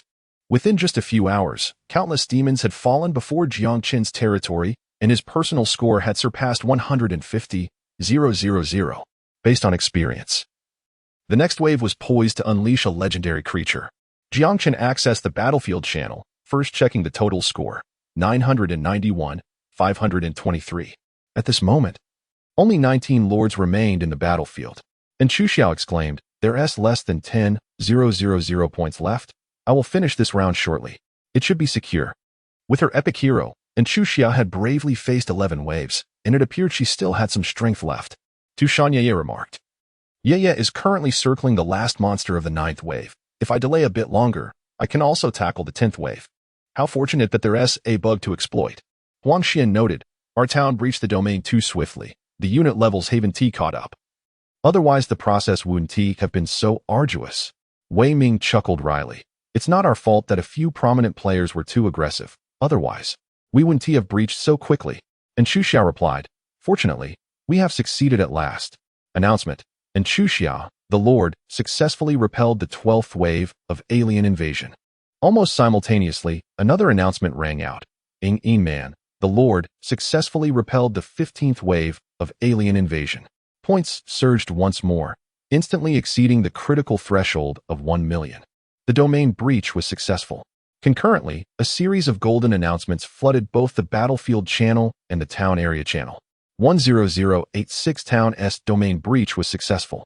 All lords who participated in the domain breach battle received a 10-point boost to all attributes. As the first novice town to breach the domain in Qingyang County, the rewards were doubled, granting a 20-point boost to all attributes. The county channel was unlocked, allowing each person to send 10 messages per day, with unlimited messages for the mayor. The county teleportation portal was also unlocked, requiring the territorial teleportation portal to reach level 3. Simultaneously, the chat box displayed a new county channel alongside the town and battlefield channels. After a brief silence, the entire town erupted in jubilation. First, there are 1,000 novice towns in each county, and we actually became the first to breach the domain. Double rewards. That's a total of 80 attribute points, equivalent to 8 intermediate attribute books. Jiang Chen is magnificent, and so is Ing Man. Ha ha, just as the Blue Star channel opens. I plan to celebrate for a whole night. Not only ordinary lords but all second-generation lords, including Ing Man, were filled with joy. After all, additional attributes were among the few things that could not be purchased with spirit stones. Suddenly, Ing Man remarked, however, Jiang Chen, your ability to withstand 20 waves is truly impressive. It seems I underestimated you before. The crowd was momentarily stunned, realizing that although they had breached the domain successfully, the war was far from over, as the position of the mayor had yet to be decided. Despite Jiang Chen having faced 20 waves of monsters, it remained uncertain who would emerge victorious between him and Ing Man. At that moment, someone voiced a common concern. Strange. I recall that the textbooks never mentioned that the first town to breach the domain would receive doubled rewards. Does anyone know why this time it's different? Before anyone could respond, the answer was revealed. Another golden announcement suddenly appeared in everyone's view. County announcement. 10086 Town S domain breach was successful, triggering the Qingyang County Town ranking competition. The rules are as follows. Competition content. Total points earned in the Town S domain breach battle. First place. Mayor receives a 50-point boost to all attributes and a 5-point increase in town fortune. Second place. Mayor receives a 30-point boost to all attributes and a 3-point increase in town fortune. Third place. Mayor receives a 20-point boost to all attributes and a 2-point increase in town fortune.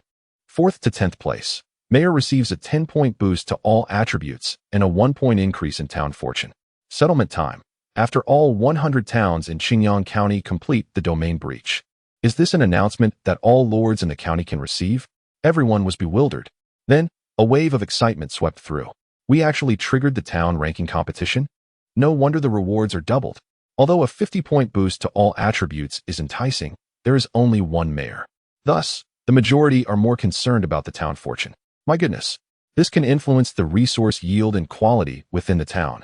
Moreover, a one-time increase of 5 points. Not only resources, but the emergence of high-level wild buildings is also closely related to fortune. It is said that when fortune reaches 100 points, epic wild buildings may appear. Additionally, the availability of monster resources and the likelihood of triggering unexpected events are all affected. The crowd engaged in a lively discussion regarding the benefits of fortune. However, it wasn't long before someone pointed out an inconsistency. Huang Xian exclaimed, "Wait, this reward doesn't concern us. We've already breached the domain, barely reaching 1 million points. Is it fair that the Heavenly Tao announces the ranking competition now?" Wei Ming responded with a smile. What impact could it have? Even if it was announced earlier, do you still have the strength to challenge a few more waves? Huang Xian replied, well, not really. But now everyone's heroes and units are only slightly over level 10. He continued, if we had known about the town ranking competition earlier, we could have planned accordingly. Managing the territory levels, waiting for most warlords, heroes, and units to reach level 20 before triggering the domain breach battle. At that point, securing 2 million points would be effortless. It must be said that Huang Xian had a point. And Chu Xiao replied, but if that were the case, we would not have been able to obtain the doubled rewards. Mu Qingxuang added, it's evident that this ranking competition can only be triggered by the first town. The Heavenly Tao will not give all the benefits to just one town. Huang Xian conceded, all right, fine. Wei Ming interjected, enough. Let us breach the domain quickly so we can explore the map outside the town and expand our lead. It was foreseeable that many towns would organize a unified assault on the town ranking competition, as Huang Xian had just suggested. After all, Since it involved the town's fortune value, all lords would fully support the endeavor. The missed opportunity for the town ranking competition rewards somewhat dulled the joy of obtaining 20 points to all attributes. Except for Jiang Chen.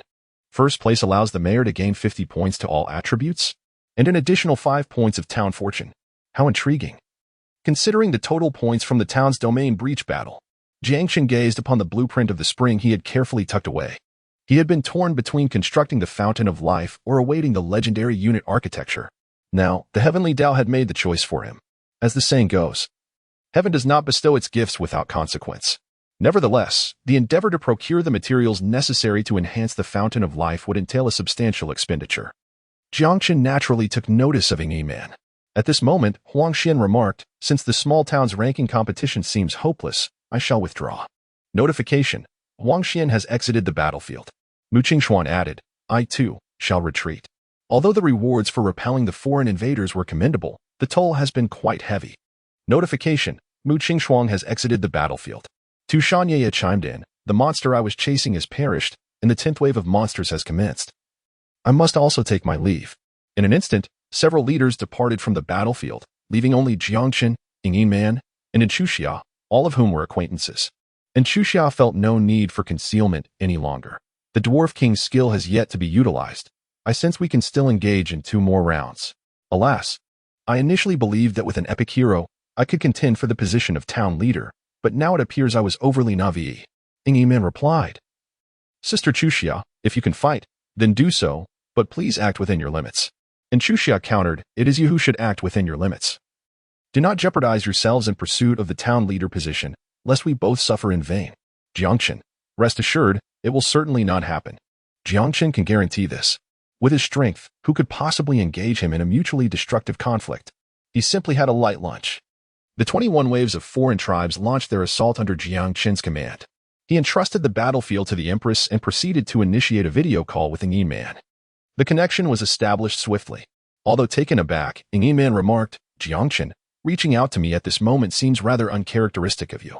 Jiang Chen was momentarily taken aback, for he noticed that behind Ing Man, in addition to Ming Tian, there stood another middle-aged general. Jiang Chen had already discerned Ing Man's identity. Naturally, he surmised that this hero, Ming Tian, was likely the sister of the revered human sage, Ming Tian, who was enshrined in the Hall of Immortals. The middle-aged general also appeared to possess a significant background. Out of respect, Jiang Chen gently nodded towards the 2 human sages before stating, "In my negotiations with the esteemed one, might I request an advance of 50 million spirit stones from the wager of 100 million? An advance?" Ing Man was taken aback, then furiously retorted, "Do you think that after defeating 20 waves, victory is assured? Your arrogance is boundless. Let me clarify, I intend to proceed with caution. I have no desire to race against you." "Misunderstanding, esteemed one," Jiang Chen replied earnestly, "consider this. If I were to win, you would owe me 100 million spirit stones, would you not?" Ing Man exclaimed in exasperation, "You have not yet won." Jiang Chen continued, "If I were to lose, hypothetically speaking, and became your vassal lord, did you not promise to provide me with 100 million spirit stones in funding?" Ing Man's eyes widened in astonishment. She had already anticipated what Jiang Chen was about to say. As expected, Jiang Chen shrugged, "You see, whether we win or lose, it is all the same. Whether it is given first or later, it amounts to nothing." Ing Mei was astonished by Jiang Chen's shamelessness. Suddenly, his black hair billowed, and within the depths of his eyes, vertical pupils emerged. Such a bizarre phenomenon startled Jiang Chen. However, considering Ing Mei's identity, he instinctively contemplated a legendary concept, bloodline. Specifically the bloodline of the ancestral dragon. Meanwhile, Ming Tian, standing behind Ing Mei, suddenly displayed an expression of delight, signaling Jiang Chen with a clenched fist to put in more effort. The middle-aged general also offered a respectful salute to Jiang Chen, his eyes brimming with gratitude. Leaving Jiang Chen utterly perplexed, Ing Mei gritted her teeth and said, "Even if it must be given, it should be after the results are revealed." With that, she abruptly ended the video call. Was there not logic in what I just stated? Jiang Chen murmured, "You, the girl with the surname Ing, since you are so unreasonable, I can only allow you to experience what true despair feels like." An hour later, the announcements echoed. Lord Ing Man has successfully repelled the 17th wave of alien invasion. Lord Jiang Chen has successfully defended against the 23rd wave of alien incursion. Lord Inchuxia has successfully withstood the 14th wave of foreign assault. After the 21st wave, the monsters significantly increased in number, level, and quality, with the emergence of over 20-level epic monsters, the Flame Demon. Yet, Jiang Chen's pace showed no signs of slowing. Inchuxia remarked, "Jiang Chen, Sister Ing, the 14th wave has reached my limit. I must retreat. Please, do not let yourselves be mutually harmed." Ing Man replied, "Chuxia, do not advise me. Direct your counsel to him." Jiang Chen exclaimed, "Same here." Inchuxia, with a look of helplessness, replied, "The Blue Star passage has already been opened. Hurry up, as I am eagerly waiting to return to Blue Star. I wonder if my mother managed to obtain the high-level dwarf soldier tokens. Each time we travel to and from Blue Star, the Lord's space can carry 10 slots of items. For any second-generation Lord, this presents a significant opportunity to enhance their strength." A prompt appeared, and Chuxia has exited the battlefield. Only Jiang Chen and Ing Man remained in the arena. Yet neither uttered a word. Ing Man was visibly infuriated by Jiang Chen. Jiang Chen, wearied of explanations, allowed 2 hours to pass.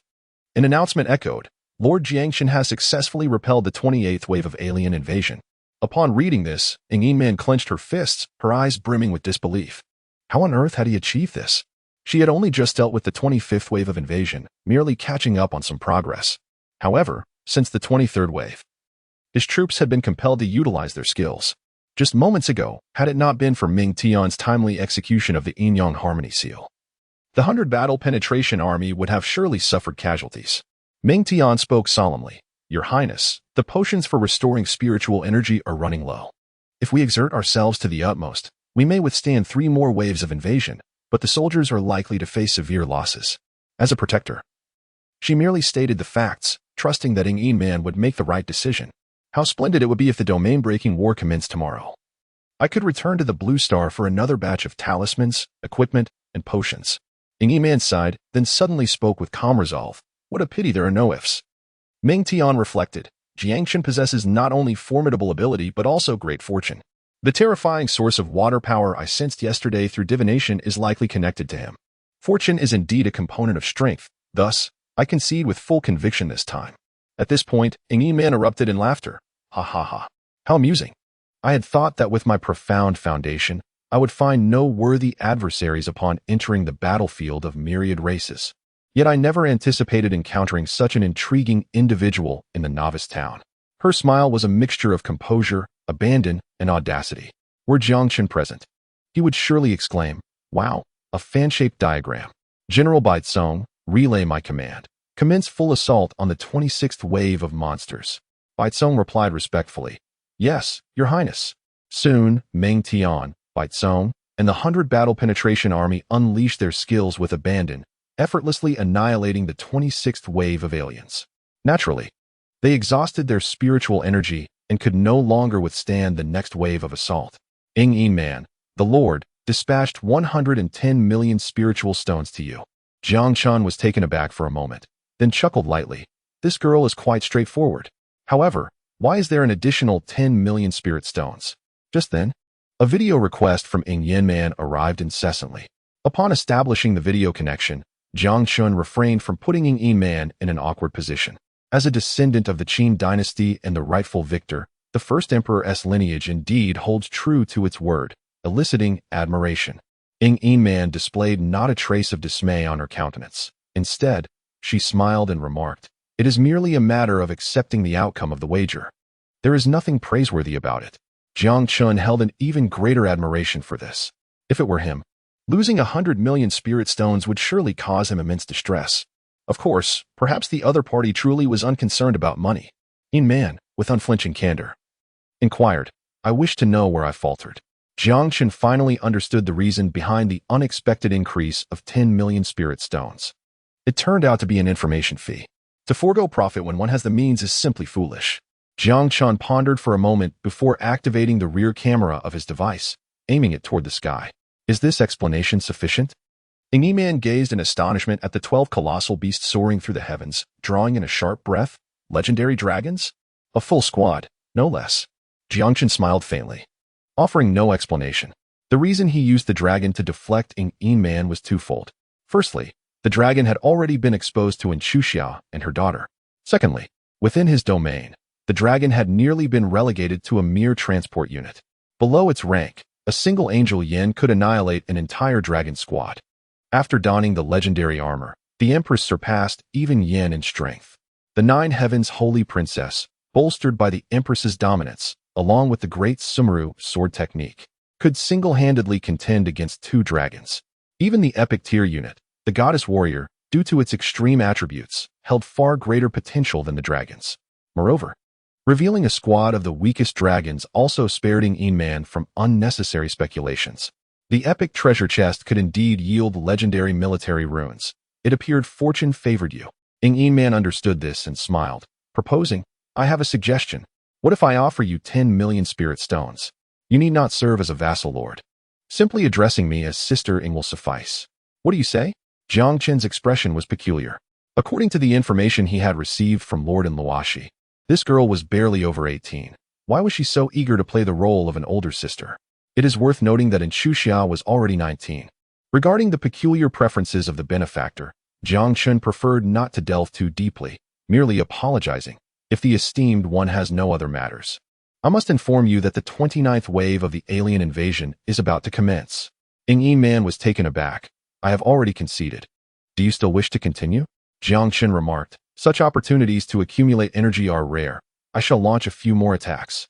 Despite Ren Yin's immense imagination, she could scarcely fathom Jiang Chen's ambition to single-handedly ascend to the pinnacle of the town's ranking competition. Do take care of yourself. Legendary troops are elusive and hard to come by. If you happen to lose one, I would genuinely feel for you. After offering a few simple words of caution, Ing Yin cheerfully added, Please give further thought to my earlier proposal. When you have made up your mind, reach out to me. We can negotiate the price. With that, she abruptly ended the video call. So what if you have a little money? Does it make you truly remarkable? Jiang Chen muttered a curse under his breath, then excitedly gazed at the vast number of spirit stones in his lord's account, an astonishing 9-digit sum. In his previous life, he had never encountered such wealth. A notification appeared. Ing Man has exited the battlefield. Jiang Chen stands alone. He cast a glance at his score. 1, 526, 320, with nearly 300,000 points contributed by Ing Man. If she had exerted herself, perhaps her earlier claim of 500,000 points was somewhat exaggerated, but 400,000 was certainly within reach. Immediately following, another notification chimed.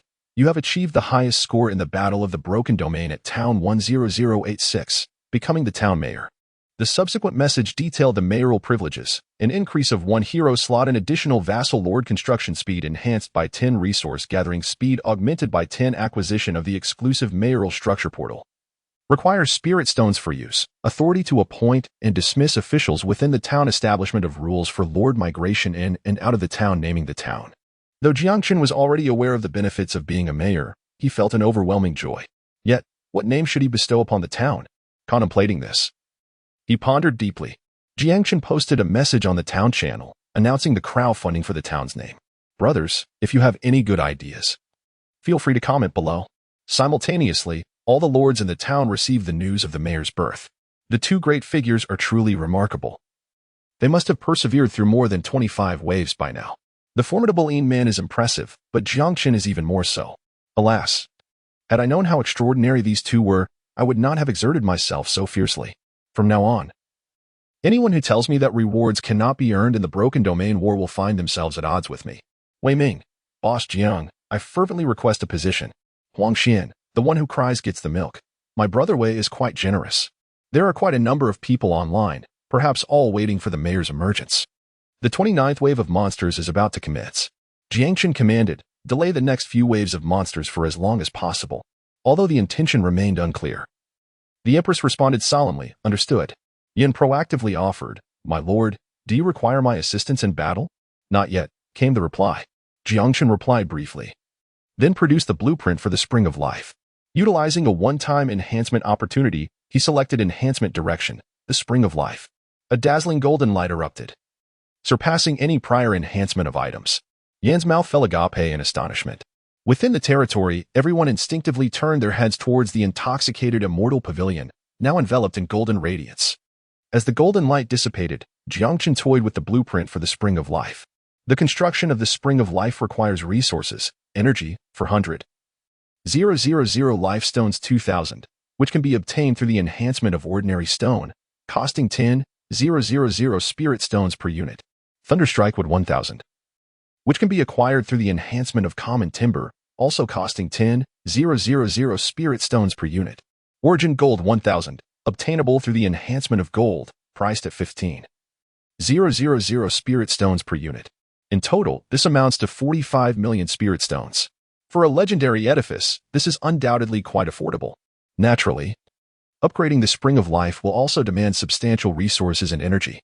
Before commencing the enhancement of resources, Jiang Chen waved his hand. Level up.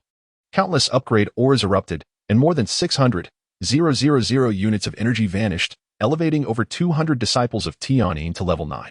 The energy harvested from the first 28 waves of alien creatures was completely expended. While the prowess of the strong is undeniably crucial as the number of monsters swells, the nearly 200-meter-long defense line primarily relies on the disciples of Tianyin for protection. After all, if more than 100 alien beings breach the territory, it signifies a catastrophic failure in defense. Jiang Chen leisurely accumulated points, while the announcement from the county town, taking advantage of the opening of the Blue Star Passage, finally began to circulate. Centered around Qingyang County, whether in the myriad races battlefield or the main world, an undercurrent was quietly surging. In 10010 town, a young man clad in dark armor unleashed a powerful punch. The white fist imprint, the size of a water tank, resonated through the void, creating an extraordinary phenomenon. Within that imprint, one could faintly discern vast rivers and mountains, with the bright moon hanging high above. Should a knowledgeable sage be present, he would instantly recognize it as the secret technique of the Ming Domain royal family, Mountains and Rivers Bright Moon.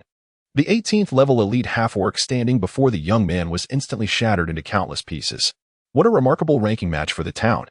With 50 points in all attributes and 5 points of fortune, the young man chuckled softly. Who would have thought that just a few days after the region opened, the heavenly path would bestow upon me such a grand gift in Jiangqing? No, I should actually express my gratitude to 10,086 town. The ability to break through the domain in just 6 days truly reflects Jiang Chen's extraordinary talent, though it regrettably benefited me. With this thought in mind, Jiangqing promptly announced in the town channel, fellow brothers and sisters of the Dragon Kingdom, you should have all received the county town announcement. Allow me to formally introduce myself. I am a descendant of the Ming Domain, the 28th generation grandson of King Yin. I wish to lead 10010 town to secure the first place in the town ranking match, so that we may enhance our fortune and soar to great heights. What do you think, Junie?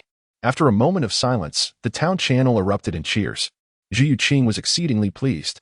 Very well, I shall select 100 warlords. In 10222 town, the regional channel was abuzz with intense discussions. 10086 town is actually in the same county as us, and it has already completed the domain break. Jiang Chen, the creator of the extraordinary soldier type, hails from 10,086 town. Shenba Yui, I have good news for everyone. Has Lord Shenba returned? Please share the good news. Shenba Yui, following the county town announcement, I immediately conducted an investigation. And the result is that there are already over 500 confirmed Sakura country towns within Xinjiang County.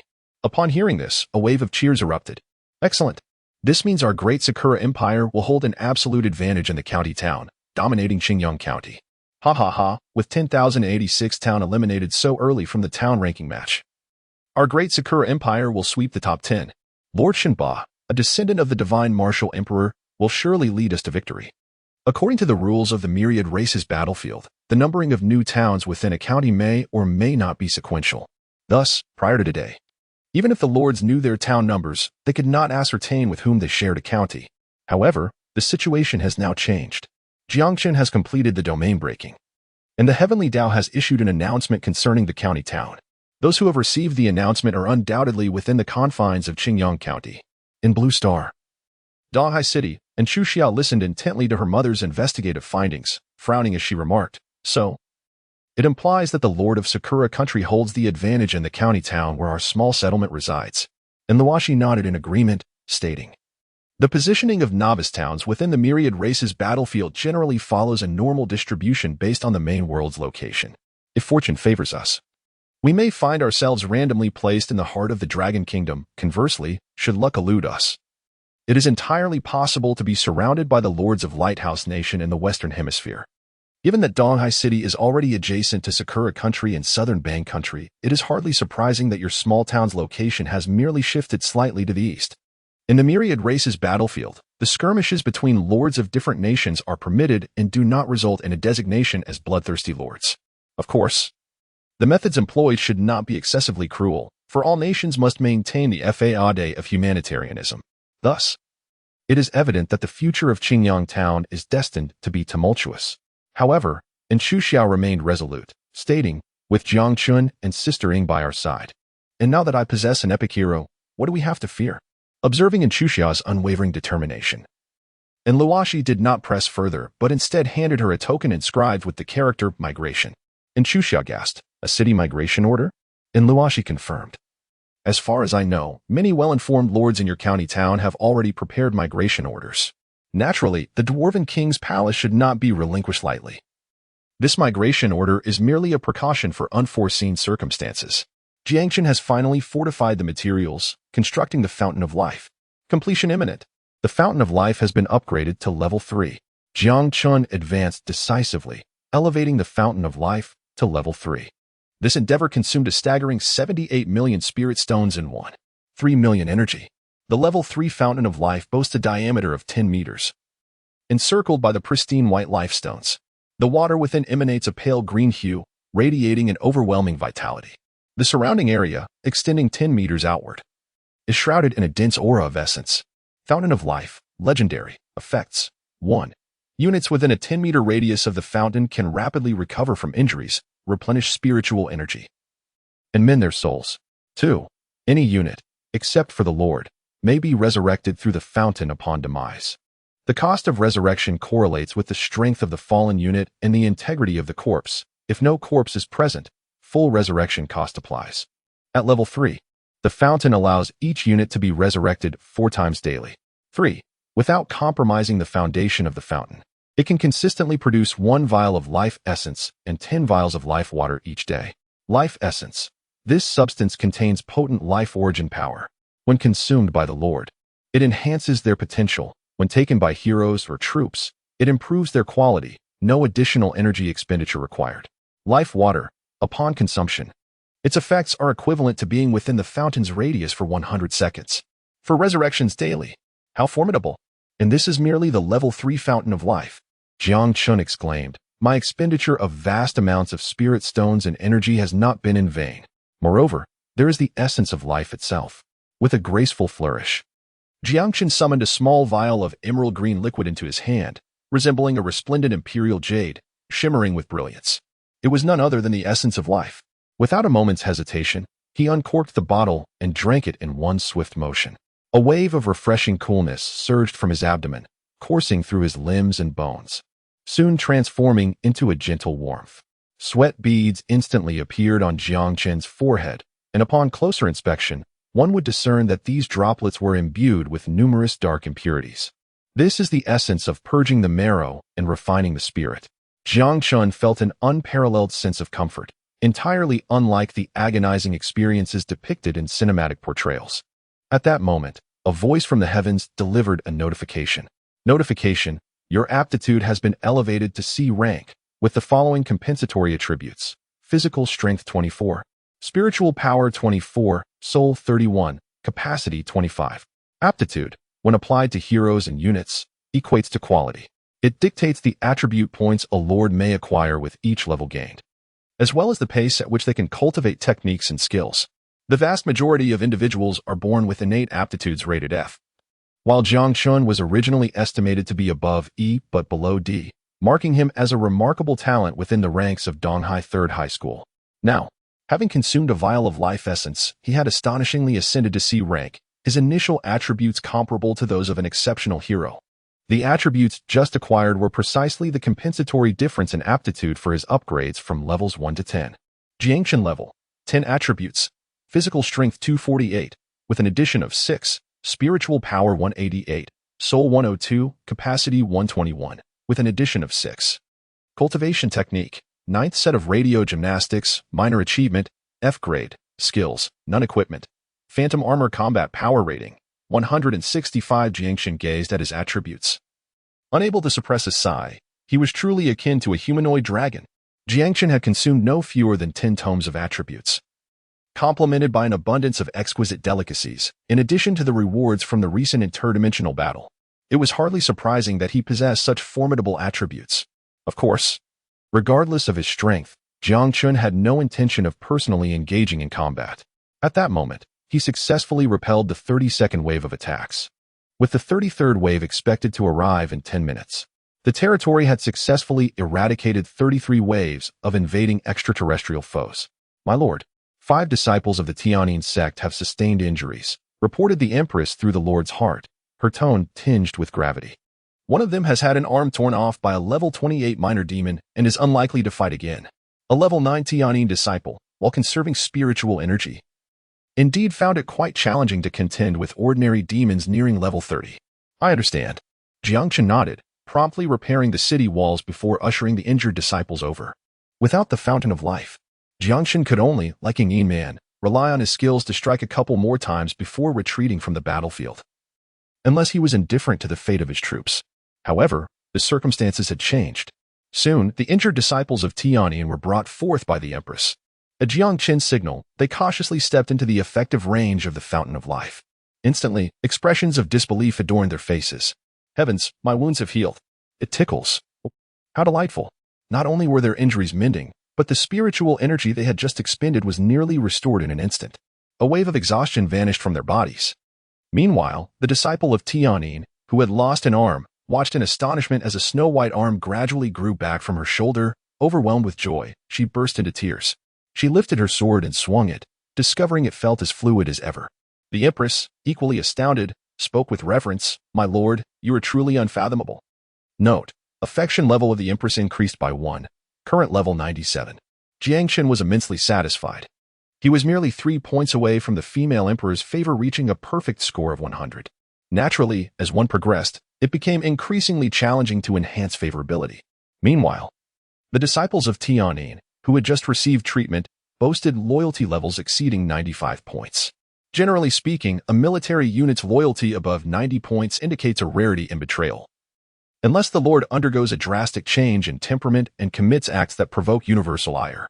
With the Fountain of Life at his disposal, he could finally unleash his skills without restraint. Everyone was filled with fervor, eagerly anticipating the 33rd wave of the alien forces to showcase their prowess. With a mere wave of his hand, Jiang Chen commanded the dwarf rocketmen to upgrade, instantly elevating all to level 20, consuming a staggering 4.5 million energy. The 20 dwarf rocketmen reached their maximum level, corresponding to the current cap for a 3rd-tier base. Soon, the 33rd wave of demons breached the fog. The diminutive yet formidable demons, standing over 2 meters tall with robust limbs and glimmering claws, numbered in the thousands. Additionally, there were hundreds of fire ghouls, dozens of hellfires, 6-armed serpent demons, a few raging behemoths, and a singular level 34 Balrog. This formidable assembly could bring even the most formidable opponent to their knees. Angel Yin, eager for battle, implored once more, "My lord, please allow me to engage in combat. With the Fountain of Life to sustain me, I need not worry about depleting my mana. Why use a sledgehammer to crack a nut?" Jiang Chen smiled. Dwarven rocket artillery, engage overload, and condense the super rocket.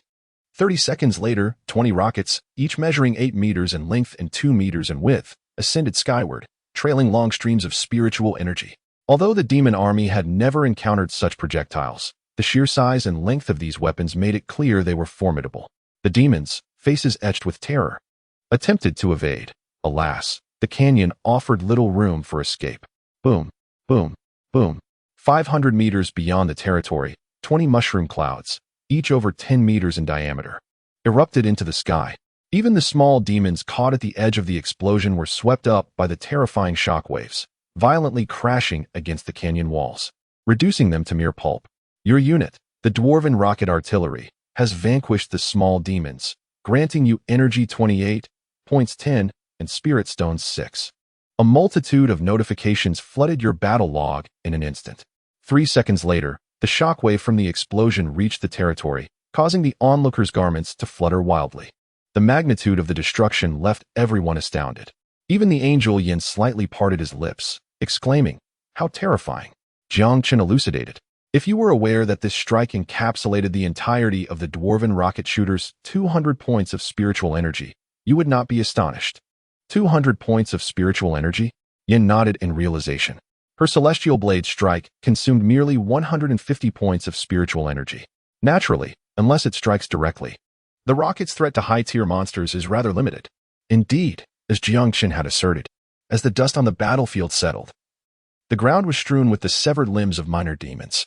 Among thousands of minor demons, it was estimated that there were scarcely 1,000 left. However, mid-tier demons such as the six-armed serpent demon and the berserker demon appeared somewhat disheveled. The level 34 Baylor flame demon let out a roar. The remaining 1,000 demons regrouped, charging towards the city walls. Alas, before them stood the Empress, who no longer needed to be concerned about the consumption of spiritual energy. Under the full release of her skills, the Empress's explosive power had multiplied several times over compared to before. Cloud Shadow, Cloud Ring, Cloud Sword. In a mere 5 seconds, the Baylor flame demon was cleaved into several pieces by the Empress. Jiang Chen's lips curled into a smile. Yin, with keen perception, inquired curiously, "What brings such amusement to our lord?" Jiang Chen gestured towards the Empress, who stood gracefully in the air. "Have you noticed? Ever since acquiring the flowing cloud ensemble, the Empress no longer relies on her sex skills." Yan's smile mirrored Jiang Chen's as he remarked, "If memory serves, this is what is referred to as the true fragrance law." After vanquishing the 34th wave of monsters, the Empress and the recently deployed troops promptly made their way to the Fountain of Life to recuperate. Glancing at the total score of 952, 300, Jiang Chen realized that achieving first place in the town's ranking competition was still a distant goal. As the battle continued, waves 35 and 36 ensued. Each wave commenced with the dwarves unleashing a preemptive strike, followed by a barrage from the Tower of Heavenly Wrath, ultimately overwhelming the remaining demons with a deluge of descending skills. Jiang Chen's singular technique yielded remarkably effective results. The only source of his displeasure stemmed from the ever-increasing level of the monsters, yet the elusive legendary creatures remained absent. This, of course, serves to underscore the rarity and preciousness of such legendary beings. You have successfully withstood the 44th wave of assault. The 45th wave will arrive in 10 minutes. Warning, your staunch resistance has thoroughly incensed the Demon Lord, Abysthos. Jiang Chen felt a jolt of energy surge through him. The legendary monster was finally about to make its appearance. The heavenly laws were surprisingly humane, even providing him with a warning. Suddenly, a figure darted swiftly across the territory, racing towards the Fountain of Life. As Jiang Chen gazed intently, he beheld the celestial figure of Fanine.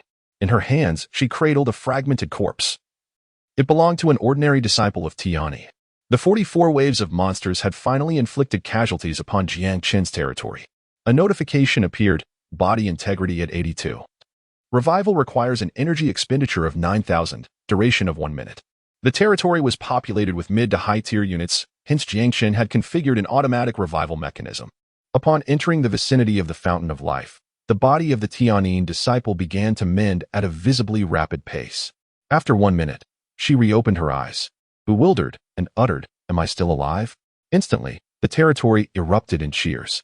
After all, the contrast between the Lord's vivid descriptions and witnessing the event firsthand was monumental. Even the goddess warriors exhibited expressions of fervent excitement.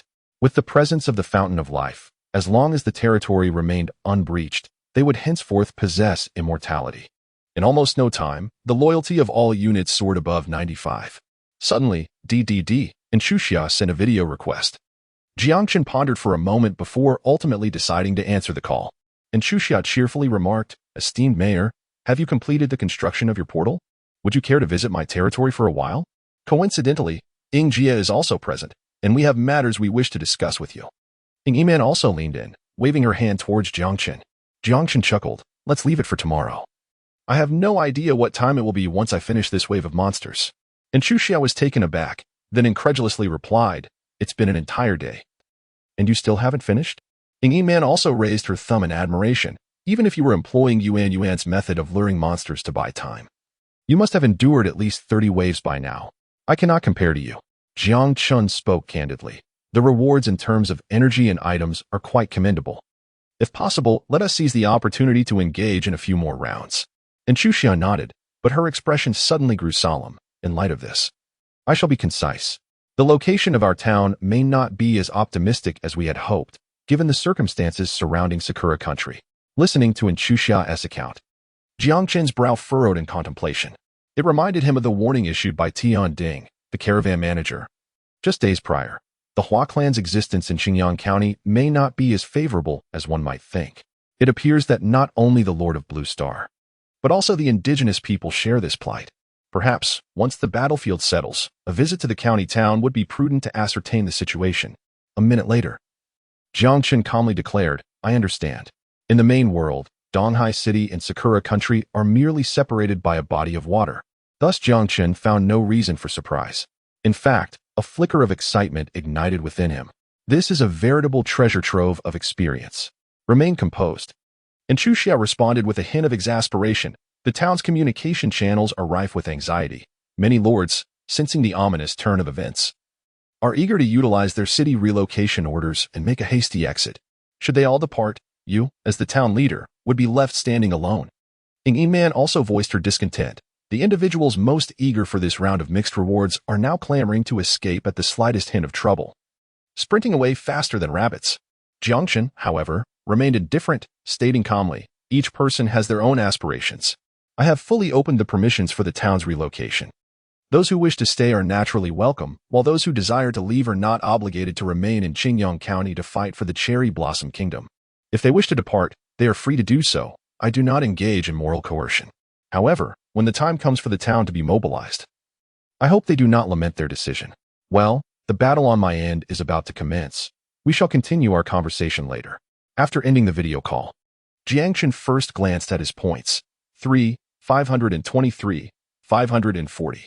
After 30 waves, the points provided by each wave of foreign tribes had significantly increased. With 3.5 million points, he should be well positioned to secure the top spot in the town's ranking competition. However, legendary monsters are elusive, and now that he possessed the Fountain of Life, it was only natural to strive for one more attempt. After considering this, Jiang Chen retrieved the legendary hero token that he had obtained from the King of the Hills. Recruit. The first enhancement from the town mayor granted an additional hero slot. Although Jiang Chen was not particularly in need of this hero's combat power, especially since Yin had yet to make a move, he understood that facing a legendary hero above level 30 required him to be thoroughly prepared. He hoped for a powerful hero. Soon, a figure clad in a blue robe emerged from the summoning portal, appearing before Jiang Chen. The figure wore a silver mask and a conical hat, wielding a glimmering sword in her right hand. Although her visage was obscured, it was evident to anyone with sight that she was a woman disguised as a man. "I have mastered the sword and was just about to inquire about Jian Qiqing. How is it that I suddenly find myself here? The battlefield of myriad tribes possesses such wondrous locales. In this world, perhaps I could glimpse the realm of Sword Dao." The woman turned her gaze towards Jiang Chen, striving to speak in a deep voice. "Are you the Lord, sir?" "I am the Snow Moon Sword Immortal, Li Hani." Jiang Chen silently sighed, then turned his gaze towards Li Hani's attributes. Li Hani, legendary, level 1 affection, 80 attributes, physique 24, plus 32, spiritual power 28, plus 32, soul 18, plus 32, bearing 18. Equipment, listening rain sword cultivation method, sword heart technique, mastered, C grade, skills, sword intent, major achievement, a grade, moonlit blossoms. Minor perfection, C grade, paper falling like smoke, minor perfection, C grade, still water sword technique, minor perfection, C grade, sword chi, transformation, D grade, basic sword technique, transformation, F grade, heroic command, sword type troops, A combat power, 45. In terms of comprehensive combat capabilities, Li Hani was not as well-rounded as Yin. Even comparable to the Empress, her world level was not particularly high, and the cultivation methods she practiced were merely C grade. However, what astonished Jiang Chen was Li Hani's A grade skill, sword intent. Sword intent, a passive skill that allows any sword skill used to unleash 4 times its original power. With the enhancement of sword intent, even an ordinary D-grade skill like sword chi could potentially exhibit the might of a B-grade skill without additional consumption of spiritual power. This was merely at major achievement. What if it were to reach great perfection or even transformation? The power would be beyond imagination. Should Li Hani possess an A-grade offensive sword technique, she would instantly become the foremost warrior under Jiang Chen's command. According to cinematic tropes, Jiang Chen should have suddenly removed Li Hani's mask and, in a melodramatic manner, uttered, "You must be a little fairy."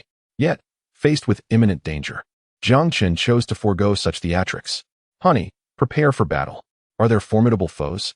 Li, a warrior at heart, raised an eyebrow and inquired, "Can you grant me a few levels first? Just 10 would suffice." Haha. Jiang Chen laughed heartily. 10 levels? How could that possibly be enough? Jiang Chen, adept at nurturing warfare through combat, had meticulously calculated his energy reserves. Upgrade all. In an instant, 780,000 energy dissipated. The three legendary heroes radiated with a brilliant aura of advancement, each attaining the illustrious level of 20. The Empress, bolstered by the enhancements from the Heavenly Sound Saint and the Flowing Cloud set, achieved an impressive combat power of 701 points. Angel Yin, endowed with the sacred physique and his destined equipment, also reached a formidable 628 points. In contrast, Li's combat power stood at a mere 450 points. Merely the standard for an ordinary level 20 legendary hero. After a moment of contemplation, Jiang Chen retrieved an iron sword and swiftly perused the enhancement list. This one will do. Jiang Chen, now affluent and powerful, swiftly procured a weapon that was perfectly suited for Li. With an expenditure of 6 million spirit stones, he chose to enhance the direction of the lifeless sword, a level 20 legendary weapon. It's yours. Li, still basking in the joy of her newfound strength, instinctively accepted the lifeless sword, only to be taken aback in astonishment. What an exquisite blade! It surpassed her mother's heart sword by leaps and bounds. Yet, how could she accept such a gift without earning it? Jiang Chen chuckled. Here, no one is more suited for this lifeless sword than you. The lifeless sword not only possesses explosive attributes, but can also unleash sword energy comparable to A-grade skills. With Li's enhancement of swordsmanship will, the lifeless sword energy becomes a force to be reckoned with, capable of slaying gods and demons alike. Naturally, Li recognizes this and is utterly enamored with the lifeless sword, rendering her original rain-listening sword unappealing in comparison. Moreover, there was an unexpected boon. Li's favorability rating surged by 8 points, reaching a total of 88. This made Jiang Chen marvel at the day he, too, could wield the power of currency. Li excels in the art of combat, while other equipment offers little value for investment. Thus, Jiang Chen refrained from further enhancements. Soon, the Tao of Heaven issued another notification. Upgrade. The 45th wave of monster invasion has commenced. Jiang Chen lifted his gaze and beheld, at the end of the canyon, a swirling mist. Suddenly, a monstrous creature towering over 10 meters emerged from the fog with a thunderous crash. Its body was adorned with menacing bone spines, and its robust tail swung carelessly, producing a resonant buzzing sound as it cut through the air. Following closely behind were 8 epic fire demons, presenting a most extravagant spectacle. A Bristow race, demon level, 35 quality, golden legend, combat power, 1125 heroic command. Skills, a level 35 legendary hero. Jiang Chen instinctively leaned slightly forward. However, upon confirming the type of demon before him, he let out a gentle sigh of relief. Fortunately, it was merely a fire demon, a large and clumsy creature. Had it been a formidable demon wielding spatial abilities and a scythe of death, it would have posed a significant threat. The fire demon possessed balanced attributes, excelling in both magic and martial prowess, yet neither was particularly extraordinary. Your Majesty, Yin, hold it off for a moment. Han, swiftly eliminate the other foes. With that, Jiang Chen produced 10 vials of life water and distributed them among the three. This constituted the entirety of today's yield from the fountain of life. The eyes of the trio brightened, and they confidently assured him, "Rest assured, my lord." At that moment, Abisto stepped forward, his voice echoing through the canyon. "A mere novice lord has managed to compel me to act. You are truly the first in 10,000 years within the Blue Star domain. In respect for the strong, I, Abisto, shall devote my full strength to grant you the glory of an end." After a flurry of grandiose proclamations, Abisto pointed to the sky. The clouds above instantly transformed into a deep crimson hue. A suffocating tension enveloped the canyon. This was the legendary magic, Meteor Hell. As Jiang Chen's pupils constricted, he abruptly rose, bellowing, "Protect the territory." No sooner had his words echoed than hundreds of meteors plummeted from the cloud-laden sky, trailing 10-meter-long black tails as they hurtled towards Jiang Chen's domain. Given the sheer force of their descent, should they indeed strike within the territory, it was likely that everything would be obliterated save for a few epic structures. The formidable beings within the realm reacted with remarkable swiftness. Angel Yin activated the wormhole defense barrier, soaring skyward. The Empress summoned a cloud ring, magnifying the cloud giant to an astonishing height of 40 meters. deftly swatting the meteors away. Lihani softly intoned, moonlit evening, blossoming morning, as an infinite sea of spiritual power transformed into a protective net above the territory. The dragon, the goddess warrior, and the 9 heaven saintess all displayed their unique prowess. A portion of the meteors was shattered in the cacophony, while the majority were deflected, landing outside the territory. Jiang Chen finally exhaled in relief. Be aware, the meteor hell is a composite magic of fire, earth, and summoning. Indeed, the meteors that fell to the ground transformed into towering hellfire, each reaching a height of 5 meters. However, the hundreds of elite monsters were no longer a threat to the territory. The thunderous voice of Abydos echoed, interesting. A surge of black-red flames erupted from its body as it pointed its colossal sword forward. With a command from the demon lord, a multitude of demons surged forth from the mist, resembling a massive black wave, advancing towards the territory a kilometer away. Under Abydos' command, the strength of the demonic army soared. For instance, the combat power of elite berserker demons increased by at least 2-star levels. Consequently, after a volley of RPG fire from the dwarven rocket soldiers, the demon army suffered merely 1,000 casualties. 1 minute later, the demon army stood at the gates. Let destruction reign. Abydos swung its massive sword, imbued with intense flames. Down upon the territory. Power of thunder. The wormhole defensive barrier activated. Angel Yan unleashed her ultimate move, colliding fiercely with Abydos. Yan's face paled as she was sent flying several dozen meters before barely regaining her footing. Abydos, however, merely staggered slightly, expressing surprise. An angel? It is indeed rare to encounter an angel capable of wielding the power of thunder. Yet, your ability to withstand my attack relies solely on your formidable defensive skills. Does it not? Seizing the moment, the Empress commanded a cloud giant, meticulously honed to perfection, to thrust its sword towards Abydos' chest. Yet Abydos did not flinch. The cloud sword, comparable to an A-grade skill, merely left a shallow inch-deep scar upon its body, which quickly healed under the scorching hellfire. The Empress exclaimed, "This creature is too resilient." Yin quickly remarked, "Only my heavenly blade strike and Han Yi's lifeless sword might harm it. We must hold it back." Ha ha ha, what a joke. You expend considerable spirit power to execute such formidable defensive skills. What makes you think you can impede me? Abydos responded effortlessly. The demon flames enveloping its body consumed minimal spirit power, and it was not concerned about outlasting 2 level 20 heroes.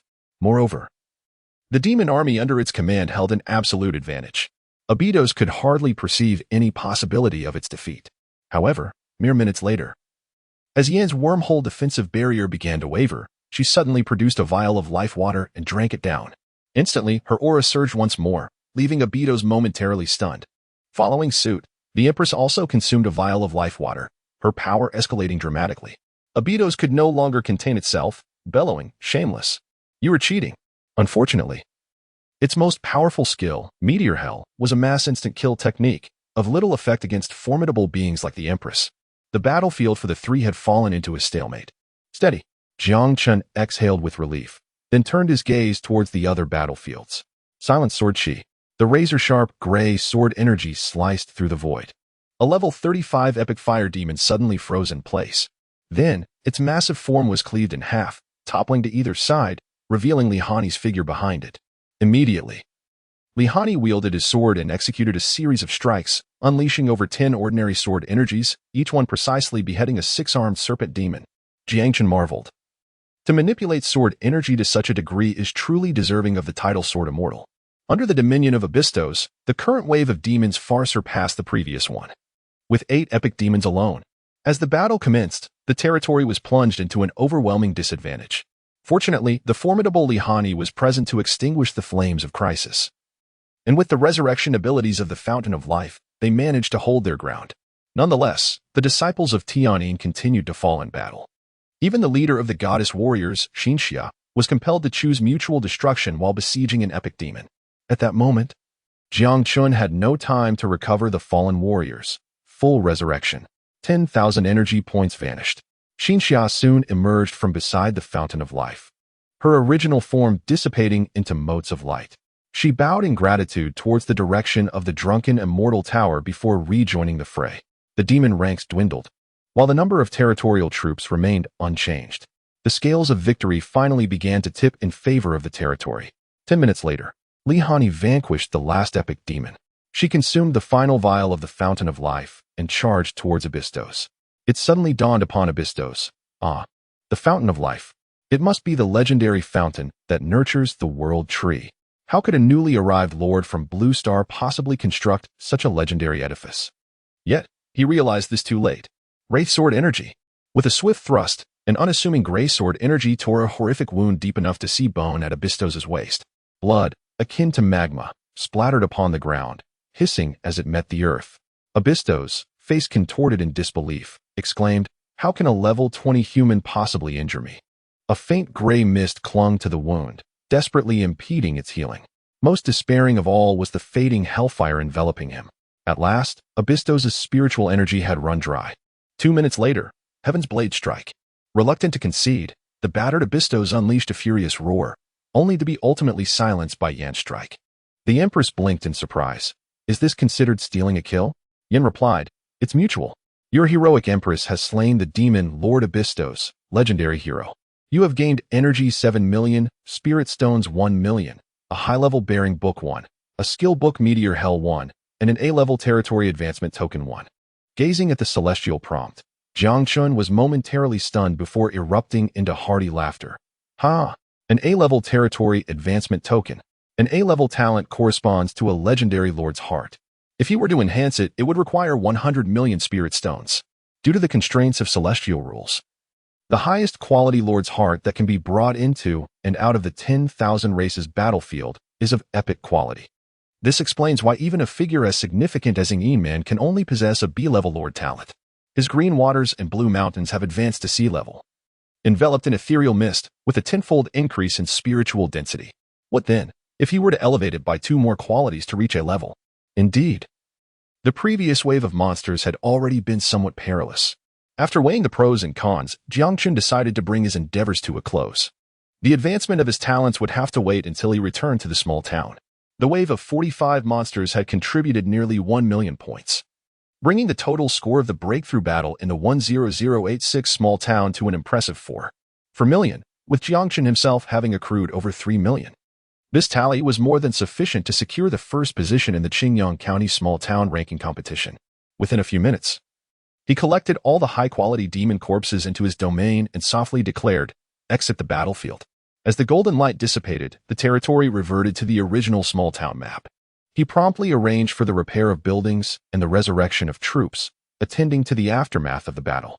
Jiang Chen then took out the A-grade territory advancement rune. Territory advancement cannot skip levels.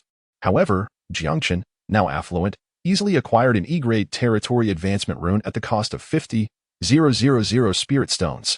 Subsequently, he expended 10 million spirit stones to enhance it to B-grade. The Lord's talent ascended to B-grade talent. A prompt appeared. You have utilized the B-grade territory advancement rune, and your Lord's talent has advanced to Immortal Realm. Suddenly, Jiang Chen felt a tremor in the air. The spiritual energy emanating from the void surged exponentially. Following this, before Jiang Chen's astonished gaze, all the spiritual mist rapidly coalesced. Antlers, lion manes, and eagle claws gradually formed into a mini divine dragon several meters long. The little dragon circled around Jiang Chen for a moment, then affectionately rubbed against his cheek before plunging into the ground. A dragon vein. This is indeed a dragon vein. Jiang Chen immediately examined the attributes of the dragon vein. Inferior dragon vein. Effect 1. It gathers spiritual energy, producing 10,000 spiritual stones daily. Effect 2. High-quality resources are more likely to appear in the vicinity of your territory. Effect 3. With the blessings of the earth and exceptional individuals, you can more easily recruit high-quality farmers and troops. Although it does not directly enhance combat power, each effect accelerates the development of the territory, particularly the second one. In comparison, the most inconspicuous is actually the first effect of producing spiritual stones. Regaining his composure, Jiang Chen once again cast the recently acquired A-grade territory advancement talisman. He continued, advancing to A-grade talent. Prompt. You have used the A-grade territory advancement talisman, and the Lord's talent has advanced to cavernous abode. No extraordinary phenomena occurred. However, as the Lord, Jiang Chen could sense a faint enveloping energy of space surrounding his territory. He immediately checked the attributes. Cavernous abode. Effect 1. It allows for the division of deep space within the territory, with the total area of deep space not exceeding the current territory area. Effect 2. While the total amount of spiritual energy in the territory remains unchanged, the proportions of spiritual energy in each space can be adjusted appropriately. Effect 3. By consuming a substantial amount of spiritual stones, the flow of time in certain spaces can be altered. Deep space? This is equivalent to doubling the territory area, and it can be concealed. Furthermore, it can alter the flow of time. Jiang Chen felt his breathing becoming somewhat labored. After a considerable amount of time had passed, Jiang Chen let out a gentle breath, marveling. The scenery is picturesque, the aura shrouded in mist, multi-layered dimensions, and time accelerates. This truly is a paradisiacal realm. With a casual wave of his hand, he declared, "Deep space." A ripple of spatial waves emanated around the Tianyin Pavilion, causing the entire structure to vanish into thin air. Yet, from Jiang Chen's perspective, the Tianyin Pavilion stood intact amidst the seemingly real yet illusory deep space. The onlookers were utterly astonished. Where has the Tianyin Pavilion gone? The Empress searched the original location of the Tianyin Pavilion, only to discover that it had indeed disappeared. It was not an illusion. The Empress gasped in wonder. I can vaguely sense the existence of the Tianyin Pavilion, yet I am unable to pinpoint its location. Jiang Chen smiled faintly, as several emerald light orbs shot forth, embedding themselves into the foreheads of a few individuals. These orbs served as the keys to access the deeper realms of the Heavenly Sound Pavilion. The Empress took a step forward, her form vanishing, only to reappear moments later. After repeating this several times, the Empress sincerely remarked, "The prowess of the Lord is truly beyond description." Jiang Chen smiled and said, "If you spend the night in the first comprehension room of the Tianyin Pavilion, I assure you will be pleasantly surprised." Oh. Upon hearing Jiang Chen's words, the Empress was instantly intrigued. "Very well, I shall give it a try." She then turned to Li Hani and said, "Hani, the Lord's residence has only 2 guest rooms. I will be out all night, so you may take my room." Li Hani, somewhat bewildered, nodded in agreement. Suddenly, the Empress remembered something and glanced at Yen before cautiously inquiring, "You are not several millennia old as well, are you?" After confirming that she was indeed 2 years senior, the Empress was finally satisfied and entered the Tianyin Pavilion. Yen, observing the Empress's retreating figure, curiously asked, "Does an increase in spiritual energy concentration also enhance the efficacy of the comprehension room?" "Indeed, it has increased." Jiang Chen nodded slightly before adding, however, "It is not due to the concentration of spiritual energy. You may inquire with the Empress later." "Later?" Yen was taken aback. "Did you not instruct the Empress to cultivate for the entire night?" Jiang Chen offered a faint smile, refraining from elaboration as he began to organize the spoils of this venture. The prestigious tome, the Book of Bearing, alongside 4 intermediate attribute tomes that emerged from the epic demons, was once again utilized for his own enhancement. His attributes surged dramatically once more. He had acquired 3 epic treasure chests, 5 pieces of epic equipment, and a scroll of spatial confinement of legendary caliber. Next, he turned his attention to the legendary skill book, Meteoric Hell. Jiang Chen had already witnessed the formidable power of this spell, renowned for its extensive casting range, rendering it a formidable siege weapon. However, upon reviewing the requirements to wield Meteoric Hell, he could only sigh inwardly, as it demanded 500 points of spirit and 500 points of soul. Jiang Chen calculated that the most formidable Empress would likely require at least level 30 to wield her powers with any semblance of proficiency. Moreover, the Empress's primary attribute lies in her physique. Such a purely magical skill, when employed by a magic-based hero, would yield even more potent effects. Jiang Chen could only temporarily confine himself to the warehouse. Ultimately, it culminated in a heap of demon corpses filling the plaza of his domain. Jiang Chen pondered for a moment and subsequently expended 4 million spirit stones to enhance 8 legendary recruitment orders for peasants. The number of legendary farmers in the territory conveniently reached a small squad of 12. Upon disassembling, he obtained legendary demon blood, which, under the influence of Shinnong, increased production 5-fold, yielding 5 units of legendary demon blood. The disassembly also yielded legendary demon bones, similarly enhanced by Shinnong's effect, resulting in 5 units of legendary demon bones. Amidst the fervent activity of the 12 farmers, the Empress reappeared, yawning. After a night of cultivation, she felt utterly fatigued. It was then that she quickly noticed the peculiar expressions on everyone's faces, leaving her momentarily stunned. "I've been cultivating for 10 hours. How is it still night?" Yen seemed to comprehend the situation, a glimmer of shock passing through his eyes. "To be precise, from the moment you entered the team pavilion to your departure. It took merely 62 minutes. The Empress was no fool. Upon hearing Yin's words, a sense of bewilderment washed over her. This was the power to alter time. Jiang Chen was quite pleased with the effects of time acceleration, with the ability to accelerate time. The primary combat strength of his territory could elevate the proficiency of skills and techniques to the highest level in a remarkably short span. However, the consumption of spirit stones was indeed a source of concern. Yin and Han, should you be interested, you might also wish to experience it. I am feeling fatigued and shall retire for the night. The functions of the blessed land are numerous, and Jiang Chen was in no rush to explore them. Yet, as soon as he lay down, he received yet another notification from the heavenly Tao. Notification: favorability with the Empress increased by 1, current favorability 98 points. Notification: favorability with Yin increased by 1, current favorability 96 points. Notification: favorability with Li Han increased by 2, current favorability 90 points. Even in the face of tenfold training time, the homebody Li Han cannot escape the norm. The following morning, as Jiang Chen stepped out of the Lord's mansion, he beheld a radiant column of light ascending into the heavens. Almost immediately, the voice of the heavenly Tao echoed in his ears. The ordinary city relocation order pales in comparison to its advanced counterpart, as it does not permit the selection of coordinates. Furthermore, with a lengthy cooldown period, its price remains modest. Upon utilizing an ordinary city relocation order, the territory will randomly transfer to another publicly accessible town within the Dragon Kingdom. However, this migration inevitably signifies the relinquishment of previously occupied resource points. Of course, with a stroke of luck, one might encounter opportunities for new development or even stumble upon high-tier wild military structures. Yet, regardless of the outcome, no one would readily abandon their territory. Contemplating this, Jiang Chen opened the town channel. Wei Ming, alas, yet another has departed. Huang Xian, a brother who returned this morning, brought the latest intelligence. We have confirmed that there are now over 600 towns within the Sakura Kingdom in our county. Huang Xian, Wei Gu, are you leaving? Wei Ming, leave? Are you out of your mind? Have you forgotten the atrocities of the Sakura Kingdom in Zone 632? Dozens of towns.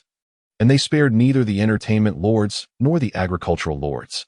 Wei Ming, to be honest, I have prepared a relocation order as well, but if I leave, I intend to engage in a fierce battle with those foreign devils first. Many lords from the Sakura Kingdom are adept at ghostly techniques, which is why the lords of the Dragon Kingdom derisively refer to them as foreign devils.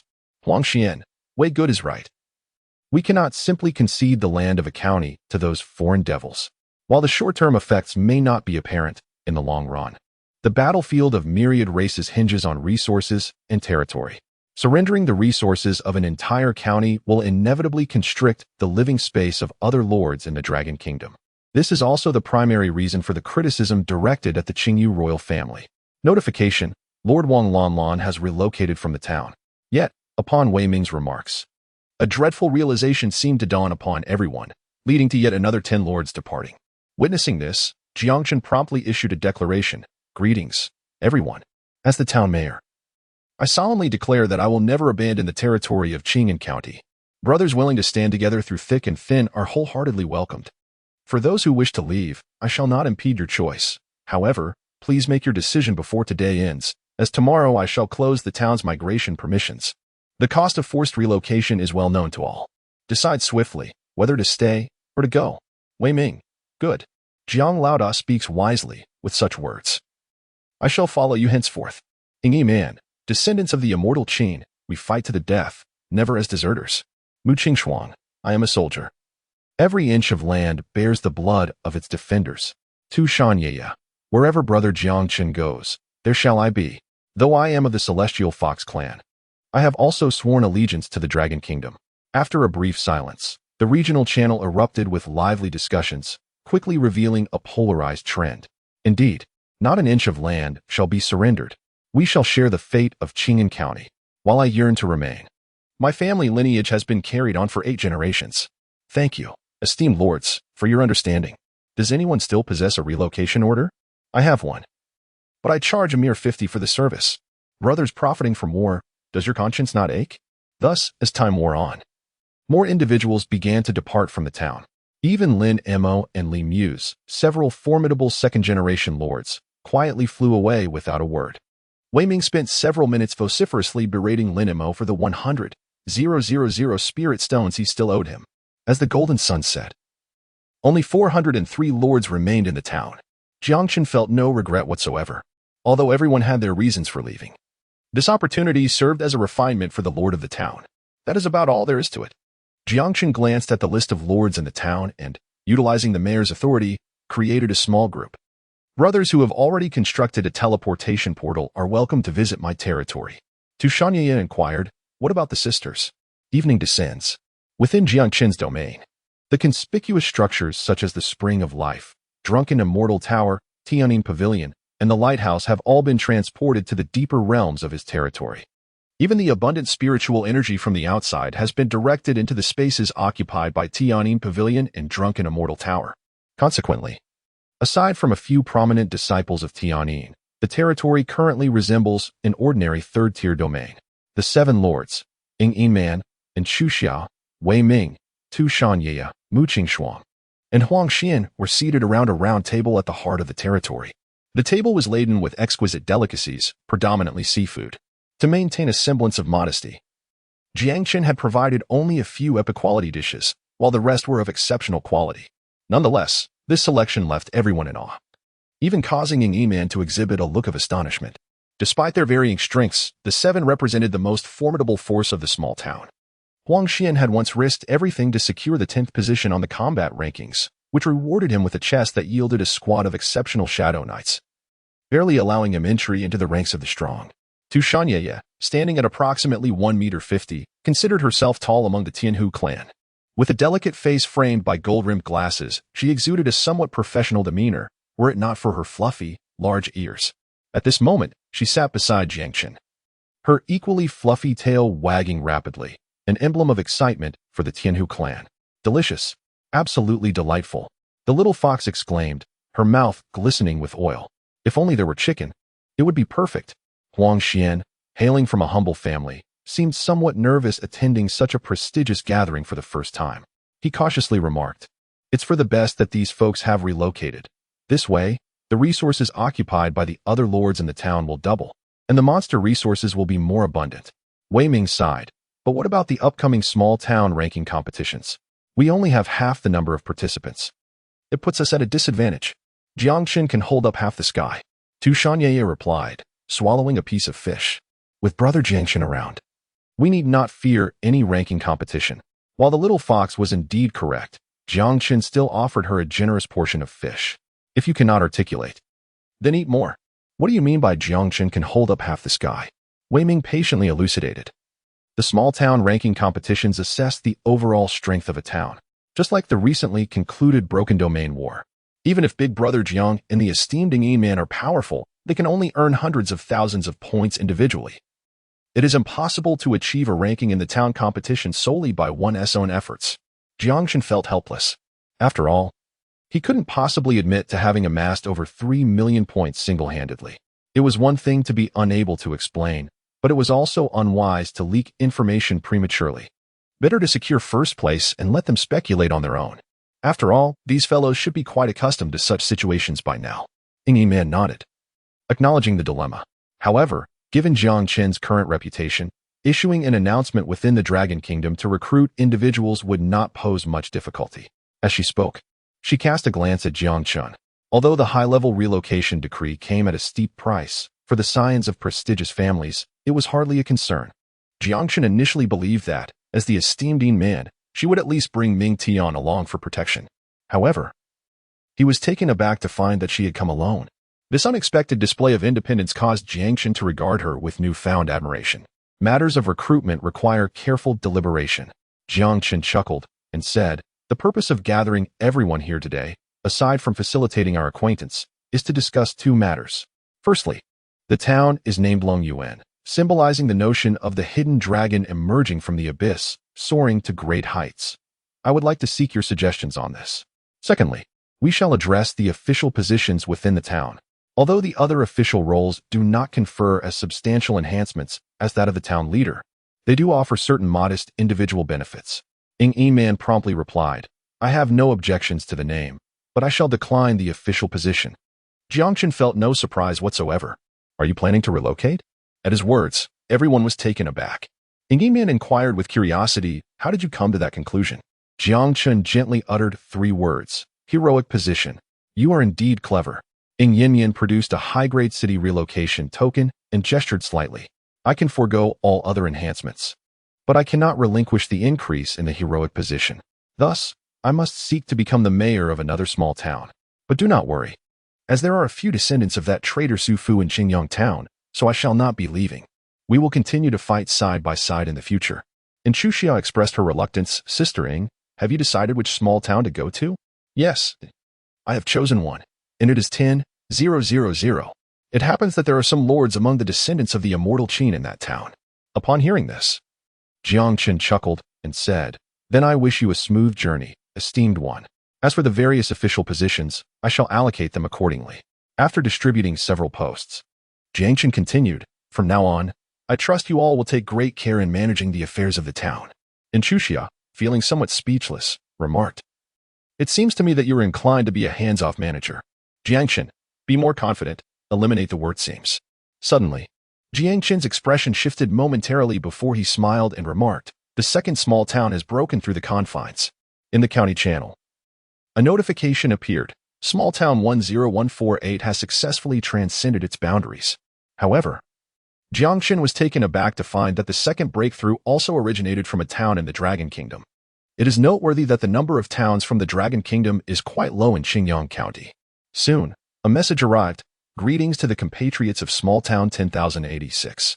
I am Yuirua, the mayor of Small Town 10148. Oh, you have renamed yourselves Dragon Abyss Town? What a splendid name.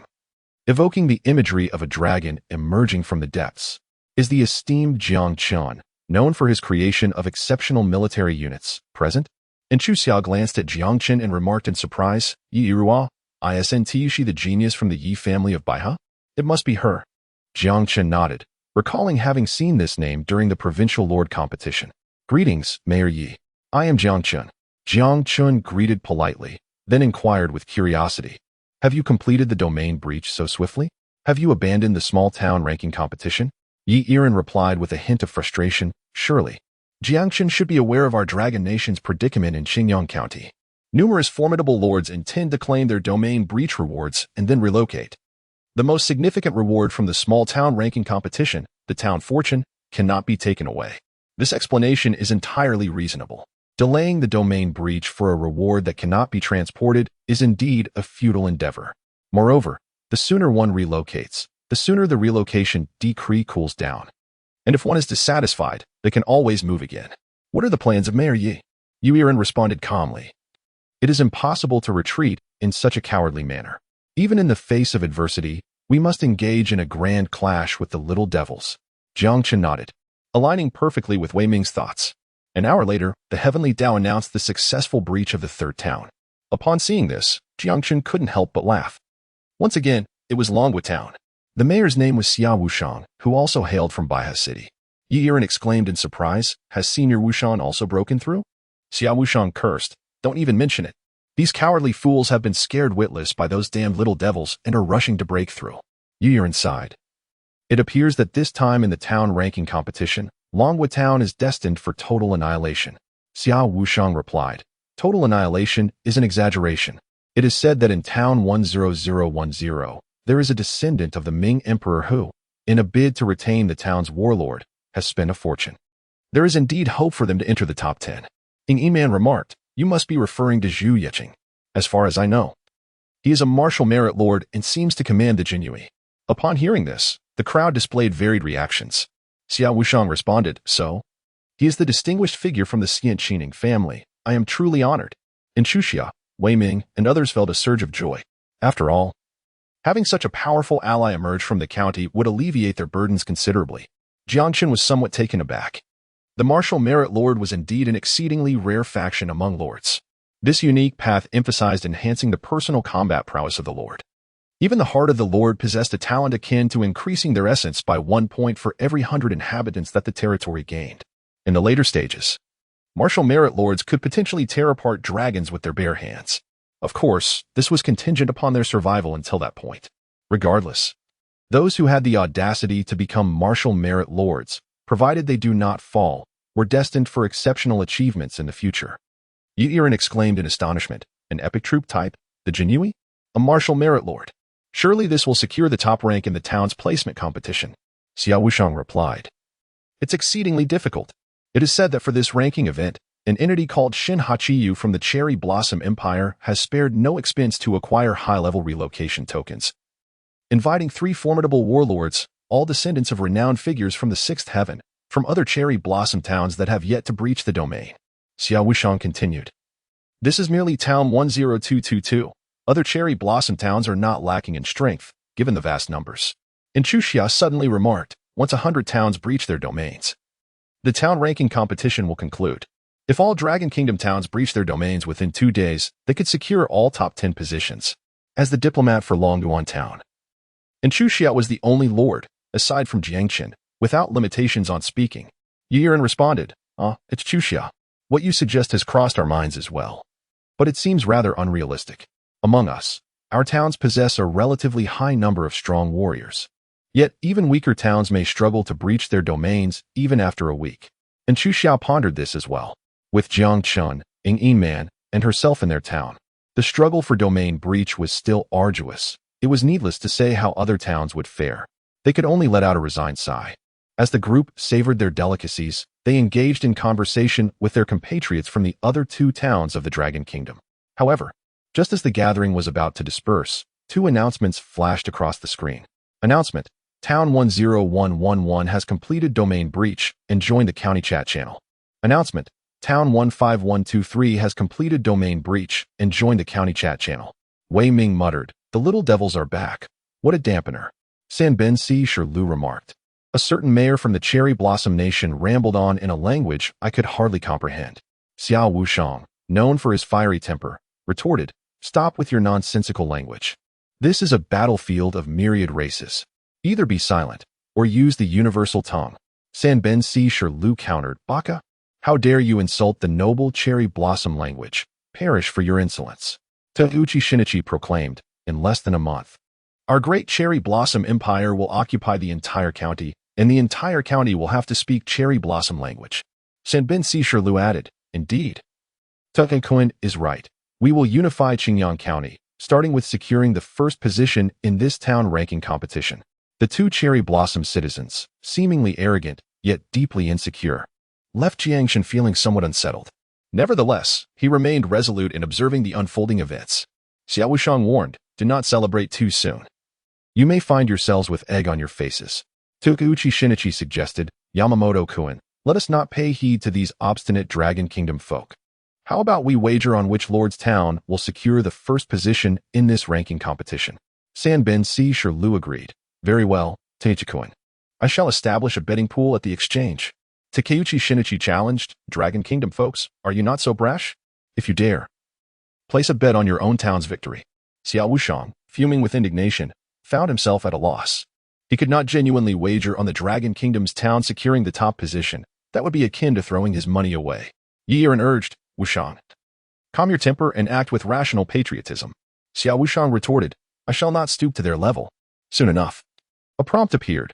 Lord San Ben Si Shirlu from Town 10111 has established a betting pool at the exchange. Click to view rules. Jiang Chen was filled with joy. Another financial benefactor had arrived, this time from the land of cherry blossoms. The money spent here would undoubtedly be more delightful. Moreover, this was a gambling opportunity at the county level. Even though only small towns beyond the broken domain could place bets, it still encompassed over 100 towns. In fact, given Jiang Chen's current capabilities, it would be quite effortless for him to amass wealth, without delving into other matters.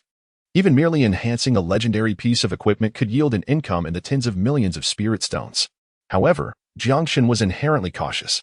Otherwise, he would not have sold in Chuxiao an epic hero's token while cloaked in the guise of a merchant caravan. After a profound conversation with City Lord in Luoshi, Jiang Chen became even more circumspect. As in Luoshi aptly put it, you are currently at the crest of the storm. It is wise to remain as low-key as possible. Thus, in comparison to selling high-tier items, Jiang Chen preferred the legitimate income from gambling. Of course, it was acceptable to reveal his strength to a certain extent, provided there were sufficient benefits. For instance, The first place reward in the small town ranking tournament offered a 50 boost to all attributes and a 5 increase to the town's fortune.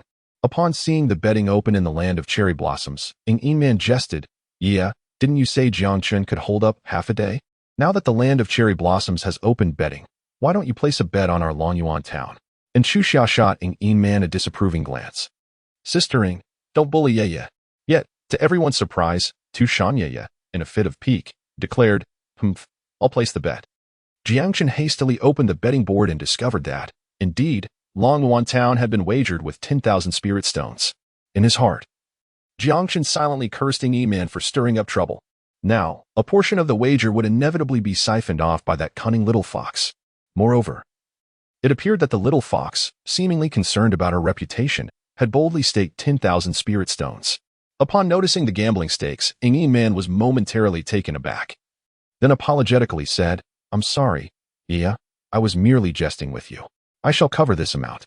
Saying so, she promptly transferred 10,000 spirit stones to Tu Shan Ye. Upon realizing that she had incurred no loss, Tu Shan Ye's face brightened with joy. "Thank you, Sister Ng. If we lose, it's on you. If we win, we'll share the spoils." Haha. Ng Man laughed heartily, finding Ye utterly delightful. Naturally, both of them considered the 10,000 spirit stones as a sunk cost. At that moment, Sambin 46 chimed in. "Ha! How foolish are the people of the Dragon Kingdom to wager 10,000 spirit stones on the little town of 10,086. Oh, I see it is now called Longyuan Town." Takeuchi Shinichi remarked, "Yamamoto-kun, do you think they have any real confidence to stake 10,000 spirit stones?" Sambin 46 responded with disbelief. "What nonsense are you speaking, Takeuchi-kun? Their early entry into the broken domain is merely a stroke of luck. I wager that Longyuan Town won't even break into the top 10. If it does, I shall commit seppuku." Upon hearing Sambin 40's declaration, Takeuchi Shinichi quickly apologized. "I spoke thoughtlessly. Please forgive me, Yamamoto-kun." The other two from the Dragon Kingdom were equally perplexed. Xiao Wushang inquired, "Which esteemed individual placed such a bold wager? Could there truly be some insider information?" Ng Man swiftly interjected, "Wait, there is no insider information. It was my wager, and I made an error." She did not wish for these individuals to blindly follow suit and incur losses. Yuiran remarked, "So that's how it is. Sister Ng, please don't make any more mistakes. We wouldn't want to be sending money to those little devils." Seeing that they believed her, Ng Man breathed a sigh of relief. Jiang Chen also let out a sigh of relief. Takeuchi Shinichi exclaimed, "You fool. I have tolerated you, Chinese woman, for far too long. Should you dare to speak insolently again, do not blame me for invoking a decree of punishment." Yi Iran retorted fiercely, "You little devil. Have I given you face? If you have the audacity, then issue that decree right now." Jiang Chen chuckled silently. Both mayors, Yi Iran and Xiao Wushang, were known for their fiery tempers. After a brief interlude, the gathering concluded on a pleasant note. At the very least, Jiang Chen felt quite content. Before departing, Jiang Chen presented a selection of exquisite delicacies from the Drunken Immortal Pavilion to everyone. "Given the limited local specialties in my territory, I shall consider this a means to compensate everyone for their efforts." In truth, what Jiang Chen provided was merely the communal meal for the disciples of Tianyin, simple fare prepared in large pots. After all, as we prepare to contest for control of the county, the contributions of all will be indispensable. Although these culinary delights have little significance for the Tianyin disciples, they can still offer a modest enhancement to the attributes of elite or even rare troops. Wei Ming, overwhelmed with emotion, patted his chest with fervor. "Rest assured, boss. I shall brave fire and water to ensure the security of our territory." Huang Xian felt as though he were in a dream. "Thank you, Brother Jiang." "Thank you, Brother Jiang." Mu Qingshuang took a deep breath. "I am merely a lieutenant and lack the authority to represent the Jiangnan military district. Therefore, I can only express my gratitude as a soldier." To which everyone responded, "You are too kind." Jiang Chen pondered for a moment and retrieved the epic spear bestowed by the former empress, crafted from deep-sea bait. He wondered if the esteemed Ng Man would have any interest in it, which had previously emerged from a treasure chest. Jiang Chen spoke candidly. The epic weapon, the dragon-beard spear, caught Ng Man's eye, though she lamented its lower level. It would have been even better had it been at level 20. How about 5 million spirit stones? Her 100 battles penetration army was comprised of spear-wielding soldiers. Jiang Chen was quite pleased with this price. The two parties reached a delightful agreement. In truth, Jiang Chen possessed several other epic weapons obtained during the Battle of the Broken Domain, yet all were above level 30, rendering them unusable at this stage. The portal's radiance flickered continuously. Jiang Chen watched the figures of 6 individuals fade into the night. It was late. Jiang Chen sat upon the couch of the Lord's mansion, taking a hearty gulp of today's life essence. Instantly, a sensation of clarity enveloped him, his spirit awakening to newfound lucidity. He anticipated that with the consumption of 2 more vials, his innate abilities would ascend to grade B, resulting in a significant enhancement of his attributes. Subsequently, Jiang Chen retrieved a tome of ancient techniques, the Iron Cloth Method, a profound cultivation skill. When mastered to its ultimate realm, bestows one with a body as resilient as bronze and iron. It was indeed one of the techniques he had acquired from the Tian family caravan. Although this technique could augment additional attributes, it did not possess the immediacy of leveling up or equipping gear. In fact, its enhancement of combat prowess paled in comparison to the direct impact of skills. Furthermore, as Jiang Chen did not need to engage in battle personally, he had not chosen a technique for himself until now. However, having completed the domain-breaking process, he now stood at the threshold of a grander world, poised to confront the lord of the Sakura nation in impending conflict. Jiang Chen deemed it essential to bolster his self-preservation capabilities. How might one enhance such abilities? Naturally, the simplest approach is to fortify one's physique. Recently, he had acquired a staggering 110 million spirit stones from Yin Man. Although the construction of the Fountain of Life and other expenses consumed a substantial portion of this fortune, Jiang Chen still retained nearly 30 million spirit stones. He had long since identified his target for enhancement. With the expenditure of 20 million spirit stones, he chose to focus on the 8th and 9th levels of the Supreme Body Refinement Technique, the upper division. As the golden light dissipated, a jade tome materialized in Jiang Chen's grasp. The Supreme Body Refinement Technique, upper division, Grade A, originating from the protective divine arts of the 2nd heavenly realm. It is the pinnacle of body refinement across myriad races. A cautionary note: this technique is divided into 3 parts, upper, middle, and lower. Achieving the transformative realm allows one to manipulate the heavens and the earth, elevating the physical form to sanctity. However, this technique cannot be practiced concurrently with others, and progress is slow. Only those with great willpower, profound wisdom, and extraordinary fortune can master it. The path of cultivation carries risks, and one must proceed with caution at the outset. The renowned Supreme Body Refinement Technique was certainly within Jiang Chen's knowledge. With the upper division alone reaching Grade A, it was evident that the middle division must attain Grade S, signifying a divine level. The upper division, perhaps, had transcended divinity, achieving eternity. As for the warnings regarding immense willpower, wisdom, and fortune, Jiang Chen dismissed them entirely. Why should one of his caliber be concerned about such trivialities? Commence learning, he declared. As the jade tome vanished, the Yin number is 8, the Yang number is 9.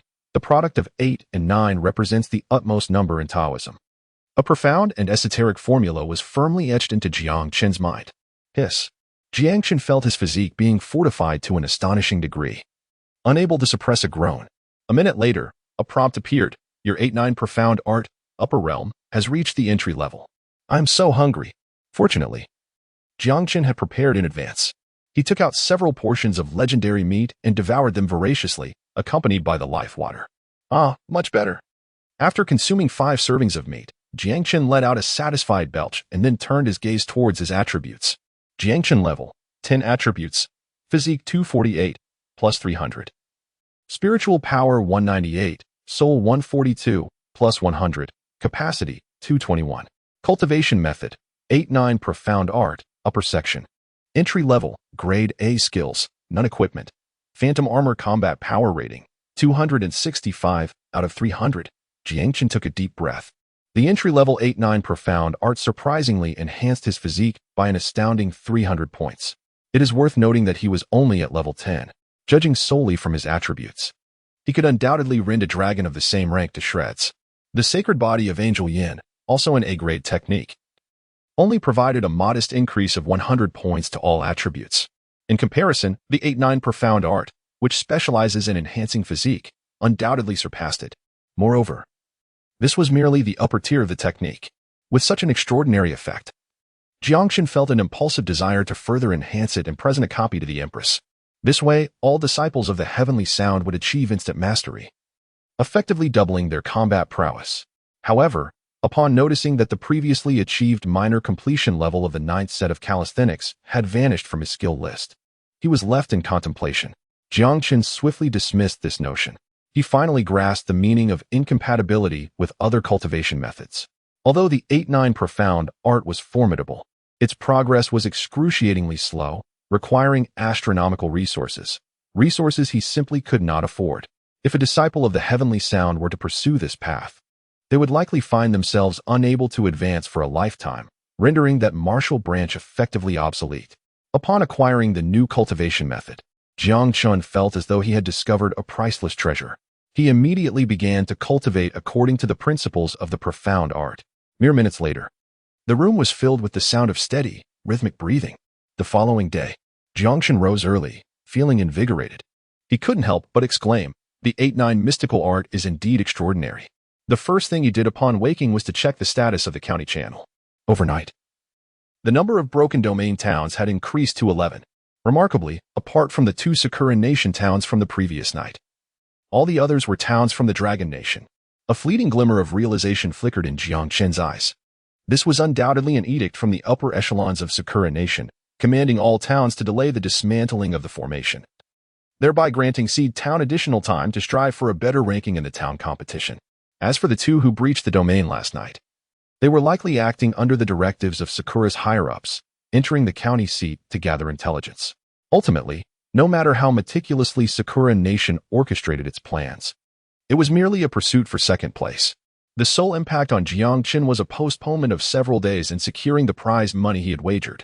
Subsequently, Jiang Chen examined the portal, a unique structure for the town mayor, which had been established the previous night. It was upgraded directly to level 3.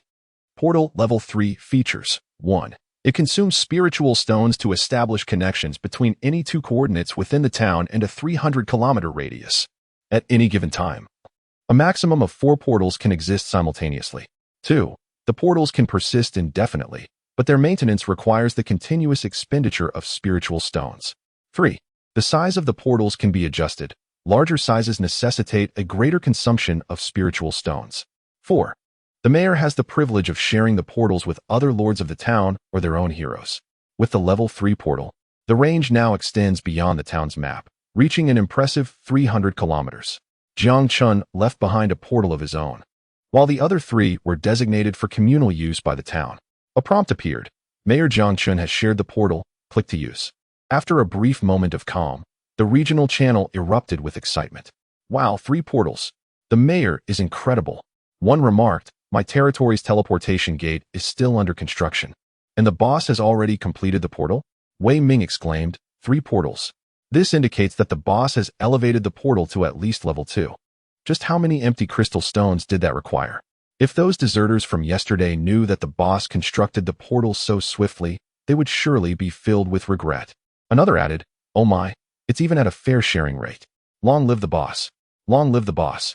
Those who had finished using the portal hurriedly released it, urging others not to monopolize it and to allow fellow brothers their turn.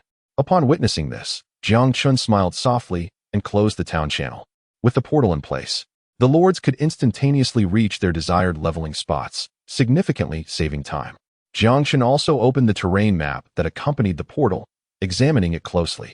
Soon, he selected his destination and softly declared, "Generate portal, height 5 meters. A prompt appeared. The 2 coordinates you selected are 400 kilometers apart, consuming 4,000 spirit stones. A further consumption of 400 spirit stones will occur every minute. Do you wish to confirm?" For Jiang Chen, 4,000 spirit stones were indeed a trifling sum, primarily due to the considerable distance and the size of the portal. Confirm. No further prompts. In no time, a 5-meter-high portal unfurled in the center of the territory square. Through the portal, one could behold the vast, boundless grasslands on the other side. Jiang Chen, with a hint of excitement and vigor, proclaimed, "Empress, Yan, Han Yi, almighty dragons, divine warriors, the saintess of the 9 heavens, the true transmission of Tianyin has departed. I shall lead you to the outer realm." The outer realm is a relative concept. For a newly emerged lord, the unknown maps beyond the town constitute the outer realm. Exploring this domain signifies greater dangers and abundant opportunities, a favored pursuit of warlords. However, for agrarian lords and those inclined towards leisure, the expansive maps within the town are ample for initial upgrades and development. Moreover, the town offers relative safety. Even if the territory is subjected to a conquest order, allies can swiftly provide support through the teleportation array. 300 kilometers from Longyuan town, in the boundless expanse of the vast grasslands, a 5-meter-high portal suddenly manifested, shattering the ancient tranquility. The Empress stepped forward, and a sightless iron lion beast, just as it unfurled its gaping maw, was cleaved in two by the Empress's sword. Following her, the Saintess of the Nine Heavens and the divine warriors emerged in succession, flanking her on either side. Jiang Chen then strode out confidently. The view beyond the town, as depicted on the map, extends far beyond that of the town itself. Jiang Chen could discern a distance of 1 kilometer with a mere glance. A hint: you have discovered the wind-whispering prairie and the iron lion beast. Jiang Chen gazed upon the lifeless body sprawled on the ground. The iron lion beast, ranging from levels 35 to 45, with the Iron Lion King reaching an exceptional quality, is quite impressive. After Jiang Chen, there were a total of 70 true disciples of the heavenly sound from the entire territory. Finally, the colossal figure of Long Jiao emerged from the luminous gate, soaring into the sky. Jiang Chen commenced the allocation of teams. Yin and the mighty dragon were permitted to explore the map at their leisure. Tianyan's true disciples were organized into groups of 10, each led by a member of the Nine Heavens Sacred Princess. The goddess warriors were divided into 2 smaller squads. 2 days prior, when departing from the Broken Domain battlefield, Jiang Chen still possessed a staggering 10 million units of energy. Coupled with the energy amassed over the past few days, the goddess warriors, Nine Heavens Sacred Princess, and the dragon had all ascended to level 13, with the ordinary monsters at level 40 exhibiting a combat power of approximately 140 stars. This formation was more than sufficient to handle any encounters. According to the regulations of the myriad races battlefield within the expansive main map, slaying monsters that are 10 levels higher would yield additional energy and increase drop rates. This represents one of the advantages of higher-tier troops. Once the teams were organized, Jiang Chen reiterated, act freely, and upon encountering monsters of extraordinary caliber or higher, report your location immediately. However, it was evident that high-quality monsters were a rare find, and routine monster hunting was the norm for all lords. As soon as Jiang Chen's words fell, the sound of a video call echoed. Ding ding ding, it's Inchuxia. I truly do not understand whom I have offended. Upon answering, Inchuxia lamented, I have just arrived in the hellish outer realm and already encountered an epic-level earth bear, towering at level 30. The dwarf king is no match for it, and now this wretched beast is relentlessly pursuing me, having already slain 2 of my long-bearded warriors. Can the esteemed mayor handle this? If not, I shall have no choice but to retreat to the town. Jiang Chen was momentarily at a loss for words, then promptly replied, provide me with your coordinates. I will dispatch troops immediately. Jiang Chen couldn't help but let out a sigh. The path had indeed grown narrow. As long as he kept pace with his classmate Inchuxia, would there be any shortage of bosses? After pondering for a moment, with a grand gesture, Jiang Chen commanded an upgrade, elevating to level 20. Radiant halos shimmered as Long Jiao's form expanded, swiftly transforming into a colossal creature exceeding 30 meters in length. At level 20, the dragon's combat power soared to 360 stars. Notification: your unit, Long Jiao, has reached level 20, unlocking the skill transformation. Jiang Chen nodded in satisfaction, then curiously said, Xiao Jiao, allow me to witness your transformation. The others also gazed at Long Jiao with intrigue. Long Jiao, feeling somewhat bashful, replied, with so many eyes upon me, it feels rather embarrassing. My lord, could you kindly ask them to turn around? Jiang Chen chuckled, enough with the nonsense. Hurry up and transform. We have tasks to attend to. Meanwhile, Long Shi comforted, Sister Jiao, you are a stunning beauty within the dragon clan. Even if you appear less than attractive after your transformation, it won't be too far off. Thank you, Xiao Shi, Long Jiao replied, casting an eye at Long Shi.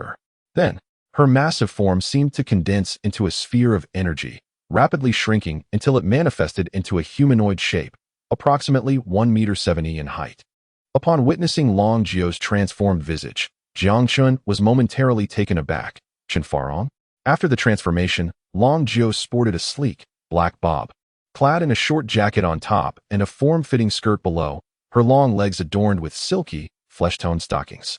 She perfectly embodied the image of Long Jiao that Jiang Chen had long associated with classic Hong Kong cinema.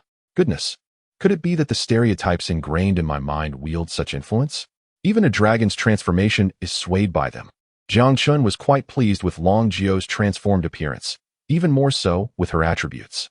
After her metamorphosis, Long Jiao's combat prowess remained unchanged at 360 stars, indicating that her overall attributes had not diminished. The distinction lay in her physique, spiritual power, and soul, all of which had considerably diminished, now merely surpassing that of an ordinary level 20 legendary unit by a slight margin.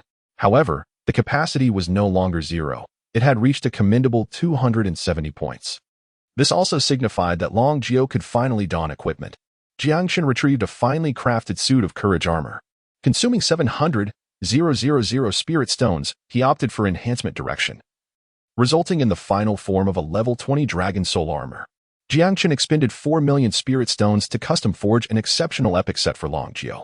This level 20 epic set, when evaluated solely on its additional attributes, rivals the illustrious Lu Yun set of the Empress, though it pales in comparison regarding supplementary skills. Long Jiao's combat power instantaneously soared to 480 stars, with his physique reaching an impressive 600 points. Such is the might of a dragon. Absent exceptional gear, the prowess of the dragon form greatly surpasses that of its humanoid counterpart. Conversely, when equipped with superb equipment, the humanoid strength far exceeds that of the dragon form. Hence, it ultimately boils down to wealth. Of course, until one's combat power reaches 10,000 stars, the humanoid form cannot take flight. At this juncture, Xiao also sent her coordinates. Activate the any door. After exchanging greetings with Xiao on the opposite side of the any door, Jiang Chen addressed Long Jiao. Little Jiao, I appoint you as the special envoy of the territory. For the foreseeable future, you shall remain by Lord Xiao's side. Should any formidable creatures arise that she cannot contend with, you are to intervene. Long Jiao replied with a crisp tone, Yes, my lord. Soon thereafter, Jiang Chen leaned against the portal, admiring Long Jiao as he ruthlessly defeated the level 30 Earth Bear. Beside him, Xiao wore a blank expression. After a considerable pause, she suddenly exclaimed, Is this the dragon from that day, now transformed at level 20? Her name is Long Jiao. You may call her Xiao Jiao. Jiang Chen nodded and smiled, saying, The map of the outer realm may present unforeseen dangers. You always seem to encounter high-level bosses. Henceforth, Little Jiao shall accompany you. Rest assured, for any monsters you can handle, Little Jiao will not compete with you. This arrangement would allow for the slaying of bosses while providing in Luoshi with a sense of reassurance, epitomizing a win-win situation. Xiao was deeply touched. Yet she hastily declined, saying, Little Jiao is your greatest trump card. If kept by my side, what of your safety? You have forged an exceptional army and have gained considerable notoriety. It is likely that both the Sakura Nation and even the Lighthouse Nation are covertly coveting your prowess. Upon hearing Xiao's words, Jiang Chen felt a sense of satisfaction. Not only did it demonstrate her rationality, but it also confirmed that Yin Man adhered to her principles. As she refrained from divulging his trump card to her dear friend, Xiao, Jiang Chen waved his hand, and the remaining 11 colossal dragons soared past the portal.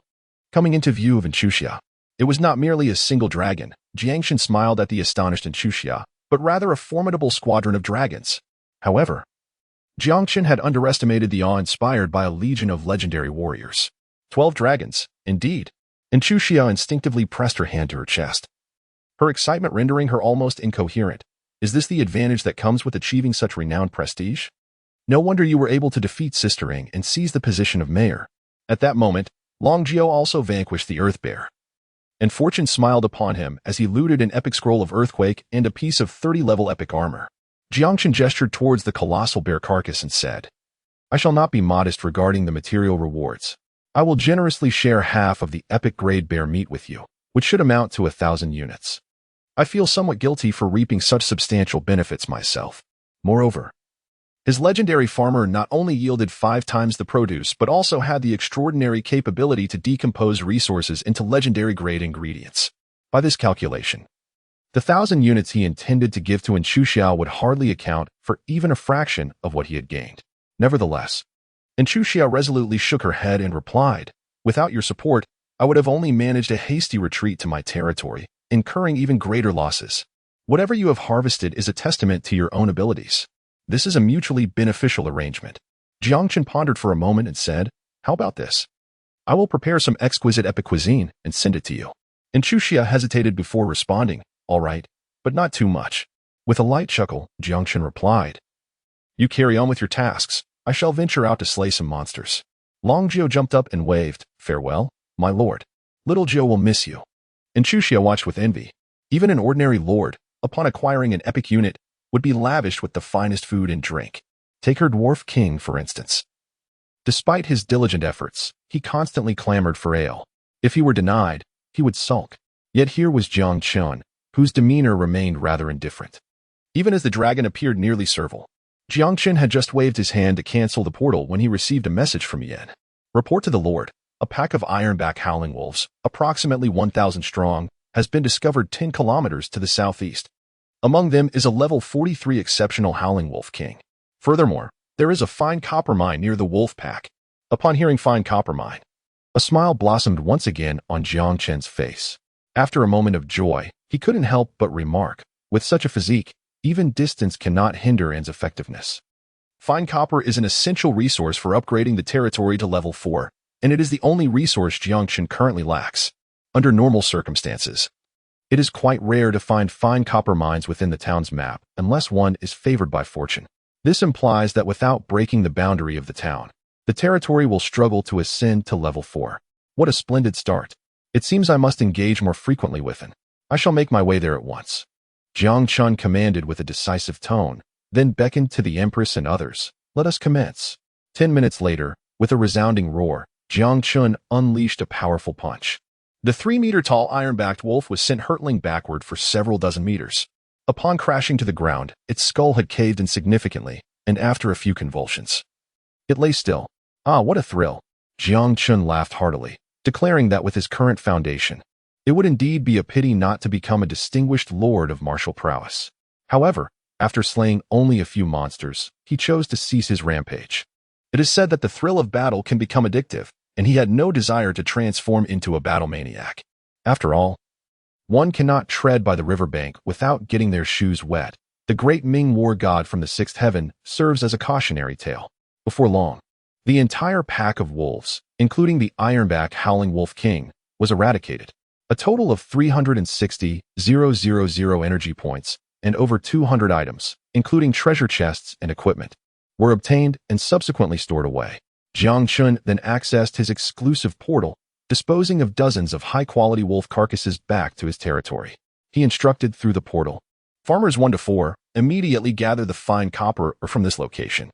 The 4 responded respectfully, "At your command, my lord." Within Longyuan town, aside from Jiang Chen, no other lord could venture 300 kilometers into the outer realms.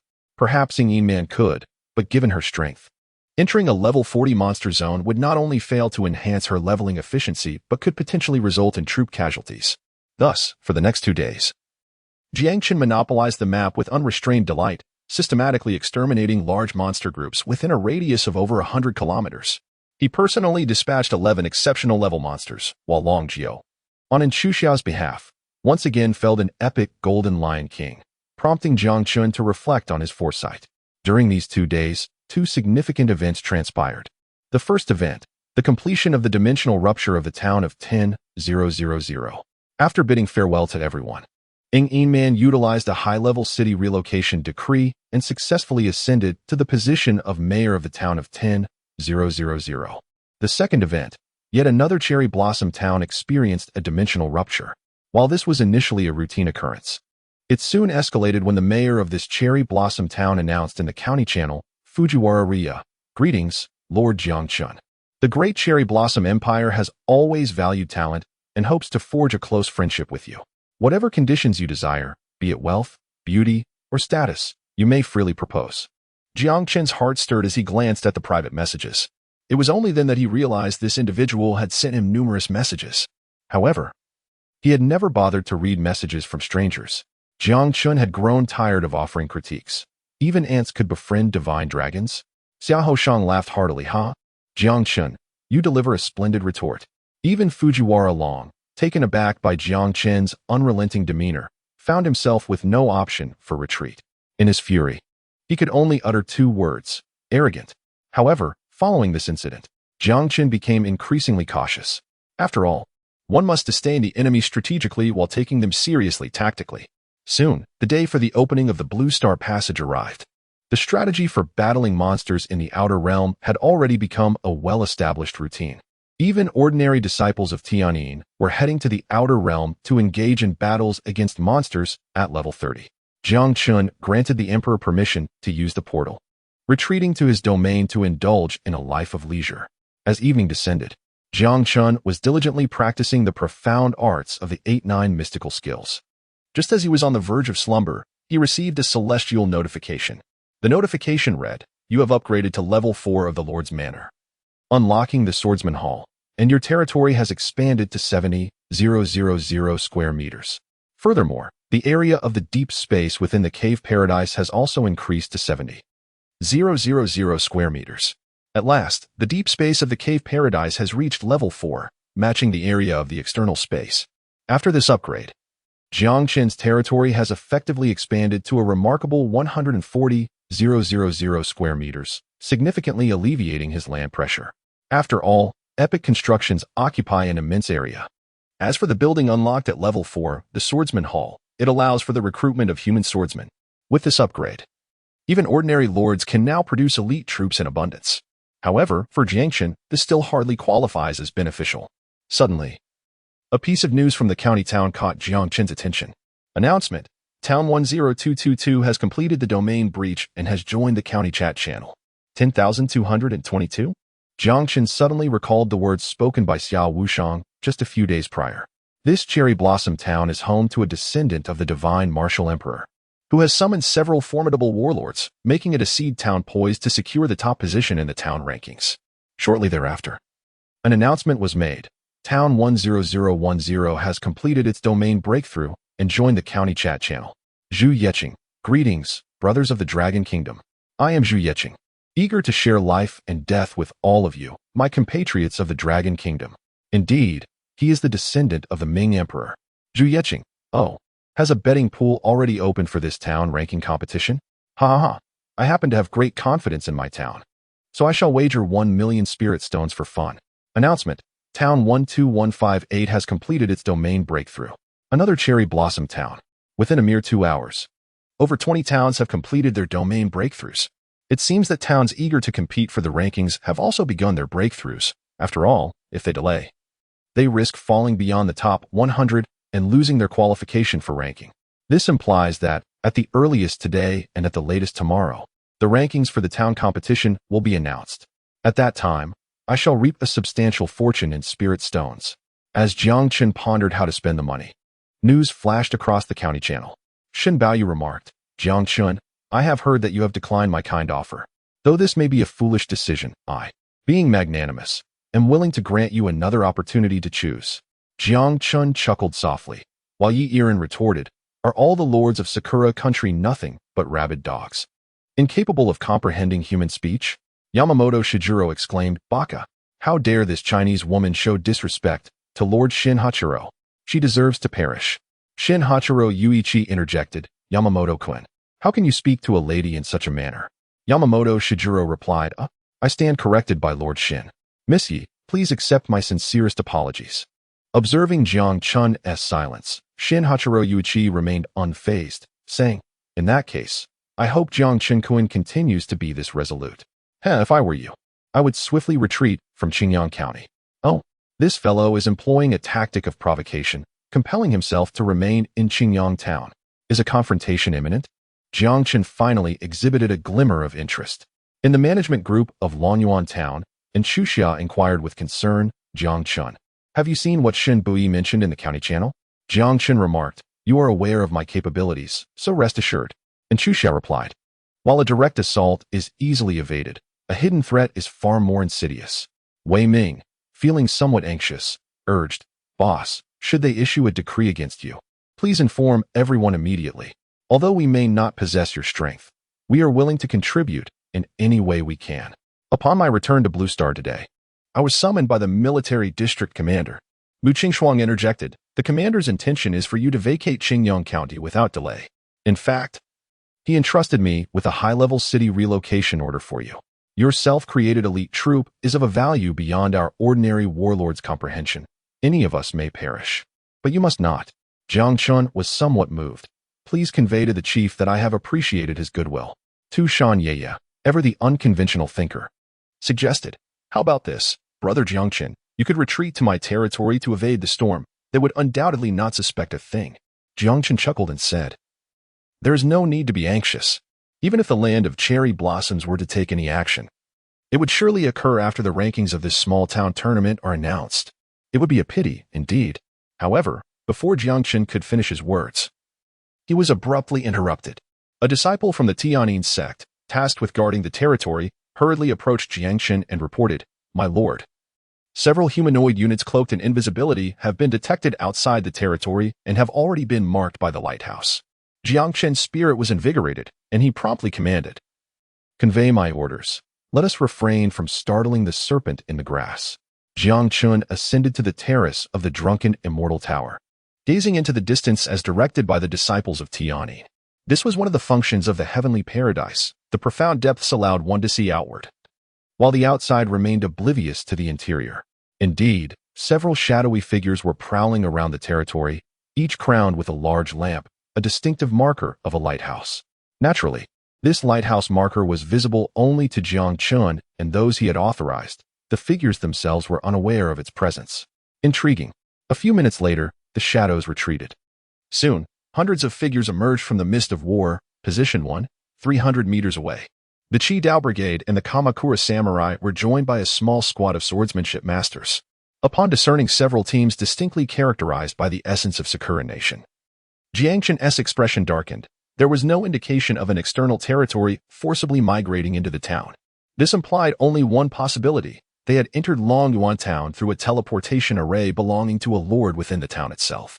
1 kilometer outside Jiang Chen's territory, a lord from the Sakura Kingdom remarked with a smile, indeed, as Lord Shinba predicted, there are only a handful of troop types within Jiang Chen's domain.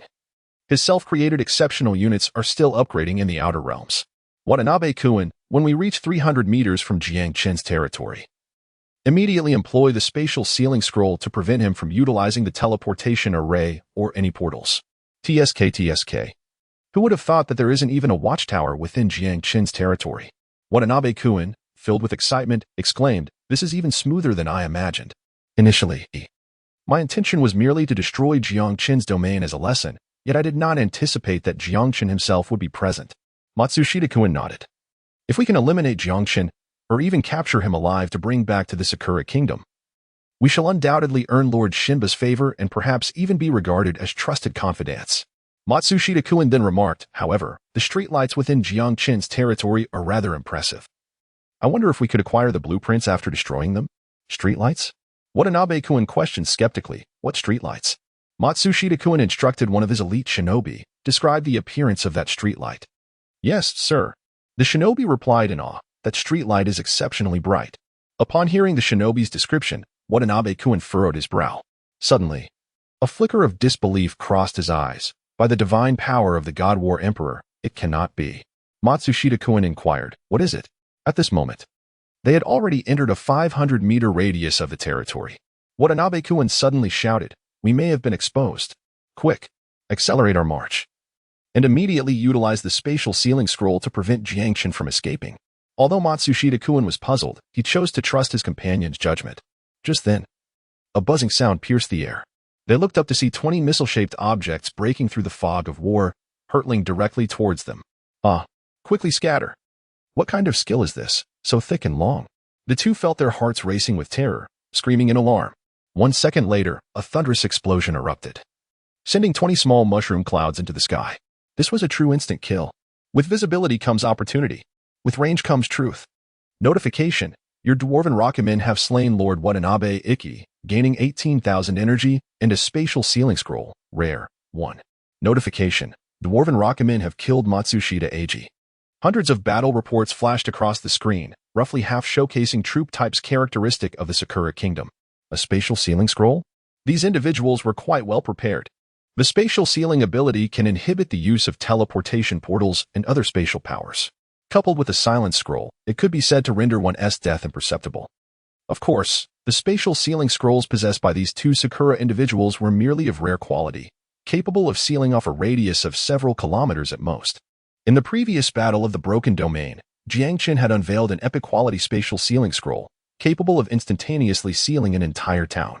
Moreover, the tragic incident in the 632nd district, which Wei Ming had previously mentioned, involved the Sakura Nation employing a legendary-grade spatial sealing scroll to enclose an entire county of the Dragon Nation. Jiang Chen addressed the 20 diminutive rocketmen below, proclaiming, "The mission has concluded. You may return and indulge in some libations."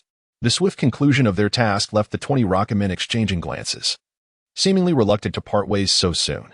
To speak candidly, Jiang Chen found himself somewhat envious of the life led by the dwarven rocketmen.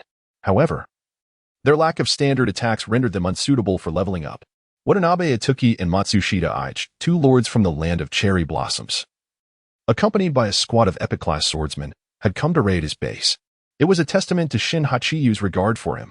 Alas, what a waste of an epic-class squad. This group of swordsmen, only at level 18, bore attributes akin to those of a level 40 lesser demon. And without any defensive skills, they were utterly incapable of withstanding the relentless bombardment of the dwarven RPGs. Their demise was nothing short of excruciatingly frustrating. In an instant, over 2 million energy points were accrued. Indeed, the thrill of murder and mayhem was like a golden belt of fortune. Jiang Chen sighed and furrowed his brow, reflecting, however, "It appears there exists a hidden traitor within the town." As the mayor, Jiang Chen possessed the authority to influence matters at the territorial level, such as determining which territories could enter or exit the town. However, the usage of the teleportation portals within the territory remained a matter of personal privacy for the Lord. Therefore, in the absence of any external territories relocating to the town, this situation could only imply one possibility. These adversaries had infiltrated Long Yuan Town through a teleportation array orchestrated by a certain traitor. Contemplating this notion, Jiang Chen posted several messages on the town channel. "Just now, 2 lords from Sakura Nation attacked my territory. I urge everyone to remain vigilant. However, I have successfully captured the 2 Sakura lords and am currently subjecting them to intense interrogation. I believe we will soon have results." 5 seconds later, a notification appeared. Lord Wang Jinghao has forcibly relocated from the town. Jiang Chen's lips curled into a smirk. Fortunately, this dragon trader's psychological fortitude was lacking. Everything transpired in the blink of an eye. However, most lords reacted swiftly. Given the current level of the mayor's portal, it was utterly impossible to forcibly breach other towns. There were also no notifications regarding the forcible relocation of territories. Thus, it could be inferred that Wang Jinghao's attempt to forcibly migrate from the town stemmed from a guilty conscience. Wei Ming exclaimed furiously, "I recognize this fellow. He is not far from my territory, and to my dismay, he is the despicable dragon trader." And Chusha scoffed. The cost of his forced relocation would be enough for this scoundrel to drown in. Mu Qingxuang's tone turned icy. "Upon our return to Blue Star, I shall immediately report this matter to the military district. While the rules of the myriad races battlefield cannot punish him, our military tribunal in the Dragon Nation certainly can." Tu Shanyaya, filled with righteous indignation, declared, "To fill the sea with the essence of the Jingwei bird. This dragon trader also bears the surname Wang. Perhaps he is related to that infamous Wang clan traitor. I genuinely wish to cast him into the depths of the ocean as well." Jiang Chen marveled, "Yeah. Your knowledge of history is truly impressive." Tu Shanyaya replied, "It is merely a testament to your keen insight, brother Jiang Chen. You are the first to commend me so, unlike Su Su and the others, even without the presence of the diminutive rocket archer." The several hundred individuals posed no threat to Jiang Chen. Deep within the void of space, 10 towers of heavenly fury still loomed. Yet, after a moment's contemplation, Jiang Chen decided to summon the Zizishan and 10 disciples of the heavenly sound from the outer domain. The Zizishan could offer massages, while the heavenly sound disciples would take a brief respite. Following the breach of the small town, news of the Lord's demise at such a level would no longer warrant a decree from the heavenly Tao. After all, a county could have nearly 1 million lords, and countless lives were lost daily. Thus, the deaths of 2 lords from the Cherry Blossom Kingdom caused barely a ripple, save for the presence of the envoy Shin Hachiyo. With a pallid complexion and a piercing gaze, standing at an impressive height of 1.7 meters, he was indeed a towering figure within the Cherry Blossom Kingdom. At this moment, he was entertaining 3 guests, the warlords from the esteemed Mori, Asaka, and Oda clans. Beneath them, 12 elite units of geisha danced gracefully, their enchanting forms evoking flights of fancy. Shin Hachiyo elegantly raised his goblet and remarked, "Gentlemen, the lords of the Dragon Kingdom are timid as mice. A mere fright has prompted the majority to vacate Qingyang County." He continued, "Once we secure the first place in the upcoming small-town tournament, we shall launch a lightning strike, completely annexing Qingyang County within a month, thereby solidifying the prestige of our great cherry blossom empire." Oda Yua chuckled.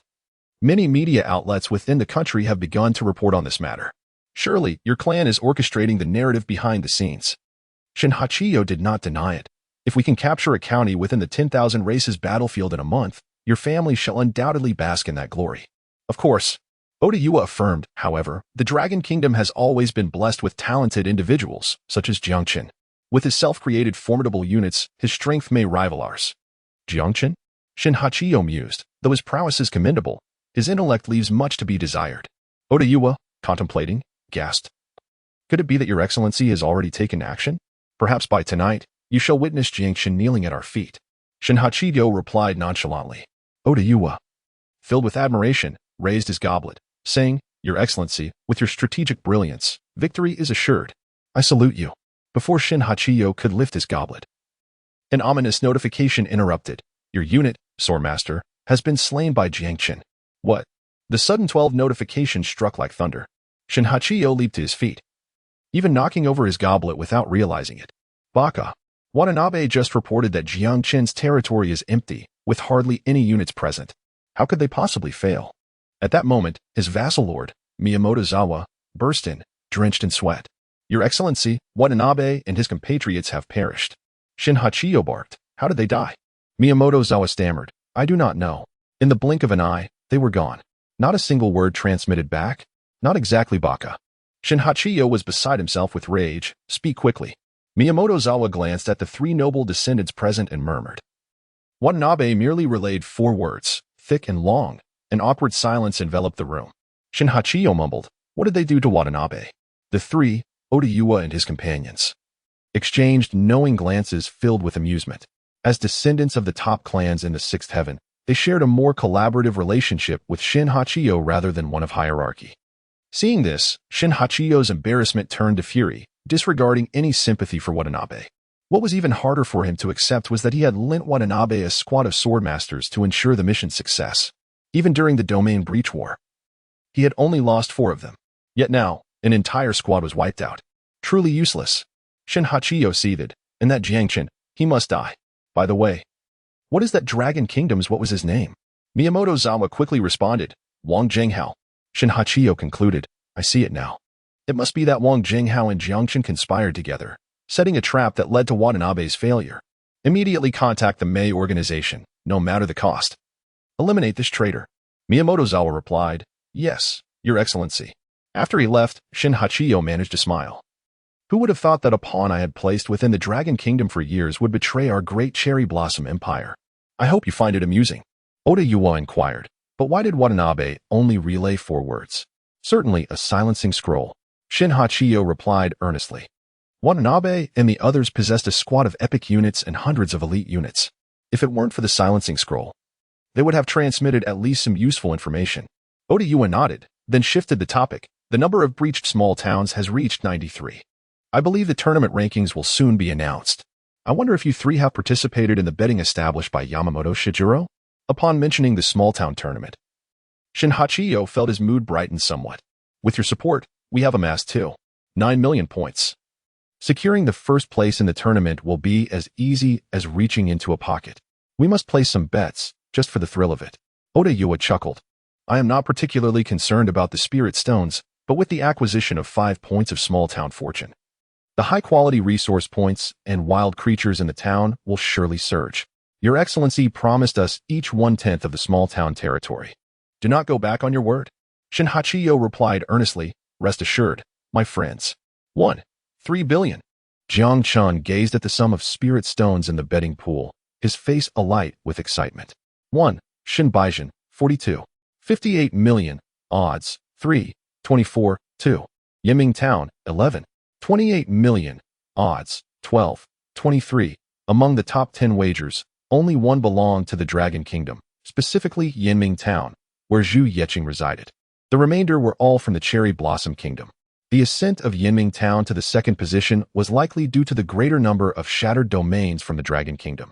Meanwhile, the stakes under Longyuan Town amounted to a mere 10,000 spirit stones from the Little Fox, with current odds soaring to 13,000. To Jiang Chen's surprise, the town dubbed Old Qin by Ying Man also featured a wager of 100,000 spirit stones. It was presumed that Ying Man herself had placed this bet, although it remained uncertain whether she was merely playing for fun or held a hidden advantage. At this moment, the number of shattered domain towns had reached a staggering 96. The spirit stones in the betting pool continued to swell. Jiang Chen anticipated that a substantial sum of betting capital would be injected before the betting pool was sealed. In the town's channel, Wei Ming exclaimed, "Brothers, I've wagered 1,000 spirit stones on Baiming Town, just to support our compatriots." Huang Xian added, "Wei Gu is right. I've also placed a bet of 500. After all, we must uphold our pride and not allow the enemy to look down upon us." Wei Ming chuckled, "Haha. This can be considered a small gamble for a great return. Given how confident the esteemed Zhu Yeqing is, what if an upset truly occurs?" Half an hour later, an announcement was made. The 10,568th town has completed its domain breakthrough and joined the county chat channel. Qingyang County's 100th town had finally achieved its domain breakthrough. Simultaneously, a notification from the exchange was received. In 10 seconds, the betting pool for this town ranking competition will be sealed. 10, 9, 8.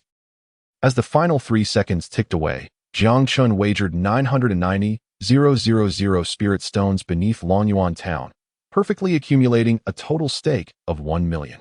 After all, even if you were to bet 10 million, the profit would merely exceed 100,000 spirit stones. Although the risk was exceedingly minimal, it still existed.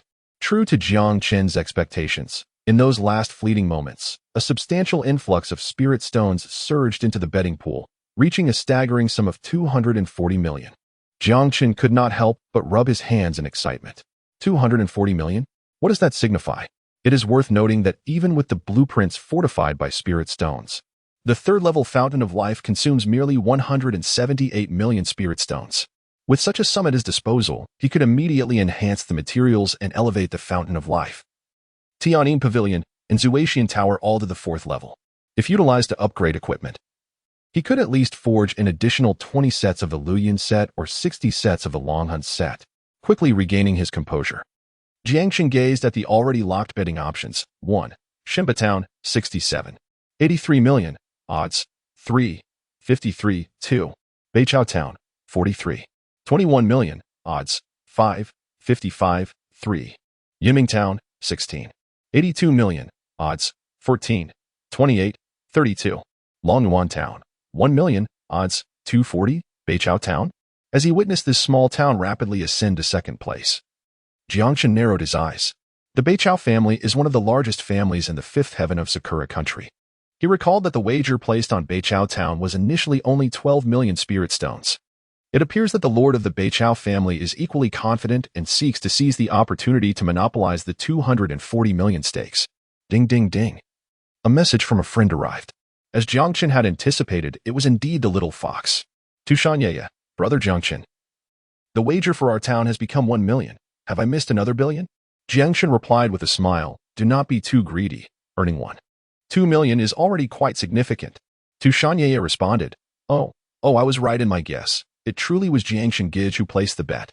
However, Jiang Chen Gij, it seems you have miscalculated. If I had one, I would have earned 2. For a million spirit stones. Jiang Chen, have you forgotten what you said to your sistering? If you lose, it counts for her. If you win, it counts for both of you.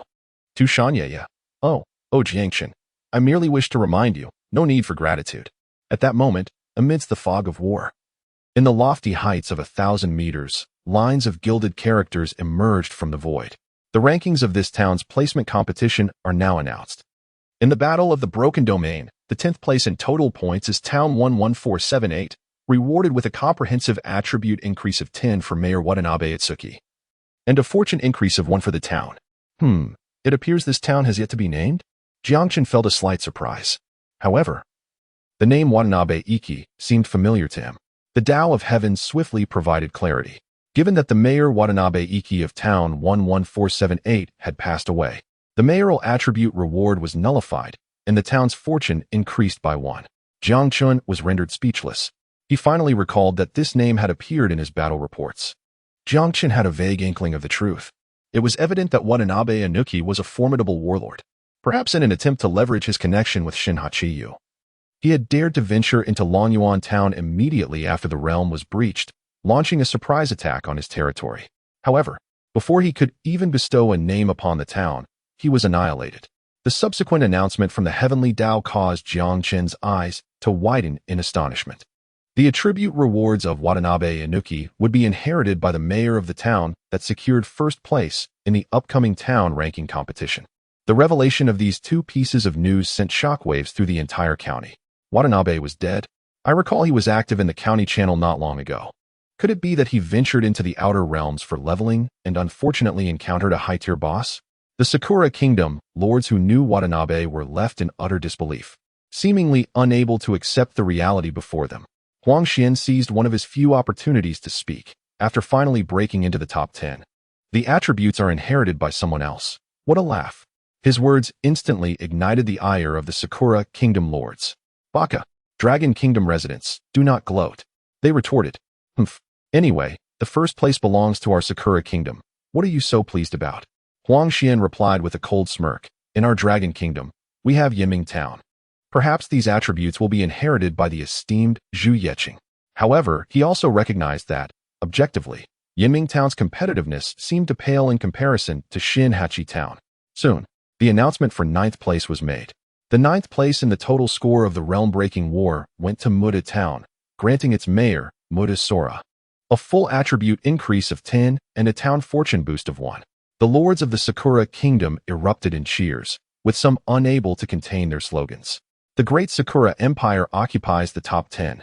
Long live, dominating Blue Star. Muta Sora exclaimed. The town's fortune is indeed well-deserved. I just received a notification that a common stone mine has emerged because